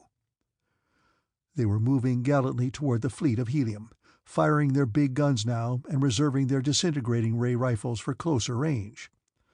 What a magnificent sight they were, and yet how helpless. The tiny, invisible JAMA, with her little rifles, constituted a greater menace to them than did the entire fleet of Helium. On they drove, unconscious of the inevitable fate bearing down upon them. "Sweep the starboard ship from stern to stern," I called to TAVIA. "I will take this fellow on our port." And then to the Padwar at the controls, "Half speed!" Slowly we passed their bows. I touched the button upon my rifle, and through the tiny sighting aperture I saw the crew dissolve in the path of those awful rays, as the two ships passed. We were very close, so close that I could see the expressions of consternation and horror on the faces of some of the warriors as they saw their fellows disappear before their eyes, and then their turn would come, and they would be snuffed out in the twinkling of an eye, their weapons and their metal clattering to the deck. As we dropped astern of them, our work completed, I had the Padwar bring the JAMA about and alongside one of the ships, which I quickly boarded, running up the signal of surrender. With the death of the officer at her controls, she had fallen off with the wind, but I quickly brought her up again, and setting her at half speed, her bow toward the ships of Helium, I locked the controls and left her. Returning to the JAMA, we crossed quickly to the other ship, and a few moments later it too was moving slowly toward the fleet of the warlord, the signal of surrender fluttering above it. So quickly had the blow been struck that even the nearer ships of Jahar were some time in realizing that anything was amiss. Perhaps they were unable to believe their own eyes when they saw two of their great battleships surrender before having been struck by a single shot. But presently the commander of a light cruiser seemed to awaken to the seriousness of the situation, even though he could not fully have understood it. We were already moving toward another battleship when I saw the cruiser speeding directly toward one of our prizes, and I knew that it would never reach the fleet of Helium if he boarded it, a thing which I must prevent at all costs. His course would bring him across our bow, and as he passed I raked him with the forward rifle. I saw that it would be impossible for JAMA to overtake this swift cruiser, which was moving at full speed, and so we had to let her go her way. At first I was afraid she would ram the nearer prize, and had she hit her squarely at the rate that she was traveling, the cruiser would have plowed halfway through the hull of the battleship. Fortunately, she missed the great ship by a hair, and went speeding on into the midst of the fleet of Helium. Instantly she was the target for 100 guns. A barrage of shells was bursting about her, and then there must have been a dozen hits simultaneously, for the cruiser simply disappeared, a mass of flying debris. As I turned back to our work, I saw the havoc being wrought by the big guns of Helium upon the enemy ships to the north of me. In the instant that I glanced, I saw 3 great battleships take the final dive, while at least 4 others were drifting helplessly with the wind, but other ships of that mighty armada were swinging into action. As far as I could see, they were coming from the north, from the south, and from the west. There seemed no end of them, and now at last I realized that only a miracle could give victory to Helium. In accordance with my suggestion, our fleet was holding off, concentrating the fire of its big guns upon the nearer ship of Jahar, constantly seeking to keep those deadly rifles out of range. Again we fell to work, to the grim work that the god of battle had allotted to us. One by one, 20 great battleships surrendered their deserted decks to us, and as we worked I counted fully as many more destroyed by the guns of the warlord. In the prosecution of our work, we had been compelled to destroy at least half a dozen small craft, such as scout flyers and light cruisers, and now these were racing erratically among the remaining ships of the Jaharian fleet, carrying consternation and doubtless terror to the hearts of Tall AXTAR'S warriors, for all the nearer ships must have realized long since that some strange new force had been loosed upon them by the ships of Helium. By this time we had worked so far behind the Jaharian first line that we could no longer see the ships of Helium, though bursting shells attested the fact that they were still there. From past experience, I realized that it would be necessary to protect the captured Jaharian ships from being retaken, and so I turned back, taking a position where I could watch as many of them as possible, and it was well that I did so, for we found it necessary to destroy the crews of 3 more ships before we reached the battle line of Helium. Here they had already manned a dozen of the captured battleships of Jahar, and with the banners and pennons of Helium above them, they had turned about and were moving into action against their sister ships. It was then that the spirit of Jahar was broken. This, I think, was too much for them, as doubtless the majority of them believed that these ships had gone over to the enemy voluntarily with all their officers and crews, for few, if any, could have known that the latter had been destroyed. Their JHAMA had long since deserted them.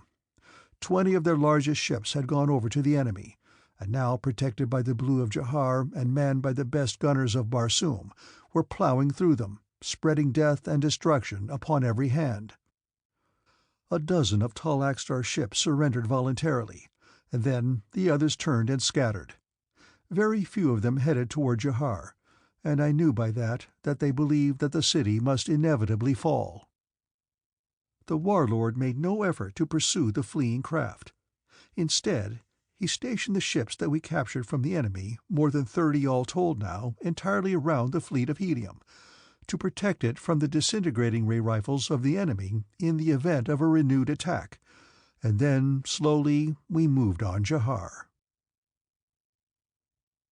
End of Chapter 15.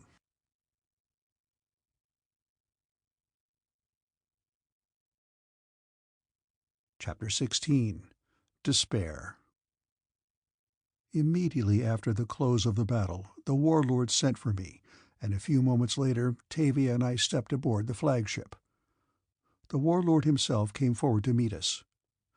"I knew," he said, "that the son of Had-Urter would give a good account of himself. Helium can scarcely pay the debt of gratitude that you have placed upon her today. You have been to Jahar. Your work today convinces me of that.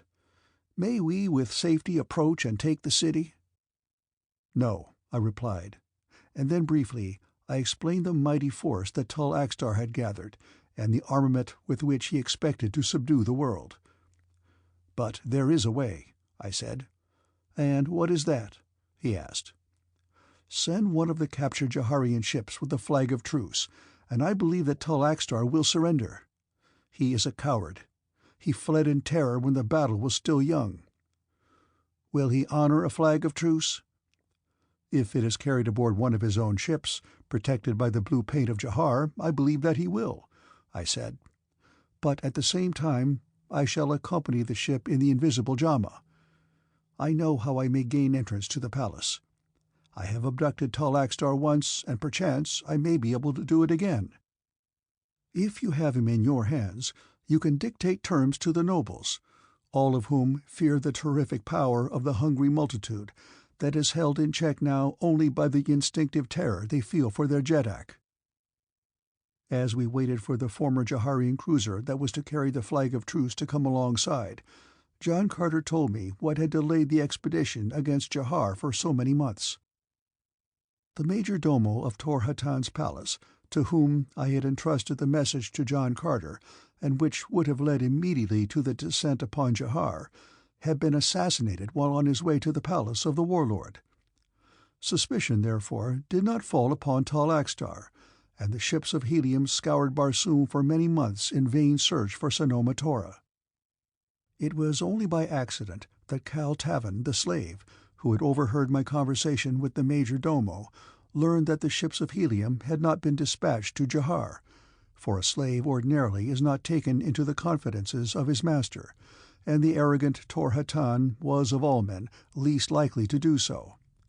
But Cal Tavan did hear eventually, and he went himself to the warlord and told his story. "For his services," said John Carter, "I gave him his freedom, and as it was apparent from his demeanor that he had been born to the nobility in his native country, though he did not tell me this, I gave him service aboard the fleet. He has turned out to be an excellent man, and recently I have made him a dwar. Having been born in Janeth and served in Kobol, he was more familiar with this part of Barsoom than any other man in Helium. I therefore assigned him to duty with the navigating officer of the fleet, and he is now aboard the flagship." "I had occasion to notice the man immediately after Sanoma Tora's abduction," I said, "and I was much impressed by him.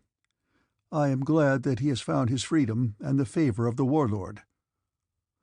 The cruiser that was to bear the flag of truce was now alongside. The officer in command reported to the warlord, and as he received his instructions, Tavia and I returned to the JHAMA. We had decided to carry on our part of the plan alone, for if it became necessary to abduct Tal Axtar again, I had hoped also that I might find Phao and Sanoma Tora, and if so, the small cabin of the JHAMA would be sufficiently crowded without the addition of the two Padwars. They were reluctant to leave her, for I think they had had the most glorious experience of their lives during the short time that they had been aboard her, but I gained permission from the warlord for them to accompany the cruiser to Jahar. Once again Tavia and I were alone. "Perhaps this will be our last cruise aboard the JHAMA," I said. "I think I shall be glad to rest," she replied. "You are tired?" I asked. "More tired than I realized until I felt the safety and security of that great fleet of Helium about me. I think that I am just tired of being always in danger." "I should not have brought you now," I said. "There is yet time to return you to the flagship." She smiled. "You know better than that, Hadron," she said. I did know better. I knew that she would not leave me. We were silent for a while as the JHAMA slid through the air slightly astern of the cruiser. As I looked at Tavia's face, it seemed to reflect a great weariness, and there were little lines of sadness there that I had not seen before. Presently she spoke again in a dull tone that was most unlike her own. "I think that Sanoma Tora will be glad to come away with you this time," she said. "I do not know," I said. "It makes no difference to me whether she wishes to come or not. It is my duty to fetch her." She nodded. "Perhaps it is best," she said. "Her father is a noble and very rich." I did not understand what that had to do with it, and not being particularly interested further in either Sanoma Tora or her father, I did not pursue the conversation. I knew that it was my duty to return Sanoma Tora to Helium if possible, and that was the only interest I had in the affair. We were well within sight of Jahar before we encountered any warships, and then a cruiser came to meet ours which bore the flag of truce. The commander of the two boats exchanged a few words, and then the Jaharian craft turned and led the way toward the palace of Tal Axtar. It moved slowly, and I forged on ahead, my plans already made, and the JHAMA, being clothed with invisibility, needed no escort. I steered directly to that wing of the palace which contained the women's quarters, and slowly circled it, my periscope on a line with the windows. We had rounded the end of the wing in which the great hall lay where Tal Axtar held court with his women, when the periscope came opposite the windows of a gorgeous apartment. I brought the ship to a stop before it, as I had before some of the others which I wished to examine, and while the slowly moving periscope brought different parts of the large room to the ground-glass plate before me, I saw the figures of two women, and instantly I recognized them. One was Sanoma Tora, and the other Phao, and upon the figure of the former hung the gorgeous trappings of a Jahara. The woman I had loved had achieved her goal, but it caused me no pang of jealousy. I searched the balance of the apartment, and finding no other occupant, I brought the deck of the JHAMA close below the sill of the window. Then I raised a hatch and leaped into the room. At sight of me, Sanoma Tora arose from the divan upon which she had been sitting, and shrank back in terror. I thought that she was about to scream for help, but I warned her to silence, and at the same instant Phao sprang forward, and seizing Sanoma Tora's arm, clapped a palm over her mouth. A moment later I had gained her side. "The fleet of Jahar has gone down to defeat before the ships of Helium," I told Sanoma Tora, "and I have come to take you back to your own country." She was trembling so that she could not reply. I had never seen such a picture of abject terror, induced, no doubt, by her own guilty conscience.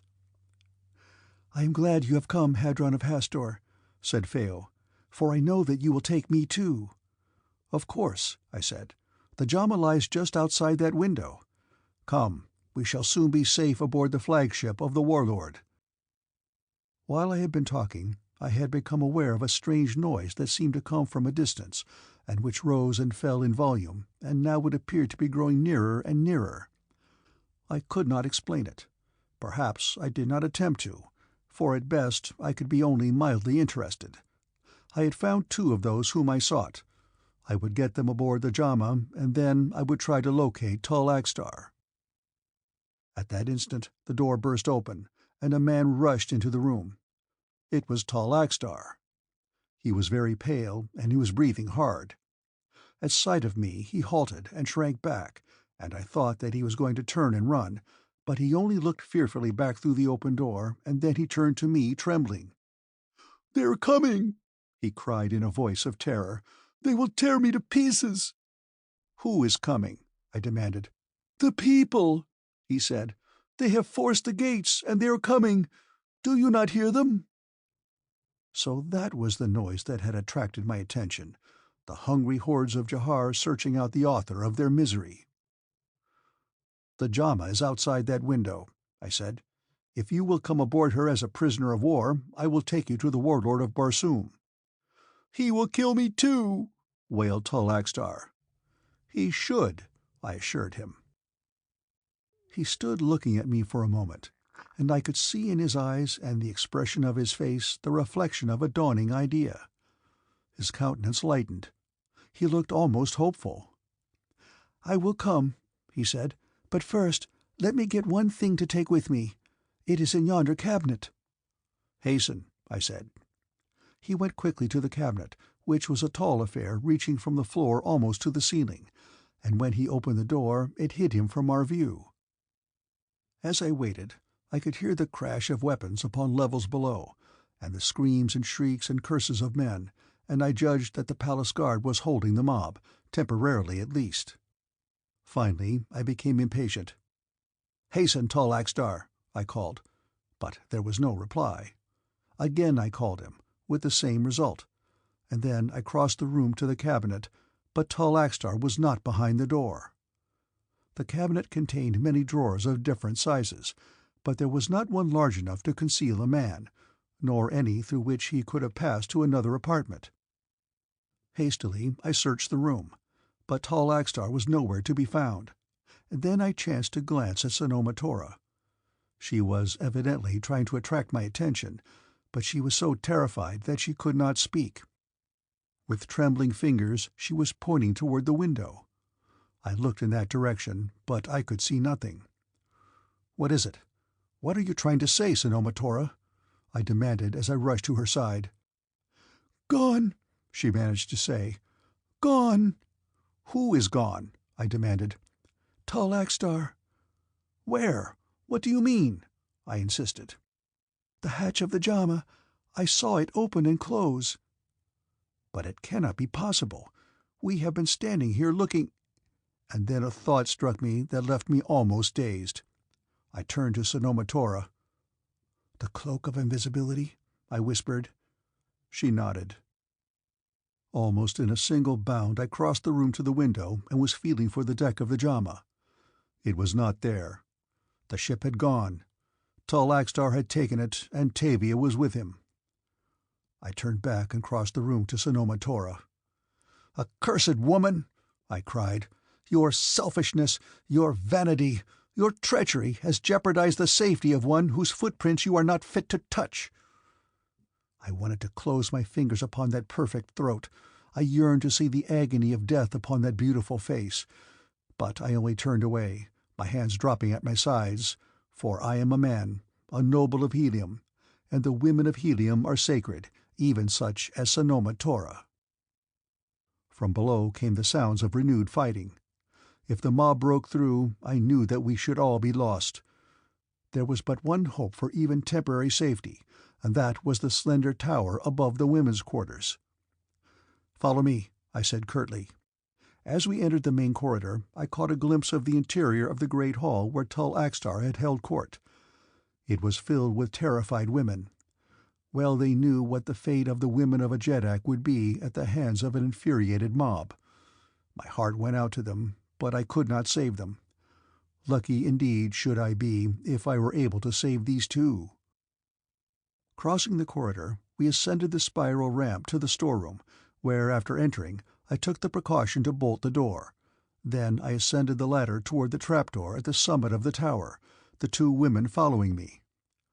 As I raised the trap and looked about me, I could have cried aloud with joy, for circling low above the roof of the palace was the cruiser flying the flag of truce.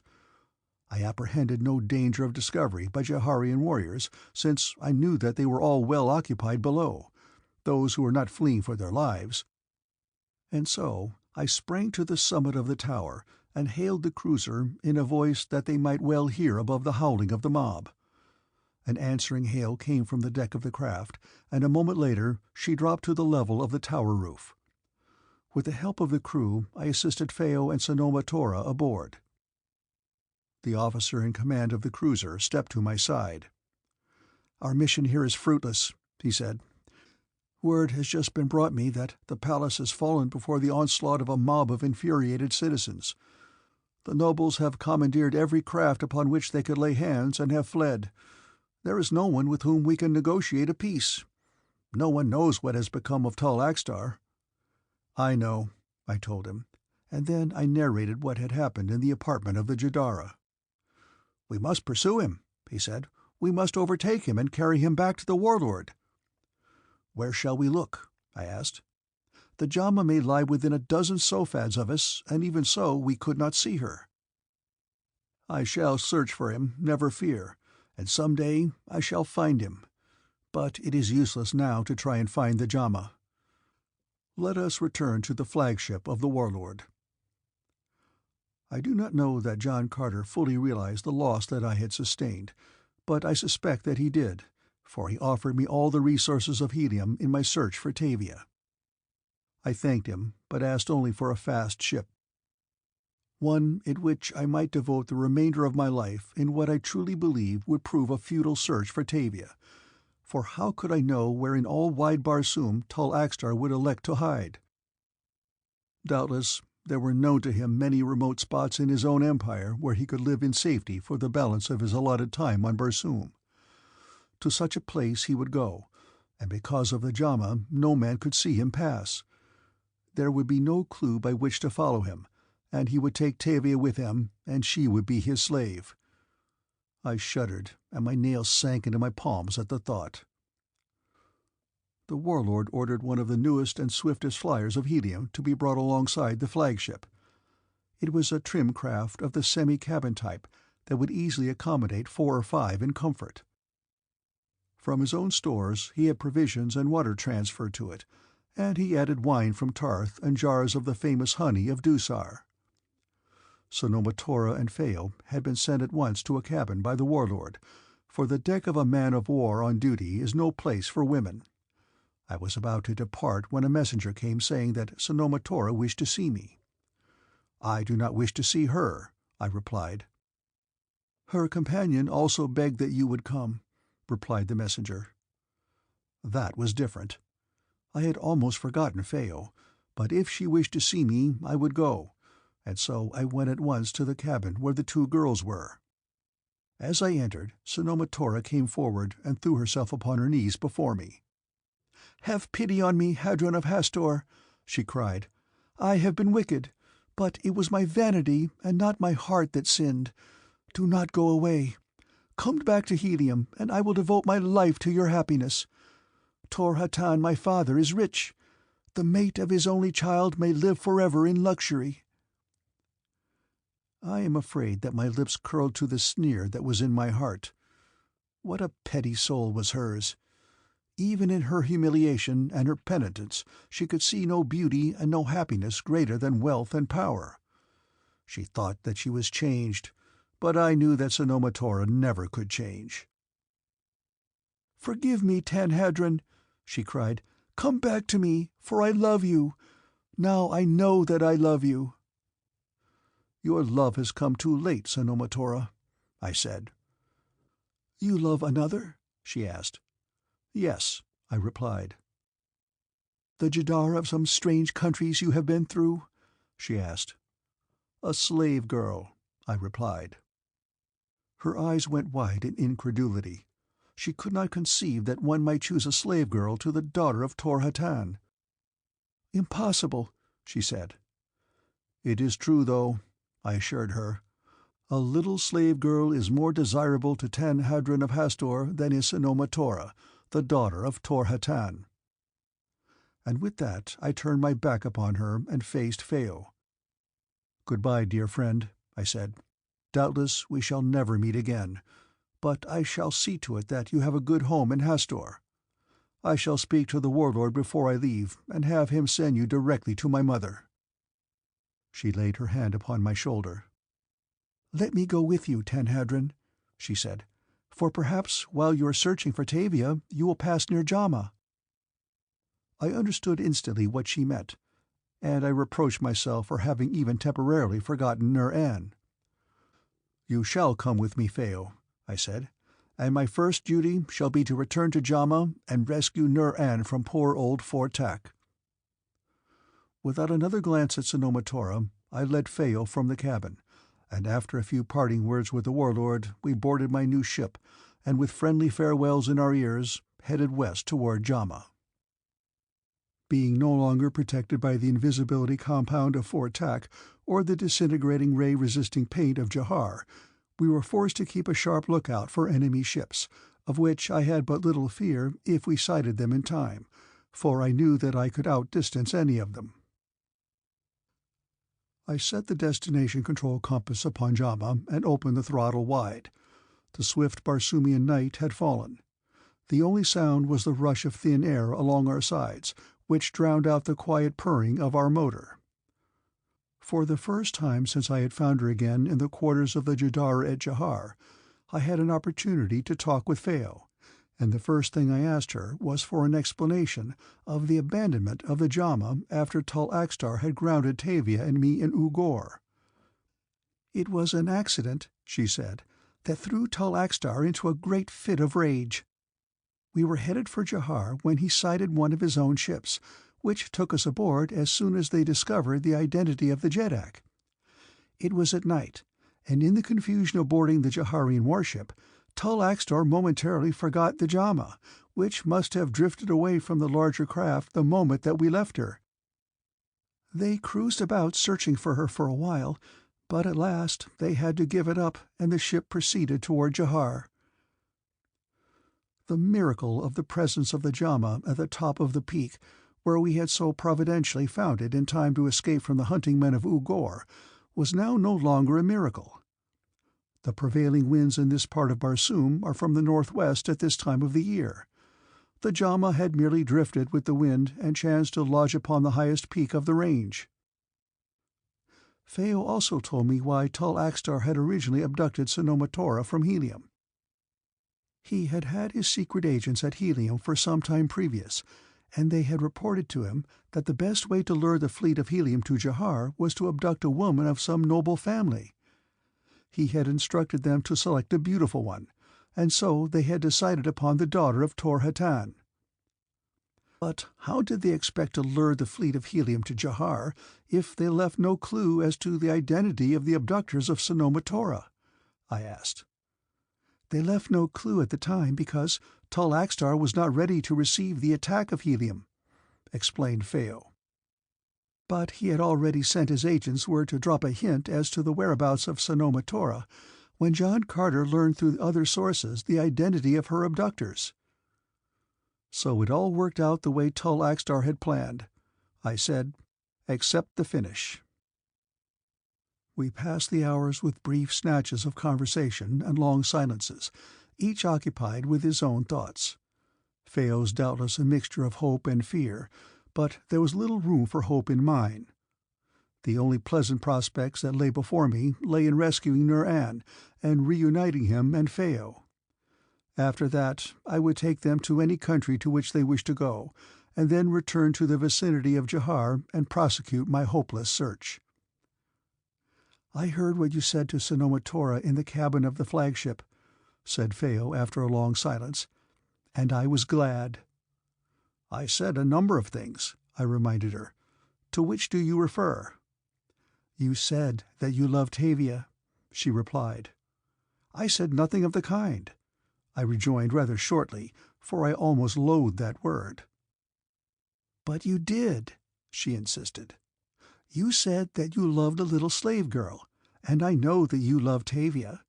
I have seen it in your eyes. You have seen nothing of the kind.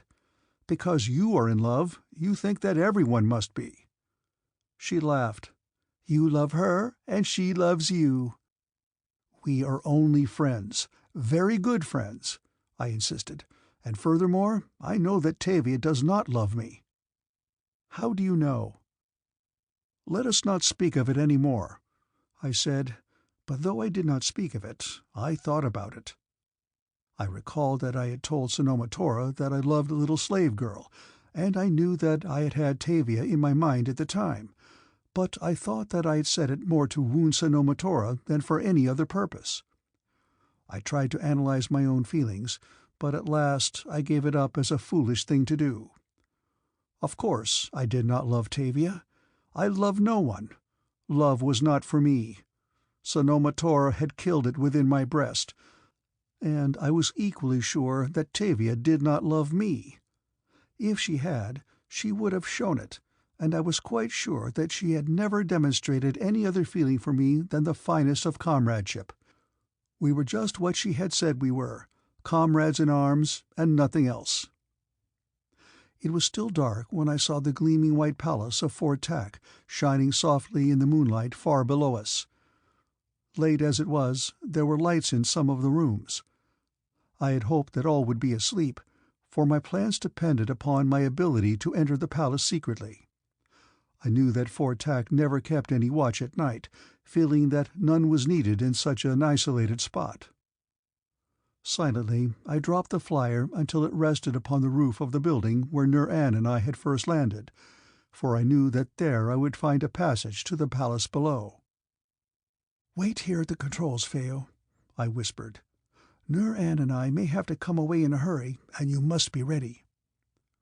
She nodded her head understandingly, and a moment later I had slipped quietly to the roof and was approaching the opening that led down into the interior. As I paused at the top of the spiral ramp, I felt quickly of my weapons to see that each was in its place. John Carter had fitted me out anew. Once more I stood in the leather and metal of Helium, with a full complement of weapons such as belonged to a fighting man of Barsoom. My longsword was of the best steel, for it was one of John Carter's own.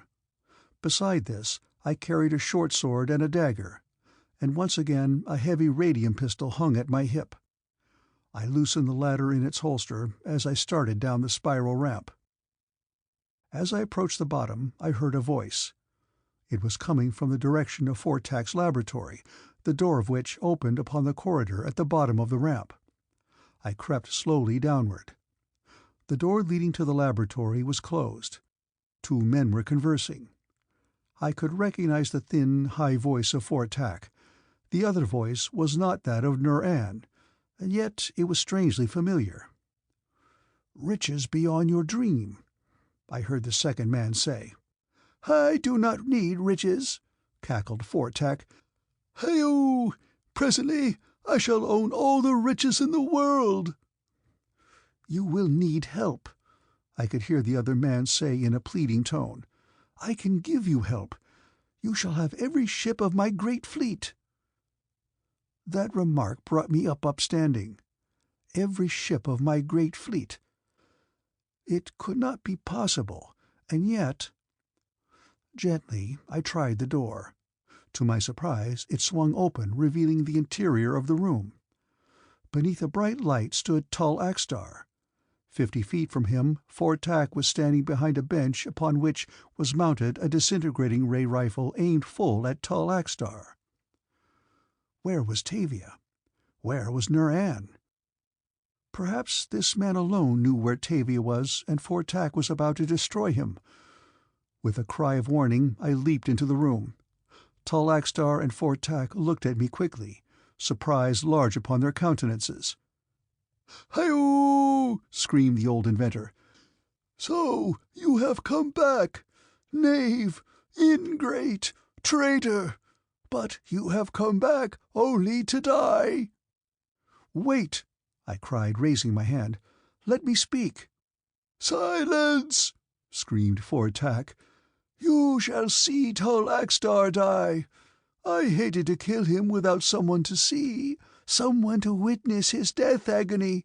I shall have my revenge on him first, and then on you." "Stop!"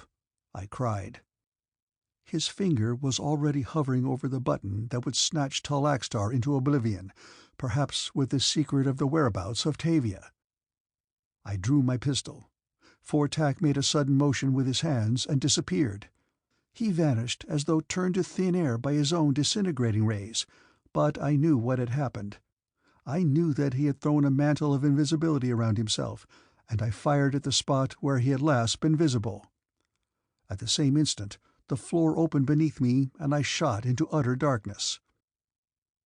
I felt myself hurtling along a smooth surface, which gradually became horizontal, and an instant later I shot into a dimly lighted apartment, which I knew must be located in the pits beneath the palace. I had clung to my pistol as I fell, and now, as I rose to my feet, I thrust it back into its holster. At least I was not unarmed. The dim light in the apartment, which was little better than no light at all, I discovered came from a ventilator in the ceiling, and that, aside from the shaft that had conducted me to the cell, there was no other opening in the wall or ceiling or floor. The ventilator was about 2 feet in diameter and led straight up from the center of the ceiling to the roof of the building, several levels above. The lower end of the shaft was about 2 feet above my fingertips when I extended them high above my head. This avenue of escape, then, was useless, but alas, how tantalizing! It was maddening to see daylight, and an open avenue to the outer world just above me, and be unable to reach it. I was glad that the sun had risen, throwing its quick light over the scene, for had I fallen here in utter darkness, my plight would have seemed infinitely worse than now, and my first ancestor knew that it was bad enough. I turned my attention now to the chute through which I had descended, and I found that I could ascend it quite a little distance. But presently it turned steeply upward, and its smoothly polished walls were unscalable. I returned to the pits. I must escape. But now, as my eyes became accustomed to the dim light, I saw strewn about the floor that which snatched away my last hope and filled me with horror. Everywhere upon the stone flagging were heaps and mounds of human bones, picked clean by gnawing rats. I shuddered as I contemplated the coming of night. How long before my bones too would be numbered among the rest? The thought made me frantic, not for myself, but for Tavia. I could not die. I must not die. I must live until I had found her. Hastily I circled the room, searching for some clue to hope, but I found only rough-hewn stones set in soft mortar. Soft mortar. With realization, hope dawned anew. If I could remove a few of these blocks and pile them one on top of the other, I might easily reach the shaft that terminated in the ceiling above my head. Drawing my dagger, I fell to work, scraping and scratching at the mortar about one of the stones in the nearest wall. It seemed slow work, but in reality I had loosened the stone in an incredibly short time. The mortar was poor stuff and crumbled away easily. As I drew the block out, my first plan faded in the light of what I saw in front of me. Beyond the opening, I saw a corridor at the foot of a spiral ramp leading upward, and from somewhere above, daylight was filtering down. I knew that if I could remove 3 more of those stones before I was detected, I could worm my body through the opening into the corridor beyond, and you may well believe that I worked rapidly. One by one, the blocks were loosened and removed, and it was with a feeling of exultation that I slipped through into the corridor. Above me rose a spiral ramp. Where it led, I did not know, but at least it led out of the pits. Cautiously, and yet without any hesitation, I ascended. I must try to reach the laboratory before Fort Tack had slain tall AXTAR. This time I would make sure of the old inventor before I entered the room, and I prayed to all my ancestors that I should be in time. Doors leading from the ramp to various levels of the palace were all locked, and I was forced to ascend to the roof. As it chanced, the wing upon which I found myself was more or less detached, so that at first glance I could see no way whereby I could make my way from it to any of the adjoining roofs. As I walked around the edge of the building hurriedly, looking for some means of descent to the roof below, I saw something one level below me that instantly charged my attention. It was a man's leg protruding from a window, as though he had thrown one limb across the sill. A moment later I saw an arm emerge, and the top of a man's head and his shoulders were visible as he leaned out.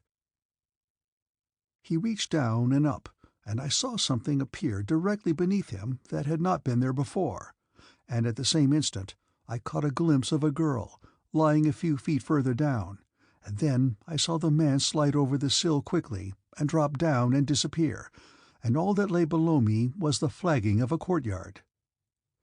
But in the brief instant I knew precisely what I had seen. I had seen tall AXTAR raise the hatch of the JHAMA. I had seen TAVIA lying bound on the floor of the ship beneath the hatch. I had seen tall AXTAR enter the interior of the craft and close the hatch above his head. It takes a long while to tell it when compared with the time in which it actually transpired, nor was I so long in acting as I have been in telling. As the hatch closed, I leapt. End of Chapter 16.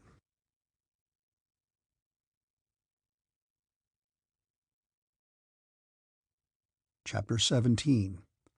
I Find a Princess. It would be as unreasonable to aver that I fully visualized the outcome of my act as I leaped out into space with nothing visible between me and the flagstones of the courtyard 40 feet below, as it would be to assume that I acted solely upon unreasoning impulse. There are emergencies in which the mind functions with inconceivable celerity. Perceptions are received, judgments arrived at, and reason operates to a definite conclusion, all so swiftly that the 3 acts appear simultaneous. Thus must have been the process in this instance. I knew where the narrow walkway upon the upper deck of the JHAMA must lie in the seemingly empty space below me, for I had jumped almost the instant that the hatch had closed. Of course, I know now, and I knew then, that it would have been a dangerous feat and difficult of achievement even had I been able to see the JHAMA below me. Yet, as I look back upon it now, there was nothing else that I could have done. It was my last chance to save TAVIA from a fate worse than death. It was perhaps my last opportunity ever to see her again. As I jumped then, I should jump again under like conditions, even though I knew that I should miss the JHAMA. For now as then, I know that I should rather die than lose TAVIA. Although then I did not know why, while now I do. But I did not miss. I landed squarely upon my feet upon the narrow walkway. The impact of my weight upon the upper deck of the craft must have been noticeable to tall AXTAR, for I could feel the JAMA drop a little beneath me. Doubtless he wondered what had happened, but I do not think that he guessed the truth. However, he did not raise the hatch as I hoped he would, but instead he must have leaped the controls at once, for almost immediately the JAMA rose swiftly at an acute angle, which made it difficult for me to cling to her, since her upper deck was not equipped with harness rings. By grasping the forward edge of the turret, however, I managed to hold on.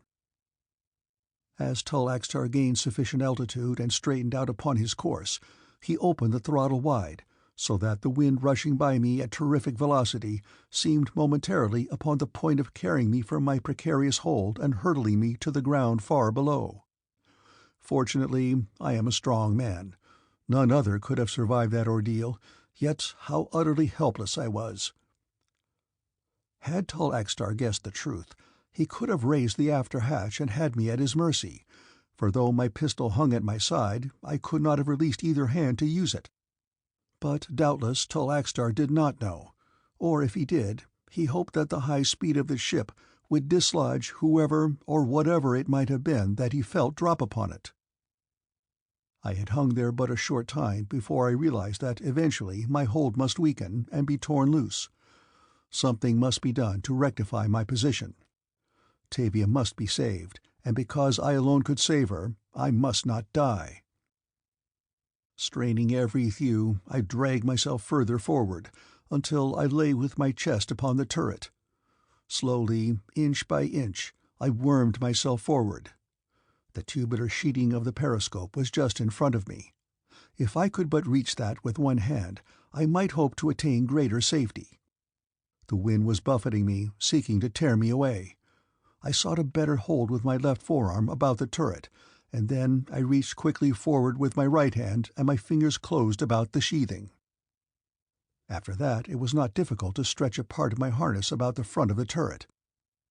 Now I found that I could have one hand free, but until the ship stopped I could not hope to accomplish anything more. What was transpiring beneath me? Could TAVIA be safe even for a brief time in the power of AXTAR? The thought drove me frantic. The JAMA must be stopped, and then an inspiration came to me. With my free hand I unsnapped my pocket pouch from my harness, and drawing myself still further forward, I managed to place the opened pouch over the eye of the periscope. Immediately AXTAR was blind. He could see nothing.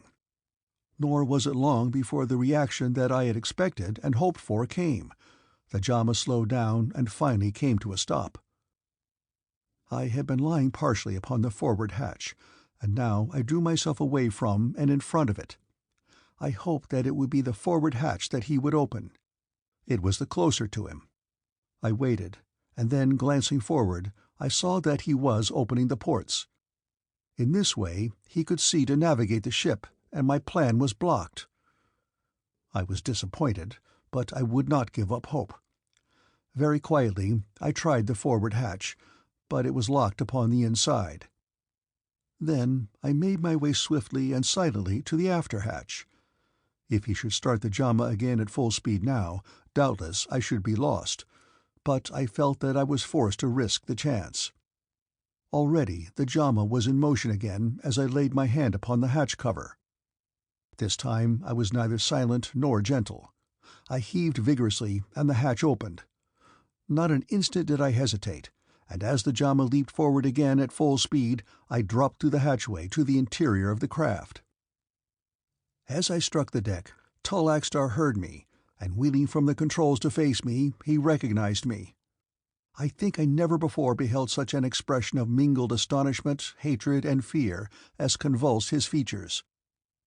At his feet lay TAVIA, so quietly still that I thought her dead, and then AXTAR reached for his pistol and I for mine, but I have led a cleaner life than AXTAR had. My mind and muscles coordinate with greater celerity than can those of one who has wasted his fiber in dissipation. Point blank I fired at his putrid heart, and AXTAR, Jeddak, and tyrant of Jahar lunged forward upon the lower deck of the JAMA, dead. Instantly I sprang to TAVIA's side and turned her over. She had been bound and gagged, and for some unaccountable reason blindfolded as well, but she was not dead. I almost sobbed for joy when I realized that. How my fingers seemed to fumble in their haste to free her, yet it was only a matter of seconds ere it was done, and I was crushing her in my arms. I know that my tears fell upon her upturned face as our lips were pressed together, but I am not ashamed of that, and Tavia wept too and clung to me, and I could feel her dear body tremble. How terrified she must have been, and yet I knew she had never shown it to tall AXTAR. It was the reaction, the mingling of relief and joy at the moment that the despair had been blackest.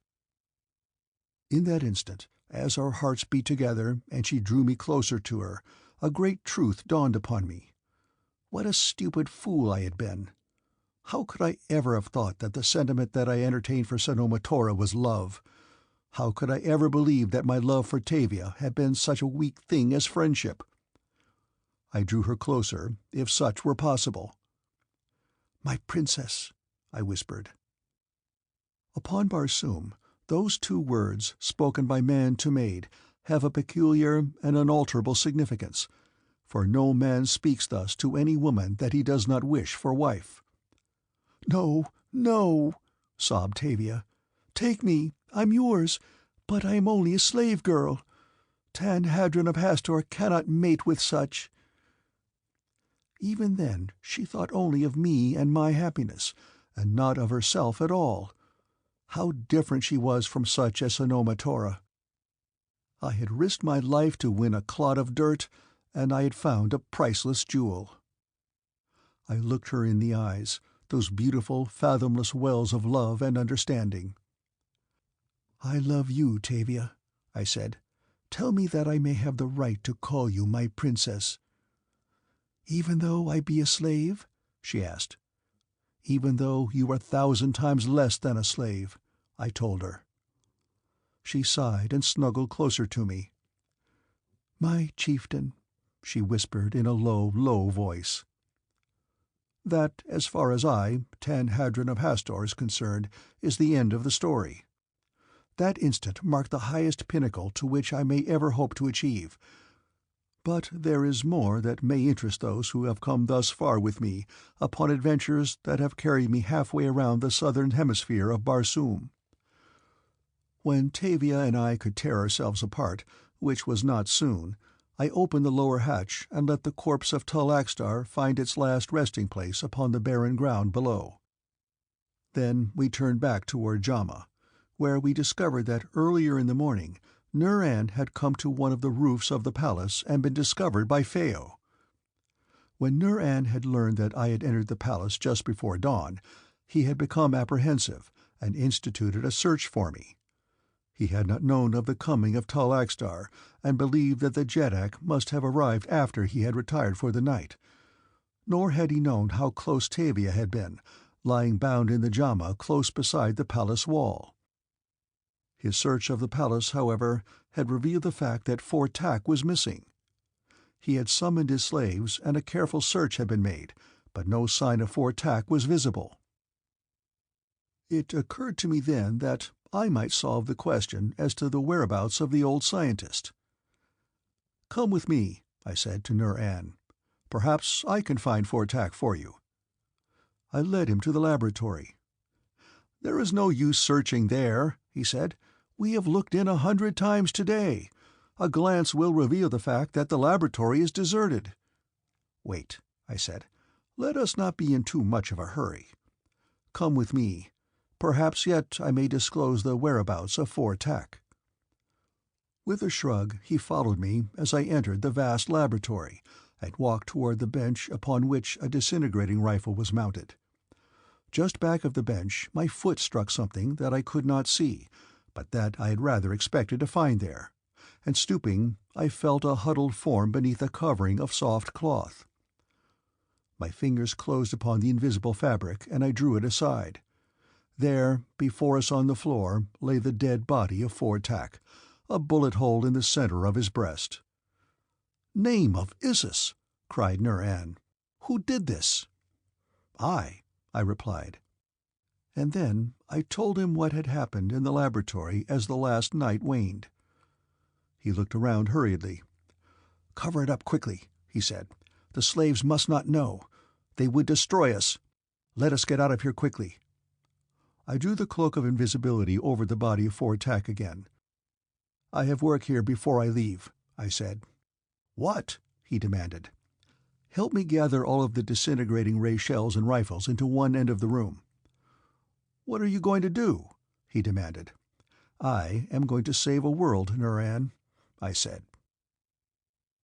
Then he fell to and helped me, and when they were all collected in a pile at the far end of the laboratory, I selected a single shell, and returning to the rifle mounted upon the bench, I inserted it in the chamber, closed the block, and turned the muzzle of the weapon upon that frightful aggregation of death and disaster. As I pressed the button, all that remained in JHAMA of Fortak's dangerous invention disappeared in thin air, with the exception of the single rifle, for which there remained no ammunition. With it had gone his model of the Flying Death, and with him the secret had been lost. Nuran told me that the slaves were becoming suspicious of us, and as there was no necessity of risking ourselves further, we embarked upon the flyer that John Carter had given me, and taking the JHAMA in tow, set our course toward Helium. We overtook the fleet shortly before it reached the twin cities of Greater Helium and Lesser Helium, and upon the deck of John Carter's flagship we received a welcome and a great ovation, and shortly thereafter there occurred one of the most remarkable and dramatic incidents that I have ever beheld. We were holding something of an informal reception upon the forward deck of the great battleship. Officers and nobles were pressing forward to be presented, and numerous were the appreciative eyes that admired TAVIA. It was the turn of the dwar Kal Taven, who had been a slave in the palace of Tor Hatan. As he came face to face with TAVIA, I saw a look of surprise in his eyes. "Your name is TAVIA?" he repeated. "Yes," she said, "and yours is Taven. They are similar." "I do not need to ask from what country you are," he said. "You are TAVIA of Chaneth." "How do you know?" she asked. "Because you are my daughter," he replied. "TAVIA is the name your mother gave you. You look like her. By that alone I should have known my daughter anywhere." Very gently he took her in his arms, and I saw tears in his eyes, and hers too, as he pressed his lips against her forehead, and then he turned to me. "They told me that the brave Tan Hadron of Hastor had chosen to mate with a slave girl," he said. "But that is not true. Your princess is in truth a princess, the granddaughter of a Jed. She might have been the daughter of a Jed had I remained in Chaneth." How devious are the paths of fate! How strange and unexpected the destinations to which they lead! I had set out upon one of these paths with the intention of marrying Sanoma Tora at the end. Sanoma Tora had set out upon another in the hopes of marrying a Jedak. At the end of her path she had found only ignominy and disgrace. At the end of mine I had found a princess. End of Chapter 17. The End of A Fighting Man of Mars by Edgar Rice Burroughs.